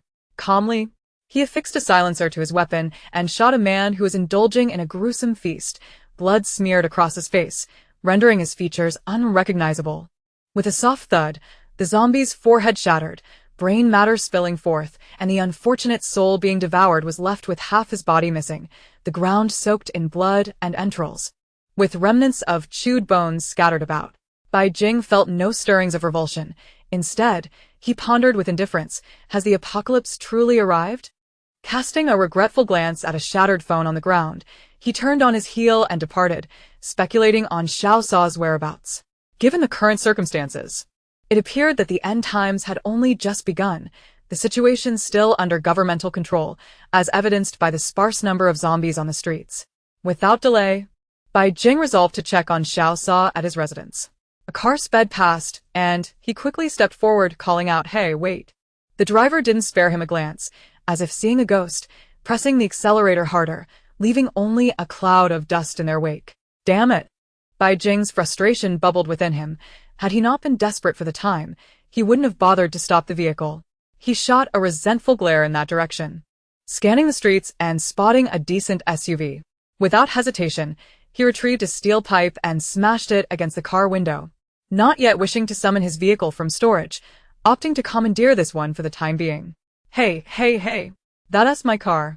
Before he could act further, a voice called out from a distance. Bai Jing rolled his eyes, his grip on the pipe unwavering. Please, I have the keys. The young man pleaded urgently. Finally relenting, Bai Jing slowed his actions and glanced over. A youth in his 20s approached, his hair dyed in an array of colors, his attire as flamboyant as his locks. Upon seeing Bai Jing, he grinned ingratiatingly. Brother, where are you headed? Mind if I hitch a ride? Bai Jing raised an eyebrow, finding the young man overly familiar. Noticing Bai Jing's silence, the young man, tears and snot running down his face, offered up the car keys with a pitiful expression. Please, brother, have mercy on me. I haven't eaten in 2 days. Bai Jing accepted the keys, unlocking the car door, curious about this young man's sudden interest in him. As for his tale of starvation, who would believe such nonsense? Where do you live, brother? I'm Yu Lo, with the character for excess in music, he said, glancing at the gun at Bai Jing's waist, his eyes darting with mischief. Without waiting for a response, he clambered into the vehicle. Bai Jing understood. This fellow must have witnessed him dispatching zombies, prompting his approach. Since he needed someone to converse with, he decided against rejecting him, directing Yu Lo to the driver's seat while he settled into the passenger seat, stating coolly, "You drive." Yu Lo hesitated but dared not protest. Having not ventured outside for days, he seized the opportunity to accompany someone formidable, asking, "Where to?" "The headquarters of the Flame Alliance." Do you have relatives there?" "I advise you against going. Their leader recently caused quite the stir, as the former chief was ousted, taking a group with him." Bai Jing's expression darkened. When did this happen? On June 11th, the day of the lightning storm. It was truly terrifying. My home is nearby. And the lightning struck as if it were aimed directly at us. You wouldn't believe it. The winds howled, and the lightning flashed ominously overhead. Yu Lo pointed toward a hotel building not far off. I heard a loud rumble, and it felt as though the building might collapse. The top floor was engulfed in flames, and over 100 people perished. The situation escalated so dramatically that they had no choice but to shut down. How could it escalate to this extent? Bai Jing pressed urgently, this being the question he most desired an answer to. Huh? You don't know? Today is June 21st. Bai Jing sighed in relief. Fortunately, his calculations were correct. The apocalypse had only just begun 3 days prior, and true chaos would not ensue for at least another 8 days. What about your phone? Oh, it's right here. Yu Lo hurriedly produced his phone, a model of the latest design. Bai Jing mused that this fellow likely belonged to a wealthy family. Yet he wondered how he ended up here amidst hotels and commercial buildings. Casting a skeptical glance, he refrained from inquiring further. After all, they were merely acquaintances and might part ways soon. Grabbing the phone, Bai Jing dialed his own number. It rang once before a steady voice answered. Xiao Jing. Don't move. I'll be there to pick you up shortly. Bai Jing was taken aback, feeling a twinge of dissatisfaction. The calmness in his voice suggested he was neither anxious nor surprised. However, reflecting on the meaning behind those words, he quickly asked, You know where I am? Indeed. I've installed cameras throughout the city. Just stay where you are, Xiao Sa replied nonchalantly, unaware of the tension Bai Jing had been under during these days. All right. I'll wait for you. Ignoring Yu Li's astonished gaze, Bai Jing engaged in conversation over the phone, feeling a sense of inadequacy. Such a solution had occurred to Xiao Sa. Yet, he was also relieved. Having just emerged from the confines of his space, he could locate Xiao Sa, alleviating a significant weight from his heart. After conversing with Xiao Sa, he learned that the desolation surrounding them was largely due to the previous lightning storm, which had wreaked havoc so severe that many areas required time to recuperate. The apocalypse had erupted during the night, leaving the commercial district nearly deserted. Even the few zombies that roamed had been neutralized by the police. Currently, the most chaos was occurring at the hospital and in the residential areas of South City. The military had mobilized by the following day, and the situation was reportedly under control, with citizens being advised to refrain from venturing out in the days to come. Bai Jing remained silent. He had once harbored similar hopes, but as the 7 days passed, the virus truly erupted. What they witnessed was merely the beginning. During the initial 7 days of the apocalypse, people rejoiced, relieved that the number of zombies was dwindling. However, by the 8th day, once the incubation period was over, it seemed that anyone could become infected at any moment, an unending cycle of terror. Everyone began to be vigilant, wary of those around them who might suddenly transform into flesh-eating monsters. Not long into his reflections, Bai Jing's lips curled into a faint smile as he spotted 3 vehicles approaching in the distance. He tossed aside his phone and waved eagerly, sprinting towards the car. Unbothered by the notion of flesh-eating beasts, with space abilities and Xiao Sa by his side, whose cunning intellect reassured him, he felt confident they would survive. Yule. On the other hand, was in a predicament. Having finally found a reliable ally, he was disheartened at the thought of departure.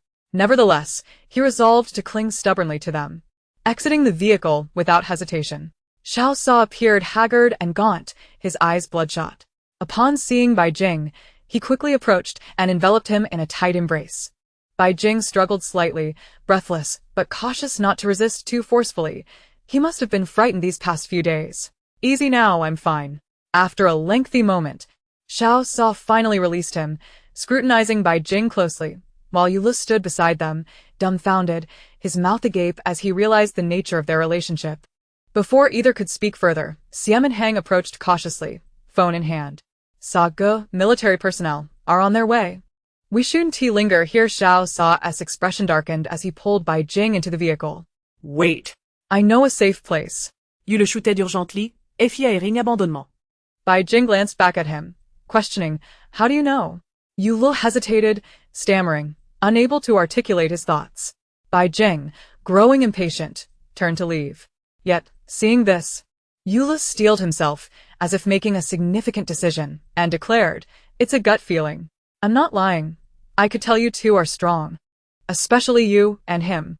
My intuition tells me this one and quickly. There's a chance for survival if I stick with you. Bai Jing fell silent, pondering the implications. Was Yule psychic? His potential was impressive, awakening abilities at such an early stage. It was no wonder the boy had approached him. What else do you sense? Xiao Sa inquired, his demeanor serious. The military is up to no good, Yule blurted out, a nervous tension gripping him.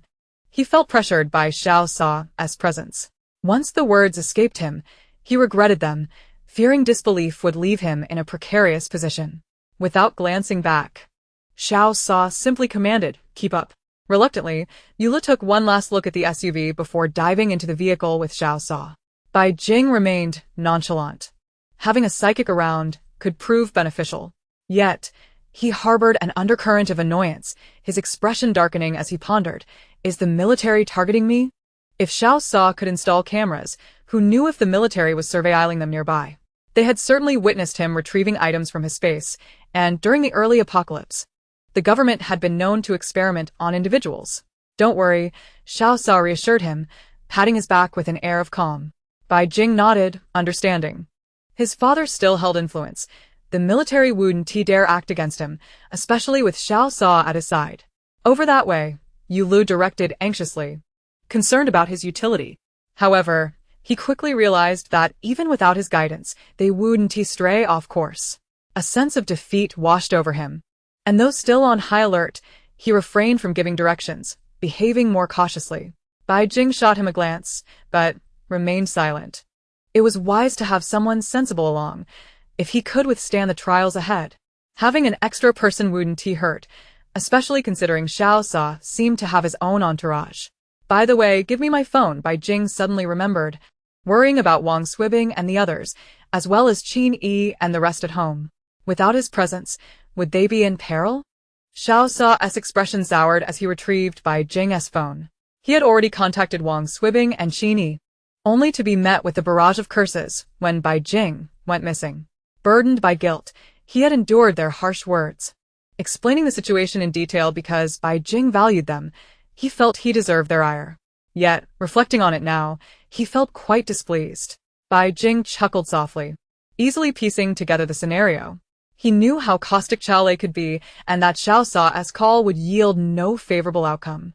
A warmth spread through him, a sense of small triumph. Despite Xiao Sa's grand stature, he too had support.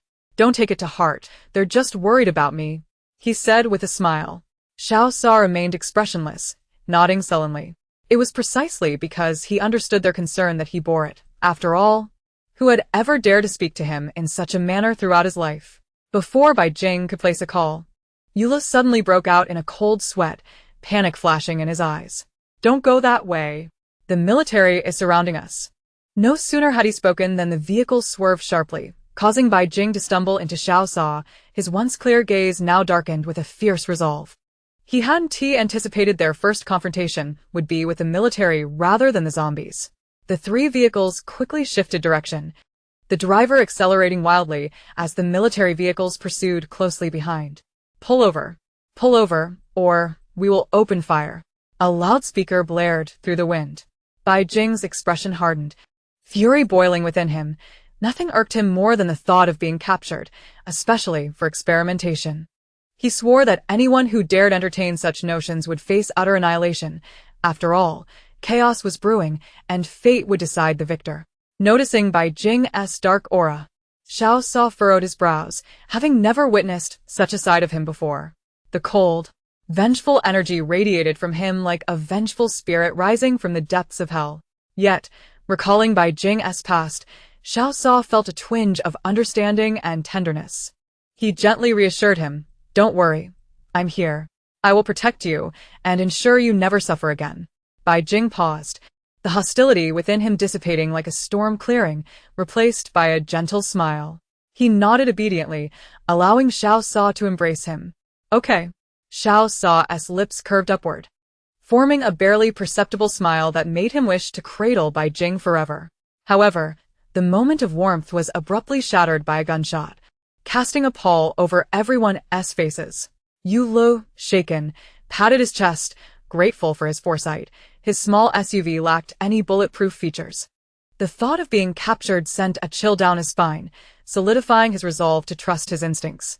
Xiao Sa cast a swift glance around before speaking in a low voice. The road ahead diverges. The outskirts park will intersect. Bai Jing's gaze turned icy. "No need for that. I would like to see who dares to capture me. It's dangerous everywhere now. There's no need to put everyone at risk. As long as Bai Jingchen remains in power, no one would dare to disrespect him." Xiao Sa shook his head, cutting off his words. "Captain Yang is aligned with the Zhou family. You must not involve yourself." Upon hearing about the Zhou family, Bai Jing's ferocity surged again. A flash of killing intent crossing his face as he declared fiercely, "Then let me take care of them all. Let us see who dares to follow." Xiao Sa, feeling helpless, had never realized how violent Bai Jing could be. It was likely due to his long-standing resentment towards the Zhou family. He tapped Bai Jing's forehead and admonished, "Not now. N City still relies on military protection. Although Captain Yang is associated with the Zhou family, you cannot indiscriminately strike them down. The other soldiers are merely following orders. Their duty is to protect the homeland." Bai Jing sulkily fell silent. He held no prejudice against soldiers. Some of his bodyguards were military veterans. It was merely his foul mood that made him feel as though a tempest of anger was bottled up inside, leaving him restless, without an outlet. He understood that this was due to years of pent-up grievances. Since his rebirth, he had consistently told himself not to care, not to seek vengeance, nor to harbor hatred or resentment. Yet, having endured so much suffering, how could he truly remain indifferent? In the past, when time was of the essence, he had been preoccupied with gathering supplies, honing his internal skills, and training his mental fortitude, leaving no room for such thoughts. Now that the apocalypse had erupted, the tension within him dissipated upon finding Xiao Sa. However, before he could catch his breath, there were others attempting to capture the little white mouse. Igniting a fuse of rage within him, Xiao Sa seized the walkie-talkie, commanding, "All units heed my orders. Accelerate through the intersection ahead. Destroy all roadside cameras." Understood, Sa Ye, came the reply. As his words faded, Bai Jing keenly sensed an energy coalescing around Xiao Sa. Moments later, a series of deafening explosions erupted, sending roadside billboards, assorted metal debris, and even vehicles soaring into the air, crashing down heavily to block both the forward and rear paths, effectively sealing off their escape. Bai Jing's heart soared with delight, his eyes sparkling. "You activated your abilities?" Xiao Sa nodded, beads of sweat trickling down his forehead. He felt a wave of fatigue wash over him but remained vigilant, instructing Yu Lu, "Lead the way." Yes. Yu Luo responded emphatically, his eyes brimming with determination. He had overheard Bai Jing's words. Abilities? Was his so-called intuition also a form of power? Noticing Xiao Sa's pale complexion, Bai Jing hurriedly summoned his mental energy, locating a bottle of mineral water in his space. After adding a bit of spring water, he retrieved it, removed the cap, and brought it to Xiao Sa's lips. Drink some water. It will help alleviate your fatigue. Xiao Sa parted his lips, allowing the refreshing water to flow down his throat.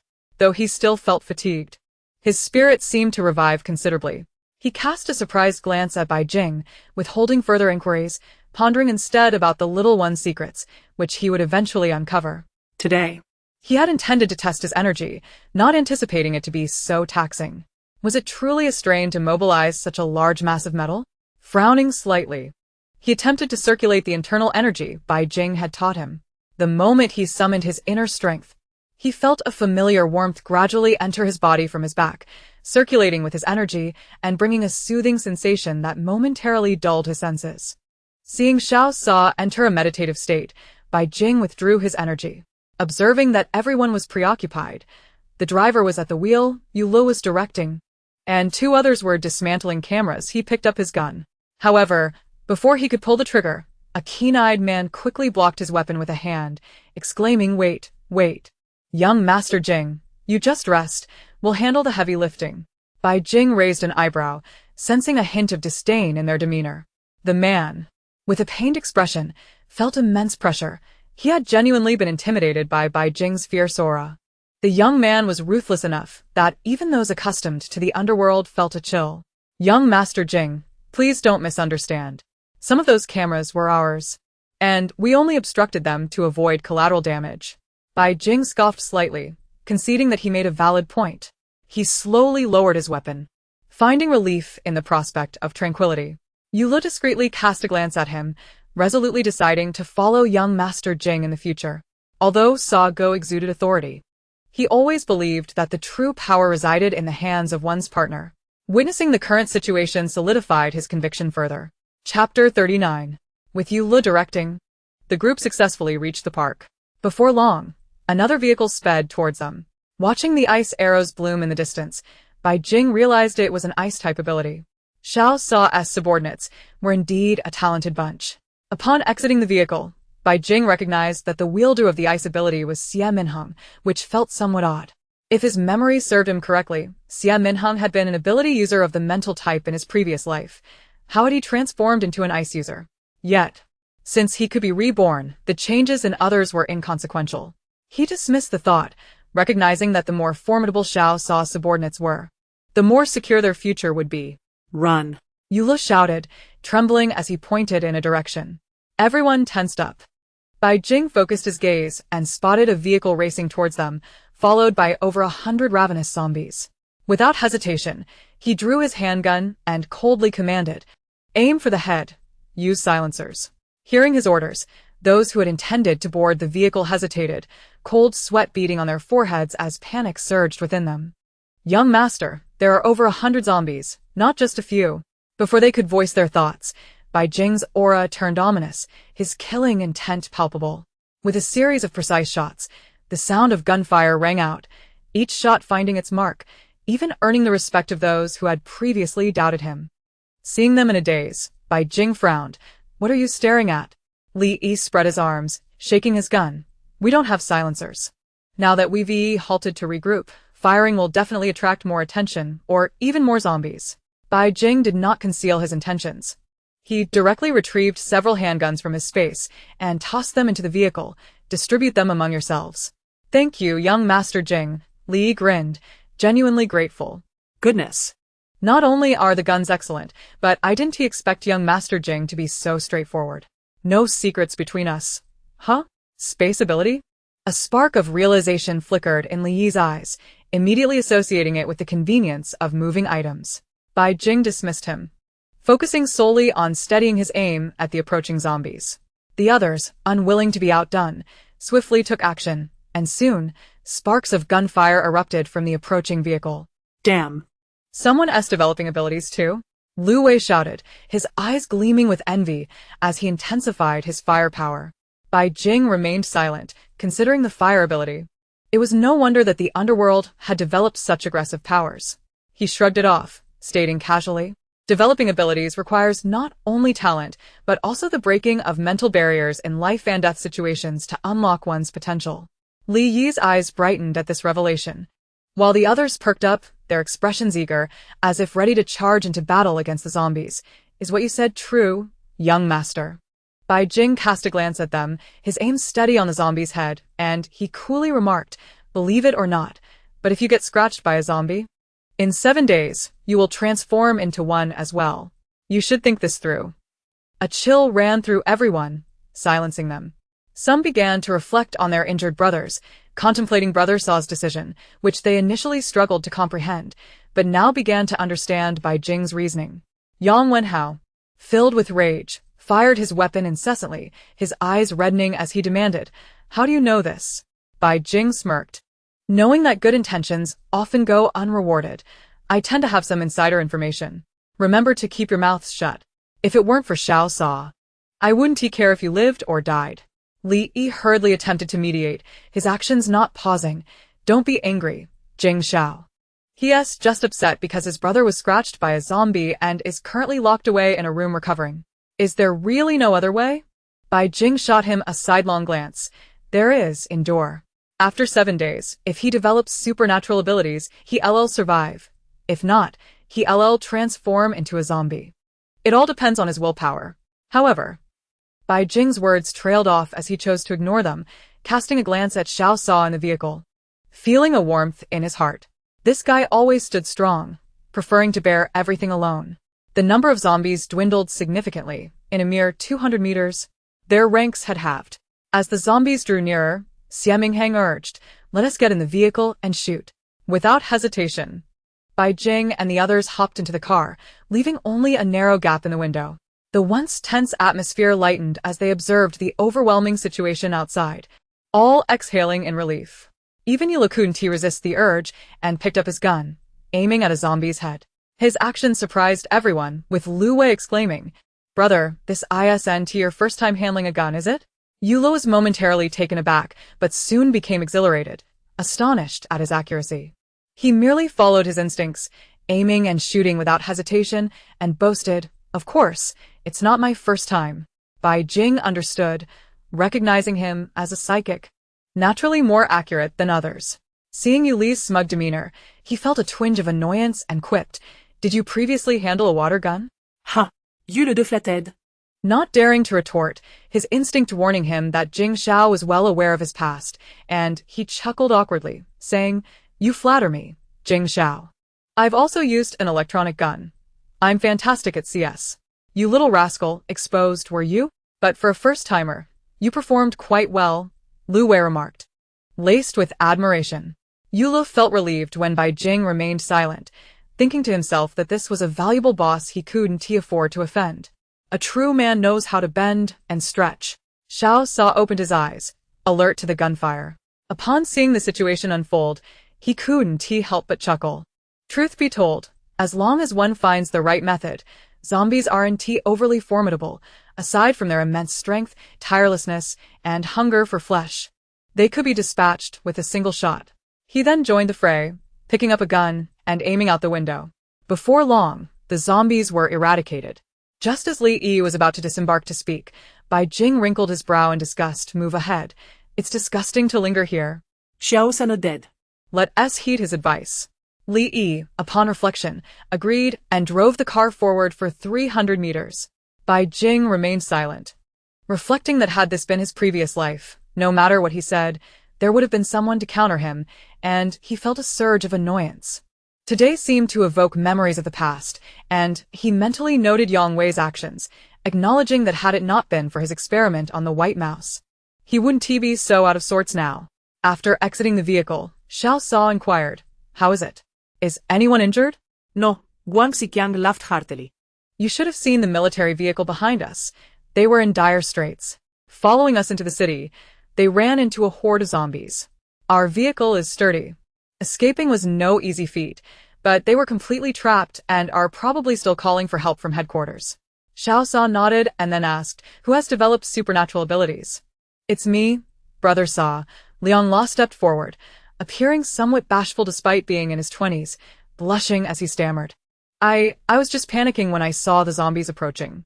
I forgot about the window, and thought I mustn't die. Then my mind went blank. And suddenly I had supernatural abilities. Bai Jing turned his face, unable to fathom how such a shy person could possess fire abilities, so at odds with his nature. Well done. Lu Wei patted his shoulder, feeling a pang of frustration at his own lack of fortune. Yang Wenhao stared intently at Xiao Sa, now composed, though his eyes still glimmered with bloodshot urgency. Brother Sa, please tell me honestly, will Wenjia also become a zombie? He is still so young, barely out of college. I've fought tooth and nail in the underworld for him. What am I supposed to do now? Xiao Sa's gaze held inquiry as he turned to Bai Jing. Bai Jing nodded. This was no question.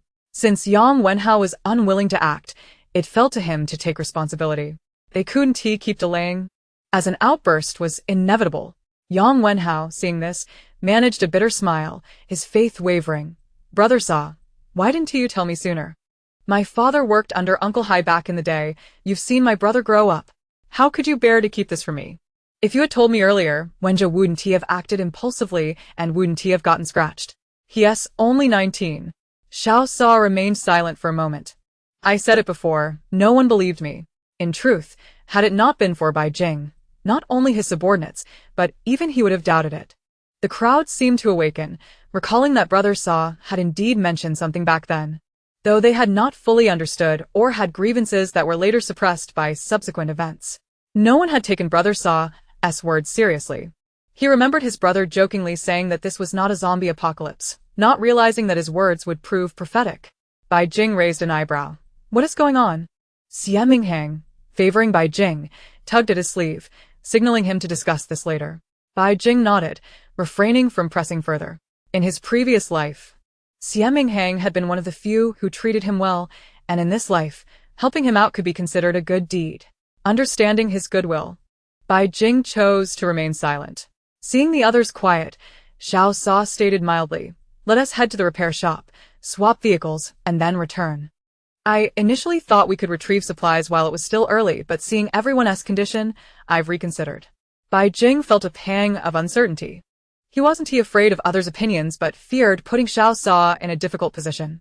Once in the vehicle, he hesitated. Am I being too meddlesome? Xiao Sa shook his head, noticing the seriousness on the little cat's face, feeling quite pleased. He took it to mean that the little cat cared about him, gently wrapping an arm around his waist and closing his eyes in fatigue. No, don't overthink it. I was just wondering if we should leave in city. Upon hearing this, Li Yi, who was driving, was taken aback. Brother Sa, don't abandon your brothers.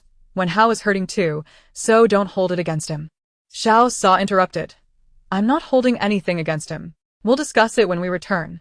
He has been under a lot of stress lately, juggling concerns for Bai Jing while managing his subordinates. Since he is with me, I must take responsibility. Yet this burden is heavy. I'm not afraid of responsibility, but I fear others' lack of cooperation. Perhaps the initial decision was a mistake. Chapter 40. They arrived at the parking lot in silence, the area in disarray. Faint traces of a struggle visible, along with dried blood. It was easy to surmise that a fierce battle had taken place here on the night the apocalypse erupted. Bai Jing alighted from the vehicle and promptly began to explore the vicinity with remarkable agility.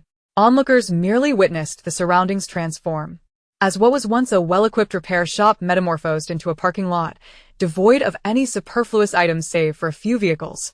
Lu Wei stood agape, astonished, exclaiming, how much can this space hold? Bai Jing raised an eyebrow, and after switching vehicles, he effortlessly stored the remaining cars, including the ones they had arrived in, into the space. He then languidly remarked, not much, just 180 square meters. There is still some room left. Li Yi could not suppress his astonishment, reflecting on his own four-room, two-hall apartment, which measured 180 square meters. Indeed, it was larger than his own home. Truly, this ability was quite exhilarating.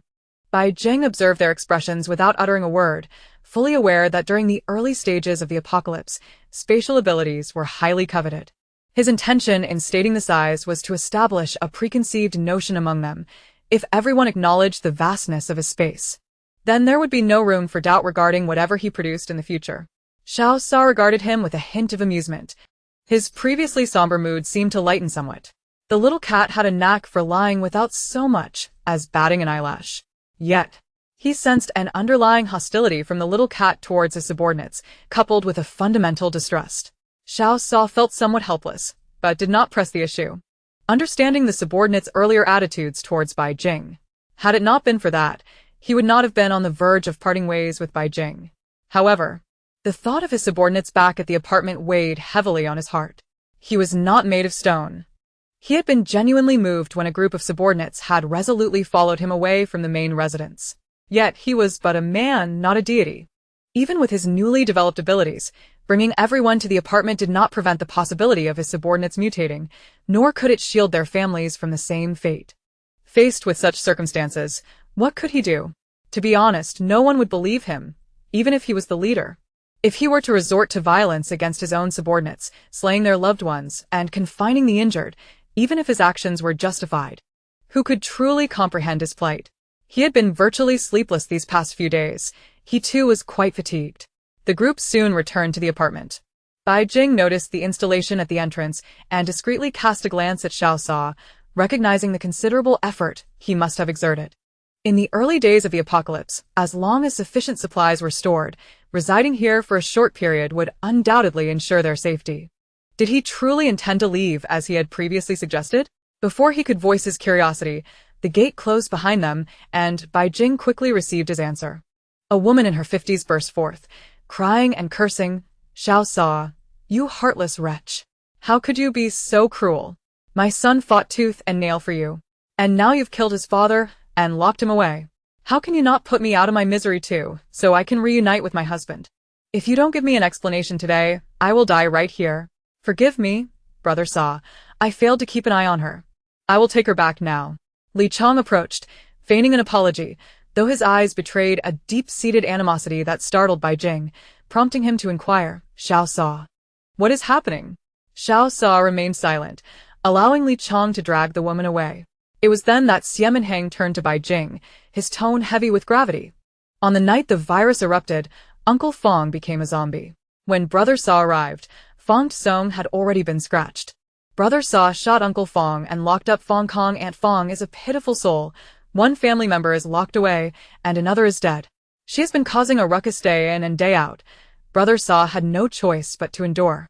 Furthermore, Li Chong's elder brother was also killed by Brother Sa. Everyone witnessed the situation. If his brother hadn't died, Liang La would have been scratched. None of us wanted to fire a shot, but Brother Sa had to act. At that moment, Li Chong went mad, wanting to fight Brother Sa. Although he calmed down the next day, he has since become rather peculiar. He must still harbor resentment. Bai Jing felt a pang of sympathy. Given the circumstances, Xiao Sa had handled the situation admirably. Even as a figure of the underworld, he could not stifle his subordinates' feelings for their families. Human nature is unpredictable. The outbreak of the virus would inevitably lead to conflict. If one were to argue that Xiao Sa had done nothing wrong by not establishing the apartment to shelter people, it could be attributed to his benevolent heart, valuing brotherhood. Yet, recalling Yuli's words about the division within the Blazing Flame Alliance on that fateful night, Bai Jing felt a sense of understanding. Those brothers who had managed to emerge alongside Xiao Sa were undoubtedly trustworthy. In such dire circumstances, how could Xiao Sa have abandoned them? Fine. Noticing Bai Jing's concern, Xiao Sa grasped his hand tightly. "I'll have someone show you to rest. After the meeting, I will return." All right. Bai Jing nodded, resolutely supporting him in whatever decision he made. However, while he responded readily, the others grew anxious. Xiao Sa ignored their trepidation and calmly commanded, "Gather everyone for a meeting." "Brother Sa, are you truly leaving?" Lu Wei felt a tightening in his chest, overwhelmed by discomfort. He had witnessed the situation outside. With military forces in front and zombies behind, Brother Sa's decision to go out now seemed perilous.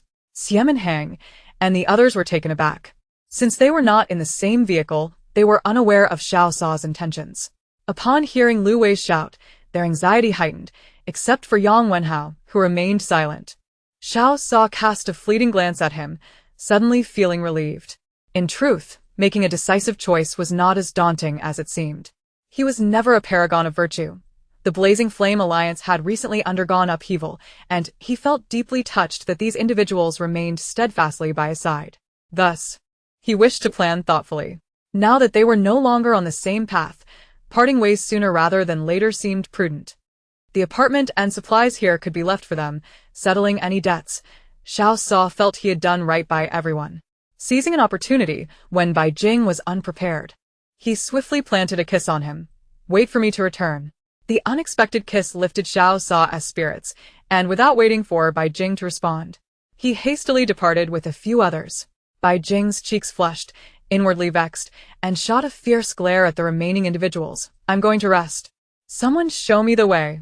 Upon hearing this, Xiao Qi quickly smiled and gestured invitingly. "Please, this way, sister-in-law." Bai Jing stumbled slightly, disregarding the surroundings, and kicked out. "Get lost." Who is your sister-in-law? Xiao Qi hastily dodged, watching the splintered wood chips scatter around him as cold sweat trickled down his back. The rumors about his sister-in-law being fierce were evidently not unfounded. He quickly plastered a smile on his face. "Young Master Jing, please don't be angry.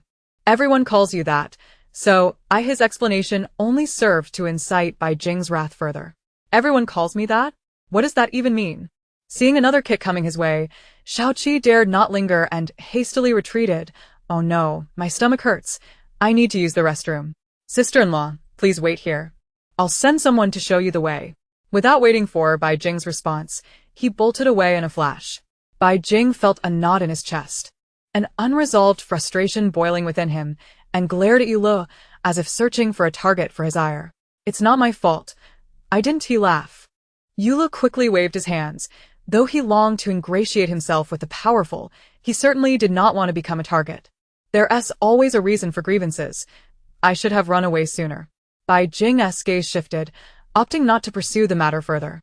He scanned the area before pulling Yulu into a secluded corner. "Activate your mental powers." "What?" Yulu was taken aback. Bai Jing's disdain was palpable. He had already revealed his abilities, yet Yulu still pretended ignorance. "Stop feigning innocence. Use your mental powers to cover the building and listen to what they are saying." Yulu was puzzled but sensed the importance of the task, as if understanding the crux of the matter would yield significant benefits for him. He promptly ceased his banter and became serious. "Young master, could you elaborate a bit more?" Bai Jing was taken aback. "You truly don't know?" Yulu shook his head, stating, "I have possessed a keen sixth sense since childhood, and it seems to have intensified recently. However, as for the mental strength you mentioned, aside from reading novels, I truly have no knowledge of it." Bai Jing furrowed his brow, pondering how he could comprehend something he himself did not understand. The nuances of two disparate systems of abilities would naturally yield different insights. After a moment of contemplation, he advised, "Mental strength is akin to your intuition. Close your eyes. Attempt to empty your mind and attune yourself to your surroundings." Bai Jing was uncertain, recalling that this was how it was often depicted in novels. Poor Yulu was blissfully unaware that he was being used as a test subject. Before long, another person arrived to guide them.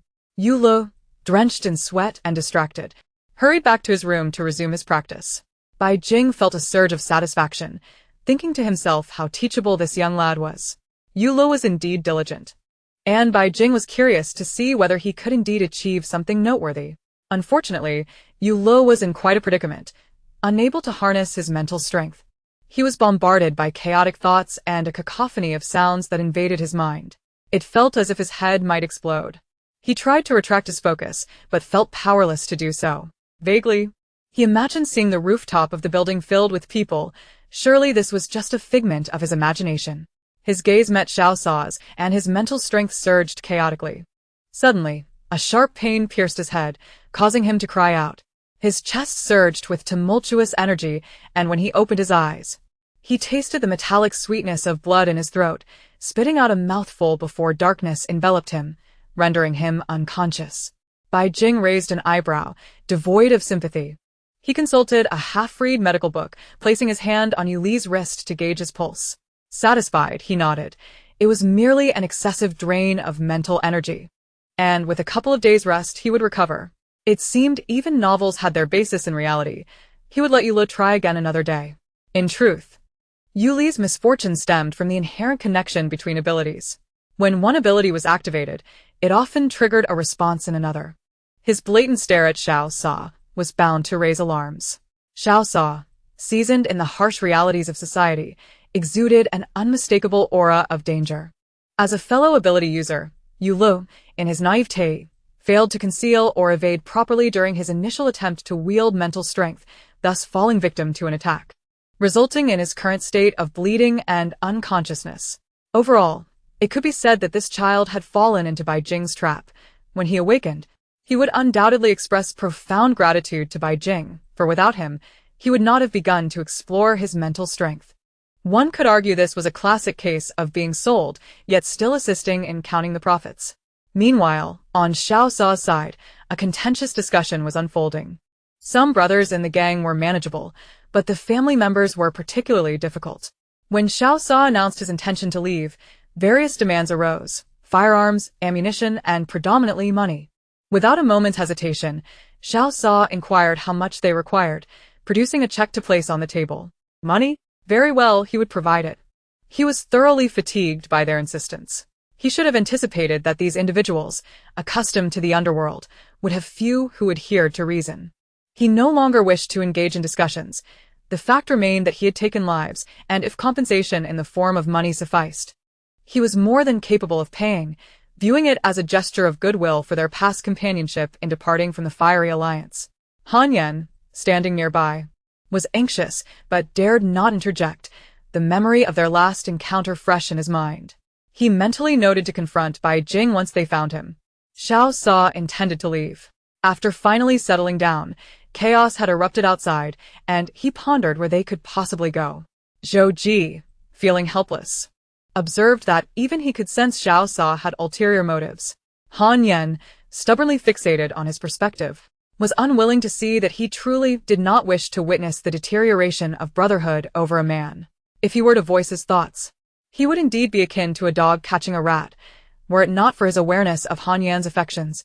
He would genuinely misunderstand Han Yan's attitude toward Xiao Sa.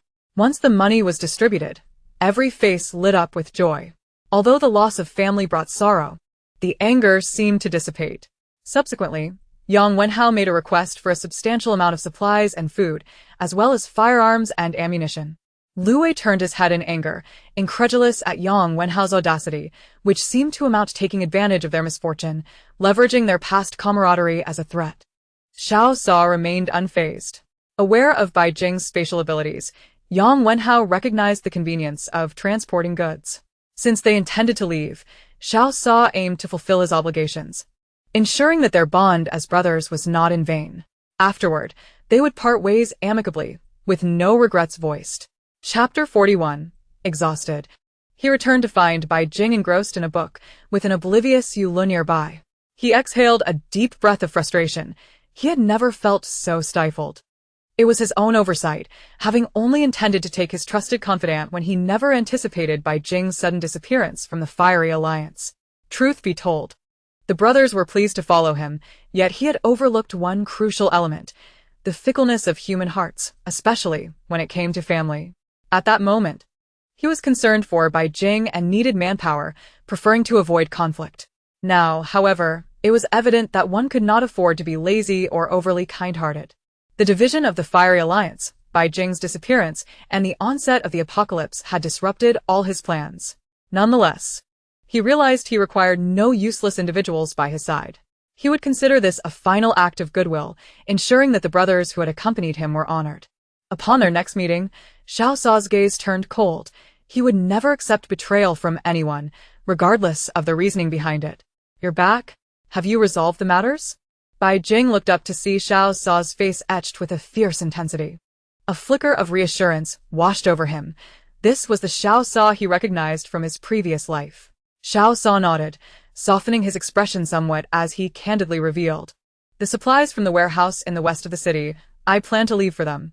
Bai Jing grimaced but refrained from comment, understanding that this was ultimately a family matter. In truth, he had restrained himself from confronting that elderly woman who had confronted him today. What a nuisance. Despite being a leader of the underworld, he had allowed a mere woman to walk all over him. Though he understood the complexities of human nature, the apocalypse was no time for such niceties. Seeing Bai Jing's reaction, Xiao Sa smirked, a hint of amusement playing at his lips. Don't be angry. A warehouse holds little value. I can afford it. If a wrong decision has been made, one must bear the consequences. They were with me once. Now we are even. Bai Jing turned away, unwilling to meet his gaze. The lightness with which Xiao Sa treated the warehouse's worth was infuriating. He understood all too well how much a warehouse could yield in a time of scarcity, saving countless lives. Xiao Sa approached, wrapping an arm around his waist. Inhaling his fragrant scent, suppressing his own impulses.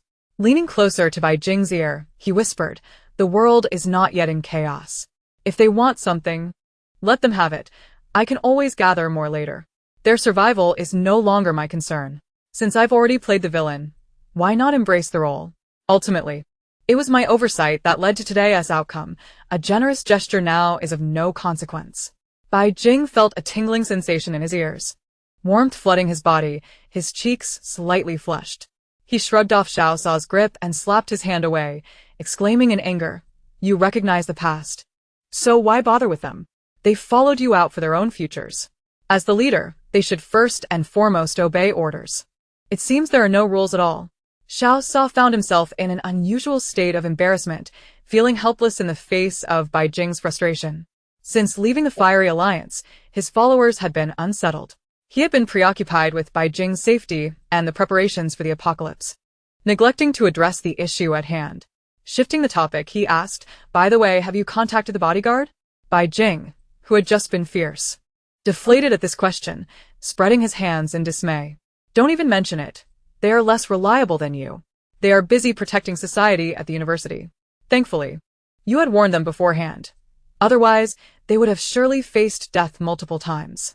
Xiao Sa exhibited no semblance of compassion as he raised an eyebrow and remarked nonchalantly, "They do possess good intentions." "Good intentions, my foot," Bai Jing retorted, his temper flaring at the mere mention of the subject. However, upon reflection, he acknowledged that it was somewhat understandable. Had he foreseen this outcome, he would never have permitted them to attend school. Students are not like others. The Lin couple, in their benevolence, had erred. Wang Swibing and Qiao Lei felt utterly helpless.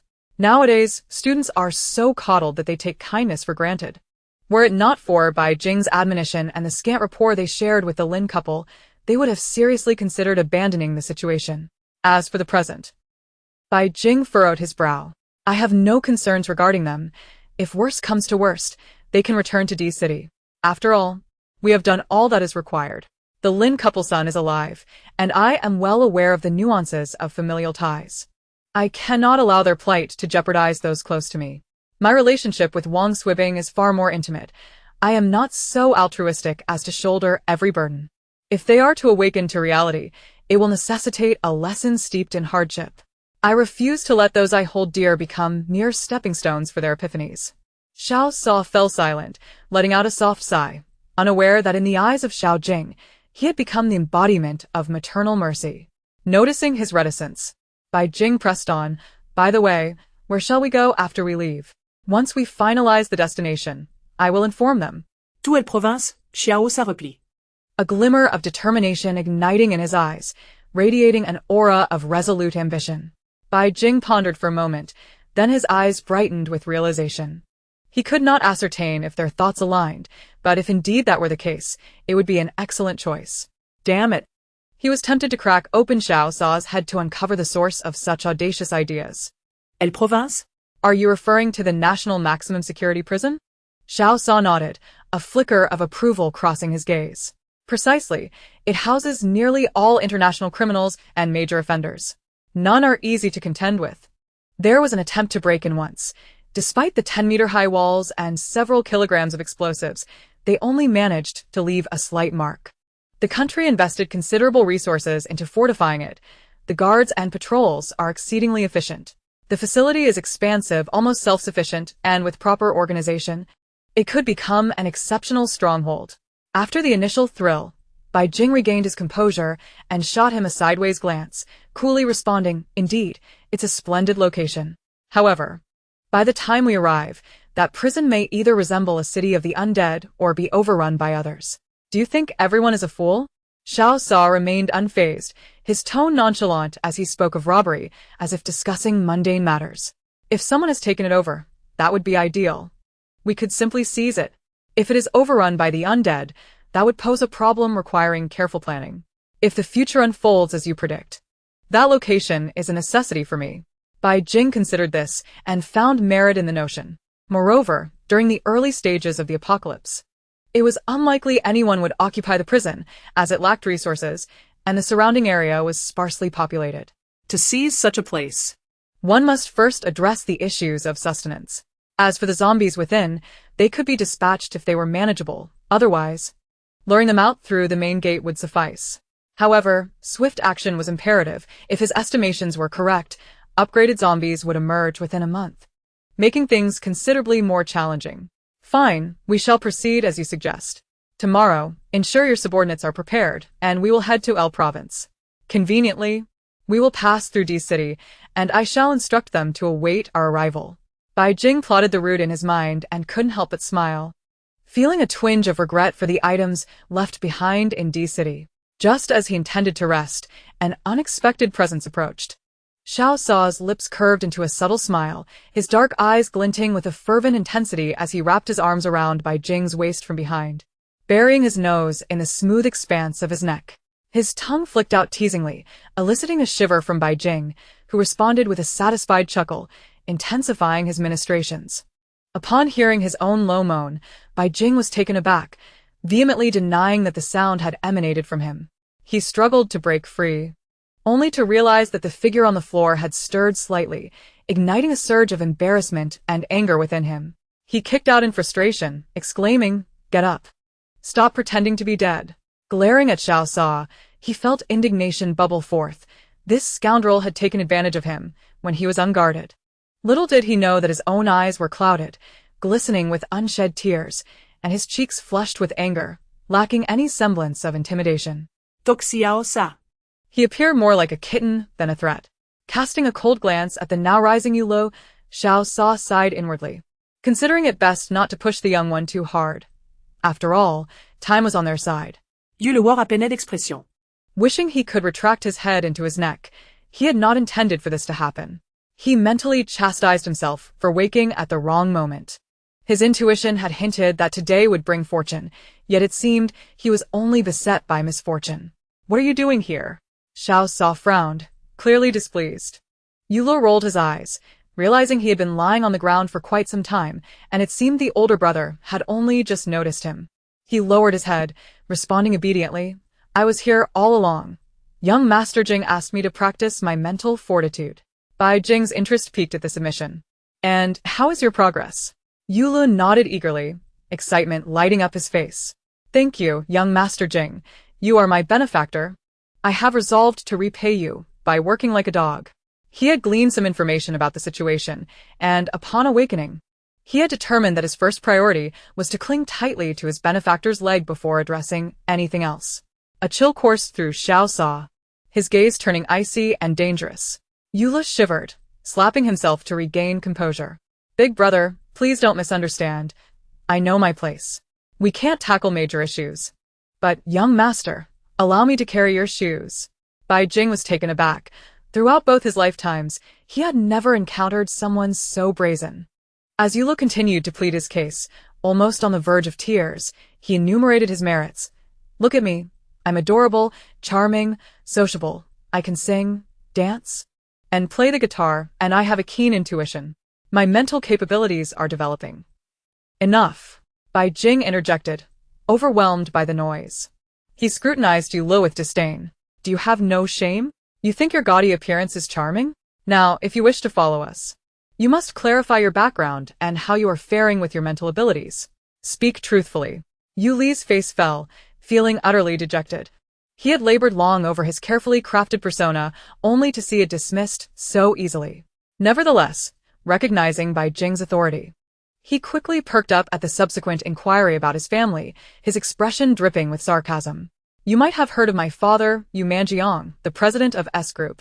Unfortunately, my mother passed away early, and I, being the prodigal son, am nowhere near as accomplished as my younger brother, who still sends me living expenses, all thanks to their kindness." Bai Jing nodded, refraining from commenting on his family matters. Regardless of the truthfulness of Yu Li's claims, he would verify them later. he replied, coolly continue.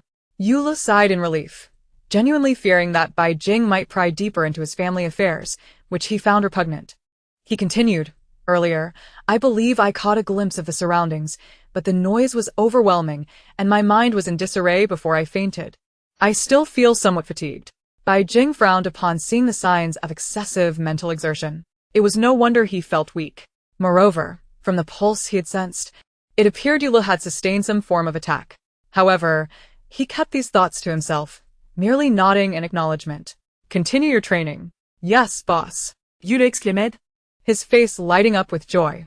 Bai Jing shot him a sidelong glance, prompting Yula to straighten up and adopt a serious demeanor. Yes, young master. Bai Jing, growing weary of the exchange, deemed the matter settled. For now, Yula would serve as a backup member. Once verified through assessment, he thought the lad seemed perceptive enough, and incorporating him into their fold would not be a bad idea. Chapter 42. Xiao Sa hesitated for a moment, and with a grim expression. Bai Jing was unceremoniously expelled from the room, along with Yulu, eliciting a cold smirk from him. He thought to himself, don't think for a moment that I am oblivious to Xiao Sa's intentions. Dreaming of taking advantage of me is futile. Alas, little Jing, have you not realized that your advantages have already been seized by the lecherous Xiao?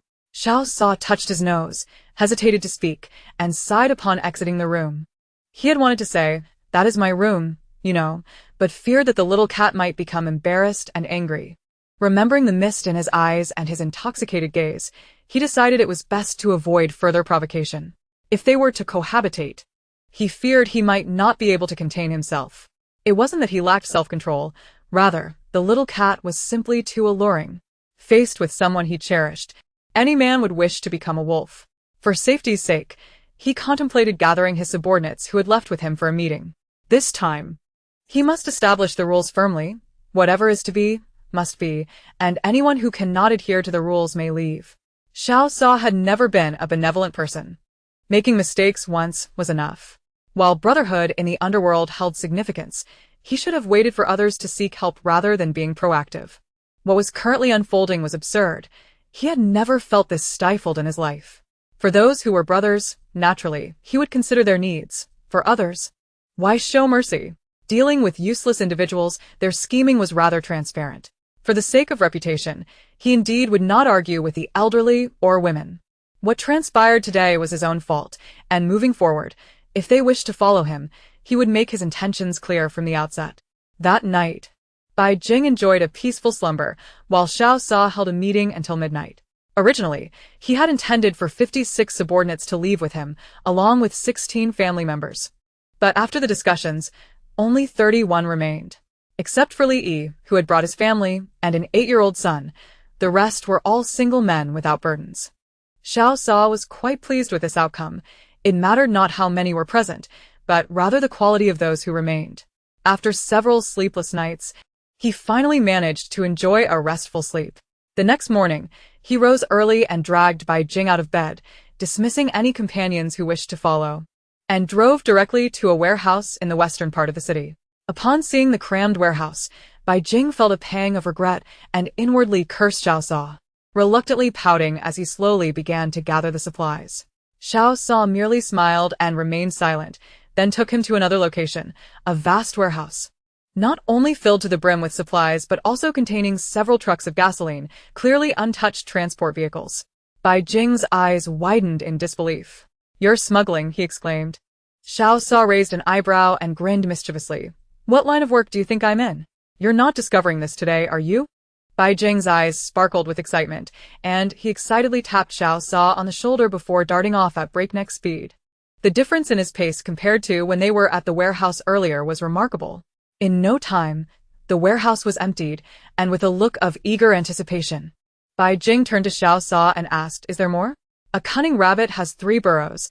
I refuse to believe you only have this much prepared. It was then he realized that Xiao Sa's generosity stemmed from his ample resources. Just a kiss, Xiao Sa leaned closer, smiling as he gazed at Bai Jing, determined not to forfeit any opportunity for intimacy. Bai Jing's cheeks flushed, feeling a mix of anger and embarrassment, knowing this rogue was up to no good. Yet, Seeing Xiao Sa's relentless demeanor, he thought, a mere peck on the cheek shouldn't be too much of an issue. With a swift motion, he pressed a fleeting kiss to Xiao Sa's cheek before turning away, his face aflame. Xiao Sa was pleased, though he desired more than just a peck. Although slightly dissatisfied, he was not in a rush. He believed in the saying that slow and steady wins the race. As long as Bai Jing grew accustomed to being close to him, achieving his goal would be effortless. "Let us go," Xiao Sa commanded, taking Bai Jing's hand without room for refusal. They proceeded to visit 2 more locations, encountering minor obstacles along the way that required no intervention from Xiao Sa, as Bai Jing swiftly resolved them with his firearm. The 3rd location took them to the outskirts, where upon entering a small grove, Bai Jing furrowed his brow. "Something feels off. It's too quiet here." Xiao Sa's expression darkened as he accelerated the vehicle. He had already sensed the stillness in the air, devoid of any sound, creating an eerie emptiness that felt lifeless. They continued without incident until they arrived at an abandoned factory. Xiao Sa parked the car, scanning the surroundings warily. The greater the silence, the more he sensed something amiss. Bai Jing expanded his mental senses, listening intently, yet aside from the lingering quiet, there were no other sounds. Suddenly, his eyes widened as he fixed his gaze ahead. Damn it! How could there be zombie birds? In his previous life, animal infections had occurred only after 7 days. Could a mere meteorite have such a significant effect? He had researched online the previous night, confirming that the meteorite that fell during the lightning storm was indeed different from the one he had encountered. And he had noted the disparity in color between the two. Xiao Sa's eyes dimmed as he retrieved a toolbox from the back seat. Bai Jing was momentarily stunned, setting aside his concerns, for there was no point in overthinking. To his astonishment, the box was filled to the brim with nails. Spotting their target, Xiao Sa wasted no time, pressing the accelerator and driving straight toward it. Upon hearing the commotion, the flock of zombie birds took flight, leaving behind a gruesome scattering of bones. It seemed they had just discovered a fresh meal, and in a dark cloud, they rushed toward them. Xiao Sa quickly slammed on the brakes and opened the window just a crack, unleashing a barrage of nails that flew in rapid succession. Bai Jing wiped away the sweat from his brow, marveling at the unexpected advantage of metallic abilities. This was akin to having an unlimited supply of Desert Eagles, no, even better. While the Desert Eagle fired 1 bullet at a time, he could unleash a hail of nails, and the waste could still be recycled. Bai Jing felt dazzled as countless nails soared through the air, causing zombie birds to plummet one by one. Before long, the area was cleared. Bai Jing felt a pang of embarrassment. In his previous life, they could only hide from such creatures, no matter how powerful one's abilities. Facing a swarm of flying animals left one helpless. Indeed, it was disheartening to witness how others fared better. However, Xiao Sa had also reaped the benefits, as the current number of zombie birds was minimal and the level 0 creatures posed no significant threat. Bai Jing's face paled, his anger boiling as he glared at Xiao Sa, reprimanding him. "Don't do that again." "Don't worry, I have it under control," Xiao Sa reassured him with a comforting smile, clearly feeling his abilities had grown since yesterday. He grasped Bai Jing's hand and led the way forward. Thanks to the rampage of the zombie birds, the path was littered only with remnants of bones, devoid of any other mutated creatures. They arrived at a spacious area where Bai Jing easily spotted 2 medium-sized helicopters. He turned his face away, tears welling in his eyes, realizing he hadn't informed Xiao Sa that helicopters could not fly in the apocalypse. Xiao Sa turned back, his smile faltering as he noticed Bai Jing's silence, sensing something was amiss. "The helicopters can't be used?" he asked solemnly. Bai Jing frowned.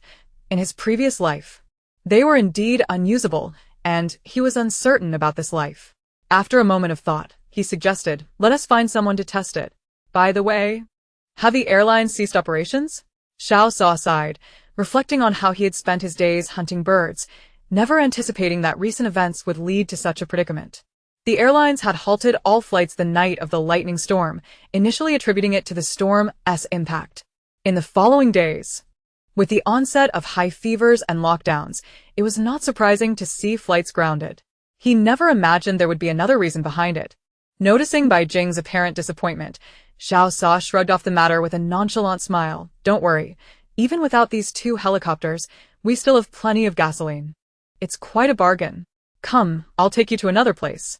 Without departing from the abandoned factory, Xiao Sa led him directly to a workshop. The dilapidated entrance, easily kickable, bore the marks of rust on its lock. Despite its unassuming appearance, it took Xiao Sa a full 5 minutes to pry the door open.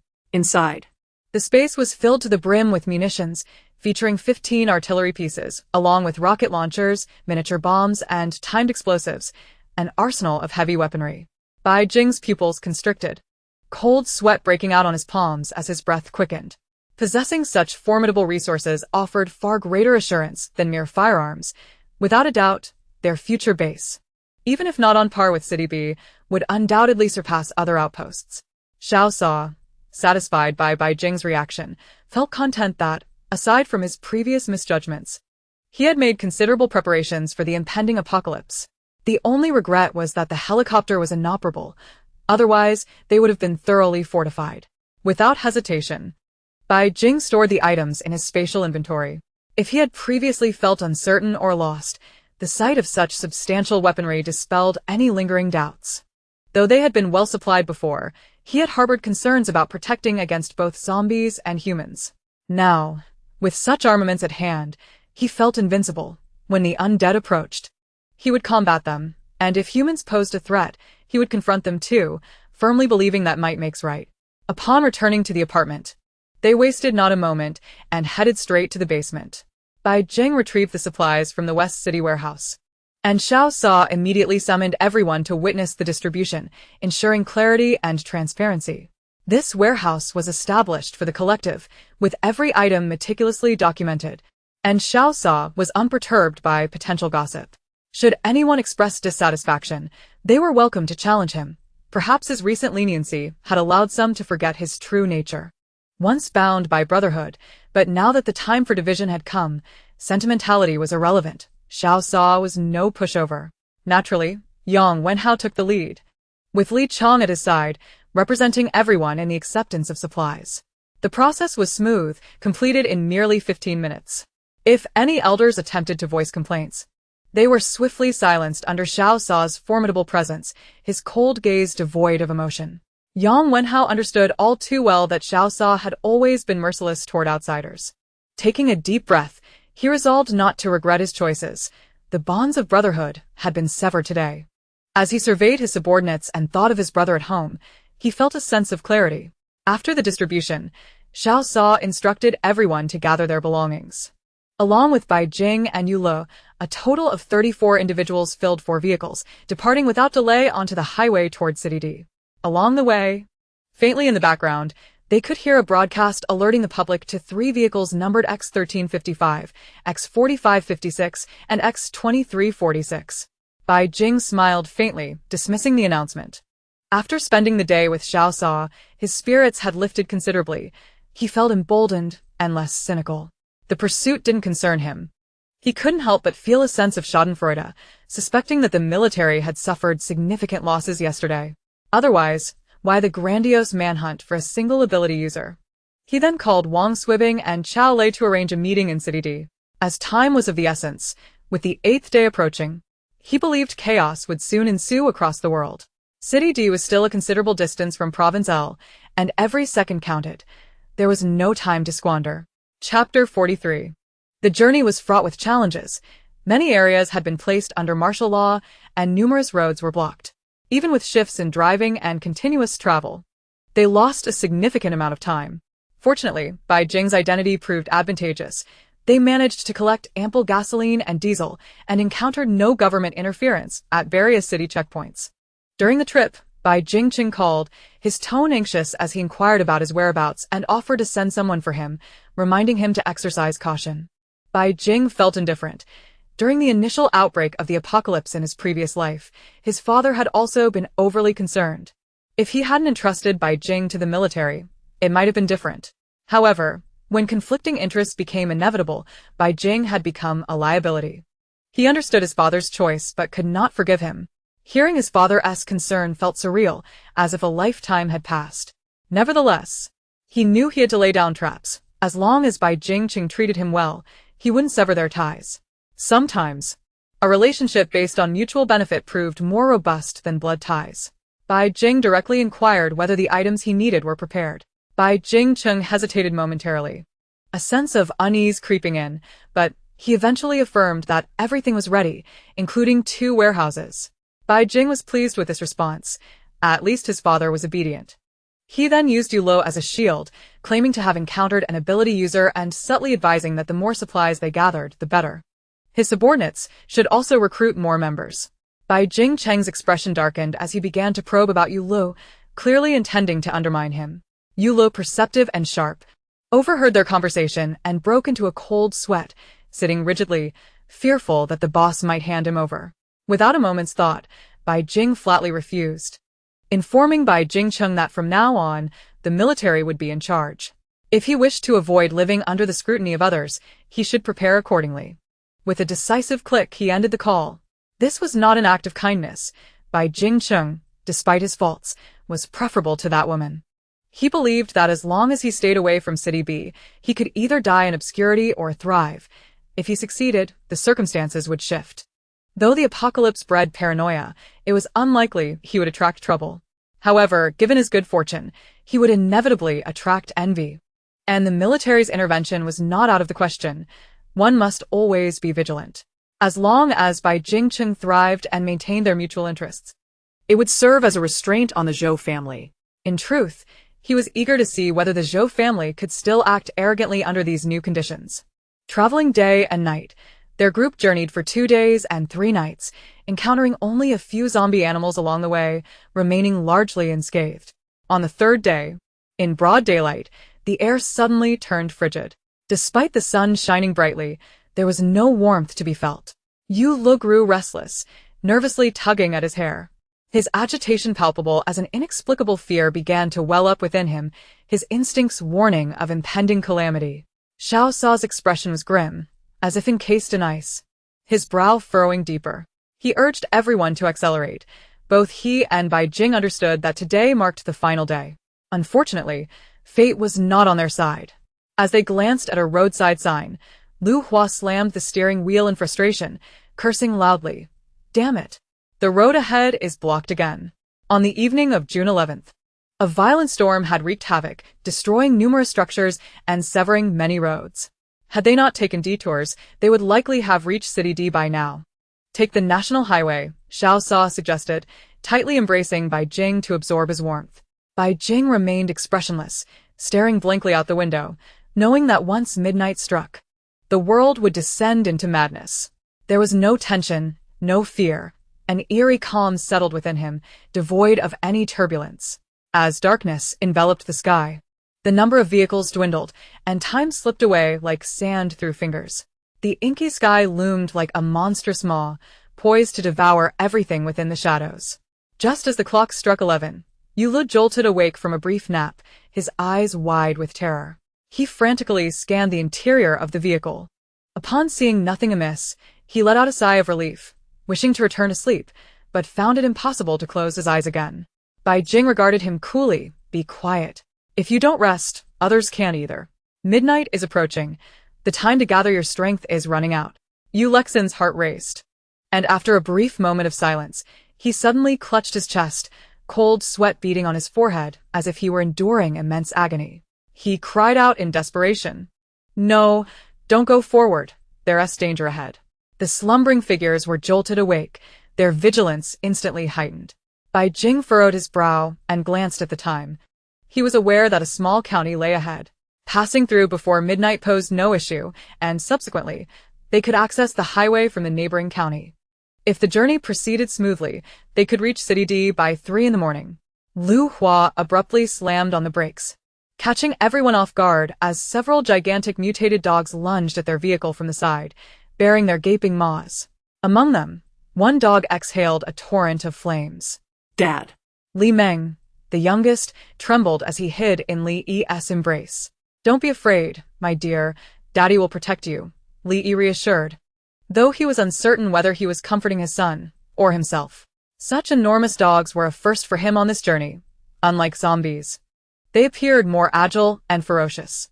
Without hesitation, the passengers swiftly retrieved their firearms and began firing at the mutated dogs. Despite their formidable presence, the sheer number of humans overwhelmed them, and soon they were dispatched. Lu Hua, however, sustained a scratch, his complexion turning ashen. Bai Jing cast a sidelong glance and remarked coolly, "Mutated dogs are not zombies. There's no need to cry. You want to get infected, but you may not be so fortunate next time." Everyone felt a tightening in their chests. Lu Hua fluctuated between grief and elation, unable to articulate his emotions.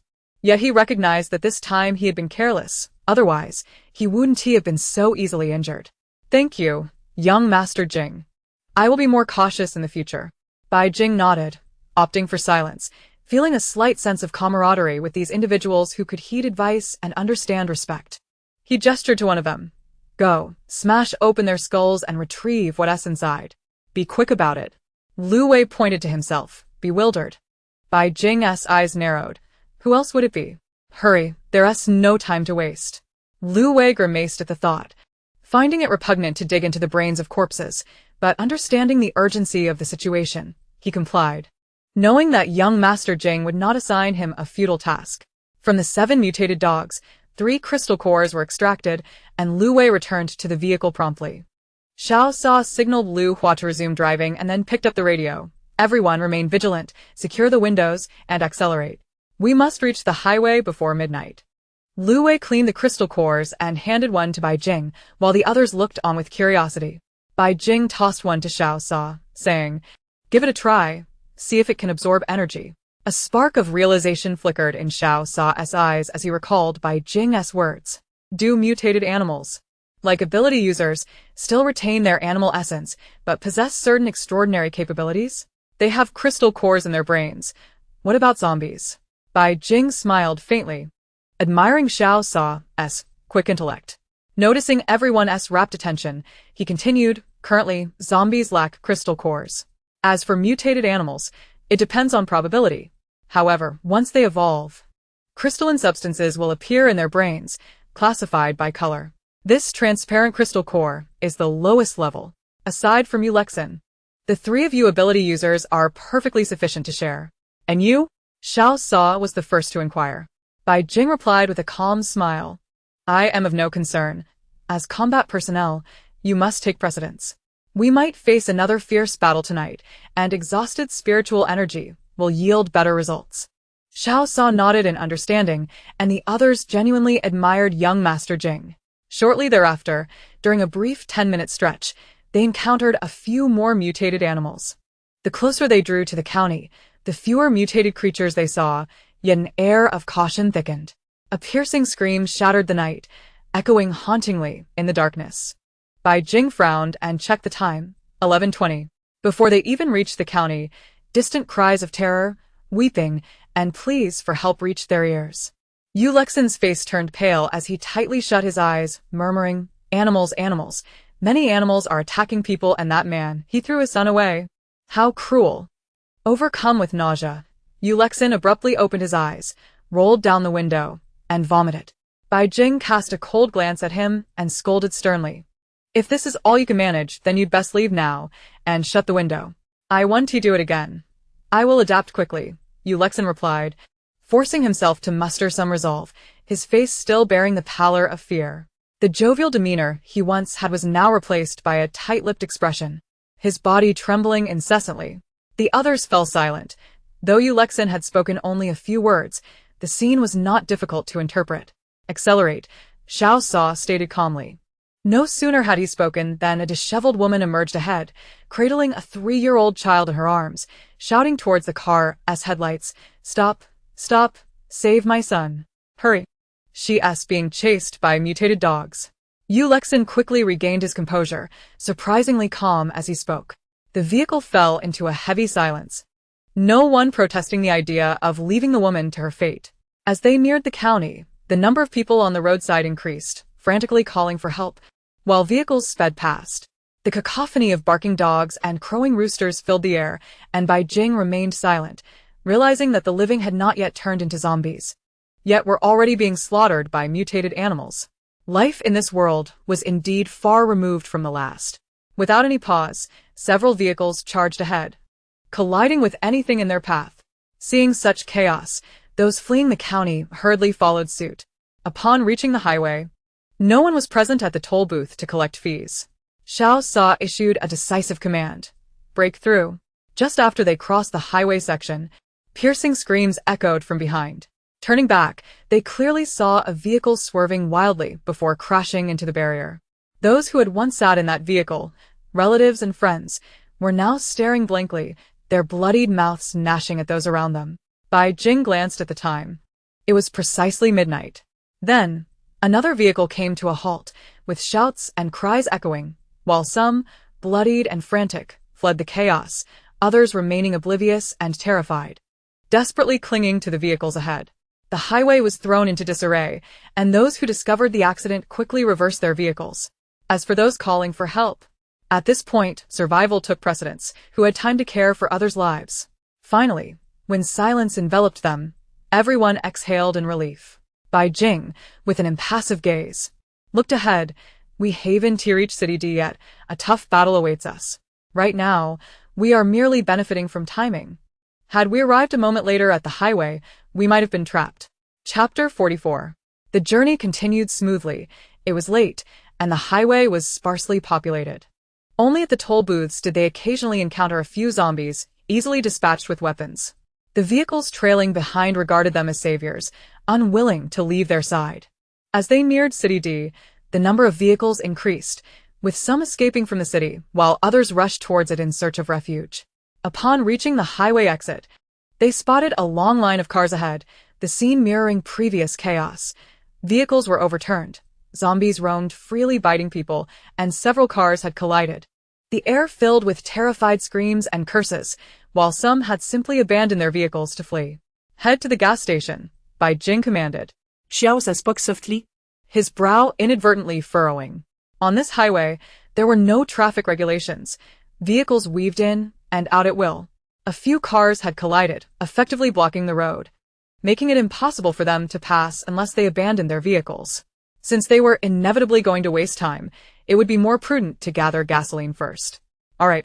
Lu Hua promptly turned the car around.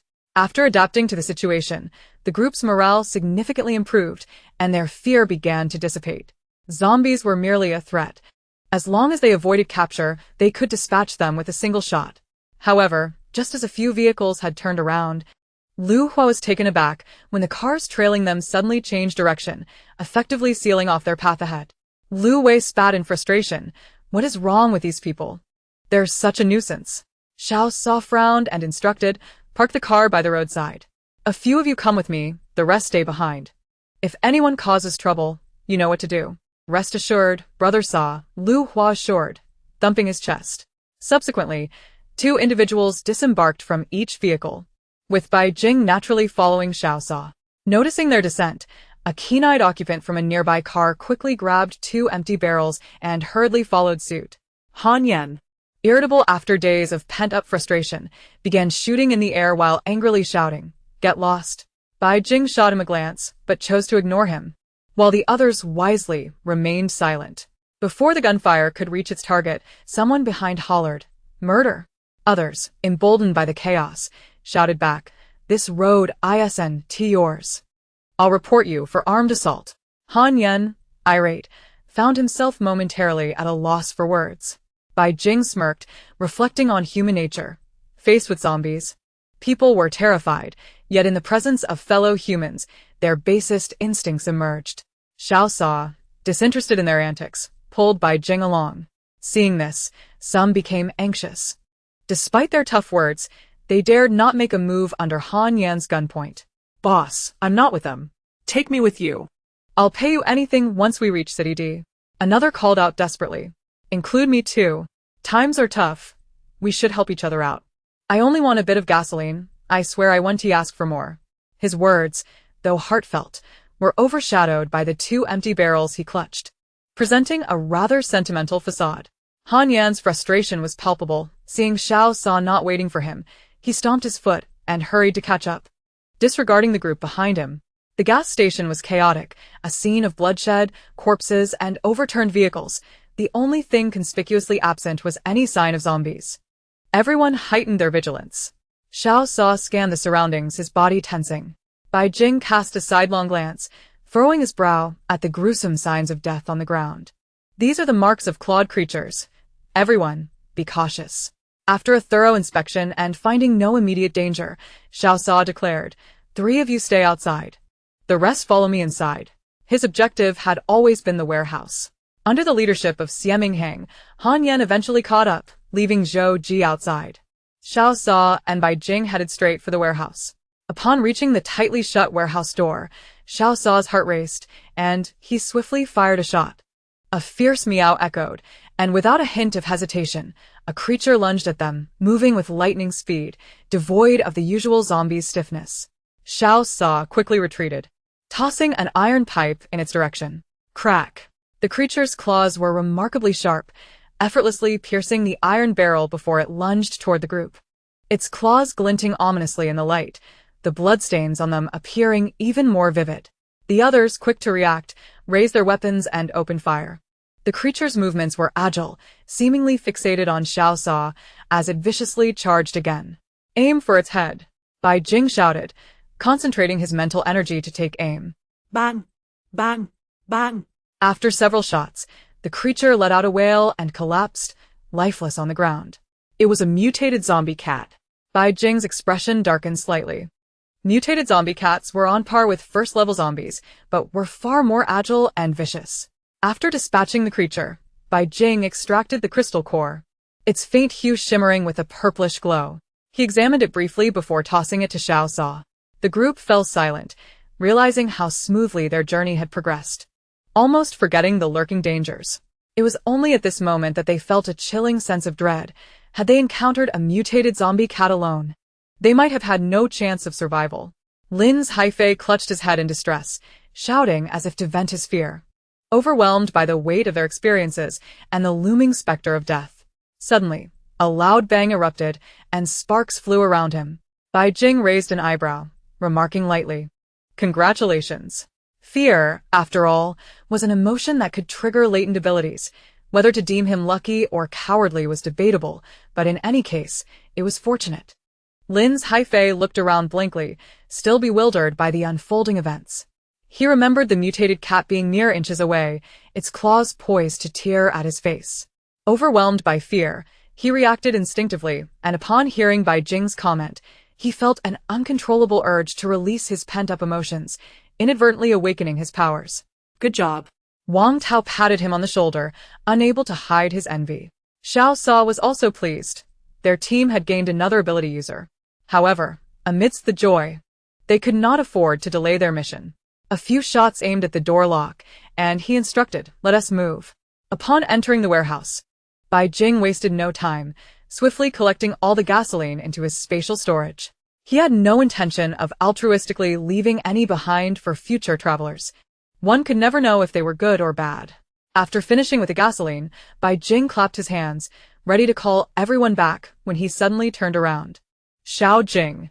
Xiao Sa shouted, his face paling, his usually calm, icy gaze now reflecting sheer terror, causing everyone to widen their eyes in shock. A mutated zombie cat pounced from the rooftop, targeting Bai Jing.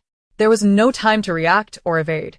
Bai Jing felt his mind go blank, hearing only Xiao Sa's urgent call before several gunshots rang out, followed by the sensation of falling into a warm embrace.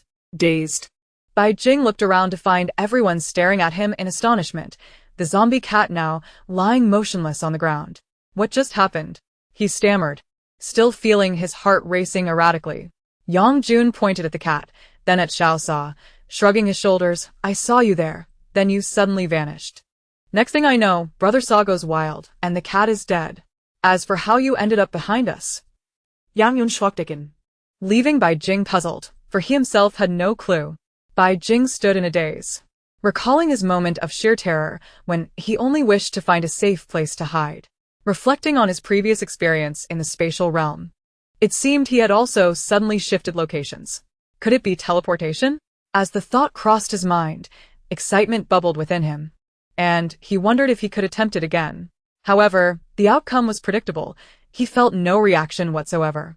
Furrowing his brow, Bai Jing realized that this teleportation ability could only be used once a day. It seemed somewhat impractical. Using it twice might allow for a brief escape, but it appeared to serve primarily as a means of survival. However, it is certainly better than having nothing at all. This time, it can be regarded as a rescue for him. Though he harbors no fear of cat claws, it is undeniably rather disgusting.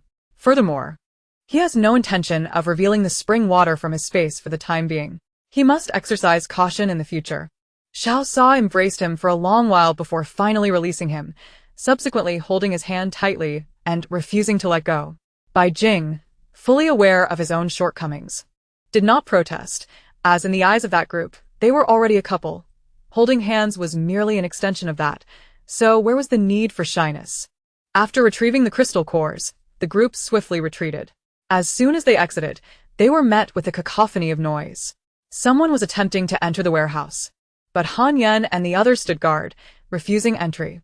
The 110 emergency line was nearly overwhelmed, yet regrettably, no one answered. Bai Jing smirked.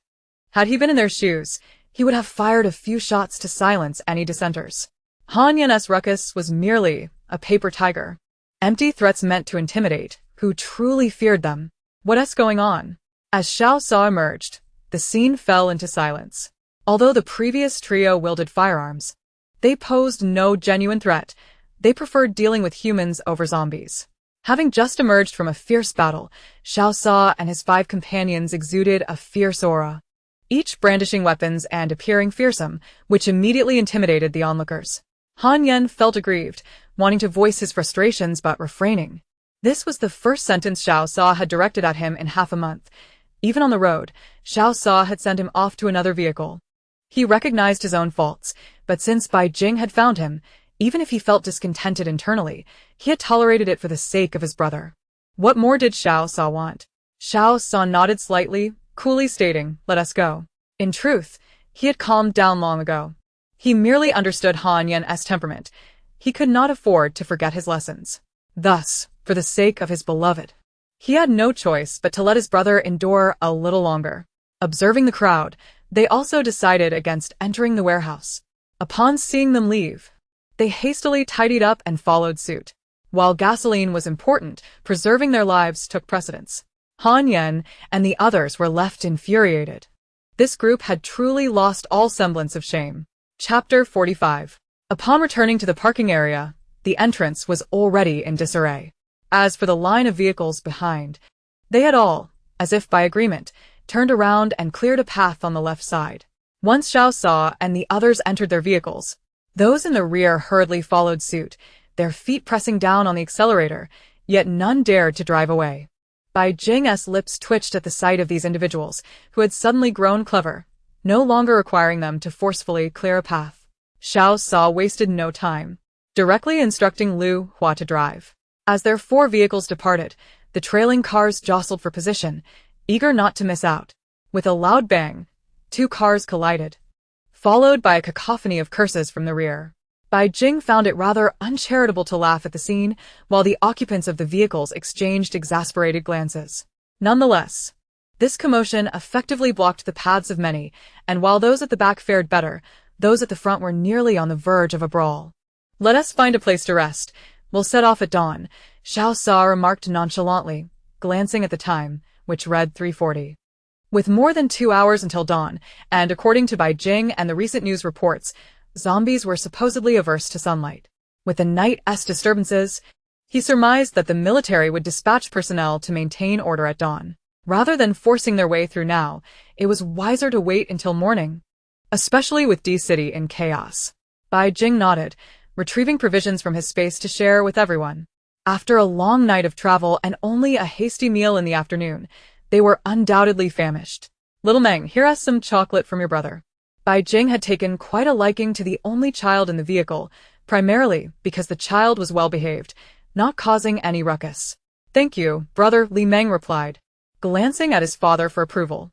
Upon receiving a nod, he eagerly accepted the chocolate, having not indulged in snacks for several days. "Little Meng, are you afraid when you see zombies?" Bai Jing found the child amusing and felt compelled to tease him. To be honest, he had initially harbored concerns about bringing a child along, but after meeting Li Meng, he felt reassured. Surely, this group of grown men could protect even a child. Li Meng was very mature for his age, having lost his mother early and growing up in a single-parent household, with a busy father who did not indulge him like most children. Throughout the journey, He had experienced fear and anxiety, yet what shone through more was his resilience. A small adult expression appeared on his tender face, which warmed Bai Jing's heart. "I'm not afraid. I want to become a superhero and protect my dad," Li Meng declared, his eyes bright and his head shaking resolutely. After a pause, he added, "And I want to protect everyone too." Bai Jing chuckled softly, amused by the child's earnestness. It seemed Li Meng had been inspired by Xiao Sa's nail-playing antics, envisioning himself as a superhero. Although the last part of his proclamation might have been somewhat forced, Bai Jing could not deny the comfort it brought him. The child was quite clever. Daddy. Li Meng's face flushed with embarrassment, hiding in Li Yi's embrace and peeking out with his big eyes. When he saw Bai Jing smiling at him, he hurriedly covered his eyes again. Li Yi affectionately wrapped his arms around his child.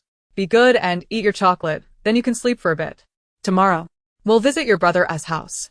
Li Meng nodded, still blushing. Bai Jing, sensing the moment, did not tease him further but smiled and waved him over. "Come here. Brother will hold you. Your dad looks tired too." Li Meng hesitated for a moment, noticing his father's evident fatigue, before obediently sitting next to Bai Jing, allowing him to lift him into his arms. Li siket in relief. Perhaps he had not considered this before. But passing through the small county town tonight and hearing Yu Lu's vague words had made him genuinely fearful that Bai Jing might view Li Meng as a burden. After spending these days together, he had discerned that although Xiao Sa was the leader, Bai Jing ultimately made the decisions. Moreover, Bai Jing's inherent coolness was apparent. Even if he had a heart of stone, he would still feel compassion. Yet, Bai Jing appeared utterly unmoved, his indifferent demeanor striking fear into Li Yi's heart. He could not bear to imagine what would happen if something befell Li Meng, or if Bai Jing deemed him a burden. He recognized that in this world overrun by zombies, it would be impossible to survive with his son. Fortunately, Bai Jing had treated Li Meng rather well. With that weight lifted from his heart, he finally felt at ease. "You should rest as well," Xiao Sa said, wrapping an arm around him. Even now, he still felt a lingering dread. They had been so close to disaster, with little Jing nearly being scratched by a zombie cat. If that had happened, he could not fathom how he would react. Killing little Jing was out of the question.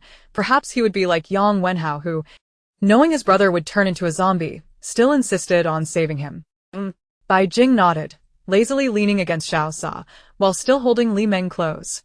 From a distance, one might mistake them for a family of three. Bai Jing had anticipated a sleepless night, having been tense since the day began.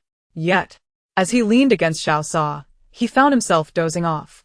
Eventually, he was awakened by a commotion, and by then, daylight had already broken. The highway had returned to normal, and upon seeing the road clear, the surrounding vehicles hastily departed. Following closely behind them were several police cars. Upon waking, Bai Jing found himself in a standoff, surrounded by police cars, as a familiar figure gestured animatedly, vociferously denouncing their actions. Bai Jing pondered. If he remembered correctly, hadn't that person promised financial support upon reaching D-City? Why then had a squad of police arrived? What's all this ruckus? Don't you have anything better to do? Bai Jing snapped, stepping out of the vehicle with a scowl that reflected his irritation.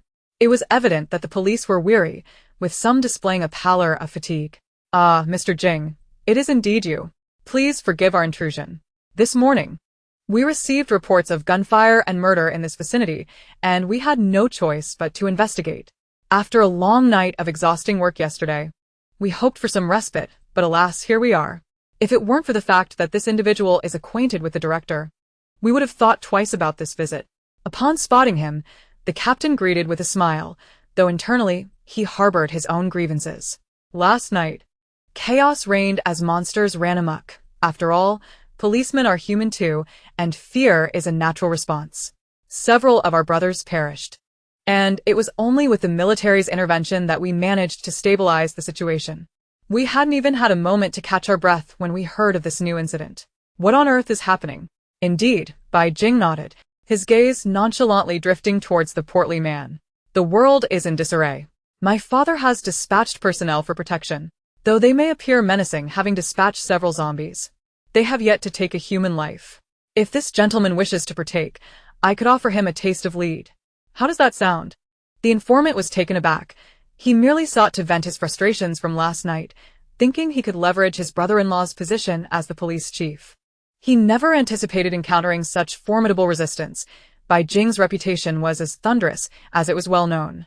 Bai Jing lost interest in him, recognizing that dealing with such individuals would only sully his hands.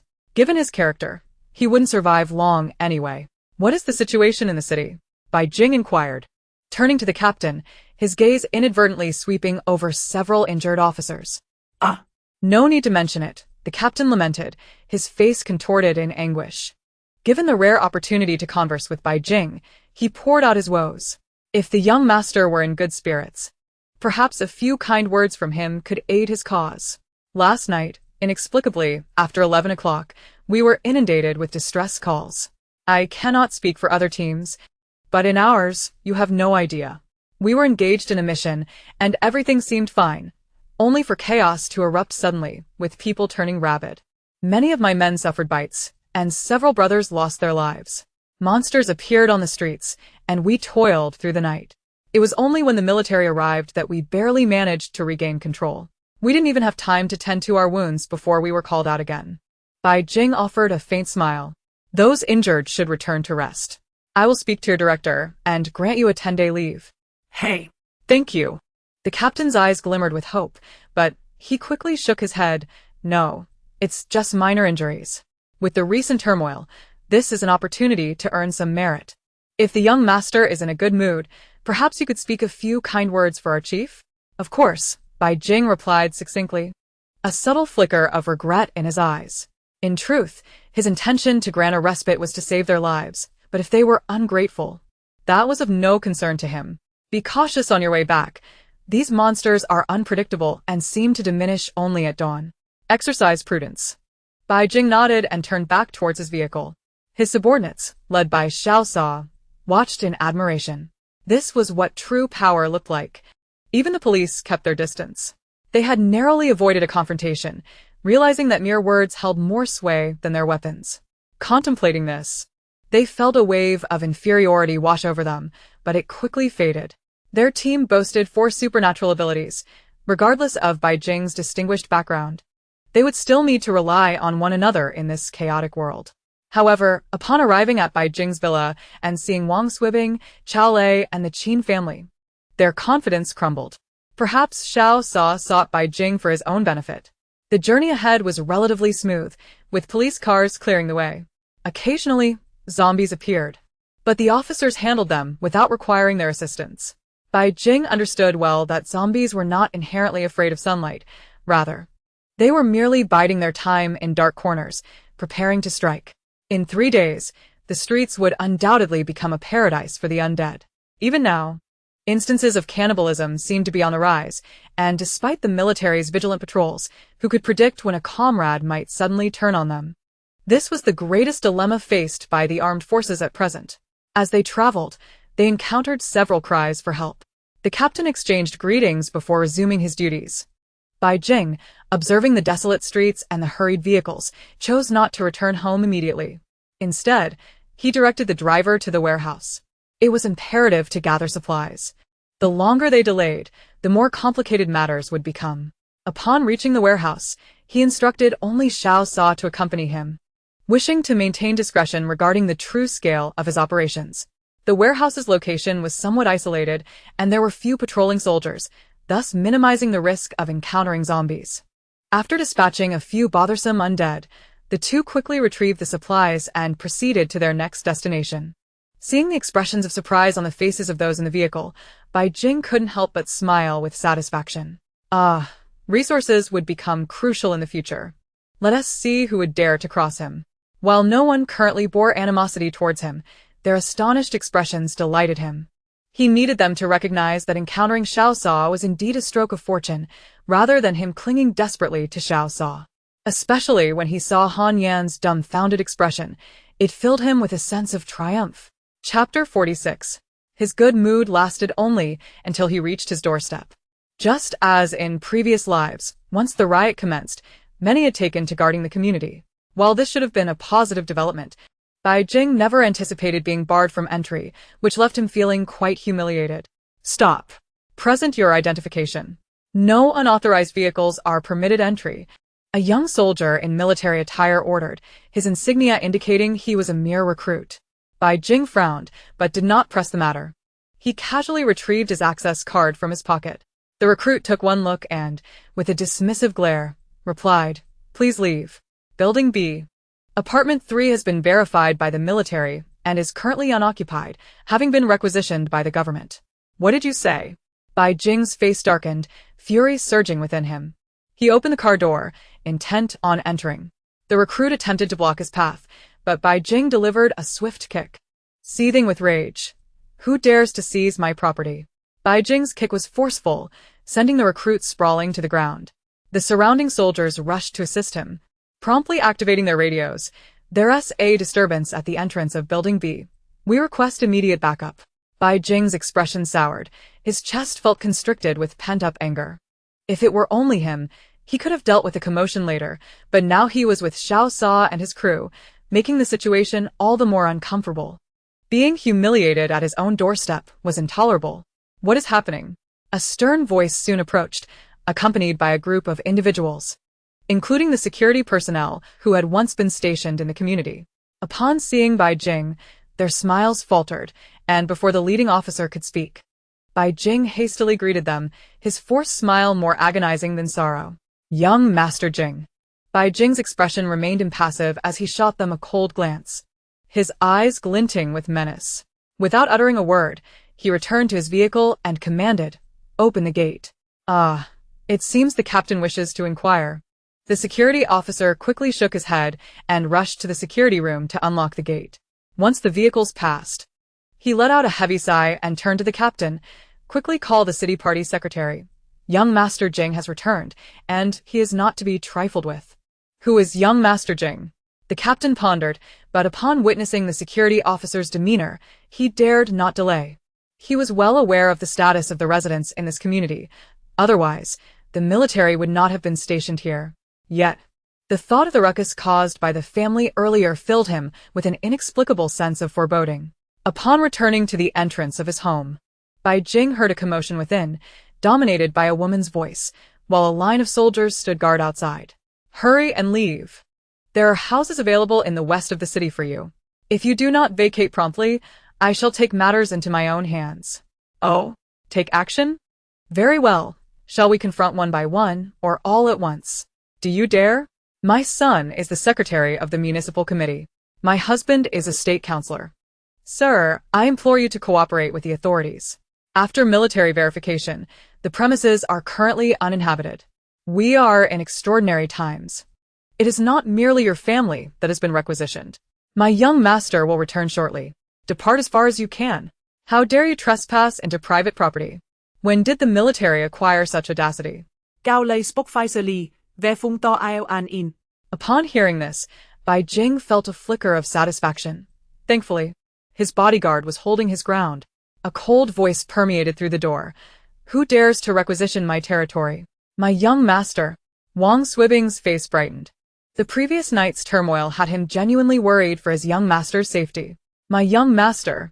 Chini nodded, his expression easing. Since the outbreak of the virus, there had been incessant disturbances, and this morning they attempted to usurp his abode. They were not the rightful owners.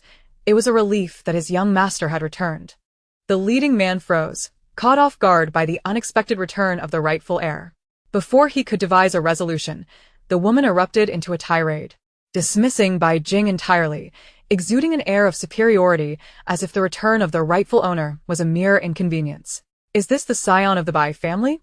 I am quite familiar with the Zhou family.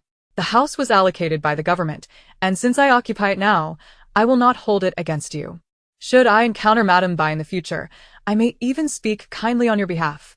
Bai Jing's countenance darkened, old grievances and new animosities surging within him. The occupants did not recognize him, yet he remembered vividly. In his previous life, he had departed alongside their military unit. And the leading man was none other than Yen Gang's subordinate, who, in collusion with Qin Ma, had orchestrated the wrongful death of Wang Swibing. With a resounding gunshot, the woman's eyes widened as blood erupted from her chest.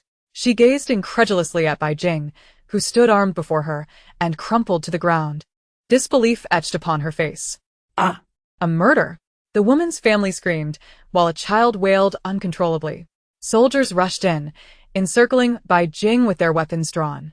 No one anticipated that Bai Jing would suddenly fire, let alone that he would brazenly commit murder in plain sight, fully aware of the woman's identity. Chao Lei's expression shifted, realizing the gravity of the situation. If it were an ordinary citizen, it could be managed, but the woman was the mother of the municipal secretary, who would soon be promoted to the provincial level, and she indeed had connections with the Zhou family. Xiao Sa is the manor darkenit. He had not foreseen the situation escalating to this extent. He raised a hand and commanded his subordinates to aim their weapons, the atmosphere on the verge of ignition. Bai Jing offered a faint smile, a chilling curve gracing his lips, his demeanor casual as though he had merely crushed an ant rather than taken a life. Ah. How turbulent the world has become, with thieves in my home. A life lost is merely a trifling matter, wouldn't you agree, Lieutenant Yu? Bai Jing smiled lightly, toying with his firearm, occasionally aiming it at those within the room, eliciting cold sweats from them before he erupted into laughter. Yu Chu suppressed his lingering doubts. He did not recall having met this young master before. Bai Jing, I am placing you under arrest in the capacity of the military. Bai Jing raised an eyebrow, his smile deepening. Had he not known Yu Chu's nature, he might have been deceived by his serious facade. Yu Chu's heart raced with a sense of foreboding. Bai Jing's voice rang out. Who do you think you are to arrest me? You neglect the thieves in my home, yet seek to claim credit for your recent association with Zhou Wanchen? It is a pity for General Yang. How did he end up raising such ingrates? Tell me. If I were to kill you now, would your superior take issue with it? Yu Chu's expression darkened, but quickly regained composure. His gaze dimmed, and his voice dropped. Young Master Jing, I implore you to choose your words carefully. Bai Jing chuckled coldly. Young Master? I cannot bear such a title. The Zhou family and I are not that familiar. Your little lover is quite charming, with a silver tongue. Even as you rush to flatter her, she has painted quite the picture of you. Oh, but you are merely following orders. Should this matter become public, how do you suppose you would meet your end? Fear not, with so many witnesses present, they will surely speak well of you. Yu Chu, upon hearing this, silently cursed. Bai Jing was deliberately provoking him. Yet, he could not fathom how Bai Jing had learned of such clandestine affairs. He was well aware of his own circumstances, too busy to entertain romantic pursuits. A glint of menace flashed in his eyes, but he quickly donned a bitter smile, surveying Xiao Sa and the others, fully aware of his precarious position. Weighing the pros and cons swiftly, Yu Chu declared, Madame Su encountered a zombie and unfortunately perished. We shall take our leave and return to the team. Grandmother was murdered by him. The child cried out obstinately. Although he could not comprehend the adult's conversation, he distinctly remembered that his grandmother was slain, not devoured by monsters. Bai Jing smirked derisively, casting a nonchalant glance at Yu Chu. Yu Chu nodded, redirecting his gaze towards the child. No, my child simply lacks understanding. He will not speak out of turn again.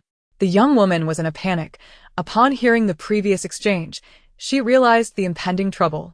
Born into a political family, she understood the precariousness of her situation and felt resentment towards her mother for provoking Bai Jing, a known harbinger of chaos. Bang! Bang! 2 shots rang out, silencing the room. Bai Jing turned, lamenting, Lieutenant Yu, this is your misstep.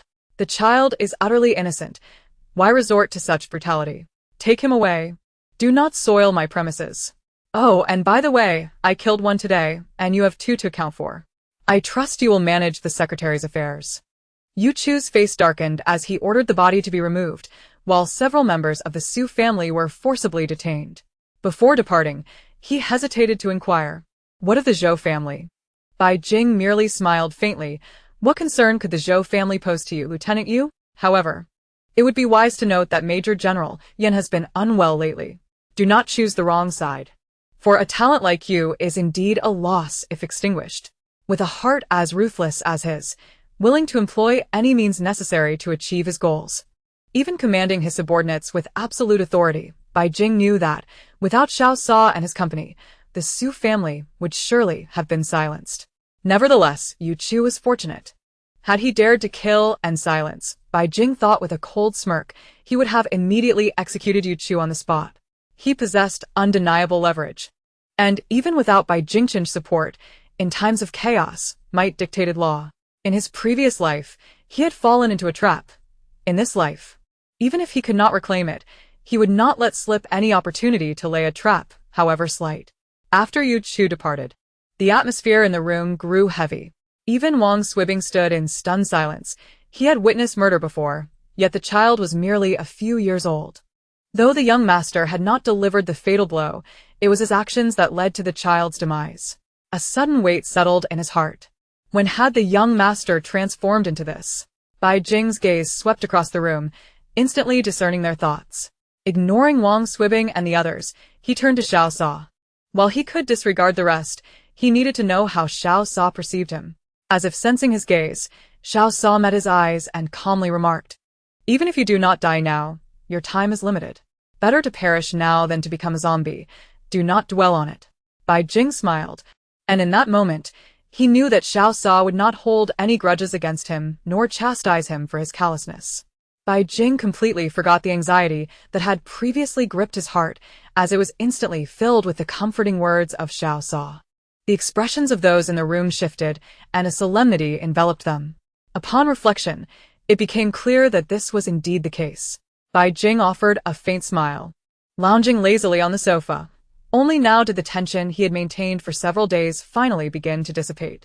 "Young master, were your words just now sincere?" Chao Lei inquired with a serious countenance, his tone grave. Although his question lacked context, Bai Jing understood all too well. He and Wang Swibing had once belonged to General Yang's faction. Even though they had distanced themselves from politics 3 years prior, their camaraderie with former comrades remained intact. Otherwise, they would not have offered assistance to Qin.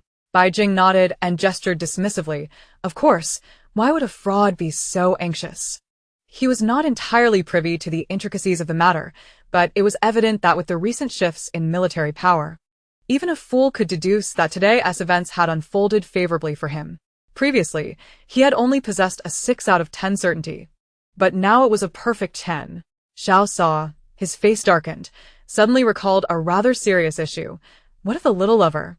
How could Bai Jing know about Yu Chu's little paramour, and why was he so articulate about it? Bai Jing chuckled. What a fabrication. You believed it? No. Xiao Sa vehemently denied, though his tone had lightened considerably.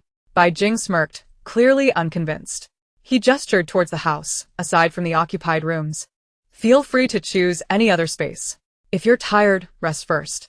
Su Lei, prepare some food. All right. Su Lei grimaced as she headed to the kitchen to prepare a meal for over 30 people. Observing that he had nothing further to contribute, Qin Hao promptly offered assistance to his sister-in-law. Xiao Sa's subordinates dispersed with a sense of relief. To be honest, the aura exuded by young Master Jing today was indeed intimidating, and they genuinely feared provoking the military. They were surprised that the situation had resolved so easily. And while they breathed a sigh of relief, they were also sufficiently intimidated, reinforcing their belief that young Master Jing was not to be trifled with. Once everyone was settled, Bai Jing finally inquired about the day's events. Qin sighed and recounted the circumstances. Bai Jing's realization dawned upon him. He had wondered why no one had sought to exploit his family in a past life, and now it seemed that their prosperity had drawn the attention of others. Since the outbreak of the virus, numerous residents had perished, yet his family remained unscathed, making them a target. Being an illegitimate child, while outwardly respected, was, in truth, a source of quiet derision among others.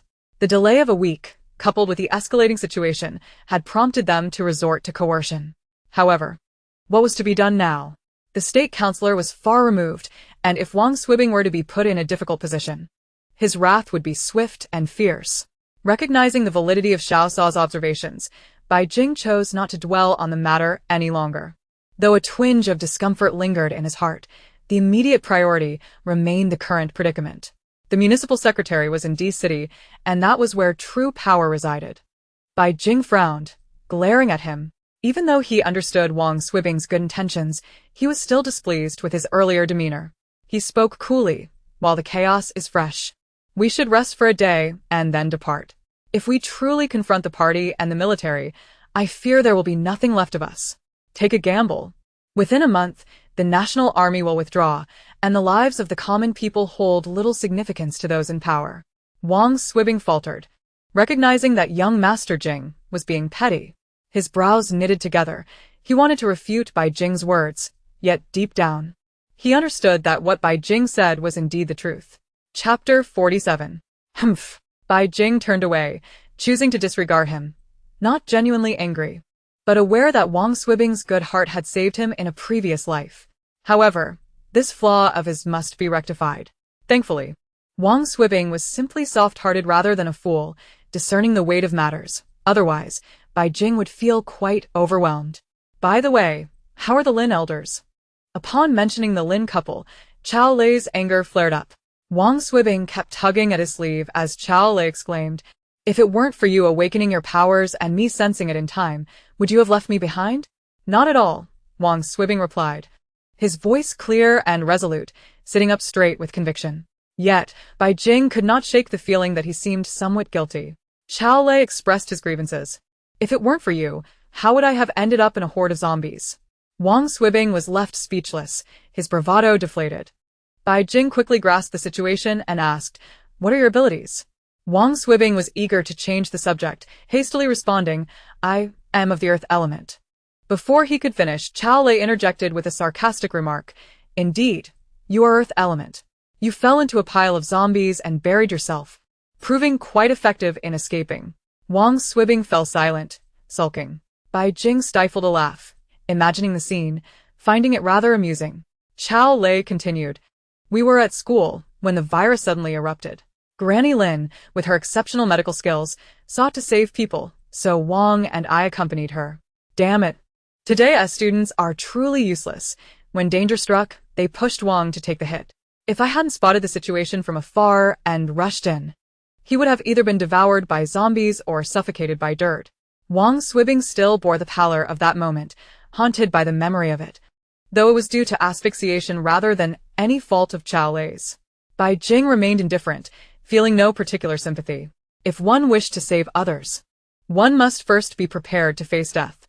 Nonetheless, he felt a measure of gratitude towards Chao Lei and calmly advised, "Keep an eye on your partner and refrain from meddling in trivial matters." Wang Swibing, feeling embarrassed, wished he could sink into the ground, realizing that he had been underestimated by young Master Jing. Chao Lei laughed, wrapping his arm around Wang Swibing's waist with a sense of pride. "Don't worry. I'll keep an eye on him. The Lin couple wanted to save lives but couldn't bear to leave the medical students behind, so we decided to return early." Bai Jing nodded, as that was also his sentiment. As long as the elderly couple was entrusted to their son, it sufficed. While they were well-meaning, they did not harbor the same depth of feelings for Qingcheng. With Lin Zhifeng watching over them and their own abilities, they were unlikely to meet an untimely demise. Moreover, Bai Jing felt somewhat embarrassed. After all, the medical university was right next to the affiliated hospital, a hot spot for zombies. He was reluctant to lose his bodyguards unnecessarily. Pondering further, he inquired, "What abilities do they possess?" "Granny Lin is of the water element, Old Master Lin is fire element, Qin Yi is ice element, and both Qin Hao and Su Lei are water element. I, too, am of the fire element," Chao Lei stated succinctly. Although this revelation was within Bai Jing's expectations, it left all of his subordinates, save for Xiao Sa, momentarily stunned.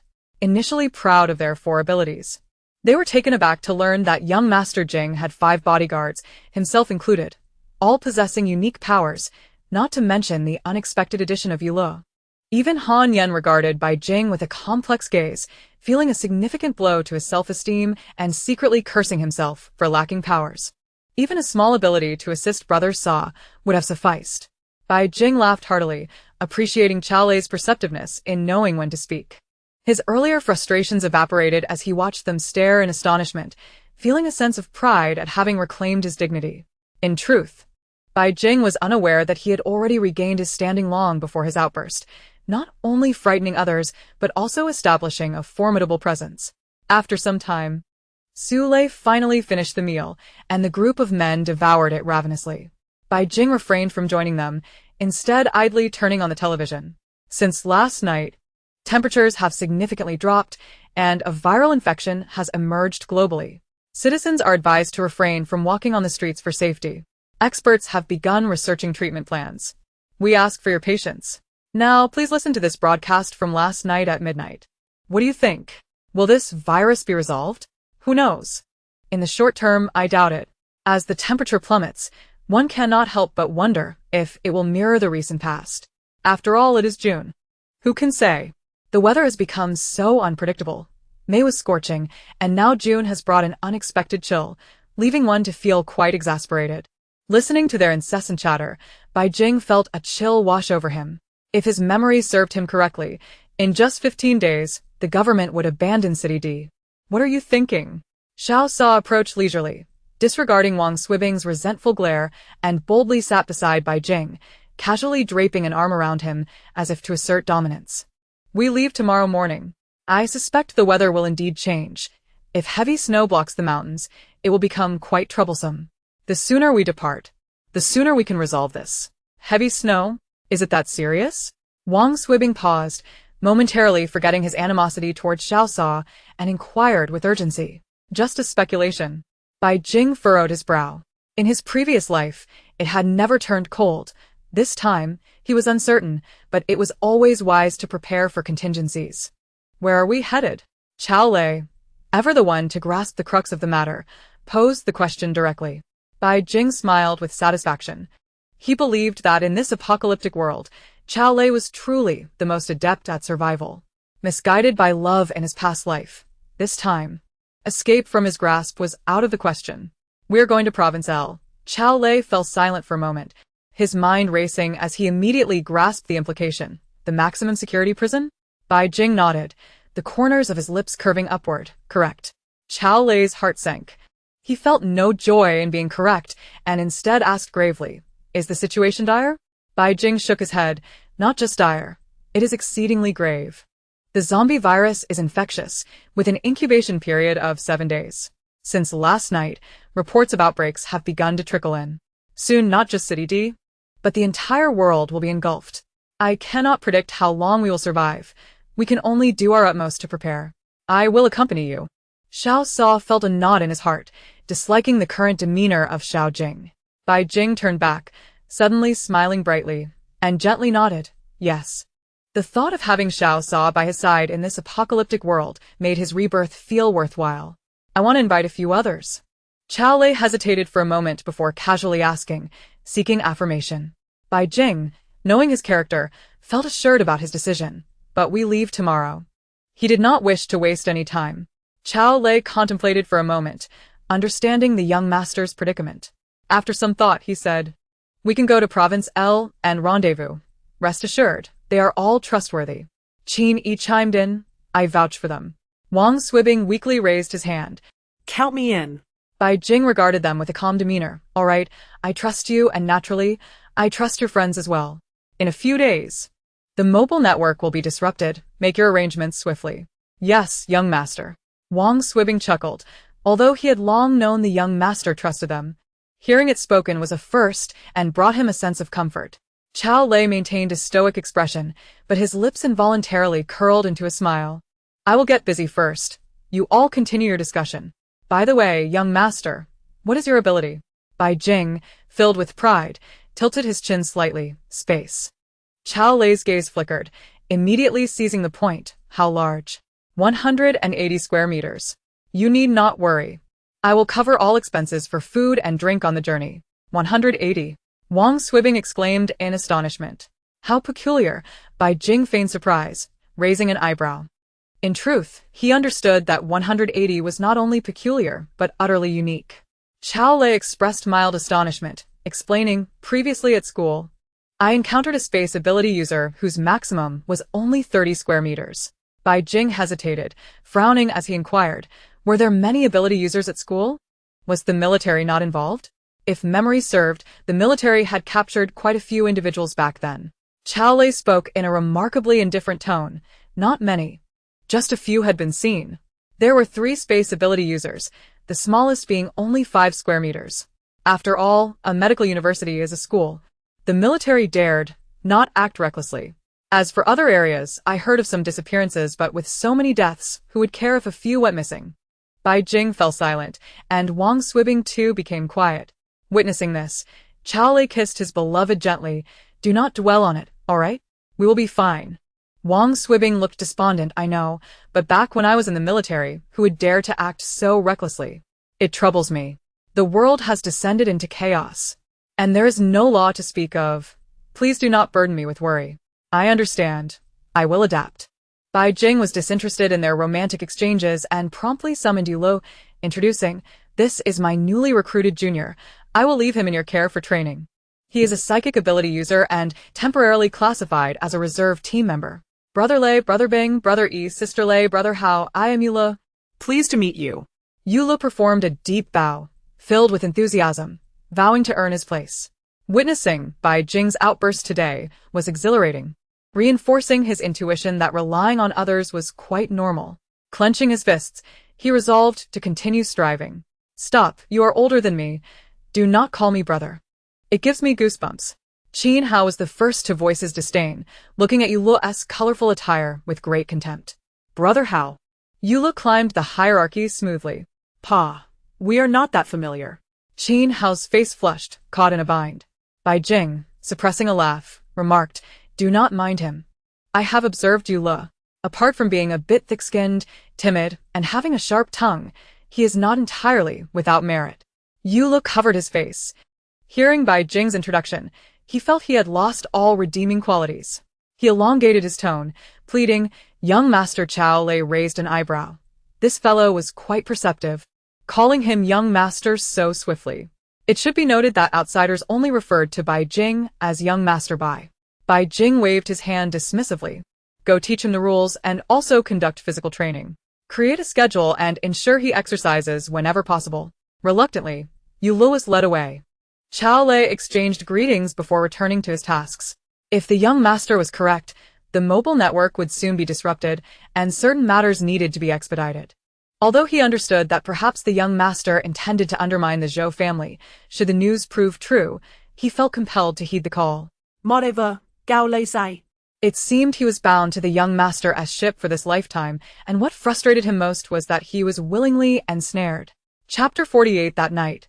As darkness fell, anguished wails echoed through the neighborhood, followed by gunfire and footsteps, the commotion continuing well into the night before finally subsiding slightly. Listening to the cacophony outside, Bai Jing found no inclination to sleep. Instead, he rose and wandered through his space, surveying the fertile medicinal fields, the bountiful fruit trees, and the opulent, comfortable house. His mood instantly brightening. After a refreshing shower, he reappeared in his room. With remarkable efficiency, he left no item behind, gathering everything into his space. After ensuring nothing was overlooked and seeing that time was still early, he contemplated sitting in the living room to wait for everyone to awaken, intending to depart at dawn. Just as he entered the living room, his lips twitched in surprise. He was not the only one awake. Li Yi was seen carrying his son, pacing restlessly around the house, while Li Meng giggled joyfully. A few others surrounded her, continuously teasing her with various items, whether cigarettes or alcohol. Their eyes sparkling as they exclaimed, this one, and this one. What are you all doing?" Bai Jing raised an eyebrow, recalling that both the cigarettes and alcohol belonged to his household. He. Lu Wei chuckled awkwardly, hastily concealing the cigarettes behind him. Bai Jing could not be bothered to look at him, fully aware of the concept of a guilty conscience. Li ore approximile. Almost lifting his tail in delight as he embraced his son, boasting, "Xiao Meng has developed a supernatural ability." "Oh, that is indeed splendid news. What kind of ability?" Bai Jing responded, feeling a wave of joy at the thought of Li Meng possessing such a talent, which would surely enhance their chances of survival. "It's a spatial ability. It can hold numerous items," Li Yi said with a grin, his features radiating happiness. Bai Jing felt a pang in his stomach. He would have preferred if Xiao Meng had developed an offensive ability, for that would provide better means of self-defense against zombies. The spatial ability, in its early stages, seemed rather trivial. Nonetheless, the development of any supernatural power was inherently a positive development. One could not dampen a child's enthusiasm. After a moment's contemplation, he inquired, "How large is it?" "About the size of a small room," Li Meng replied, his cheeks flushing, his large eyes glimmering with a mix of shyness and anticipation, as if awaiting Bai Jing's praise. "Very impressive, Xiao Meng. Today, I have an important task for you, if you will." Bai Jing smiled gently. noting that the child's emotions were vividly expressed on his face. Okay, Xiao Meng declared, nodding firmly, his little fist clenched in determination. Li Yi affectionately ruffled his son's hair and explained, it's south roughly 10 square meters. At just 8 years old, Xiao Meng was still too young to grasp the concept of square meters, so Li Yi had deduced the size based on his son's gestures. Bai Jing felt a sense of admiration. For a child to develop a supernatural ability, and one of such magnitude, was indeed commendable. He gestured towards the room and said, teach him to categorize things. Let Xiao Meng tidy up today. Whatever he wants to take or needs, he should not leave behind. Xiao Meng cheered, puffing out his chest and lifting his chin, elated at the prospect of helping his father and the others. He felt as if he were now an adult. Li Yi complied with the directive, cradling his child as they busied themselves. The others, witnessing Bai Jing's orders, hastily retrieved their cigarettes and alcohol, urging, don't forget. Bai Jing chuckled, too weary to engage with them, leaning back on the sofa to rest his eyes. As dawn broke, the door to Xiao Sa's room swung open, revealing a tired-eyed figure. Bai Jing frowned slightly. Had he not rested? Morning, Saga, the others greeted. Xiao Sa nodded and took a seat beside Bai Jing. Unfurling a map in his hands and spoke in a grave tone, I researched online yesterday. Here and here, these highways are impassable, and this city is off-limits. The virus outbreak is severe. I have already mapped out the route. Everyone should review it carefully and memorize it, checking if anything needs to be added. No objections here. Whatever Saga decides goes. Lu Wei scratched his head, acknowledging their ignorance regarding such matters. The others echoed his sentiments. And Bai Jing felt a twinge of sympathy for Xiao Sa. He hadn't slept well for days, and he had heard that during those times. He had barely closed his eyes. Noticing Bai Jing's gaze, Xiao Sa smiled faintly. I'm fine. I can rest in the car. Bai Jing nodded in silence. And after a while, everyone began to rise. After days of being together, the group had grown accustomed to Xiao Sa's rare smiles. Praising Bai Jing's capabilities for managing to thaw even the ice-cold demeanor of Xiao Sa. After a hasty breakfast, and once Li Meng completed his tidying, Bai Jing announced their departure. As the door opened, a rush of cold air hit them, and the temperature had noticeably dropped. A sense of foreboding settled over everyone. Given the current weather, it seemed plausible that snow might fall in June within a few days. Bai Jing took hold of Xiao Sa and led him directly to the RV. The envy from Xiao Sa's companions was palpable. They were left to admire in silence. For the wealth, power, and resources of Bai Jing were evident, even down to the thick clothing they wore, which he had provided. The stark contrast was a source of blatant jealousy. Indeed, he was a master, even in the midst of an escape. Upon exiting the once beautiful community, a profound desolation hung in the air. The soldiers patrolling the area bore new faces, each wearing a heavy expression, and a faint sorrow enveloped the atmosphere. Outside the community gates lay numerous unprocessed corpses, and as Bai Jing observed the scene, he felt an inexplicable sorrow. The sight of robust men weeping beside the bodies was heart-wrenching. Soldiers, often perceived as stoic, were, in truth, quite endearing. They set aside the power struggles of their superiors to protect their homeland, unflinching in the face of death. Yet, they remained unaware that once the community was evacuated, they would be left as the final line of defense, mere fodder for the inevitable. He recalled his own past experiences, having been among those who left without a thought for others' lives. Stop the car, Bai Jing mused, slowly opening the car door and walking over. He retrieved a room key from his pocket and jotted down the code on a piece of paper. This is for you. Feel free to store some items in there. No one dares to claim my house. If things become dire, come find me in Province L. After speaking, he placed the items down and departed. Having clearly seen the soldier's corpse on the ground, the very one who had obstructed him the previous day. Returning to the vehicle, they drove off without pause. The distance between them and their former home gradually increasing. Bai Jing let out a soft sigh, memories flooding back of his last departure, surrounded by guards and soldiers. Basking in the glory of admiration, even the mayor had come to curry favor, hoping to leave with him. What are you thinking about? Xiao Sa qui raide, ça me wa displeased. Tightening his grip around Bai Jing's waist, noticing how frequently he seemed to drift into thought.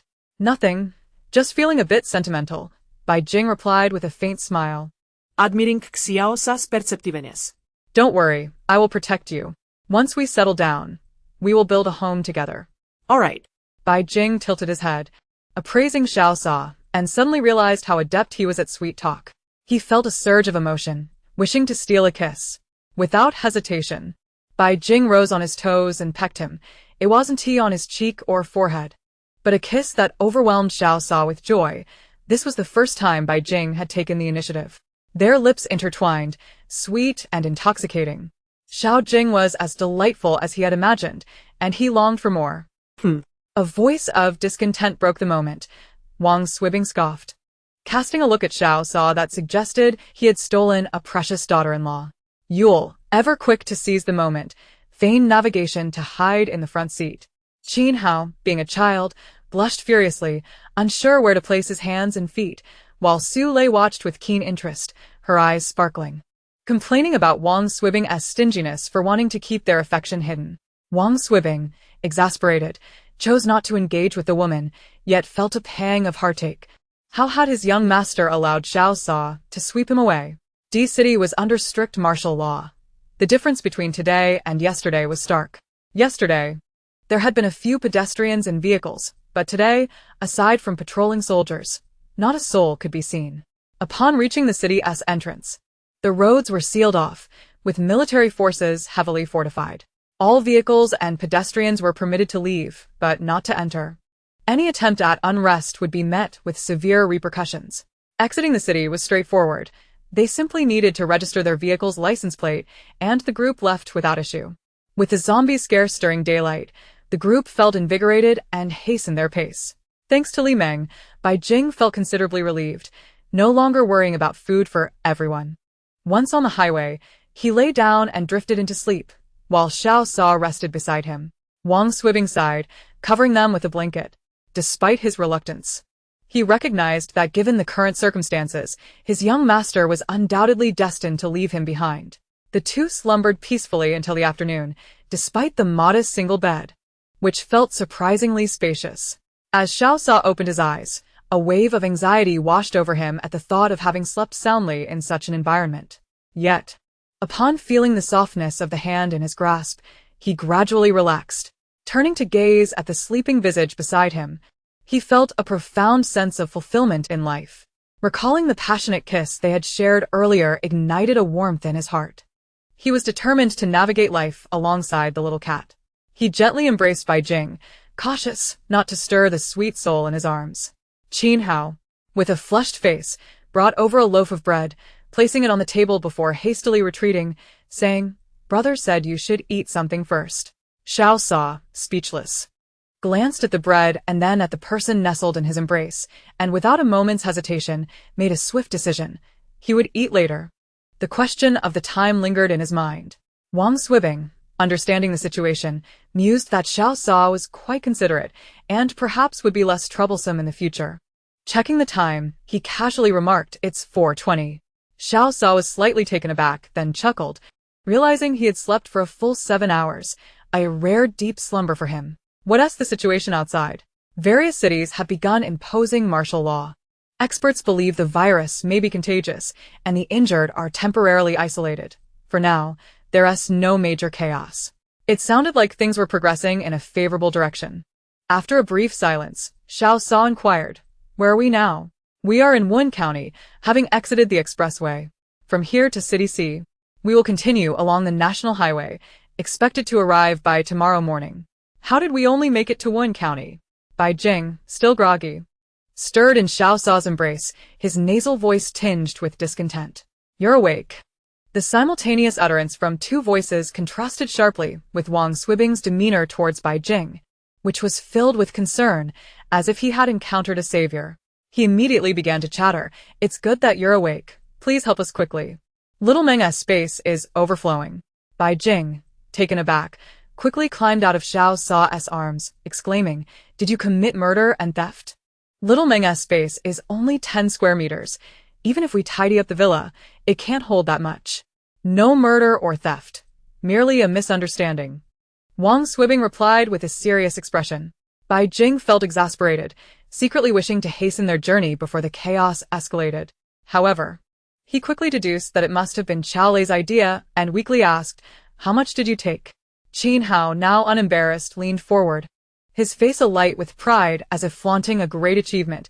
"Not much, just 3 large trucks." Bai Jing, rubbing his forehead, felt his lips twitch as he glanced out the window to see indeed 3 more trucks trailing behind. He was curious about how they managed to load such a substantial amount onto the vehicles. Wang Swibing gestured.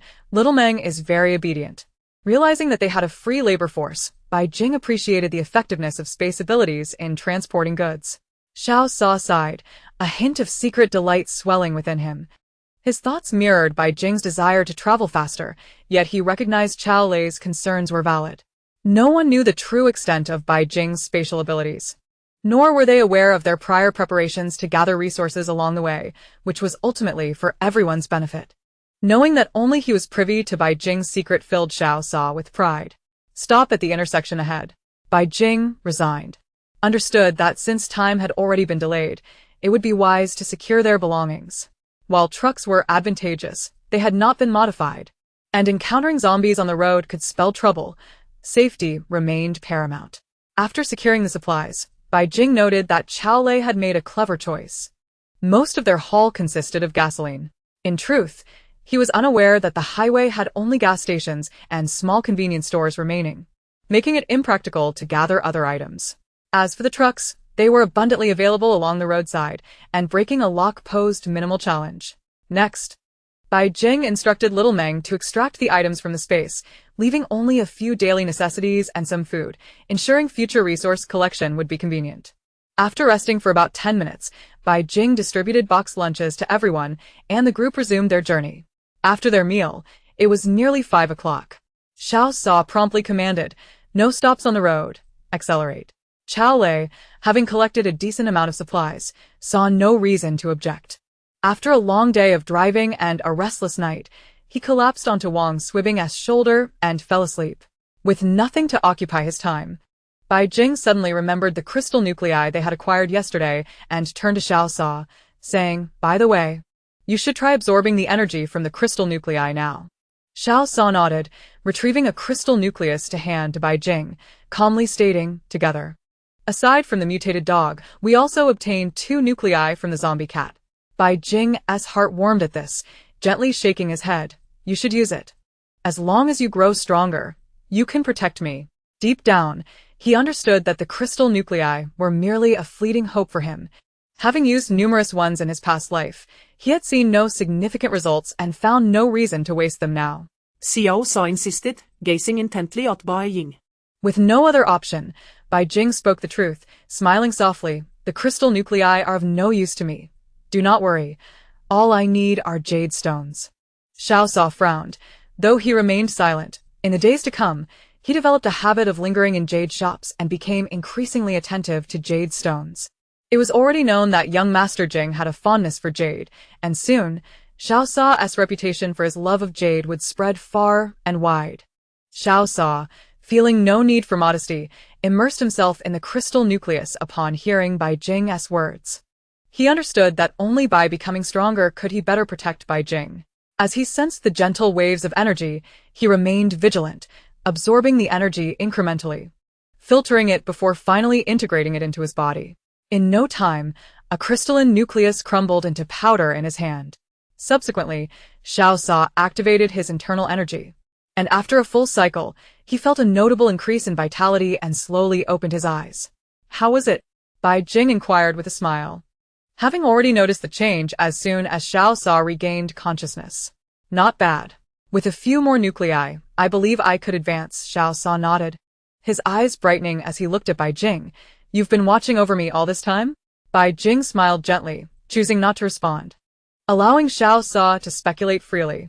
Wang Swibing internally scoffed. With the limited space of the RV, where else could the young master go, if not beside him? Xiao Sa paid little mind to such thoughts. His spirits were high. He drew back the curtain and noticed that night had fallen.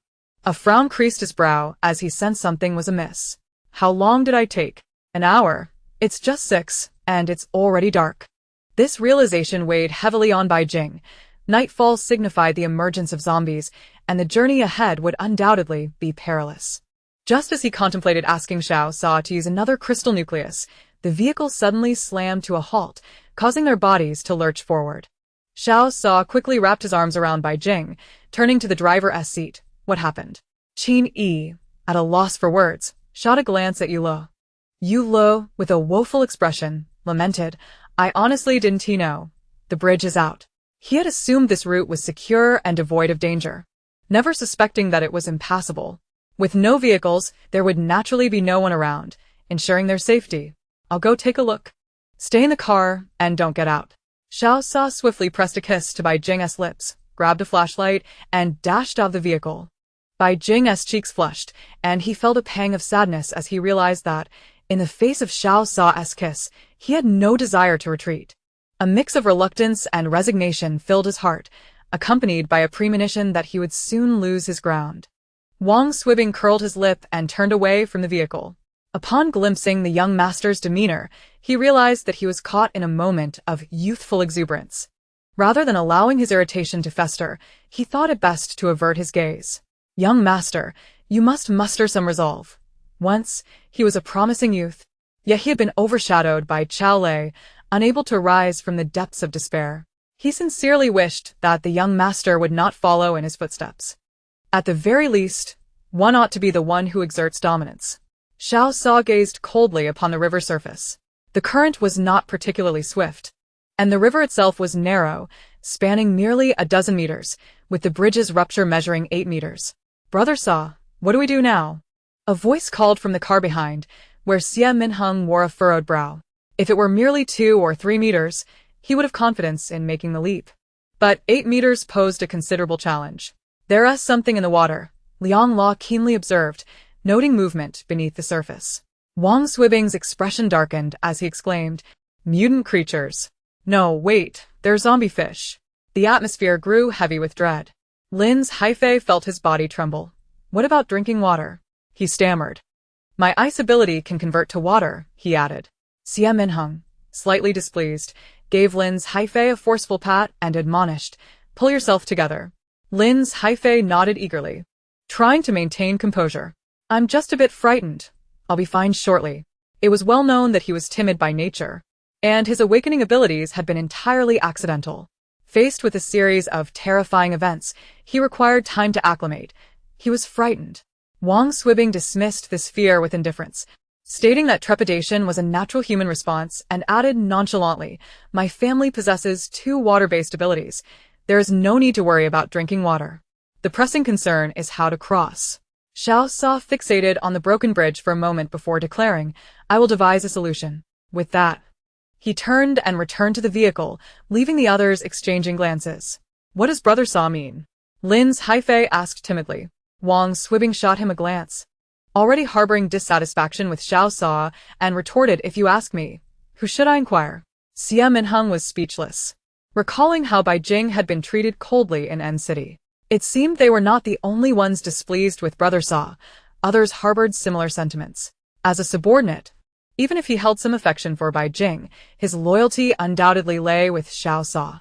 He glanced at Lin's Haifei and remarked, What is the rush? We'll find out soon enough. Brother Sa does not undertake uncertain tasks. Wang Swibing scoffed, knowing that even compliments would not earn him any favor. Shortly thereafter, Xiao Sa returned with Bai Jing, prompting Wang Swibing to raise an eyebrow in anticipation. Bai Jing swiftly retrieved a large quantity of stainless steel from his spatial storage, some rusted, others gleaming with pristine shine. The hefty metal accumulated to form a small mountain, enough to occupy a 30-square-meter space. Everyone was left speechless. Stainless steel was neither consumable nor drinkable. What on earth was young Master Jing doing with such items? It was just a matter of convenience, Bai Jing explained, having collected various materials during his visits to abandoned factories when he recognized Xiao Sa's metal abilities. Had he not feared startling others, he would have revealed even more from his spatial storage. After a brief silence, Xiao Sa, with his gaze still fixed on the broken bridge, calculated in his mind before instructing, Get in the vehicle. I will use my abilities to connect the bridge surface, and you all can accelerate. Is that even possible? Wang Swibing felt a tremor of doubt but understood that Xiao Sa was not one to speak lightly, nor would he gamble with anyone's life. He cast a complex glance at him before nodding. The others, seeing Bai Jing's confidence, were eager to follow suit. Returning to their vehicles as Xiao Sa settled in the front seat, Qin Yi shot him a glance, asking, "Are you capable?" Xiao Sa did not lie. He replied calmly, 2 minutes. That's sufficient.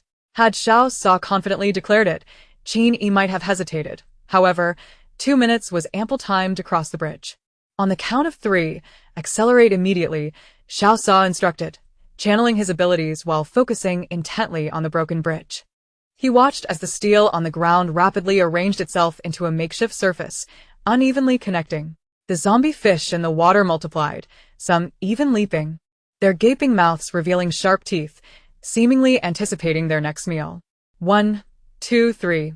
Xiao Sa shouted, a cold sweat breaking out on his forehead, his eyes bulging and bloodshot, the veins on his temples prominent. Qin Yi slammed the accelerator, pushing the vehicle to its maximum speed. Though it lasted only seconds, it felt interminable, as if they would never reach the end. After crossing the bridge, Qin Yi quickly turned the vehicle around, unwilling to drive further. He understood that others were still waiting for rescue. Xiao Sa's powers could not sustain for long, and distance would hinder control. Chapter 50. Vehicles surged forward at breakneck speed. Crack. The metal bridge surface split, the last vehicle merely 5 meters from the opposite shore. Xiao Sa felt his body stiffen as energy drained from him at an alarming rate. Sweat dripped down his back, and his fists clenched tightly. Seeing the precarious situation, Qin Yi shouted urgently, causing the bridge surface to rapidly freeze, extending toward the other end. For meters, 3 meters, 2 vehicles had already crossed. Crack. The frozen metal bridge trembled dangerously. The vehicles upon it accelerated, suddenly bursting forth with energy. 2 more icy layers swiftly spread, reinforcing the steel as it appeared to be refined, growing even sturdier. 2 meters, 1 meter. Then came a deafening roar as the metal bridge shattered. With a resounding crash, steel fell from the sky, creating waves that surged several meters into the air, while the zombie fish bared their sharp teeth, moving with ferocity, as if waiting for a delectable feast. The last vehicle soared across the gap, colliding forcefully with the preceding vehicle's rear, skidding several meters before coming to a halt. Damn, that was close. Everyone disembarked, their faces displaying relief mixed with a thrill of survival. I've awakened my abilities, Lu Wei exclaimed, dazed for a moment before leaping up, laughing joyfully as if he were the greatest in the world, his foolishness reminiscent of a turtle. Brother Sa, are you alright? I've also awakened my abilities, Zhou Ji declared, his complexion pale, body still trembling, yet his spirit soared. He had not anticipated developing powers. In the midst of that dire situation, he merely wished to connect the icy surface, and unexpectedly found energy surging within him, rapidly linking the bridge. And then another layer of ice. He distinctly felt his mental acuity elevate to another level. Xiao Sa's expression remained impassive, his cold gaze devoid of emotion. Without revealing any sign of unusualness, he spoke in a deep voice, quickly inspect the vehicles and accelerate forward. Understood. Lu Wei responded eagerly, his excitement palpable. Having just awakened his powers and still shaken from the ordeal, he was itching for action, eager to encounter a few zombies to vent his frustrations and display his prowess. No longer envious of others. Brother Wei, what abilities have you awakened? Curious voices arose as everyone climbed into the vehicles. Haha, I also possess metal abilities, Lu Wei boasted, full of pride. He believed that since Brother Sa was formidable and powerful, sharing the same abilities meant he must be impressive too, oblivious to the fact that, even with awakened powers, true skill required opportunity and understanding. Brother Wei, you're amazing, came immediate praise from those around him. Lu Wei strutted with pride. Of course. Just wait and see how I demonstrate my prowess. With a hint of laughter, they inspected the vehicle. Thanks to modifications, the intense impact had inflicted minimal damage. The group swiftly returned to the car. Wang Swibing and Qin Yi switched seats, while Bai Jing assisted Xiao Sa into the rear compartment, feeling a mix of anger and concern. Damn it, knowing full well he was unwell. Why did he insist on pushing through? As Wang Swibing drove on, Xiao Sa took a moment to catch his breath. He had never feigned indifference in front of Bai Jing, his brow furrowed tightly, cold sweat beading on his forehead, waves of exhaustion coursing through his body. He recognized this was the result of excessive mental strain. Forcing a faint smile, he looked at Bai Jing and reassured him. Do not worry, a brief rest will suffice. Upon hearing this, Bai Jing's anger flared. How can you say that? It was incredibly dangerous just now. Do you not realize that if this road was impassable, we could simply take another route? Why risk it? How can you expect me not to worry? I know what I'm doing, Xiao Sa comforted, confident in his decision, though he had perhaps overestimated the durability of the steel and underestimated the vehicle's weight. He had not anticipated that while the bridge connections were secure, the steel itself could fracture. Nonetheless, he believed he could ensure their safety, not foreseeing that this venture would unexpectedly trigger the awakening of two individuals' abilities, a delightful surprise amidst the chaos. Enough of this. We still have some energy left. Use the crystal core. Bai Jing shot him a glare, his fierce expression unable to conceal the concern in his eyes. Xiao Sa chuckled lightly, shaking his head, appreciating Bai Jing's care. Suppressing his fatigue, he rallied himself, saying, Give it to Qin Yi. He expended quite a bit earlier. Qin Yi paused, slightly taken aback. His impression of Xiao Sa shifting. No, I didn't expend much. Since it is your intent, you should keep it. Bai Jing huffed. My people will not be neglected. Why dawdle? Use it if you're told to. Xiao Sa smiled faintly, not wishing to be overly sentimental, and began to draw energy from the crystal core. It was essential for someone in their group to be exceptionally powerful to prevent discord. In this apocalyptic landscape, even among brothers, he trusted his own strength above all else. It was not that he overthought. Rather, he understood the harsh truth of survival of the fittest. No one would acknowledge a weakling as a leader, even if that person were their superior in times of peace. Similarly, if a leader lacked strength, how could they protect their subordinates? Moreover, with Bai Jing harboring so many secrets, it was vital to safeguard this young master and allow him to continue in that role. Xiao Sa felt the weight of this responsibility keenly. It was a formidable task. After traversing the broken bridge, they proceeded uninterrupted. Lu Wei, brimming with energy and nowhere to expend it, grew disheartened after an hour of seeing no zombies and closed his eyes to rest, planning to conserve his strength. Yulo's intuition proved correct. The broken bridge was a main thoroughfare. In such a small town, if the main road was obstructed, few people would remain nearby.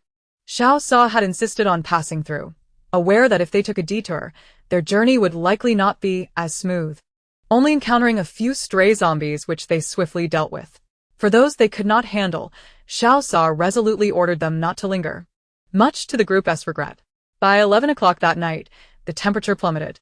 In the pitch-black night, save for the car's headlights, there was no hint of light. The wind howled outside, evoking a chilling winter atmosphere. Even the vehicle's heating was turned on, and stepping outside would reveal a bone-chilling cold. No one was inclined to hunt zombies, only cursing the weather. Damn this wretched climate. At midnight, a light rain began to fall. The sound of wind mixed with rain adding to the desolation of the quiet night. Suddenly, zombies emerged from the roadside, catching them off guard. The downpour served as a natural veil, providing deeper cover for their relentless movements. Xiao Sa had already absorbed the energy from the crystal core, and this time, having exhausted his mental faculties, the results were even more beneficial. Now invigorated, he fixed his gaze resolutely ahead. As the leader, they naturally drove at the front. Although Yulo was navigating, caution was paramount on such a night. There's a vehicle approaching ahead, Yulo suddenly announced, his brow furrowed. After witnessing numerous zombies and experiencing perilous encounters over the past few days, his initial fear had diminished, yet he felt disheartened about his own abilities. Wishing he could be like Xiao Sa, how exhilarating that must be. How far? Wang Swibing asked in a low voice. About 500 meters ahead, 3 vehicles. No sooner had he spoken than they heard the blaring of horns. Bai Jing frowned, who was so foolish as to draw zombies toward them. His concern was not for others but for the direction they were headed. Who knew if those people had any following behind them, potentially leading to an encounter? Pay them no mind. Continue forward, Xiao Sa replied calmly. They were armed, and as it stood, zombies were not overly challenging to deal with. Only the mutated ones warranted caution. From a distance, they heard shouts from the approaching vehicles, carried through the rain. Hey, brothers, don't go forward. The county town is filled with the undead. By the way, how is it on your end? Wang Swibing rolled down the window, a frigid gust penetrating his very core as rainwater splashed inside. It's manageable. Not many zombies on the road. Where are you all coming from? The young man, only 5 meters away, halted his vehicle, his complexion pale. I'm from the neighboring county. We ran into each other on the road. Don't go any further. There are monsters everywhere biting people. I've developed abilities. Would you like to team up? Strength in numbers. Wang Swibing glanced at Xiao Sa, who remained silent, shook his head dismissively, and said, Thanks. But we're headed to Province L. We're on different paths. You all be careful too. The experts reported yesterday that the virus can spread.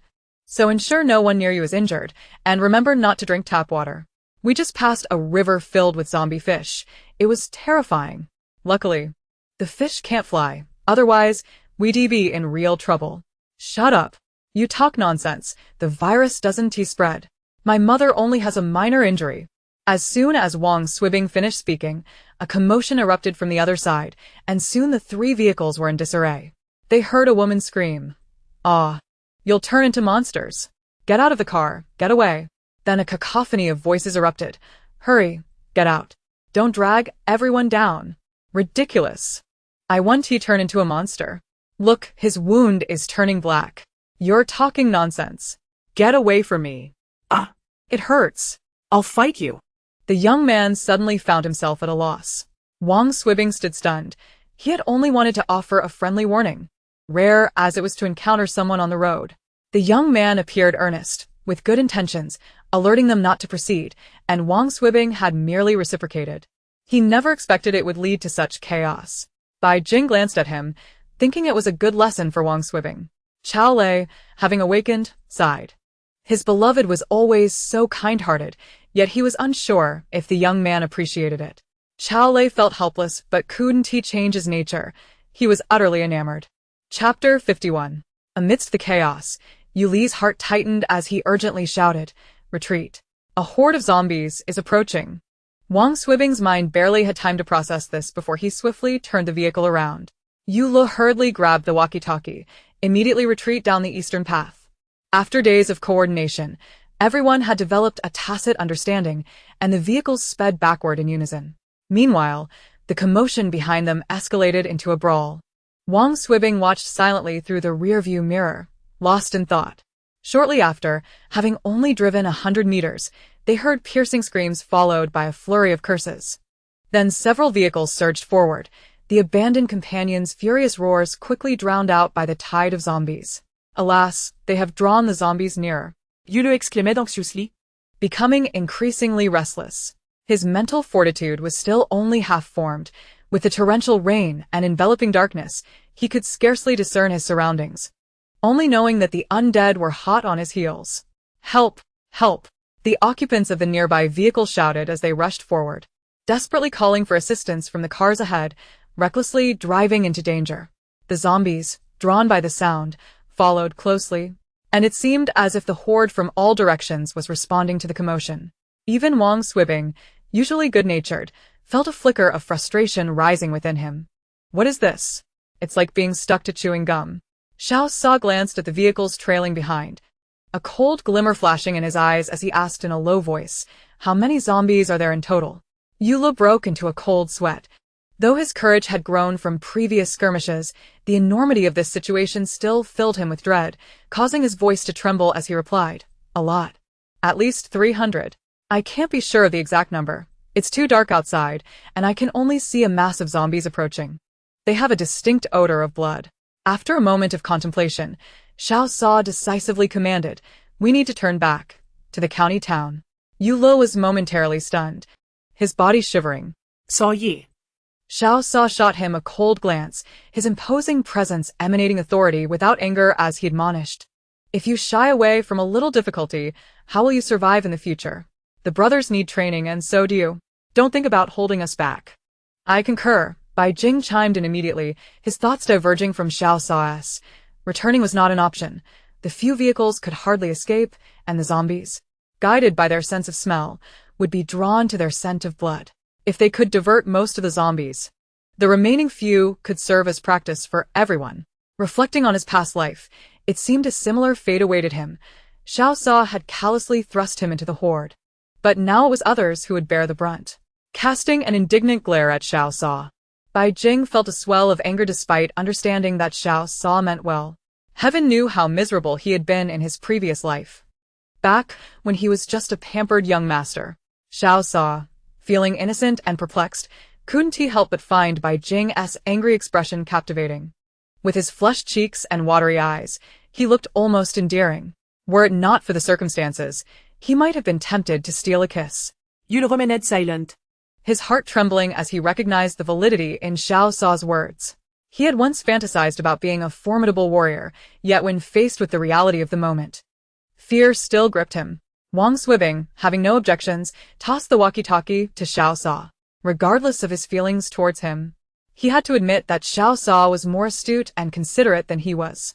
After issuing a series of commands, Xiao Sa directed the vehicles to swiftly change course, splitting into two directions with perfect coordination.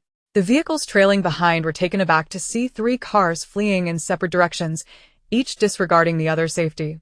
Some astute drivers, heartened by their own numbers, pressed the gas pedal, prioritizing their survival over camaraderie. Once they plunged into the horde, regret washed over them, and even from a distance, Wang Swibing could almost hear the screams of the unfortunate drivers. In silence, as most of the zombies were lured away, they arrived at a clearing. Xiao Sa immediately ordered, "Attach silencers to all firearms and prepare for battle." With that, he was the first to exit the vehicle. Bai Jing, unwilling to lag behind, quickly followed. Xiao Sa frowned. Considering saying something but ultimately refrained, recognizing that Bai Jing was also a man who desired to stand on his own. He understood that in the days to come, Bai Jing would need to grow stronger. No matter how well he protected him, there would be times when he would falter. And he believed Bai Jing's skills were not inferior to his own. Stepping out into the storm, they were met with a chilling gust of wind and heavy raindrops that soaked them in an instant. Without a moment's hesitation, Bai Jing and Xiao Sa raised their guns and fired. The zombies, though formidable in strength, moved with a stiff awkwardness, providing the duo with a significant advantage. Bai Jing's agile form darted through the rain, and with a gun in hand, he avoided direct confrontation, taking down one zombie after another. As they fought valiantly against the elements, the spirits of their comrades ignited with fervor, a powerful battle lust surging within. "I'm joining in." With a fierce shout, more joined the fray. Lu Wei, already itching to unleash his abilities, was now more eager than ever. Bai Jing's year of training bore fruit. His aim was precise, often resulting in headshots that splattered brain matter everywhere, the nauseating stench of decay permeating the air, lingering despite the cleansing rain. Yula found himself less anxious, invigorated by the sight of his comrades battling in the rain. His mental acuity and instincts guided him, his accuracy surpassing even Xiao Sa's subordinates. One shot, two shots. Thud. Another one down. Thanks. The rescued individual turned, grinning, before returning to aim at the next target. No need. Yula quickly shook his head, a sudden wave of emotion washing over him, as if something within him stirred, perhaps a sense of camaraderie, or an indescribable thrill. Did this count as fighting side by side, and trusting each other with their lives? A sense of boldness swelled within him.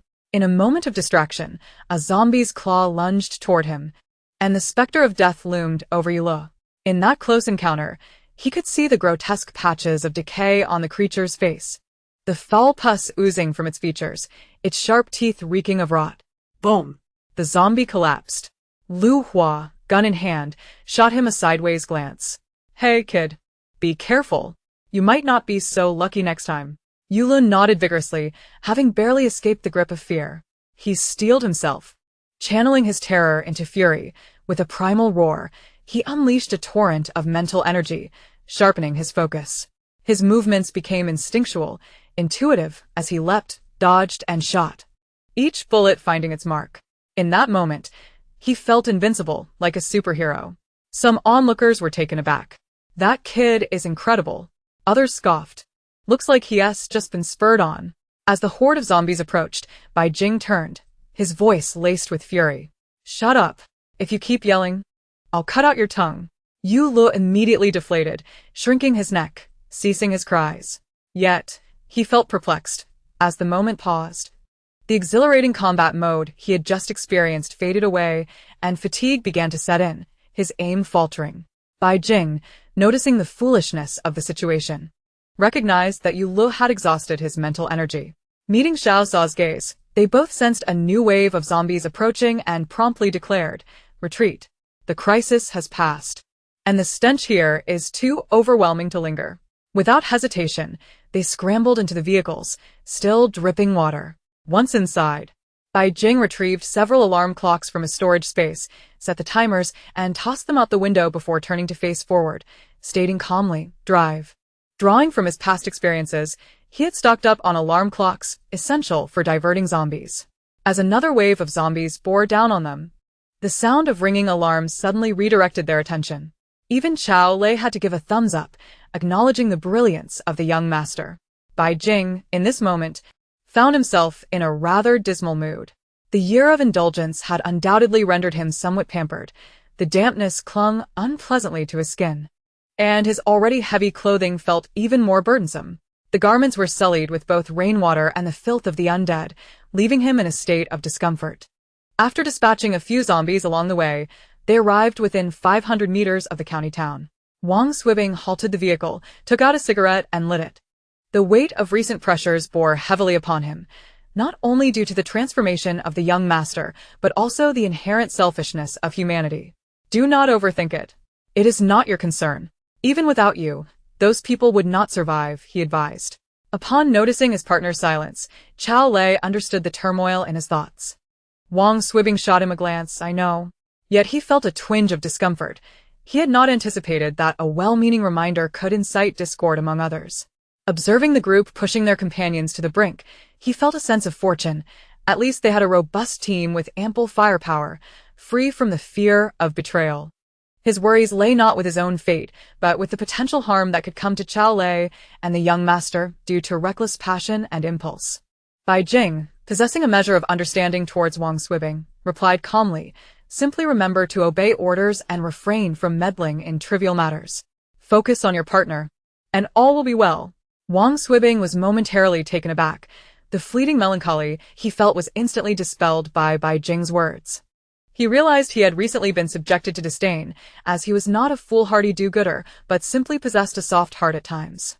He could discern what needed to be done. Was he truly that ineffective? Bai Jing nodded, his gaze resolute. Wang Swibing opened his mouth, unsure if he had actually said anything moments prior.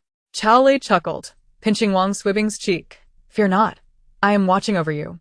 Even if calamity strikes for a millennium, the young master will remain unharmed, even if all the monsters perish." "Humph. I shall borrow your auspicious words," Bai Jing retorted arrogantly, turning his face away in disinterest. Before long, headlights illuminated the highway behind them. Chapter 52. They have arrived. Yu Lu finally exhaled in relief. Truth be told, he felt utterly miserable, with a pounding headache. Had it not been for the presence of numerous companions, including women and 2 stalwart protectors, he might have stripped off his clothes entirely, as the zombie brain matter clinging to him was nauseating. Everyone prepared for battle. Xiao Sa maintained a steady gaze ahead, issuing commands with precision. Before taking aim and firing his weapon, Bai Jing followed his line of sight, frowning. What are they doing? In the distance, 3 vehicles approached. A small car led the way, with 2 more behind that were their own people, trailed by dozens of zombies. The narrow path prevented them from speeding, and the small car stubbornly blocked the front, creating a perilous situation for the vehicles behind. Bai Jing suspected that without modifications, the last vehicle would likely have been riddled with punctures by now. Grumbles aside, Bai Jing immediately sprang into action, and the others were quick to follow suit, firing to provide cover for the approaching vehicles. "Help! The zombies are coming!" cried the driver of the lead small car. Upon seeing their weapons, the zombies surged forward, eyes gleaming with ravenous intent, as the car sped ahead, swerving erratically yet following an S-shaped route that inadvertently shielded the rear vehicles. As the zombies were systematically eliminated, the small car barreled towards them. A middle-aged man leaned out of the window, shouting, "Help! I have money, gold. Just get rid of the zombies behind me, and I'll share half if you take me to City C." Such shamelessness rendered Bai Jing speechless, while Wang Swibing seethed with anger, wishing to put a bullet in the man. However, He merely thought it, while Bai Jing acted, his eyes coldly trained on the man. The man's words were abruptly silenced as the small car screeched to a halt. A piercing scream erupted within the vehicle. The middle-aged man, still wearing a look of desperation, had a crimson appear on his forehead, blood gushing forth and mingling with the rain, rendering his face a horror to behold in the glow of the headlights. "Please, don't kill me." The occupants of the small car panicked, too frightened to advance another inch. The following vehicles sped past, arriving at the designated spot. Just as they halted, Xie Minghang, with cold eyes, turned and fired another shot, striking the driver of the small car. "Well done, brother." Han Yan clapped a hand on his shoulder, suppressing a wave of fury that had long been brewing. He had wanted to shoot that driver for ages, but the man had always obstructed their path. Encountering such shamelessness was a first for him.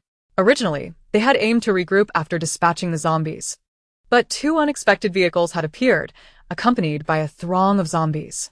Ideally, if they encountered others, they would escape together, but no one had anticipated that these two vehicles, seemingly heading in the same direction, would suddenly veer onto a small path.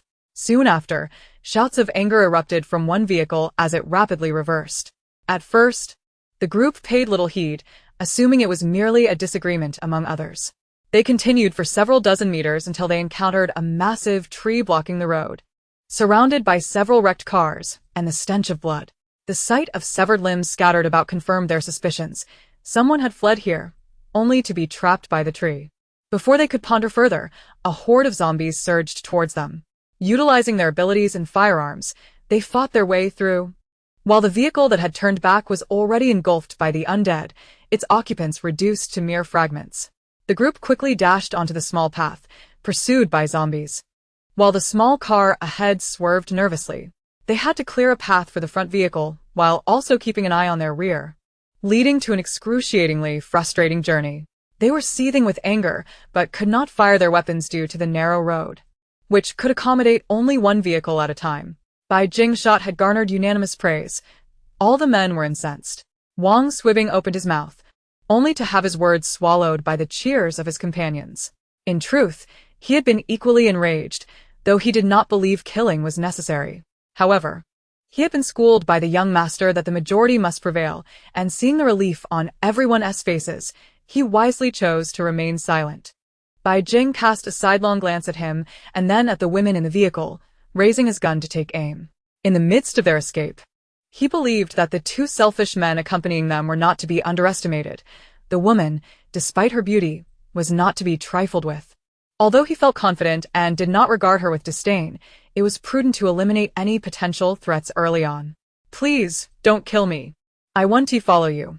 My son is still young, and I do not wish to die." The woman, strikingly beautiful with wet strands of hair clinging to her face, trembled slightly yet maintained a facade of composure.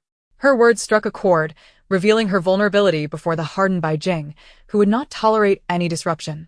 In contrast, the softer-hearted Wang Swibing and Li Yi, who had a child at home, found their compassionate instincts stirred by her plight. They were not ruthless bandits, and seeing a mother in distress made it difficult for them to act against her. Observing the flicker of hope in their eyes, Bai Jing slowly lowered his weapon, granting them a semblance of mercy. He turned and returned to the vehicle, aware that the night had dragged on, and it was already 3:30 a.m. The discomfort clinging to him urged him to depart without delay and conclude this matter. They would head to the county town, find a place to rest for the night, and resume their journey the following day. With a commanding shout from Xiao Sa, the crowd nearly erupted in cheers, their prior fatigue vanishing in an instant. A large group of men swiftly returned to their vehicles, heading towards the county town, leaving behind frail women shivering in the wind and rain like fallen leaves. After a brief journey of over 10 minutes, the group arrived at the county town, which lay in darkness, devoid of any glimmer of light, and the silence was almost palpable, resembling a ghost town. The absence of earlier exuberance led to a heavy silence among the crowd, despite having anticipated a dire situation. The disarray of the county town weighed heavily on their hearts. It had only been a few days since the outbreak, and yet the severity of the situation was striking, as the entire county exuded an eerie stillness. "What a city, and what are the other towns? Let us find a place to rest," Xiao Sa remarked nonchalantly. interrupting the collective contemplation. Bai Jing nodded in agreement, his indolence evident as he turned to Xiao Lei and said, "Split up. We'll reconvene in 10 minutes. Remember, safety comes first." Xiao Lei, at a loss for words, glanced at his despondent partner before taking the lead with Yu Luan tow. You le fais tu libre les grades. His spirit waning. Before long, Xie Mingheng led a group to a suitable location, a 3-story building with commercial shops below, featuring a security door, conveniently located near the roadside for parking. Despite the lack of water and electricity, the interior was reasonably well-equipped and clean, suggesting that the owner was away. Finally finding a place to rest, the group could hardly contain their eagerness, rushing inside with flashlights, beginning to survey their surroundings. Bai Jing glanced at Su Lei and Qin Hao and instructed, "You two, fetch some water. Everyone should wash up. It's cold outside. And we must catch a cold." Qin Hao, taken aback, stammered that with over 30 people needing water, he lacked the ability to manage it. Xu Lei. Rolling her eyes, playfully thumped her brother's head. "Fool. It's raining outside. Are you afraid there won't be enough water?" Qin Hao's face flushed as he quickly nodded in agreement. The group erupted in laughter, the atmosphere lightening for a moment. Lu Wei hurriedly interjected, "Hurry, hurry. Get me some water first. I'm soaked and uncomfortable." "You? With your burly frame? Wait a moment. Let those of us who are weaker go first. You're the one who is weak. Off you go." Ah? "I think I should go first." "Why should you?" Before a consensus could be reached amid the banter, Xiao Sa, having inspected all the rooms, decisively pointed to a room on the left of the second floor and stated calmly, "Get a basin of water ready. Let Xiao Jing wash up first." An immediate silence fell over the room. No one dared to protest. After all, their leader was considerate and naturally, his subordinates would defer to him. Moreover, Bai Jing was their lifeline, and they were counting on him to provide clean clothes after their baths. Upon hearing this, Bai Jing smiled gently, the weariness of the day seeming to dissolve with those words. Noticing Su Lei heading upstairs, he turned to Qin Hao and said, "You should also get a basin of water. Once Xiao Sa is done, everyone can wash up. I've placed clothing and blankets on the sofa. If you need more, just come and ask." Seemingly in sync, Lu Wei squatted in the corner, drawing circles in frustration. Bai Jing retrieved a bundle of brand-new down jackets, along with undergarments, thermal wear, blankets, and pillows from his space. Then, pausing momentarily, the crowd expected him to produce something else, only to see him pull out another set of clothing. Noticeably different yet equally new, along with shoes, socks, and thermal wear, clearly tailored for Xiao Sa. The group was left speechless. Was such preferential treatment truly necessary? Xiao Sa's lips curled into a smile, realizing how delightful it was to see his subordinates dumbfounded. Bai Jing, receiving such distinct attention, filled him with joy. As he witnessed Xiao Sa's happiness, Bai Jing felt elated as well, resembling two young lovers who could find joy in the simplest of moments, much to Wang Swibing's disdain. Before long, Su Lei had prepared the water, and Xiao Sa had Lian La heated before saying to Bai Jing, "Go wash up quickly. Don't catch a chill." Chapter 53. Bai Jing nodded with a smile, and after Xiao Sa departed, he surveyed the group, his resolute features turning grim as he lowered his voice, imbued with a palpable sense of urgency. "Is anyone hurt?" "No," came the unified response, head shaking in unison. They were all acutely aware of the dangers posed by the zombies. Even the weakest among them, Su Xiaobo, flushed with determination, clenched his frail hands into fists and firmly stated, "I will strive to grow stronger. I will not hold you back. If I am ever bitten, I ask that, for the sake of our years of camaraderie, you end my life without hesitation." Lu Hua hesitated, his words caught in his throat, feeling a suffocating pressure within him. He could charge into battle against enemies and zombies alike, but the thought of harming one of his own twisted his heart more painfully than any heartbreak. "I do not wish to become a mindless creature," Su Xiaobo continued, his eyes brimming with tears, his voice trembling. He truly did not want to die. He wished to live. Why speak of such things? Aren't we fine? Li Yi quickly interjected, attempting to lighten the mood, though he held his son closer, as if fearing for their safety. "Dad, it hurts," came the soft voice of Xiao Meng, snapping Li Yi back to reality. He offered a forced, pale smile, which felt strained and awkward, perhaps more for his own reassurance than for anyone else's. "If I were to be bitten, don't hesitate.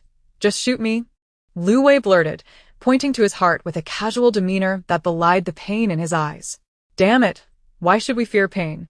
We agreed that if anyone gets hurt and infected, we would take care of it ourselves. I'm not about to harm my brothers.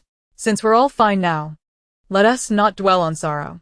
We're still wet and need to sleep. We have a journey ahead of us. Real men don't wallow in melancholy. Han Yan, who was already irritable, nearly exploded with frustration, appalled that they were contemplating death when they had yet to face any real threats. Zhou Ji, rarely in agreement, nodded. Han Yan speaks Viselu.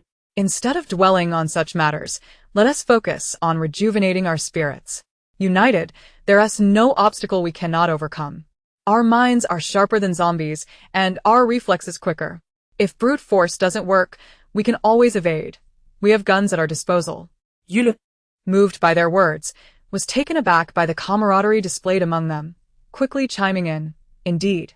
We owe a debt of gratitude to Brother Hua for saving my life today, otherwise I might not be standing here. At that moment, Su Xiaobo turned to Yule, saying earnestly, I must also thank you for saving me. He had nearly been bitten by a zombie, and without Yulo's intervention, he wouldn't have felt such an emotional surge. Han Yan slammed his palm on the table. Enough with the gratitude. Since we're in this together, we should support each other. Saving a life is a given. No need for thanks. Just keep it in your hearts. I have an announcement, so listen up. Su Xiaobo and Yulo's faces flushed with embarrassment, silently cursing Han Yan's lack of tact. Yet, the somber mood dissipated as they turned their attention to Han Yan, expecting something significant to follow. Instead, Han Yan's face was etched with impatience as he cast a sidelong glance at Zhou Ji. For heaven's sake, give me a straight answer. What are you thinking? Don't keep me in suspense. I like you. A stunned silence enveloped the room. Was Han Yan confessing? Zhou Ji was at a loss for words, caught off guard by the revelation. This fool, after all these years, if he wasn't harboring such feelings, how could he still be single? With a resigned sigh, he felt a mix of joy and concern. While he was elated by the confession, he was more troubled by the potential for ridicule. Han Yan continued, In this day and age, living as if there is no tomorrow, if I were to die one day, I wouldn't want any regrets. I need you to tell me clearly, what is it going to be? At that moment, Han Yan was resolute, exuding an air of determination that suggested he would not relent until he achieved his goal. Zhou Ji rubbed his forehead. The room was sufficiently illuminated by the energy-saving lamps, leaving no opportunity for Han Yan to speak further. Having already become the subject of laughter, he didn't mind being the center of attention a little longer. He reached out, wrapping his arms around Han Yan's waist, and pressed his cold, rain-soaked lips against Han Yan's, silencing his incessant chatter. Well, a voice shouted from somewhere in the room, followed by the sound of a whistle from the men. Even the usually thick-skinned Han Yan felt a rare flush of shyness. Gazing at Zhou Ji with a playful pout, his face tinged with embarrassment as he exclaimed, What a sight! This was undeniably Han Yan. Meanwhile, seizing the moment, Xiao Lei had already brought Wang Swibing to let Su Lei run a bath for them. By the time everyone processed what was happening, the two had emerged, refreshed and looking remarkably better. The stark contrast was palpable. This was the essence of disparity. Seeing the commotion, Xiao Sa decided to take a shower as well, contemplating that the remaining discussions could wait until the morning. Han Yan had faced enough challenges over the years, and now that he had finally made his feelings known, Xiao Sa felt genuinely pleased. However, this happiness was fleeting as a sense of imbalance crept in by the next morning. He realized he had only shared a fleeting kiss with Bai Jing, while this couple seemed to flaunt their affection at every opportunity. He couldn't help but suspect that if there had been enough space last night, those two might have taken things much further. Frustrated, he cast a resentful glance at Wang Swibing. The previous night, he had hoped to share a bed with Bai Jing, even if nothing more could happen. Just the warmth of their closeness would suffice. Yet, he found himself thwarted by a veritable wolf pack. Wang Swibing, Qiao Lei, and Qin Hao all crowded into the room, leaving him no space to maneuver. With a sigh of resignation, Xiao Sa decided to let his brothers rest while he kept watch in the living room. Considering Qin Hao's youth, he resolved to temporarily forgive the situation. When Wang Swibing awoke the next morning, he felt a chill run through him. Qiao Lei, ever protective of his partner, exchanged sparks with Xiao Sa. as Bai Jing stepped out of his room. He caught sight of the two locked in a gaze filled with longing. With a knowing smile, he shot a sideways glance at Xiao Lei and gestured towards the vicinity, saying, "Your partner is over there," implying, "Why stare at my man?" Xiao Sa's heart blossomed with joy. The previous night's gloom was instantly lifted. Meanwhile, Xiao Lei felt defeated, realizing that Bai Jing was the archetype of someone who uses others and discards them once done. Just last night, he had seen Bai Jing hiding under the covers, stifling laughter, and now, this morning, he was being defensive. What a world! He merely pouted, embracing his partner and calling for Qin Hao to join them in brushing their teeth, deciding it was best to ignore those intoxicated by love. One by one, others began to rise. It was still early, and as everyone prepared, Bai Jing conducted a thorough search of the house, akin to a sweep, collecting everything usable as if a battalion had invaded. In the midst of everyone's astonishment, Xiao Sa announced their departure and informed them that those with abilities produced a certain antibody against the zombie virus, as long as they weren't bitten. They generally wouldn't be infected. Ordinary individuals, however, needed to be more vigilant and look out for one another.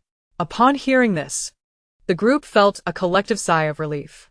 The brothers who had developed their powers assured everyone they would ensure their safety, while those yet to awaken their abilities felt a strong desire to do so quickly, vowing not to become a burden.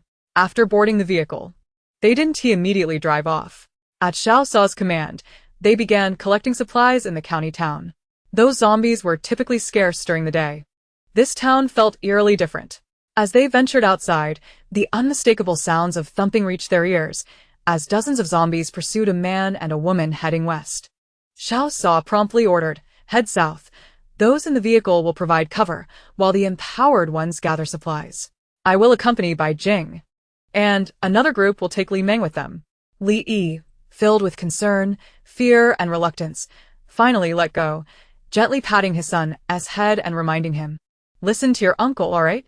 Li Meng nodded firmly. "Don't worry, Dad. I will behave and help everyone." The vehicle halted at a nearby shopping mall. The surrounding zombies quickly converged, but fortunately, their numbers were manageable and they were dispatched in no time. "Good child," Lu Wei said, cradling Li Meng.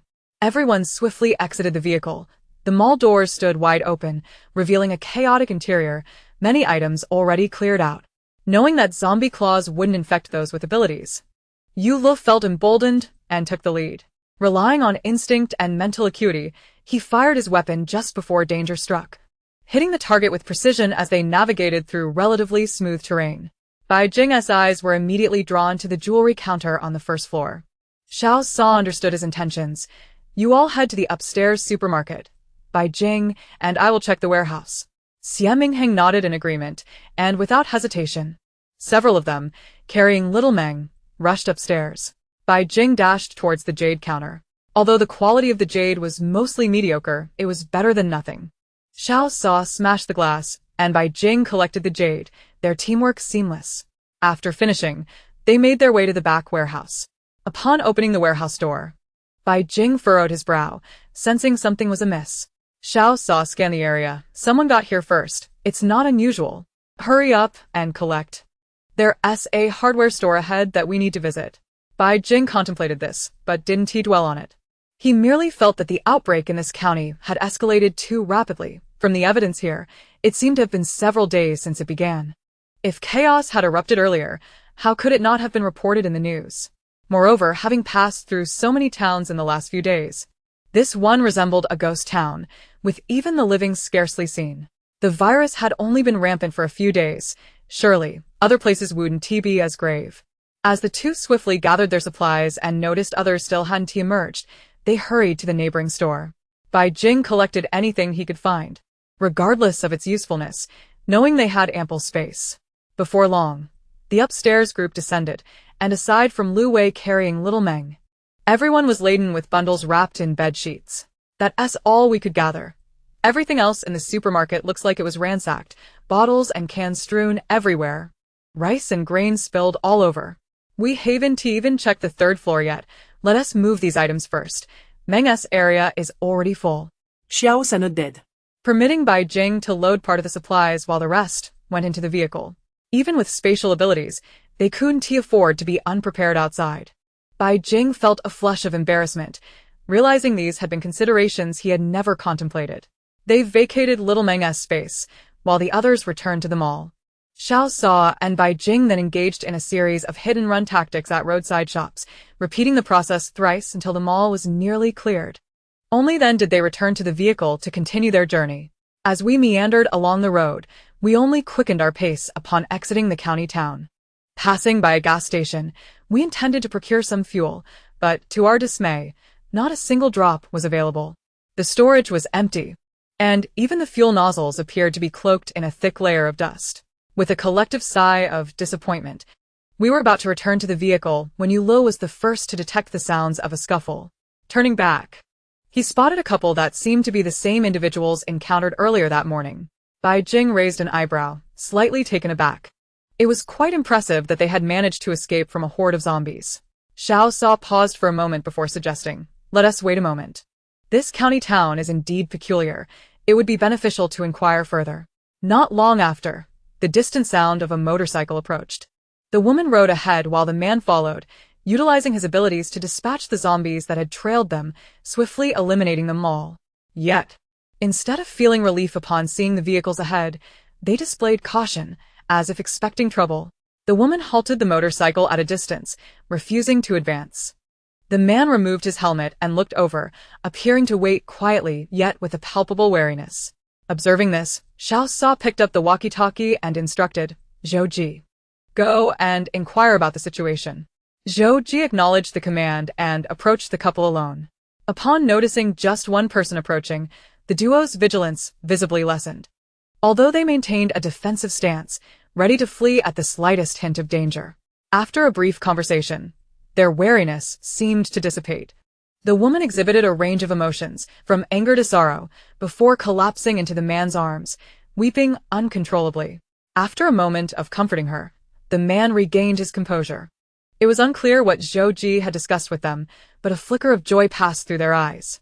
Soon after, Zhou Ji returned while the couple remained in place. He approached Xiao Sa, his face still bearing an expression of shock, and reported, "They're locals from the county town." On the night of the virus outbreak, the situation here and in surrounding towns was dire. The government suppressed information and conducted a widespread extermination, capturing all ability users. These two have just escaped from a research facility. Widespread extermination? What does that mean? Before Xiao Sa could respond, Wang Swibing interjected with a question. Zhou Ji felt powerless. Unsure how to reply. He wanted to disbelieve it, yet the couple's account was logical and substantiated.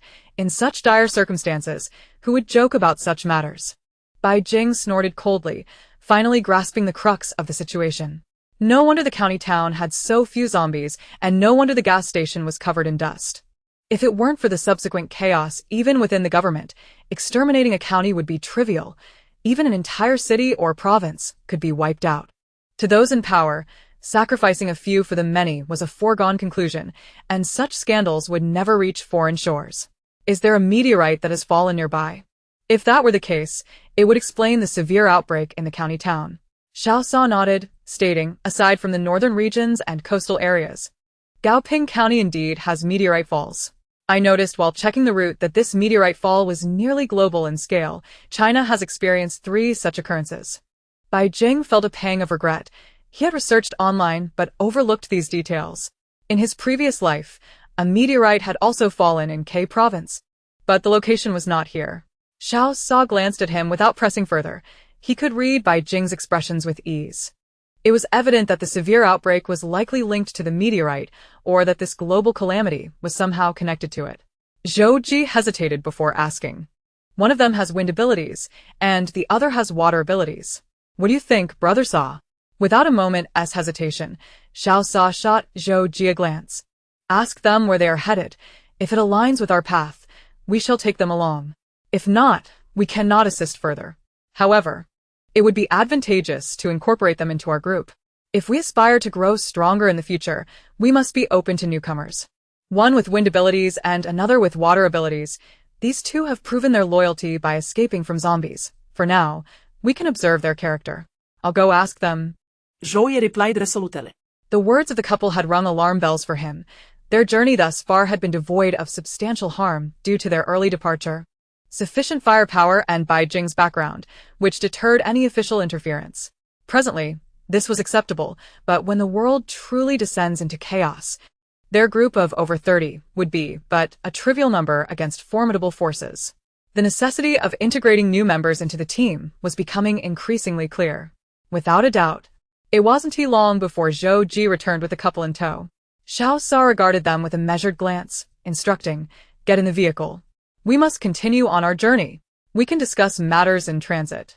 The couple exchanged glances, bewildered by the presence of 4 vehicles, each carrying individuals of clearly different statuses. Yet no one clarified which vehicle they should enter. Bai Jing poked his head out, beckoning, "Come over here. I have questions for you." Curiosity surged within him about how this couple managed to escape from the research facility. In his previous life, he had racked his brain and attempted to flee several times, only to be captured each time. He couldn't help but admire their ingenuity. Yet sometimes answers come in the most unexpected forms. Upon receiving a nod from Xiao Sa, the couple boarded the RV, and Bai Jing felt a twinge of dissatisfaction at being overlooked. Xiao Sa shook lightly, wrapping an arm around Bai Jing as they settled onto the sofa. He realized that compared to resting areas, he preferred being on the vehicle, where Wang Swibing could only stare in silence. Seeing the demeanor of Bai Jing and Xiao Sa, the couple appeared slightly taken aback. A fleeting surprise crossed their faces before they quickly regained their composure, revealing no signs of abnormality. Bai Jing was pleased with their reaction. Pointing to the sofa across from them, "Sit." After they took their seats, Su Lei, thrilled to see fellow women, became teary-eyed. Being surrounded by men all day had made her feel as though she was turning into one of them. Noticing the couple's tattered clothing, she hurriedly fetched 2 warm outfits from the cabinet, ones she had just taken from the mall, and then quickly poured 2 cups of hot water. This warm hospitality made the couple feel awkward. Moments ago, they had been composed, but now they felt tense. Yet, receiving a cup of hot water filled them with warmth. The woman's eyes glistened with tears, realizing how precious such a simple gesture had become. They had gone so long without hot meals, and though the disaster had only begun a few days prior, it felt as if a lifetime had passed. Once their emotions settled, Bai Jing finally asked, "What are your names?" This time, the couple did not wait for Xiao Sa's nod. Recognizing the situation, the man answered first, "My name is Yang Konghui. I'm 28 years old, a wind ability user, and I previously worked at the Power Supply Bureau. I'm Lu Hui, his girlfriend, a water ability user, and I worked at the same place as him." Bai Jing nodded. "Please recount the events that transpired, including the situation here. When did the virus outbreak occur? When were you captured, and when did you manage to escape?" Noticing Lu Hui's eyes reddening again, Yang Konghui gently patted her shoulder and replied, "On June 18th, the county town fell into chaos. That day, Lu Hui and I were at my hometown, celebrating the full moon of her cousin's son, and we were also discussing marriage. The outcome was quite cliché yet fortunate. Yang Konghui got drunk, and we returned home early to rest. The houses in the countryside are not as close together as in the county town. Lu Hui's family lives in a secluded area with only 2 neighboring households. With the older generation attending the wedding, the younger ones were all working in the city. The 2 of them slept soundly until dawn, thus narrowly escaping a calamity. When they awoke the next day, it was already past noon, and Lu Hui watched in horror as her parents and younger brother transformed into grotesque creatures. Had it not been for the development of her extraordinary abilities and the presence of Yang Konghui, she might have perished long ago. At that moment, Lu Hui harbored resentment towards Yang Konghui, unaware that upon returning to the county town, an even graver situation awaited them. Before they could even set foot inside the city, they were apprehended, as the aircraft was unable to take flight, delaying their departure. Along with them, dozens of others were also captured. From those individuals, they learned that the county town had already fallen, with the military conducting a thorough extermination. Many had turned into monsters, and their survival was solely due to the awakening of their extraordinary powers. Who could have anticipated that after narrowly escaping one peril, they would fall into another's clutches? Some lamented their own folly, pondering that had they known earlier, they could have emulated others who had dared to raid military facilities, which would have been preferable to their current state of inaction. Just when they thought their lives would be forever marred by this fate, an unexpected turn of events transpired the night before last. The extraordinary beings suddenly mutated, attacking anyone they encountered, and the guards overseeing them transformed into zombies, plunging the entire building into chaos.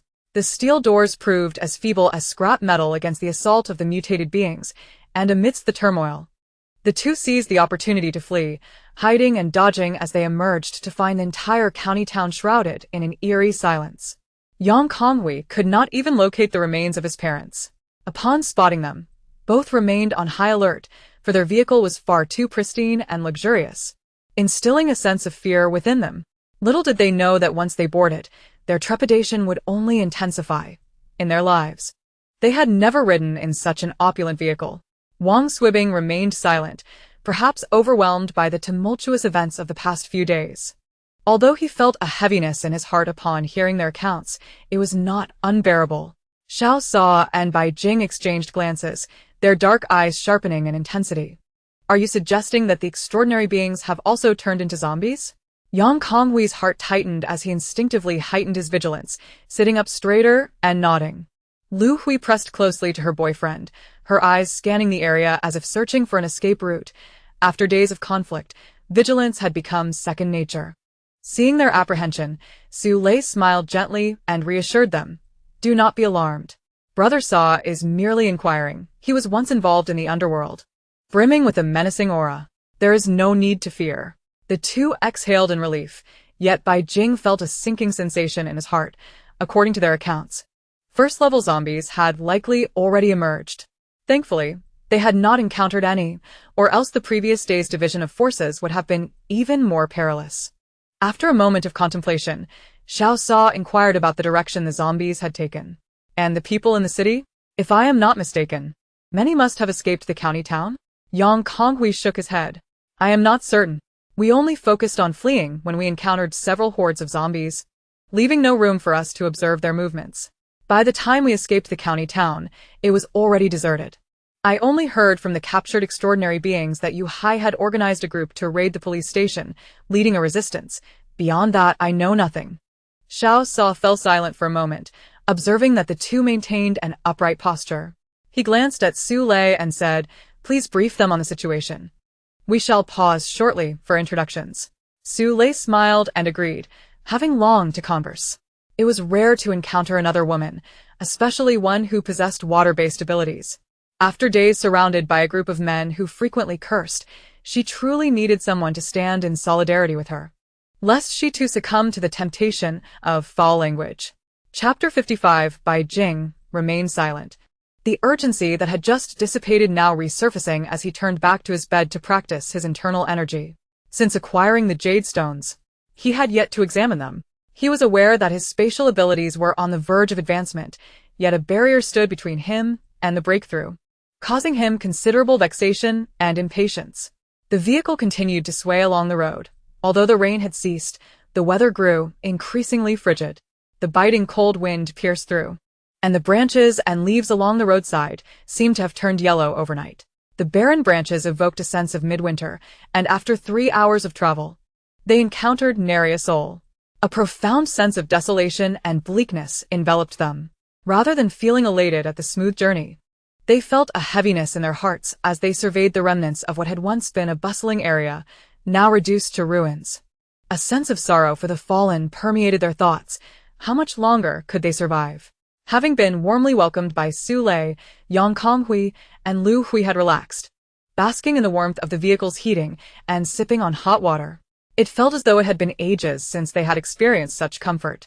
The fatigue of the past few days weighed heavily upon them, and they soon found themselves dozing off on the sofa. Awakening from his meditative state, Bai Jing realized that the afternoon had slipped away.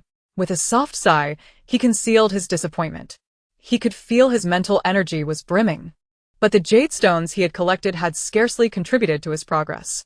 His powers were nearly perfected, yet he lacked the opportunity for advancement. While it was easy to voice his frustrations, the days had passed, and true advancement remained a formidable challenge. At times, he could not help but feel a sense of indignation. Even a rise to the first tier would suffice, allowing him to wield his powers without restraint, rather than being limited to the trivial ability of teleportation. "Awake? Are you hungry?"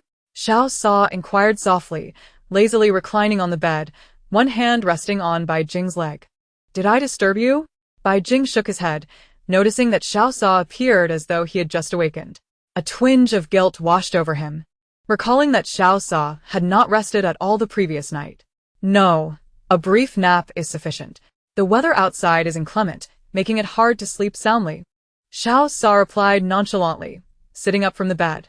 Only then did Bai Jing notice that snowflakes were drifting outside the window.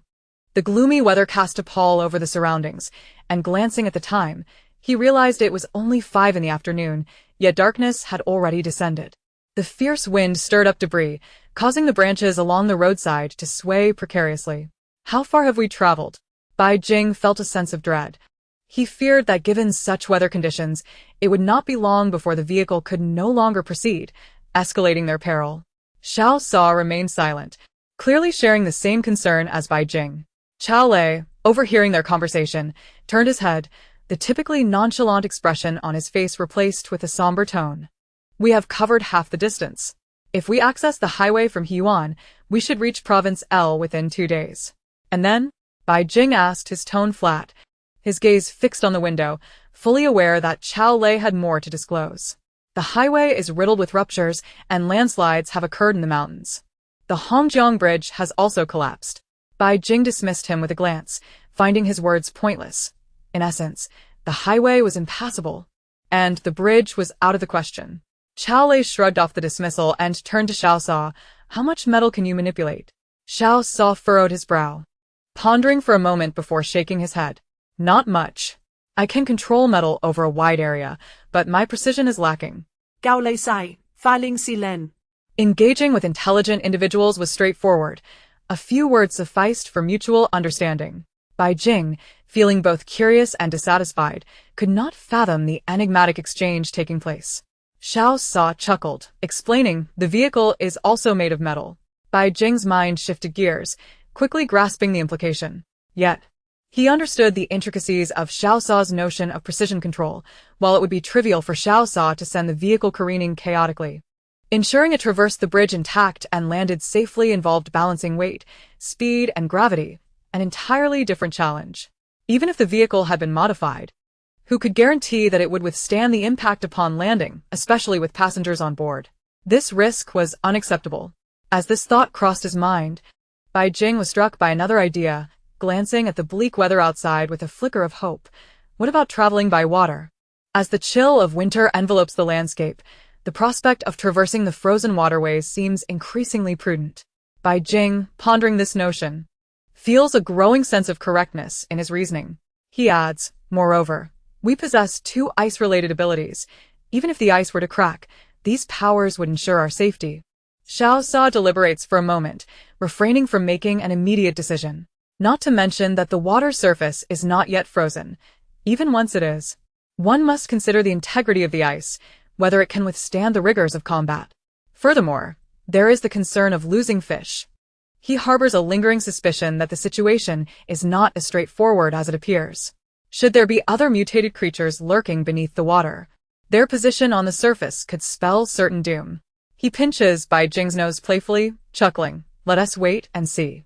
By the way, are there any other creatures underwater? Could they potentially assault the ice layer?" Bai Jing tilts his head, furrowing his brow and falling silent, aware that he is somewhat of a privileged youth, not particularly adept at intellectual pursuits. Though he possesses a measure of cleverness, he lacks the broader perspective necessary for significant matters.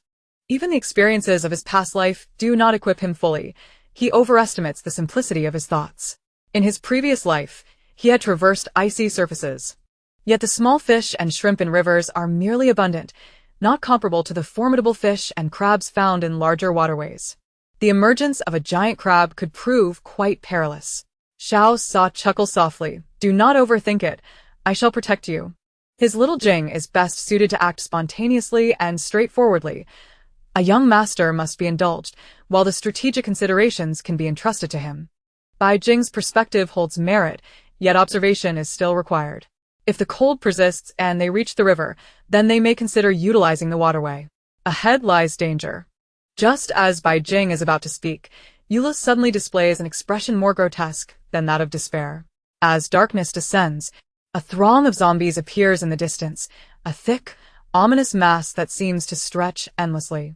Among them, several zombies exhibit unnerving agility and swiftness.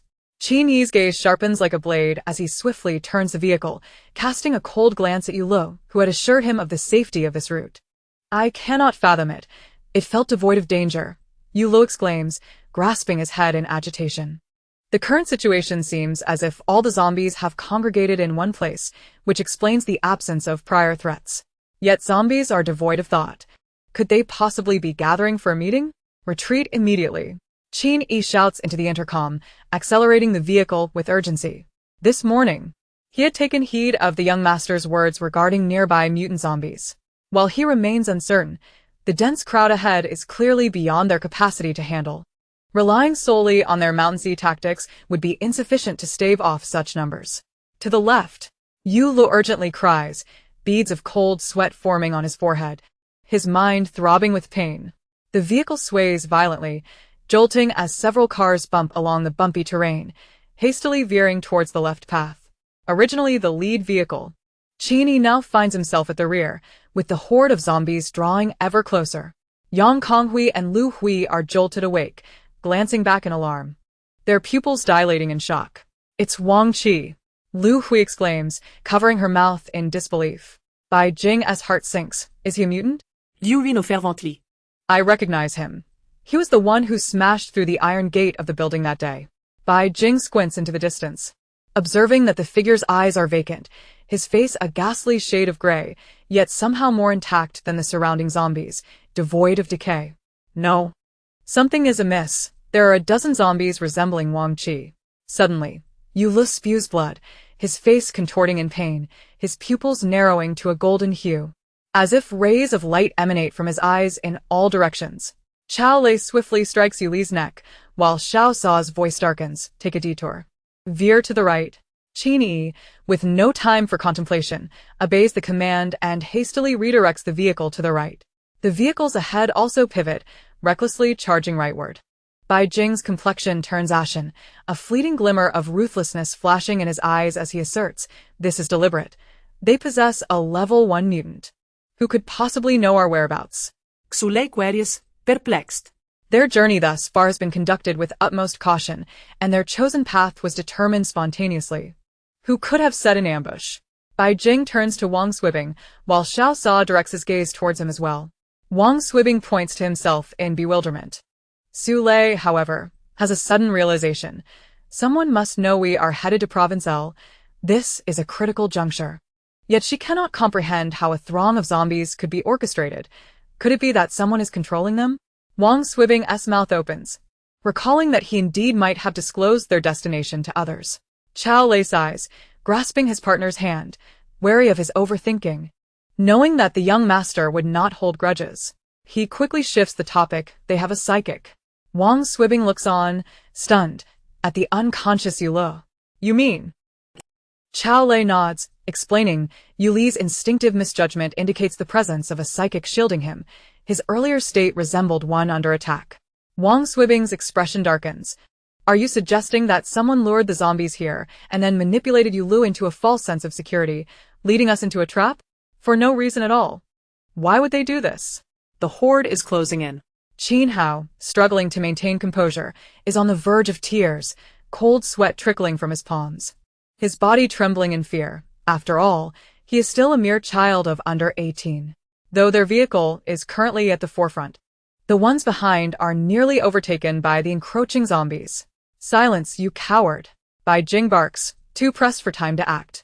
Suddenly, Xiao Sa throws open the car window. A frigid gust of wind sweeping in. A deafening crash resonates as a zombie leaps onto the roof of the last vehicle, relentlessly pounding against it. Bang! Bang! Bang!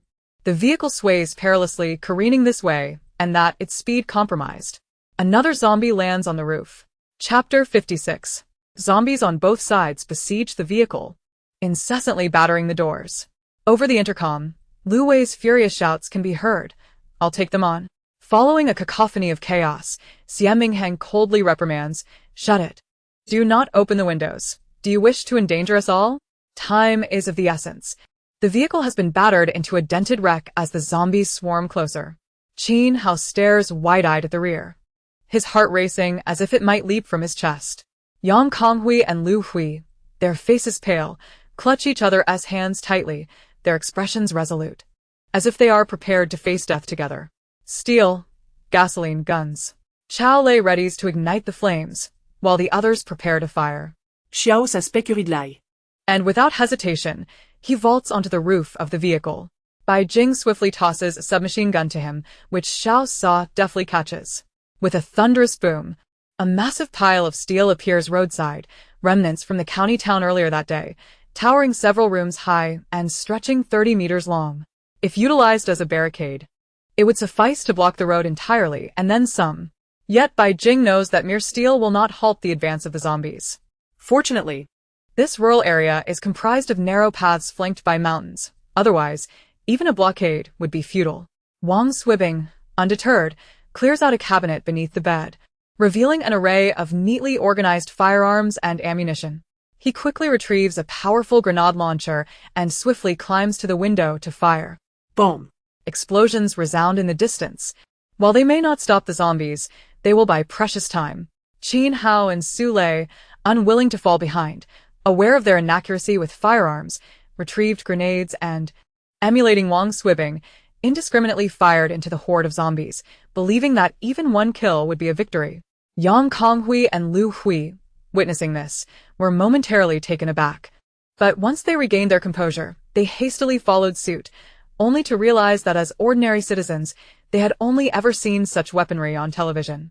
Bai Jing, peering halfway out, was about to climb onto the roof of the vehicle when he noticed their predicament. He pointed to the drawer on the right side beneath the bed and said, "You possess wind-based abilities.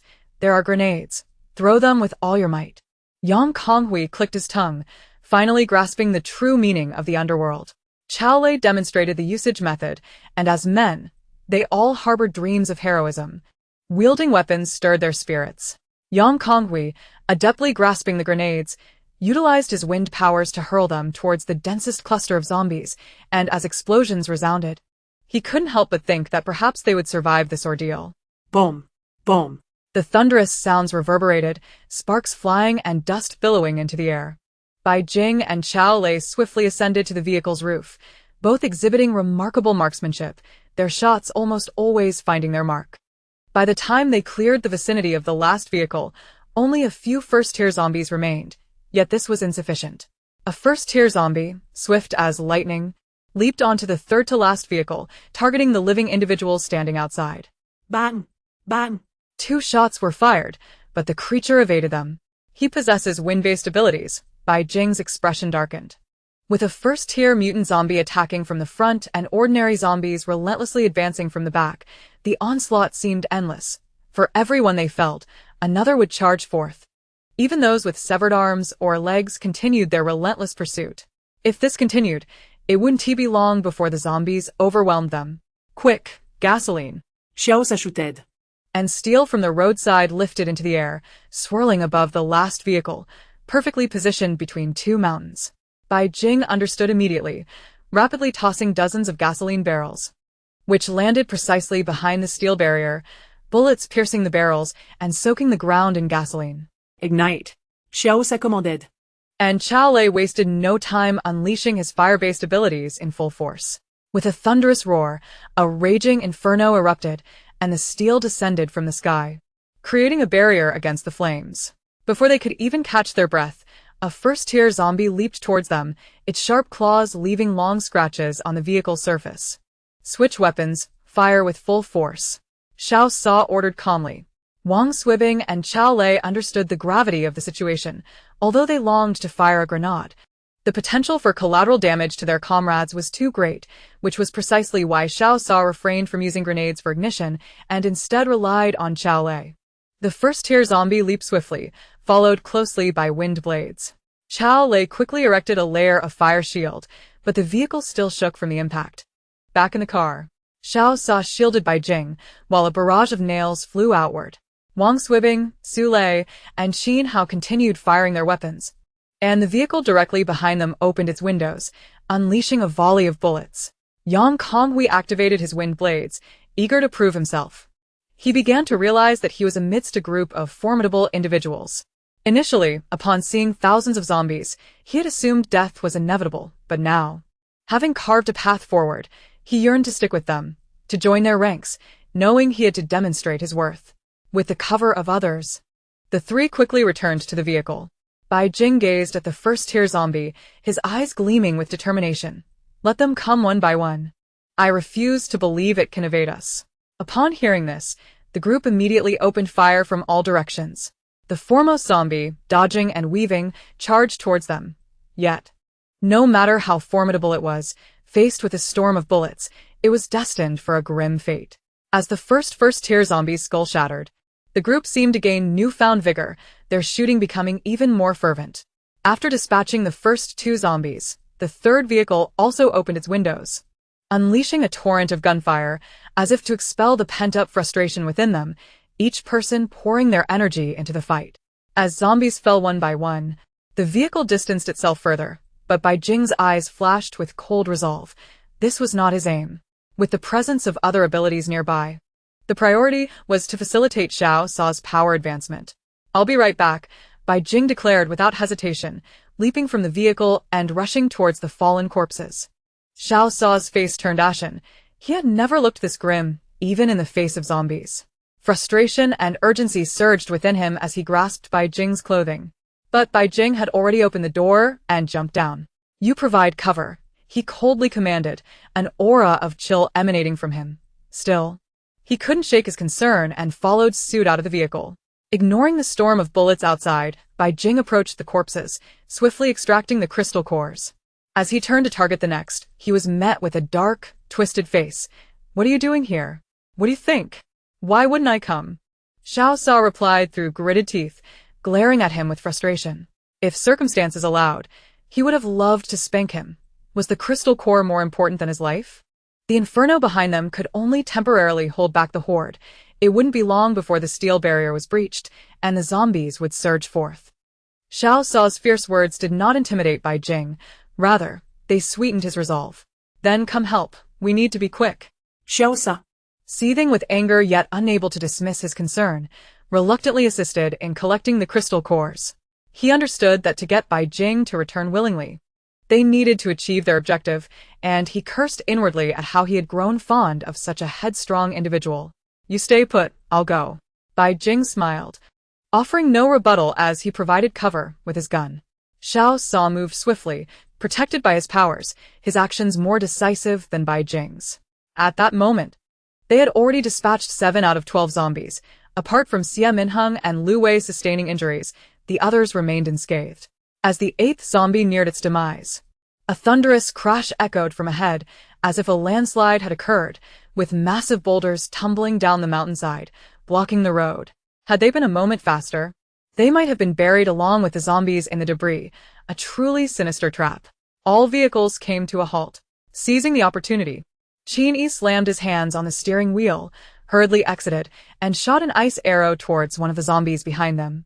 Yang Konghui and Lu Hui quickly followed, their abilities activated as they ensnared the zombie. With the 8th zombie defeated, only 4 remained, and Lu Hua and Su Xiaobo also unveiled their powers. The 4 of them found it easy to handle one zombie. The others, armed yet powerless to act, glared furiously ahead.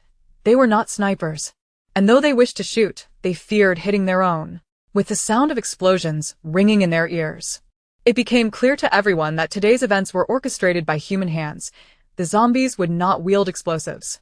Quickly resolve this, Xiao Sa commanded, swiftly rejoining the fray. Bai Jing's gaze turned icy as he slightly lifted his eyelids. In the urgency, he had almost forgotten that their every move was being observed. Climbing atop the vehicle, he peered ahead. The roadblock was thorough, but fortunately, it wasn't a bridge. While the vehicles could not pass, they could still detour, provided they could evade the relentless pursuit of the multitude of zombies behind the inferno. Sa, go. What do we do now? After vanquishing the 3 zombies, Xiao Sa emerged as the steadfast anchor for the group, drawing the gaze of all around him.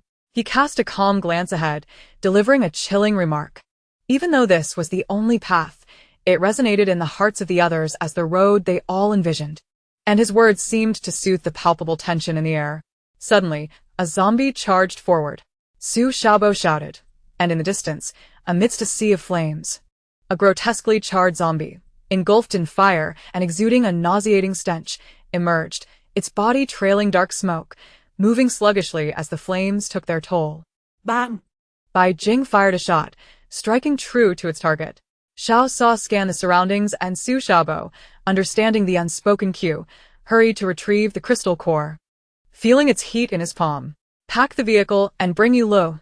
We must retreat swiftly. Before Su Xiaobo could return, Xiao Sa issued a command, grasping Bai Jing tightly. Having spent considerable time together, he understood Bai Jing's nature too well and feared his greed.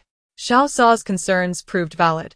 As soon as Bai Jing stored the vehicle in his space, yet another zombie burst forth. A zombie that could breach the fiery barrier was inherently formidable. And Bai Jing's first thought was of the crystal core.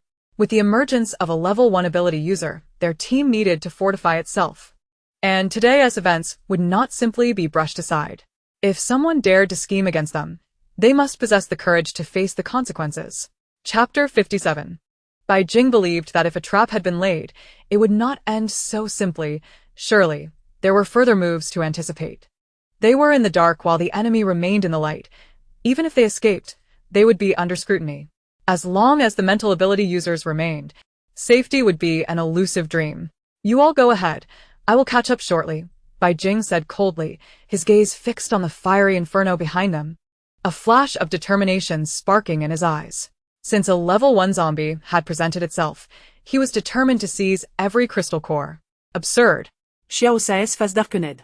He knew this man would not stay put. He firmly held Bai Jing back. Leave. Let go of me, Bai Jing retorted, displeasure etched on his brow. He detested Xiao Sa's domineering nature, yet was unable to muster anger, responding helplessly. Just listen to me.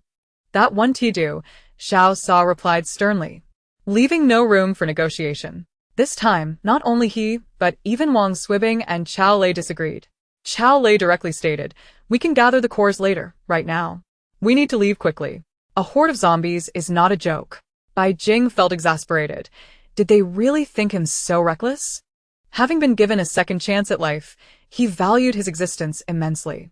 Seeing that words were ineffective, he boldly wrapped his arms around Xiao Sa's neck and planted a kiss on his cheek, whispering a few words in his ear. Still, it proved futile. Xiao Sa's brow furrowed, his cold eyes sharpening as he hesitated for a moment before resolutely declining. Even if Bai Jing had a point, he could not allow himself to be at ease. When it came to Bai Jing's safety, not even a kiss would sway him. Bai Jing, infuriated, pushed Xiao Sa away and turned to Wang Swibing and Chao Lei, instructing, you all go ahead. I will hold them off. Wang Swibing was about to protest when Chao Lei nodded in agreement. Though he was unsure of what Bai Jing had said to Xiao Sa, upon reflection, he believed firmly that Bai Jing would never gamble with his life. The worries that had clouded his mind dissipated. They had always followed orders. And given Bai Jing's notorious laziness and penchant for self-preservation, he felt they should trust him more. Moreover, a glimmer of realization struck Chao Lei as he recalled Bai Jing's ability to teleport. If things turned dire, he could always escape. Xiao Sa bit his lip, his gaze fixed intently on Bai Jing, his expression darkening further. Bai Jing's heart softened at the sight of this fool. With a sigh, he reassured, don't worry. I'm a man, and will ensure my safety. I'll remain in the vehicle. The zombies cannot reach me. Just as much as you wish to protect me, I want to protect you too. Wait for me ahead, all right? After a moment of silence, Xiao Sa, hearing the echo of gunfire as 2 more zombies fell to the ground, finally relented. Bai Jing felt a surge of urgency. You all must leave now. Come back safe, Xiao Sa said fiercely, pulling Bai Jing into a tight embrace before releasing him and turning away, directing the others, move out. And the group swiftly ascended the mountain. Su Xiaobo, trailing behind, felt conflicted. Yu Lo was his savior, and seeing Chao Lei carry him like a sack of potatoes tugged at his heart. Although he wished to help, he was acutely aware of his own limitations and feared he would not be able to lift Yu Lo.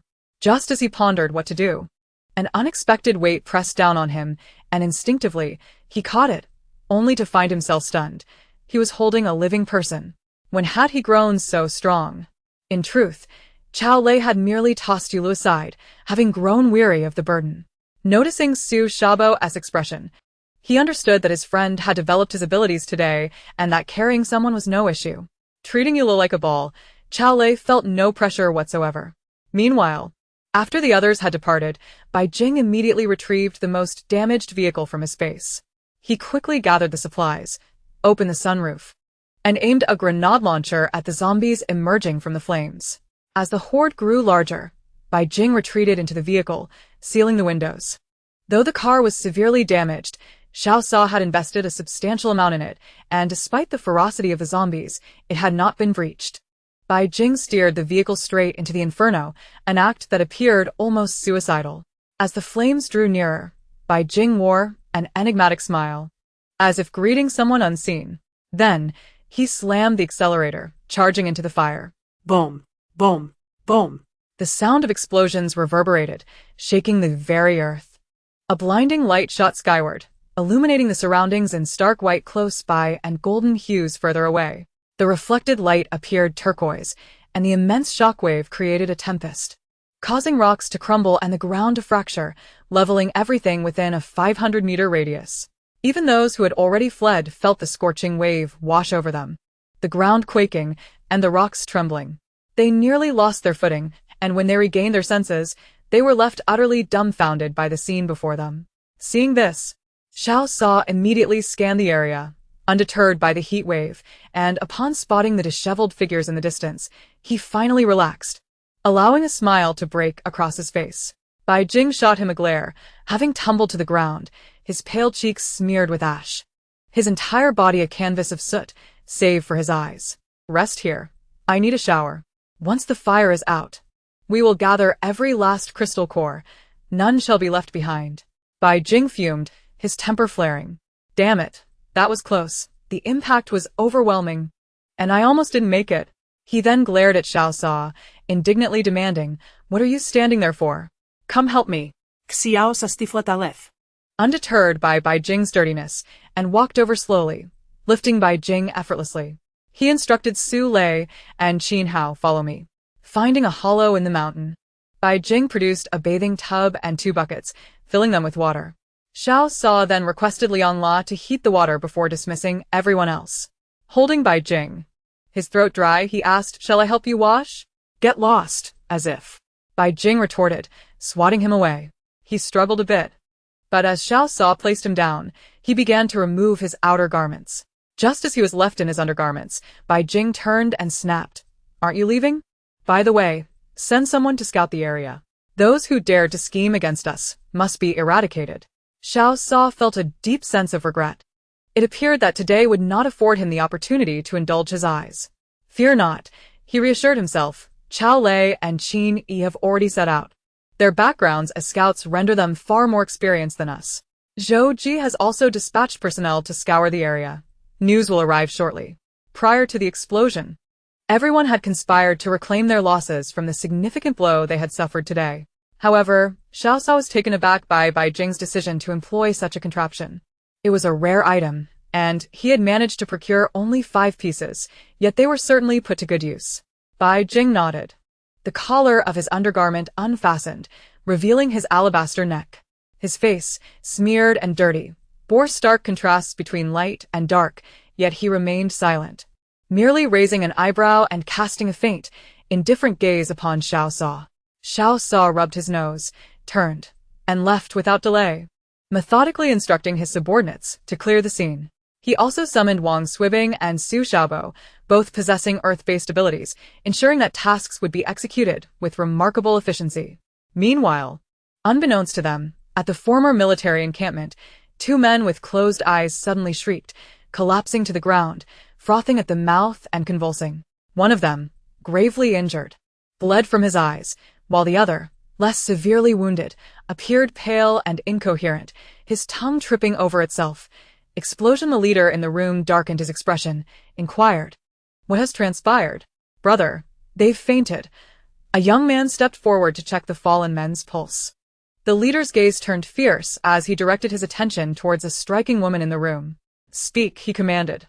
The woman, momentarily flustered, quickly regained her composure and organized her thoughts.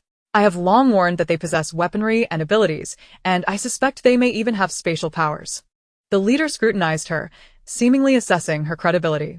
After a moment of silence, his brow furrowed with concern. Awaken them. It is imperative to ascertain the situation over there. This woman can be disregarded for the time being. One man chuckled dismissively. Brother, worry not. With so many zombies around, even if they sprouted wings, they couldn't escape. We simply need to bide our time and retrieve the spoils later. I hear their weapons are quite impressive. It has my heart racing. The leader nodded, contemplating the logic in his words, yet puzzled as he cast a glance at the two sprawled on the ground. How could they have fainted? It is always wise to exercise caution. The man scoffed. They have abilities too.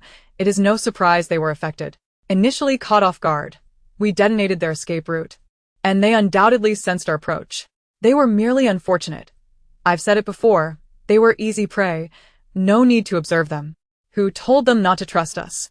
Displaying their powers so openly, they must think I am oblivious to their thoughts. After a brief contemplation, a glint of malice flickered in the leader's eyes. Once the zombies disperse, you shall lead a search party. The man's face brightened with excitement as he pledged, rest assured, brother, I will not fail you. However, do leave a grenade for my brothers.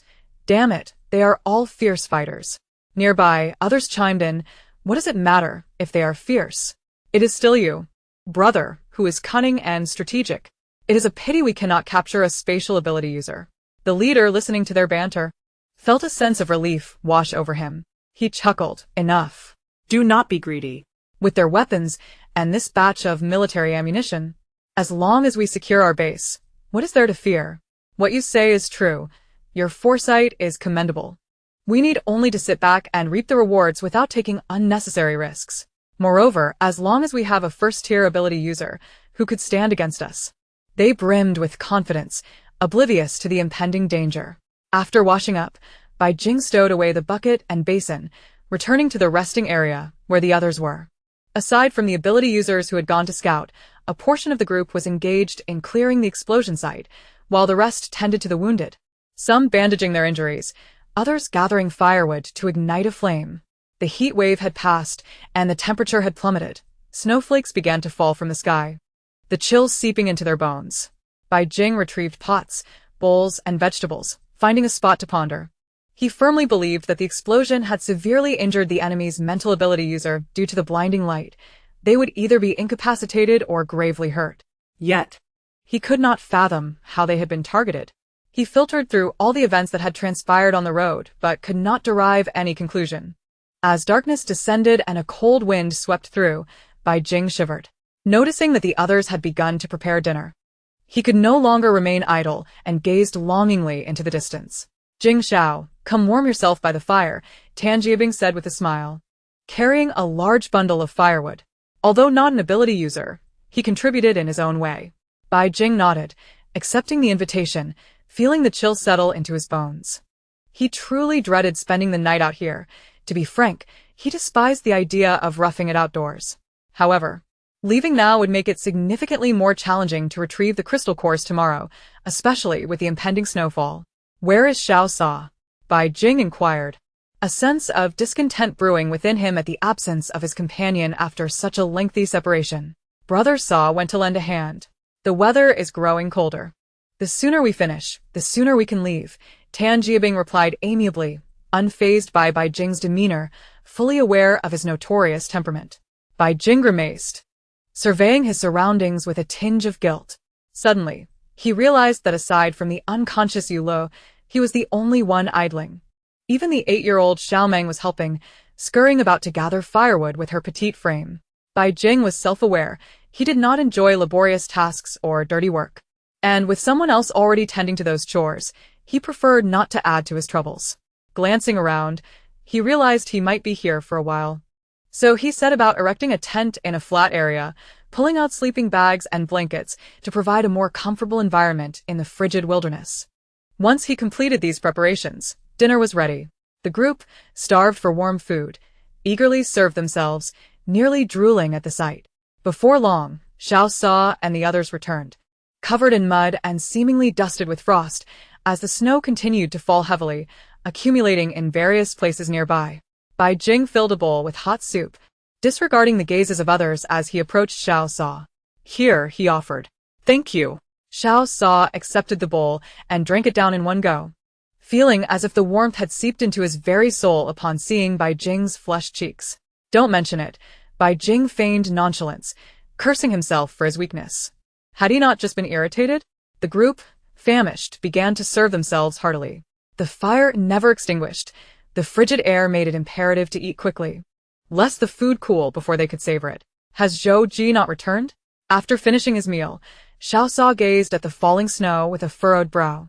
Neither have Chao Lei and Qin Yi, Bai Jing responded, his heart growing anxious.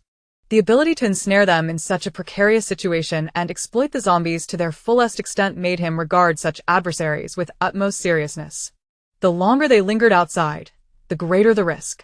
Lost in his thoughts, a commotion arose in the distance. Bai Jing perked up, his face lighting with joy. "They're back." He watched as Chao Lei and his group approached, dragging two bloodied men whose bones were visibly broken. "Who are they?" Bai Jing's mind raced, his gaze turning icy. As Chao Lei's group drew closer, they unceremoniously kicked the two men to the ground. "We encountered them on the way. Both are ability users." But they refused to speak the truth. It was simpler to bring them back, sparing everyone from the cold outside. Xiao Sa war grim expression. His cold gaze fixated on the two individuals on the ground. The surrounding crowd, sensing the tension, began to gather closer. Lu Wei was the first to erupt in a tirade. "Interrogation is my forte. Damn it, just watch as I strip their skin off. I nearly lost my life today. If I don't avenge this grudge, I can never swallow my anger." Zhang Bo, Wang Hengwei, and Lu Hui gasped in shock, tightly clutching Yang Konghui's hand. The two men on the ground raised their heads, their expressions shifting from despair to hope upon recognizing familiar faces. One man hastily exclaimed, "Lu Hui, Yang Konghui, what are you doing here? We just escaped, and they captured us. You know me. Tell them we are innocent, that we had nothing to do with this." The other man chimed in, "Help. Zhang Bo and I were just passing by. Really, we are from the same hometown. You know my character. Please help us." Lu Hui and Yang Konghui exchanged a glance, their faces betraying a hint of compassion as they implored Xiao Sa with their eyes, yet they refrained from pleading verbally, acutely aware that they were not part of the team and lacked the standing to intercede. The situation was perilous. Anyone captured under suspicion would not be easily spared. With a hardened resolve, Bai Jing approached, gun in hand, the cold barrel aimed squarely at one man's cheek. Zhang Bo maintained a facade of calm, realizing that calling for help was futile, and he fell silent, anxiously awaiting his leader's arrival. Wang Hengwei, in a state of panic, feigned composure. Yet the sight of familiar faces tore open a crack in his facade, leading him to plead, "Yang Konghui, I remember your father. He hadn't turned into a zombie yet. I even gave him a bun. We got separated and he was killed. I wanted to save him, but it was too late. We knew each other before. You cannot let us perish." "Speak." "Who sent you here? I might consider sparing your lives," Bai Jing said with a faint smile, his chin slightly raised, exuding an air of arrogance as he regarded the two men like mere insects. He was genuinely curious about who had orchestrated this scheme against them so early on. Zhang Bo was the first to respond. "We were merely passing through. You can ask Yang Konghui. We are from the same county and have met before." Wang Hengwei nodded in agreement, appearing subservient to Zhang Bo. Chao Lei spat and kicked one of them, cursing, "These two are full of nonsense. They are fire-type abilities. When we caught them, they still smelled of gunpowder and only became compliant after losing an arm." Bai Jing nodded in acknowledgement, and before he could act, Han Yan fired 2 shots. Crack. Crack. Breaking both of Zhang Bo's legs, coldly stating, "Throw them out to feed the zombies. Let us see if they remain obstinate." Cold sweat streamed down Zhang Bo's forehead as he still stubbornly retorted, "Is there no law? Killing innocents without reason? We were just passing through. We haven't committed any heinous acts." Xiao Sa, weary of the interrogation, turned to Lu Hui and Yang Konghui, speaking in a deep voice, "Tell me about their origins." Yang Konghui hesitated for a moment, but did not deliberate for long. "I know Wang Hengwei. We attended the same school and were later captured together and taken to the research facility. I met Zhang Bo there as well. We tried to escape together. But the scene became too chaotic, and we got separated. Lu Hui cleared her throat, causing Yang Konghui to pause, swallowing his words of plea. Bai Jing raised an eyebrow. Fixing his gaze on Lu Hui, you speak. Lu Hui hesitated slightly, biting her lip. Having decided to follow this group, she felt compelled to contribute, even if only a little. Besides, she had no sentimental ties to Wang Hengwei. After a moment of reflection, she said, I'm not certain if this is relevant, but I recall Zhang Bo once saying that if he had known, he would have learned to rob the military. Could this be connected? Yang Konghui's expression shifted as he recalled those words, connecting them to the explosives that had obstructed their path today, his face suddenly pale. Despite his disheveled state and the pain coursing through him, Zhang Bo continued to deny any wrongdoing. Wang Hengwei was drenched in sweat, trembling in fear. Bai Jing, having pieced together the situation, was still puzzled about how they had drawn attention, casting a cold glance at Zhang Bo. Take him out and execute him. Don't soil this place. Zhang Bo's expression was one of resignation, as if he had found relief, yet also tinged with bitterness at his impending fate. Please, don't kill me. Wang Hengwei cried out in desperation, fearing he might be next. Xie Minhui and Lu Hua dragged Zhang Bo away. Bai Jing's icy voice rang out. Don't kill him. Strip him of his clothes and throw him out in the snow to freeze. Dying would be too easy for him. Zhang Bo's thoughts were clear. At this moment, silence would lead to death, as would speaking. Thus, he chose to remain silent, yet the wish for death was not so simple. What do you say? Bai Jing turned to Wang Hengwei, the menace in his eyes unmistakable.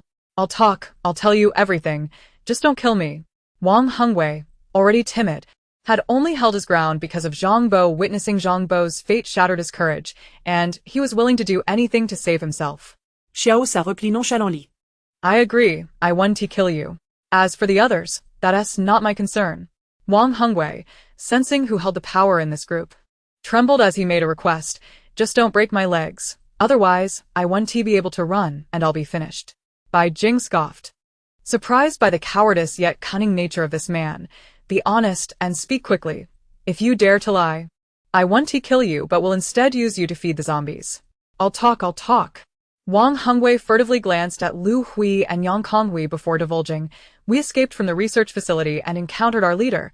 He is a level 1 ability user. And there are several others with him. Zhang Bo and I were merely following orders. Please, don't kill me. Enough of the rambling. If I say you want to be killed, then you want to. Now hurry up. Han Yan, growing impatient, raised his foot to kick Wang Hengwei, only to be stopped by Zhou Ji, reluctantly retracting his foot and glaring fiercely at Wang Hengwei. It turned out that the leader Wang Hengwei spoke of was also from the county, previously a notorious criminal. After developing powers, he recognized that the military was capturing people and organized the ability users, seizing the police station amidst the chaos, acquiring a substantial cache of weapons. They then used these firearms to confront the military, employing live humans to lure zombies and attacking military bases. Just days ago, the virus had suddenly spread widely, and many in the military had become infected, allowing them to seize the bases, effectively becoming tyrants in this chaotic era. A few nights prior, they had encountered a solitary woman, beautiful yet devoid of any abilities. The initial intent was to kill her, but upon her claiming knowledge of arms, the leader spared her, leading to the current predicament. He and Zhang Bo were merely tasked with detonating explosives, not core subordinates of the leader, thus they were unaware of most plans. Silence enveloped the crowd as they processed the mention of the woman, naturally recalling who she was. The faces of those who had once pleaded for her turned pale. Chao Lei hurriedly glanced at his partner, shocked by this revelation. Observing Wang Swibing's hesitation, he felt a pang of regret. Had he known, he would not have brought these two back. During their journey, he should have forcibly interrogated them. He had no faith that Zhang Bo would have remained so obstinate had he encountered them earlier. Using live humans to lure zombies? What does that mean? Lin's Haifei timidly raised the question. Wang Hengwei shuddered, fear evident in his voice as he stammered, You stab them a few times until they bleed profusely. Then throw them out, and soon the zombies will come. Damn it, do they have no humanity left? Lu Wei cursed angrily. Even if he considered himself part of the underworld, he had never imagined that someone could be so cruel as to use living beings as bait, more inhumane than beasts. Li felt a profound sense of guilt. Having spared that woman initially, he never anticipated the ensuing turmoil. It was all my fault. If it weren't for my thoughts of Xiao Meng, I wouldn't have been moved by pity. It has nothing to do with you. It is my fault. Wang Swibing understood the gravity of the situation well. Though he did not comprehend the reasons behind it, he could sense that the young master placed significant importance on him. He believed that had he not interceded, the young master would have shown no mercy. Enough, it is not your concern. Whether that woman could survive was debatable. Who would have thought she would cling to a powerful figure? Cao Lady Saga. Stating a hard truth, the decision not to kill that woman stemmed from two factors, sympathy and a reluctance to take a life. Perhaps no one anticipated that, in such circumstances, the woman would manage to survive. Chapter 59. Xiao Sa, with a swift mental leap, posed another question. Regarding Wang Hongwei with a calm gaze, are you suggesting they seize the police station and the military base? Wang Hongwei nodded vigorously, though unclear of Xiao Sa's intention. He harbored a glimmer of hope that this group might allow him to remain with them. Observing their demeanor and weaponry, it seemed far safer than following the boss. Once the threat to life was alleviated, his mind became more agile, leading him to speak freely, unaware that his fate was already sealed. Bai Jing, puzzled, inquired, "If they have taken the police station, why then covet our weapons?" Xiao Sa gently ruffled his hair in silence, inwardly scoffing at his naivete. The contraband he smuggled consisted of high-grade military arms, incomparable to what the ordinary military and police forces possessed. Wang Hongwei, suppressing the pain in his arm, continued to express his thoughts unreservedly. "You don't understand. In our small county, having weapons means little without significant offensive range." That woman spoke grandly of submachine guns and grenades. The boss was quite tempted. Otherwise, he would have eliminated her much sooner. Once he discovered your whereabouts, he immediately set an ambush, killing a dozen individuals just to lure away the zombies. Bai Jing remained silent, well aware of the woman's cunning to survive. She could concoct numerous schemes that could lead to significant chaos. However, one must acknowledge that in this apocalyptic world, greed was rampant. Today's situation was a testament to that. And even he couldn't help but admire the boss's talent, though it was a pity that his intentions were misguided. After a moment of contemplation, Xiao Sa then asked about the number of ability users among them and the types of their abilities, specifically how many were first-level ability users. Wang Hongwei responded meticulously. They had a total of 109 members, among whom 72 were ability users, with 7 being first-level users. Aside from the boss, who wielded lightning abilities, and his second-in-command, who had ice powers, he was unaware of the others. As he had only recently joined the group and had not yet penetrated its inner sanctum, the boss was cold-hearted and ruthless, killing without shedding blood, and heavily guarded his secrets.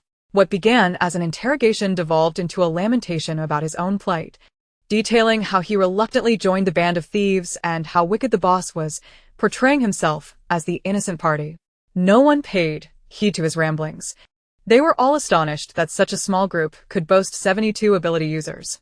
However, recalling the research institute, it did not seem so strange. Given that the military was capturing people, it was likely there were many. Their ability to seize the police station and occupy a military base indicated they had their advantages. Oh, and it seems the crystals in animal brains can level up. Besides firearms, the boss has been scouring for these. Just a couple of days ago, he painstakingly acquired 2, only to have them taken before they even warmed in his pocket. How did they know? Bai Jing's gaze turned icy as understanding dawned upon him. No wonder there were first-level ability users. However, this method, he recalled, seemed to be discovered only a month later in his past life. Wang Hongwei, shaken by Bai Jing's intensity, quickly added, "I believe it's from the Research Institute's data. I'm quite clear on this. But I remember that most of those who underwent experimentation turned into zombies. A few who were bitten by dogs also became zombies. You can ask Yang Konghui." It's indeed the case. Before anyone could react, Yang Konghui nodded vigorously, overwhelmed by the day's events. He had killed zombies before, but the thought of Zhang Bo being dragged away chilled him. Though he remained impassive, he listened to Wang Hongwei's words and felt that, in a way, they were somewhat merciful. At least, Yang Konghui could see that this group valued loyalty. While they were ruthless, they adhered to the principle of not harming others unless provoked. Bai Jing, silent, felt a flicker of fierce determination in his eyes as he darkly inquired, "Where is the base?" Wang Hengwei, mouth agape, stammered, "It's in Wulai Town. It was originally the 8,735th Troop." "Keep an eye on him," Bai Jing coldly commanded. He had gleaned all necessary information. Further discourse was futile. Anyone daring to covet them was courting death. Xiao Sa pondered for a moment, glancing around to see that everyone had gathered. He shot them a casual glance. "Those who have finished eating, return to work. For those who haven't, hurry up. Let us aim to complete everything in 2 hours."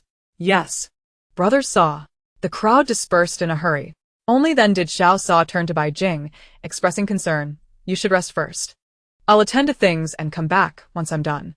"No, stay with me," Bai Jing insisted, knowing exactly what he wanted. Although he understood Xiao Sa's urgency and the inclement weather, one more person or less made little difference. Moreover, with Zhou Ji and Chao Lei back, they could assist once they finished eating. The boss should indeed enjoy some privileges. Xiao Sa, feeling helpless, was about to speak when Lu Hua cheerfully interjected, "Brother Sa, don't worry. Just stay with your wife. We'll handle the rest." Bai Jing shot him a fierce glare, which prompted Lu Hua to quickly retreat, and the others hastened to their tasks. Bai Jing's frustration bubbled over, and he glared at Xiao Sa, pulling him into the tent with a stern expression. "How many crystals did you collect?" Xiao Sa offered a wry smile, cursing Lu Hua internally for knowing full well that Bai Jing had a short temper yet still provoking him, resulting in Bai Jing getting caught in the crossfire.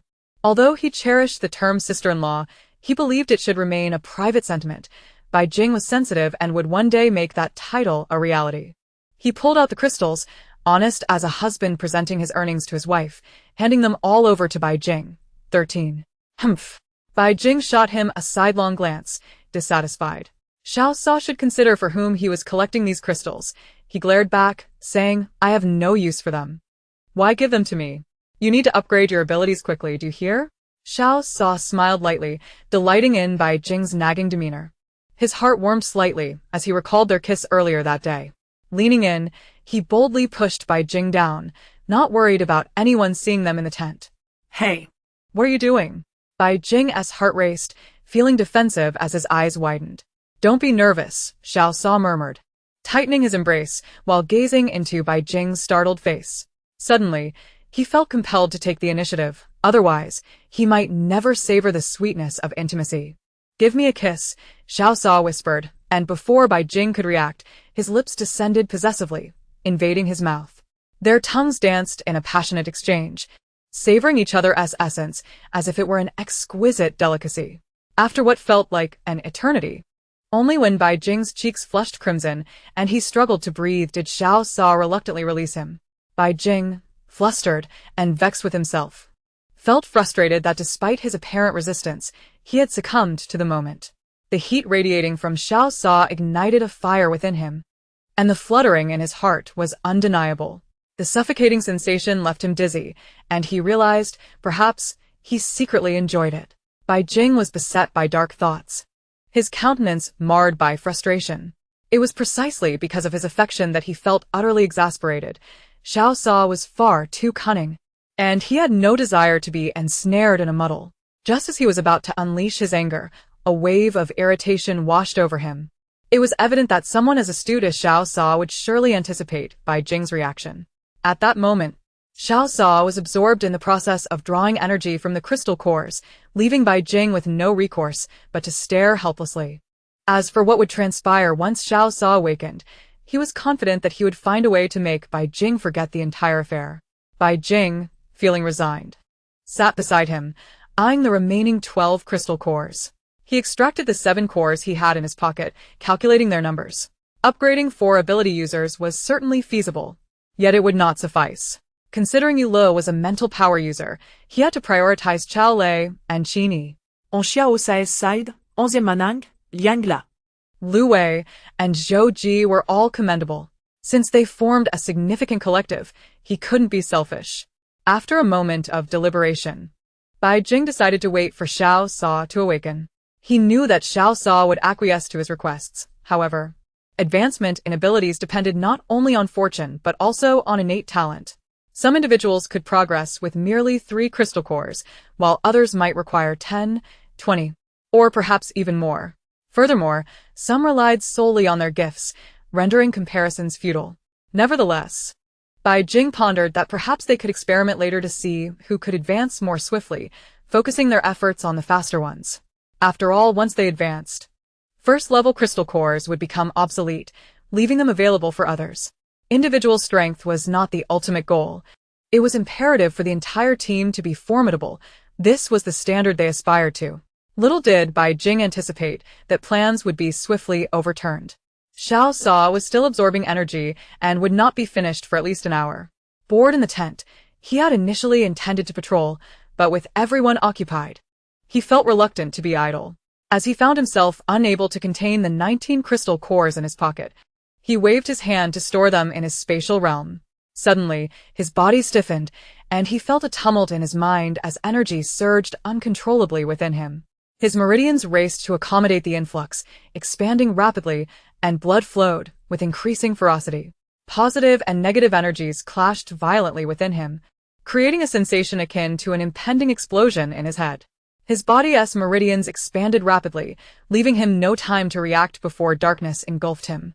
The last thing he remembered was activating his inner power, but this time, he was not in the spatial realm.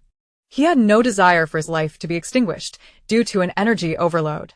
Xiao Sa had just emerged from his meditation, elated at the prospect of his abilities advancing, when he was struck dumb by the sight before him. Bai Jing lay motionless on the ground, black blood oozing from his body, staining his face, hands, and even seeping from his eyes and mouth. Were it not for the faint tremors of his breath, he would have thought his beloved companion was lifeless. Panic and fear engulfed Xiao Sa. He could scarcely articulate his emotions. A wave of overwhelming dread crashed over him as he realized how deeply he cherished this youth. There was no time for anger or contemplation. Having practiced internal cultivation, Xiao Sa understood Bai Jing's current predicament. He hastily supported him, placing his hands gently against his back, channeling a steady stream of energy into Bai Jing. Upon entering, he sensed Bai Jing's internal energy was tumultuous and chaotic, clashing and colliding before slowly consuming itself. Not daring to be careless, Xiao Sa meticulously directed his internal power into Bai Jing's body, following the pathways of his meridians. For 3 consecutive hours, the crystal core collectors returned, yet Bai Jing showed no signs of improvement. Chao Lei was the first to notice something amiss upon their return, even if the young master did not inquire. How could Xiao Sa remain absent from sight? He flung open the tent, his expression shifting dramatically. Xiao Sa's face turned ashen. The relentless exertion of his internal power had drained his strength, but he dared not relent. The state Bai Jing was in terrified him. It was reminiscent of a zombie's transformation, with his body fluctuating between cold and hot, the only difference being that Bai Jing was expelling tainted blood. "I'll take over," Chao Lei declared, rushing to Bai Jing's side without pausing to inquire about the situation. Seeing Chao Lei step in, Xiao Sa did not protest. At that moment, he felt a blaze of fury igniting within him, unable to fathom what might have transpired had he awakened even a moment later. In truth, he was unaware that Bai Jing would ultimately be fine. Once the time elapsed, the tainted blood would naturally cease. However, the sight before him was indeed harrowing. Xiao Sa's rage was boundless. Even when his subordinates presented him with 21 crystal cores, he did not spare them a glance. Consumed by wrath, he thought bitterly about the circumstances. If not for these cores, if he had not absorbed energy, if he had simply watched over Bai Jing, then perhaps Bai Jing would not have fallen into such a state. His anger extended toward the group that had robbed them. Xiao Sa's wrath was a force to be reckoned with. Bai Jing was his Achilles heel. Although the others chose to remain silent about the incident, each of them bore the indelible marks of shock, fear, and dread in their hearts. It was not the first time they had witnessed Xiao Sa's fury, but this was devoid of humanity, morality, or boundaries, akin to a malevolent spirit emerging from the depths of hell, dragging the world into chaos. The sheer intensity of his wrath compelled everyone to vow never to witness such a spectacle again. Xiao Sa and chút Bai Jing to Cao Lei. Requesting Wang Swibing to keep watch, he immediately gathered his team, armed to the teeth, and, with Wang Hongwei leading the way, set off for the military base. The others could only recall that Xiao Sa spared no one in his rampage, unleashing a storm of gunfire and relentless bombings, as if he would not rest until the place was leveled. His eyes burned with fury as he pressed forward, disregarding the implications of facing first-level ability users. Even before they could react, Xiao Sa's grenade launcher was aimed, and regardless of the cost, he fought with reckless abandon. His body riddled with wounds as if he had lost all sense of pain, cutting a path through the base. Cries for mercy and sounds of despair echoed around him. But Xiao Sa was indifferent. He left no survivors, sparing neither the elderly nor women, nor the hapless souls who had just been captured, not even the children. The only thing he remembered was the woman from that day. Had she not mentioned children, Bai Jing would never have shown mercy. He understood his Bai Jing well. Apart from those he cherished, he would not extend an ounce of compassion to anyone else. Exhausted, weary, and utterly drained, Xiao Sa continued to unleash fire upon the base. It was only when Xie Hang remarked, "Young Master Jing has yet to awaken," that he halted, urgency propelling him back. As for Wang Hengwei, no one paid him any heed, with Xiao Sa in such a rage, who had the inclination to keep an eye on him. It could be said that he had fulfilled a previous promise. He did not kill him, but neither did he offer him any respite, leaving him to fend for himself. And whether he lived or died would rely on sheer luck.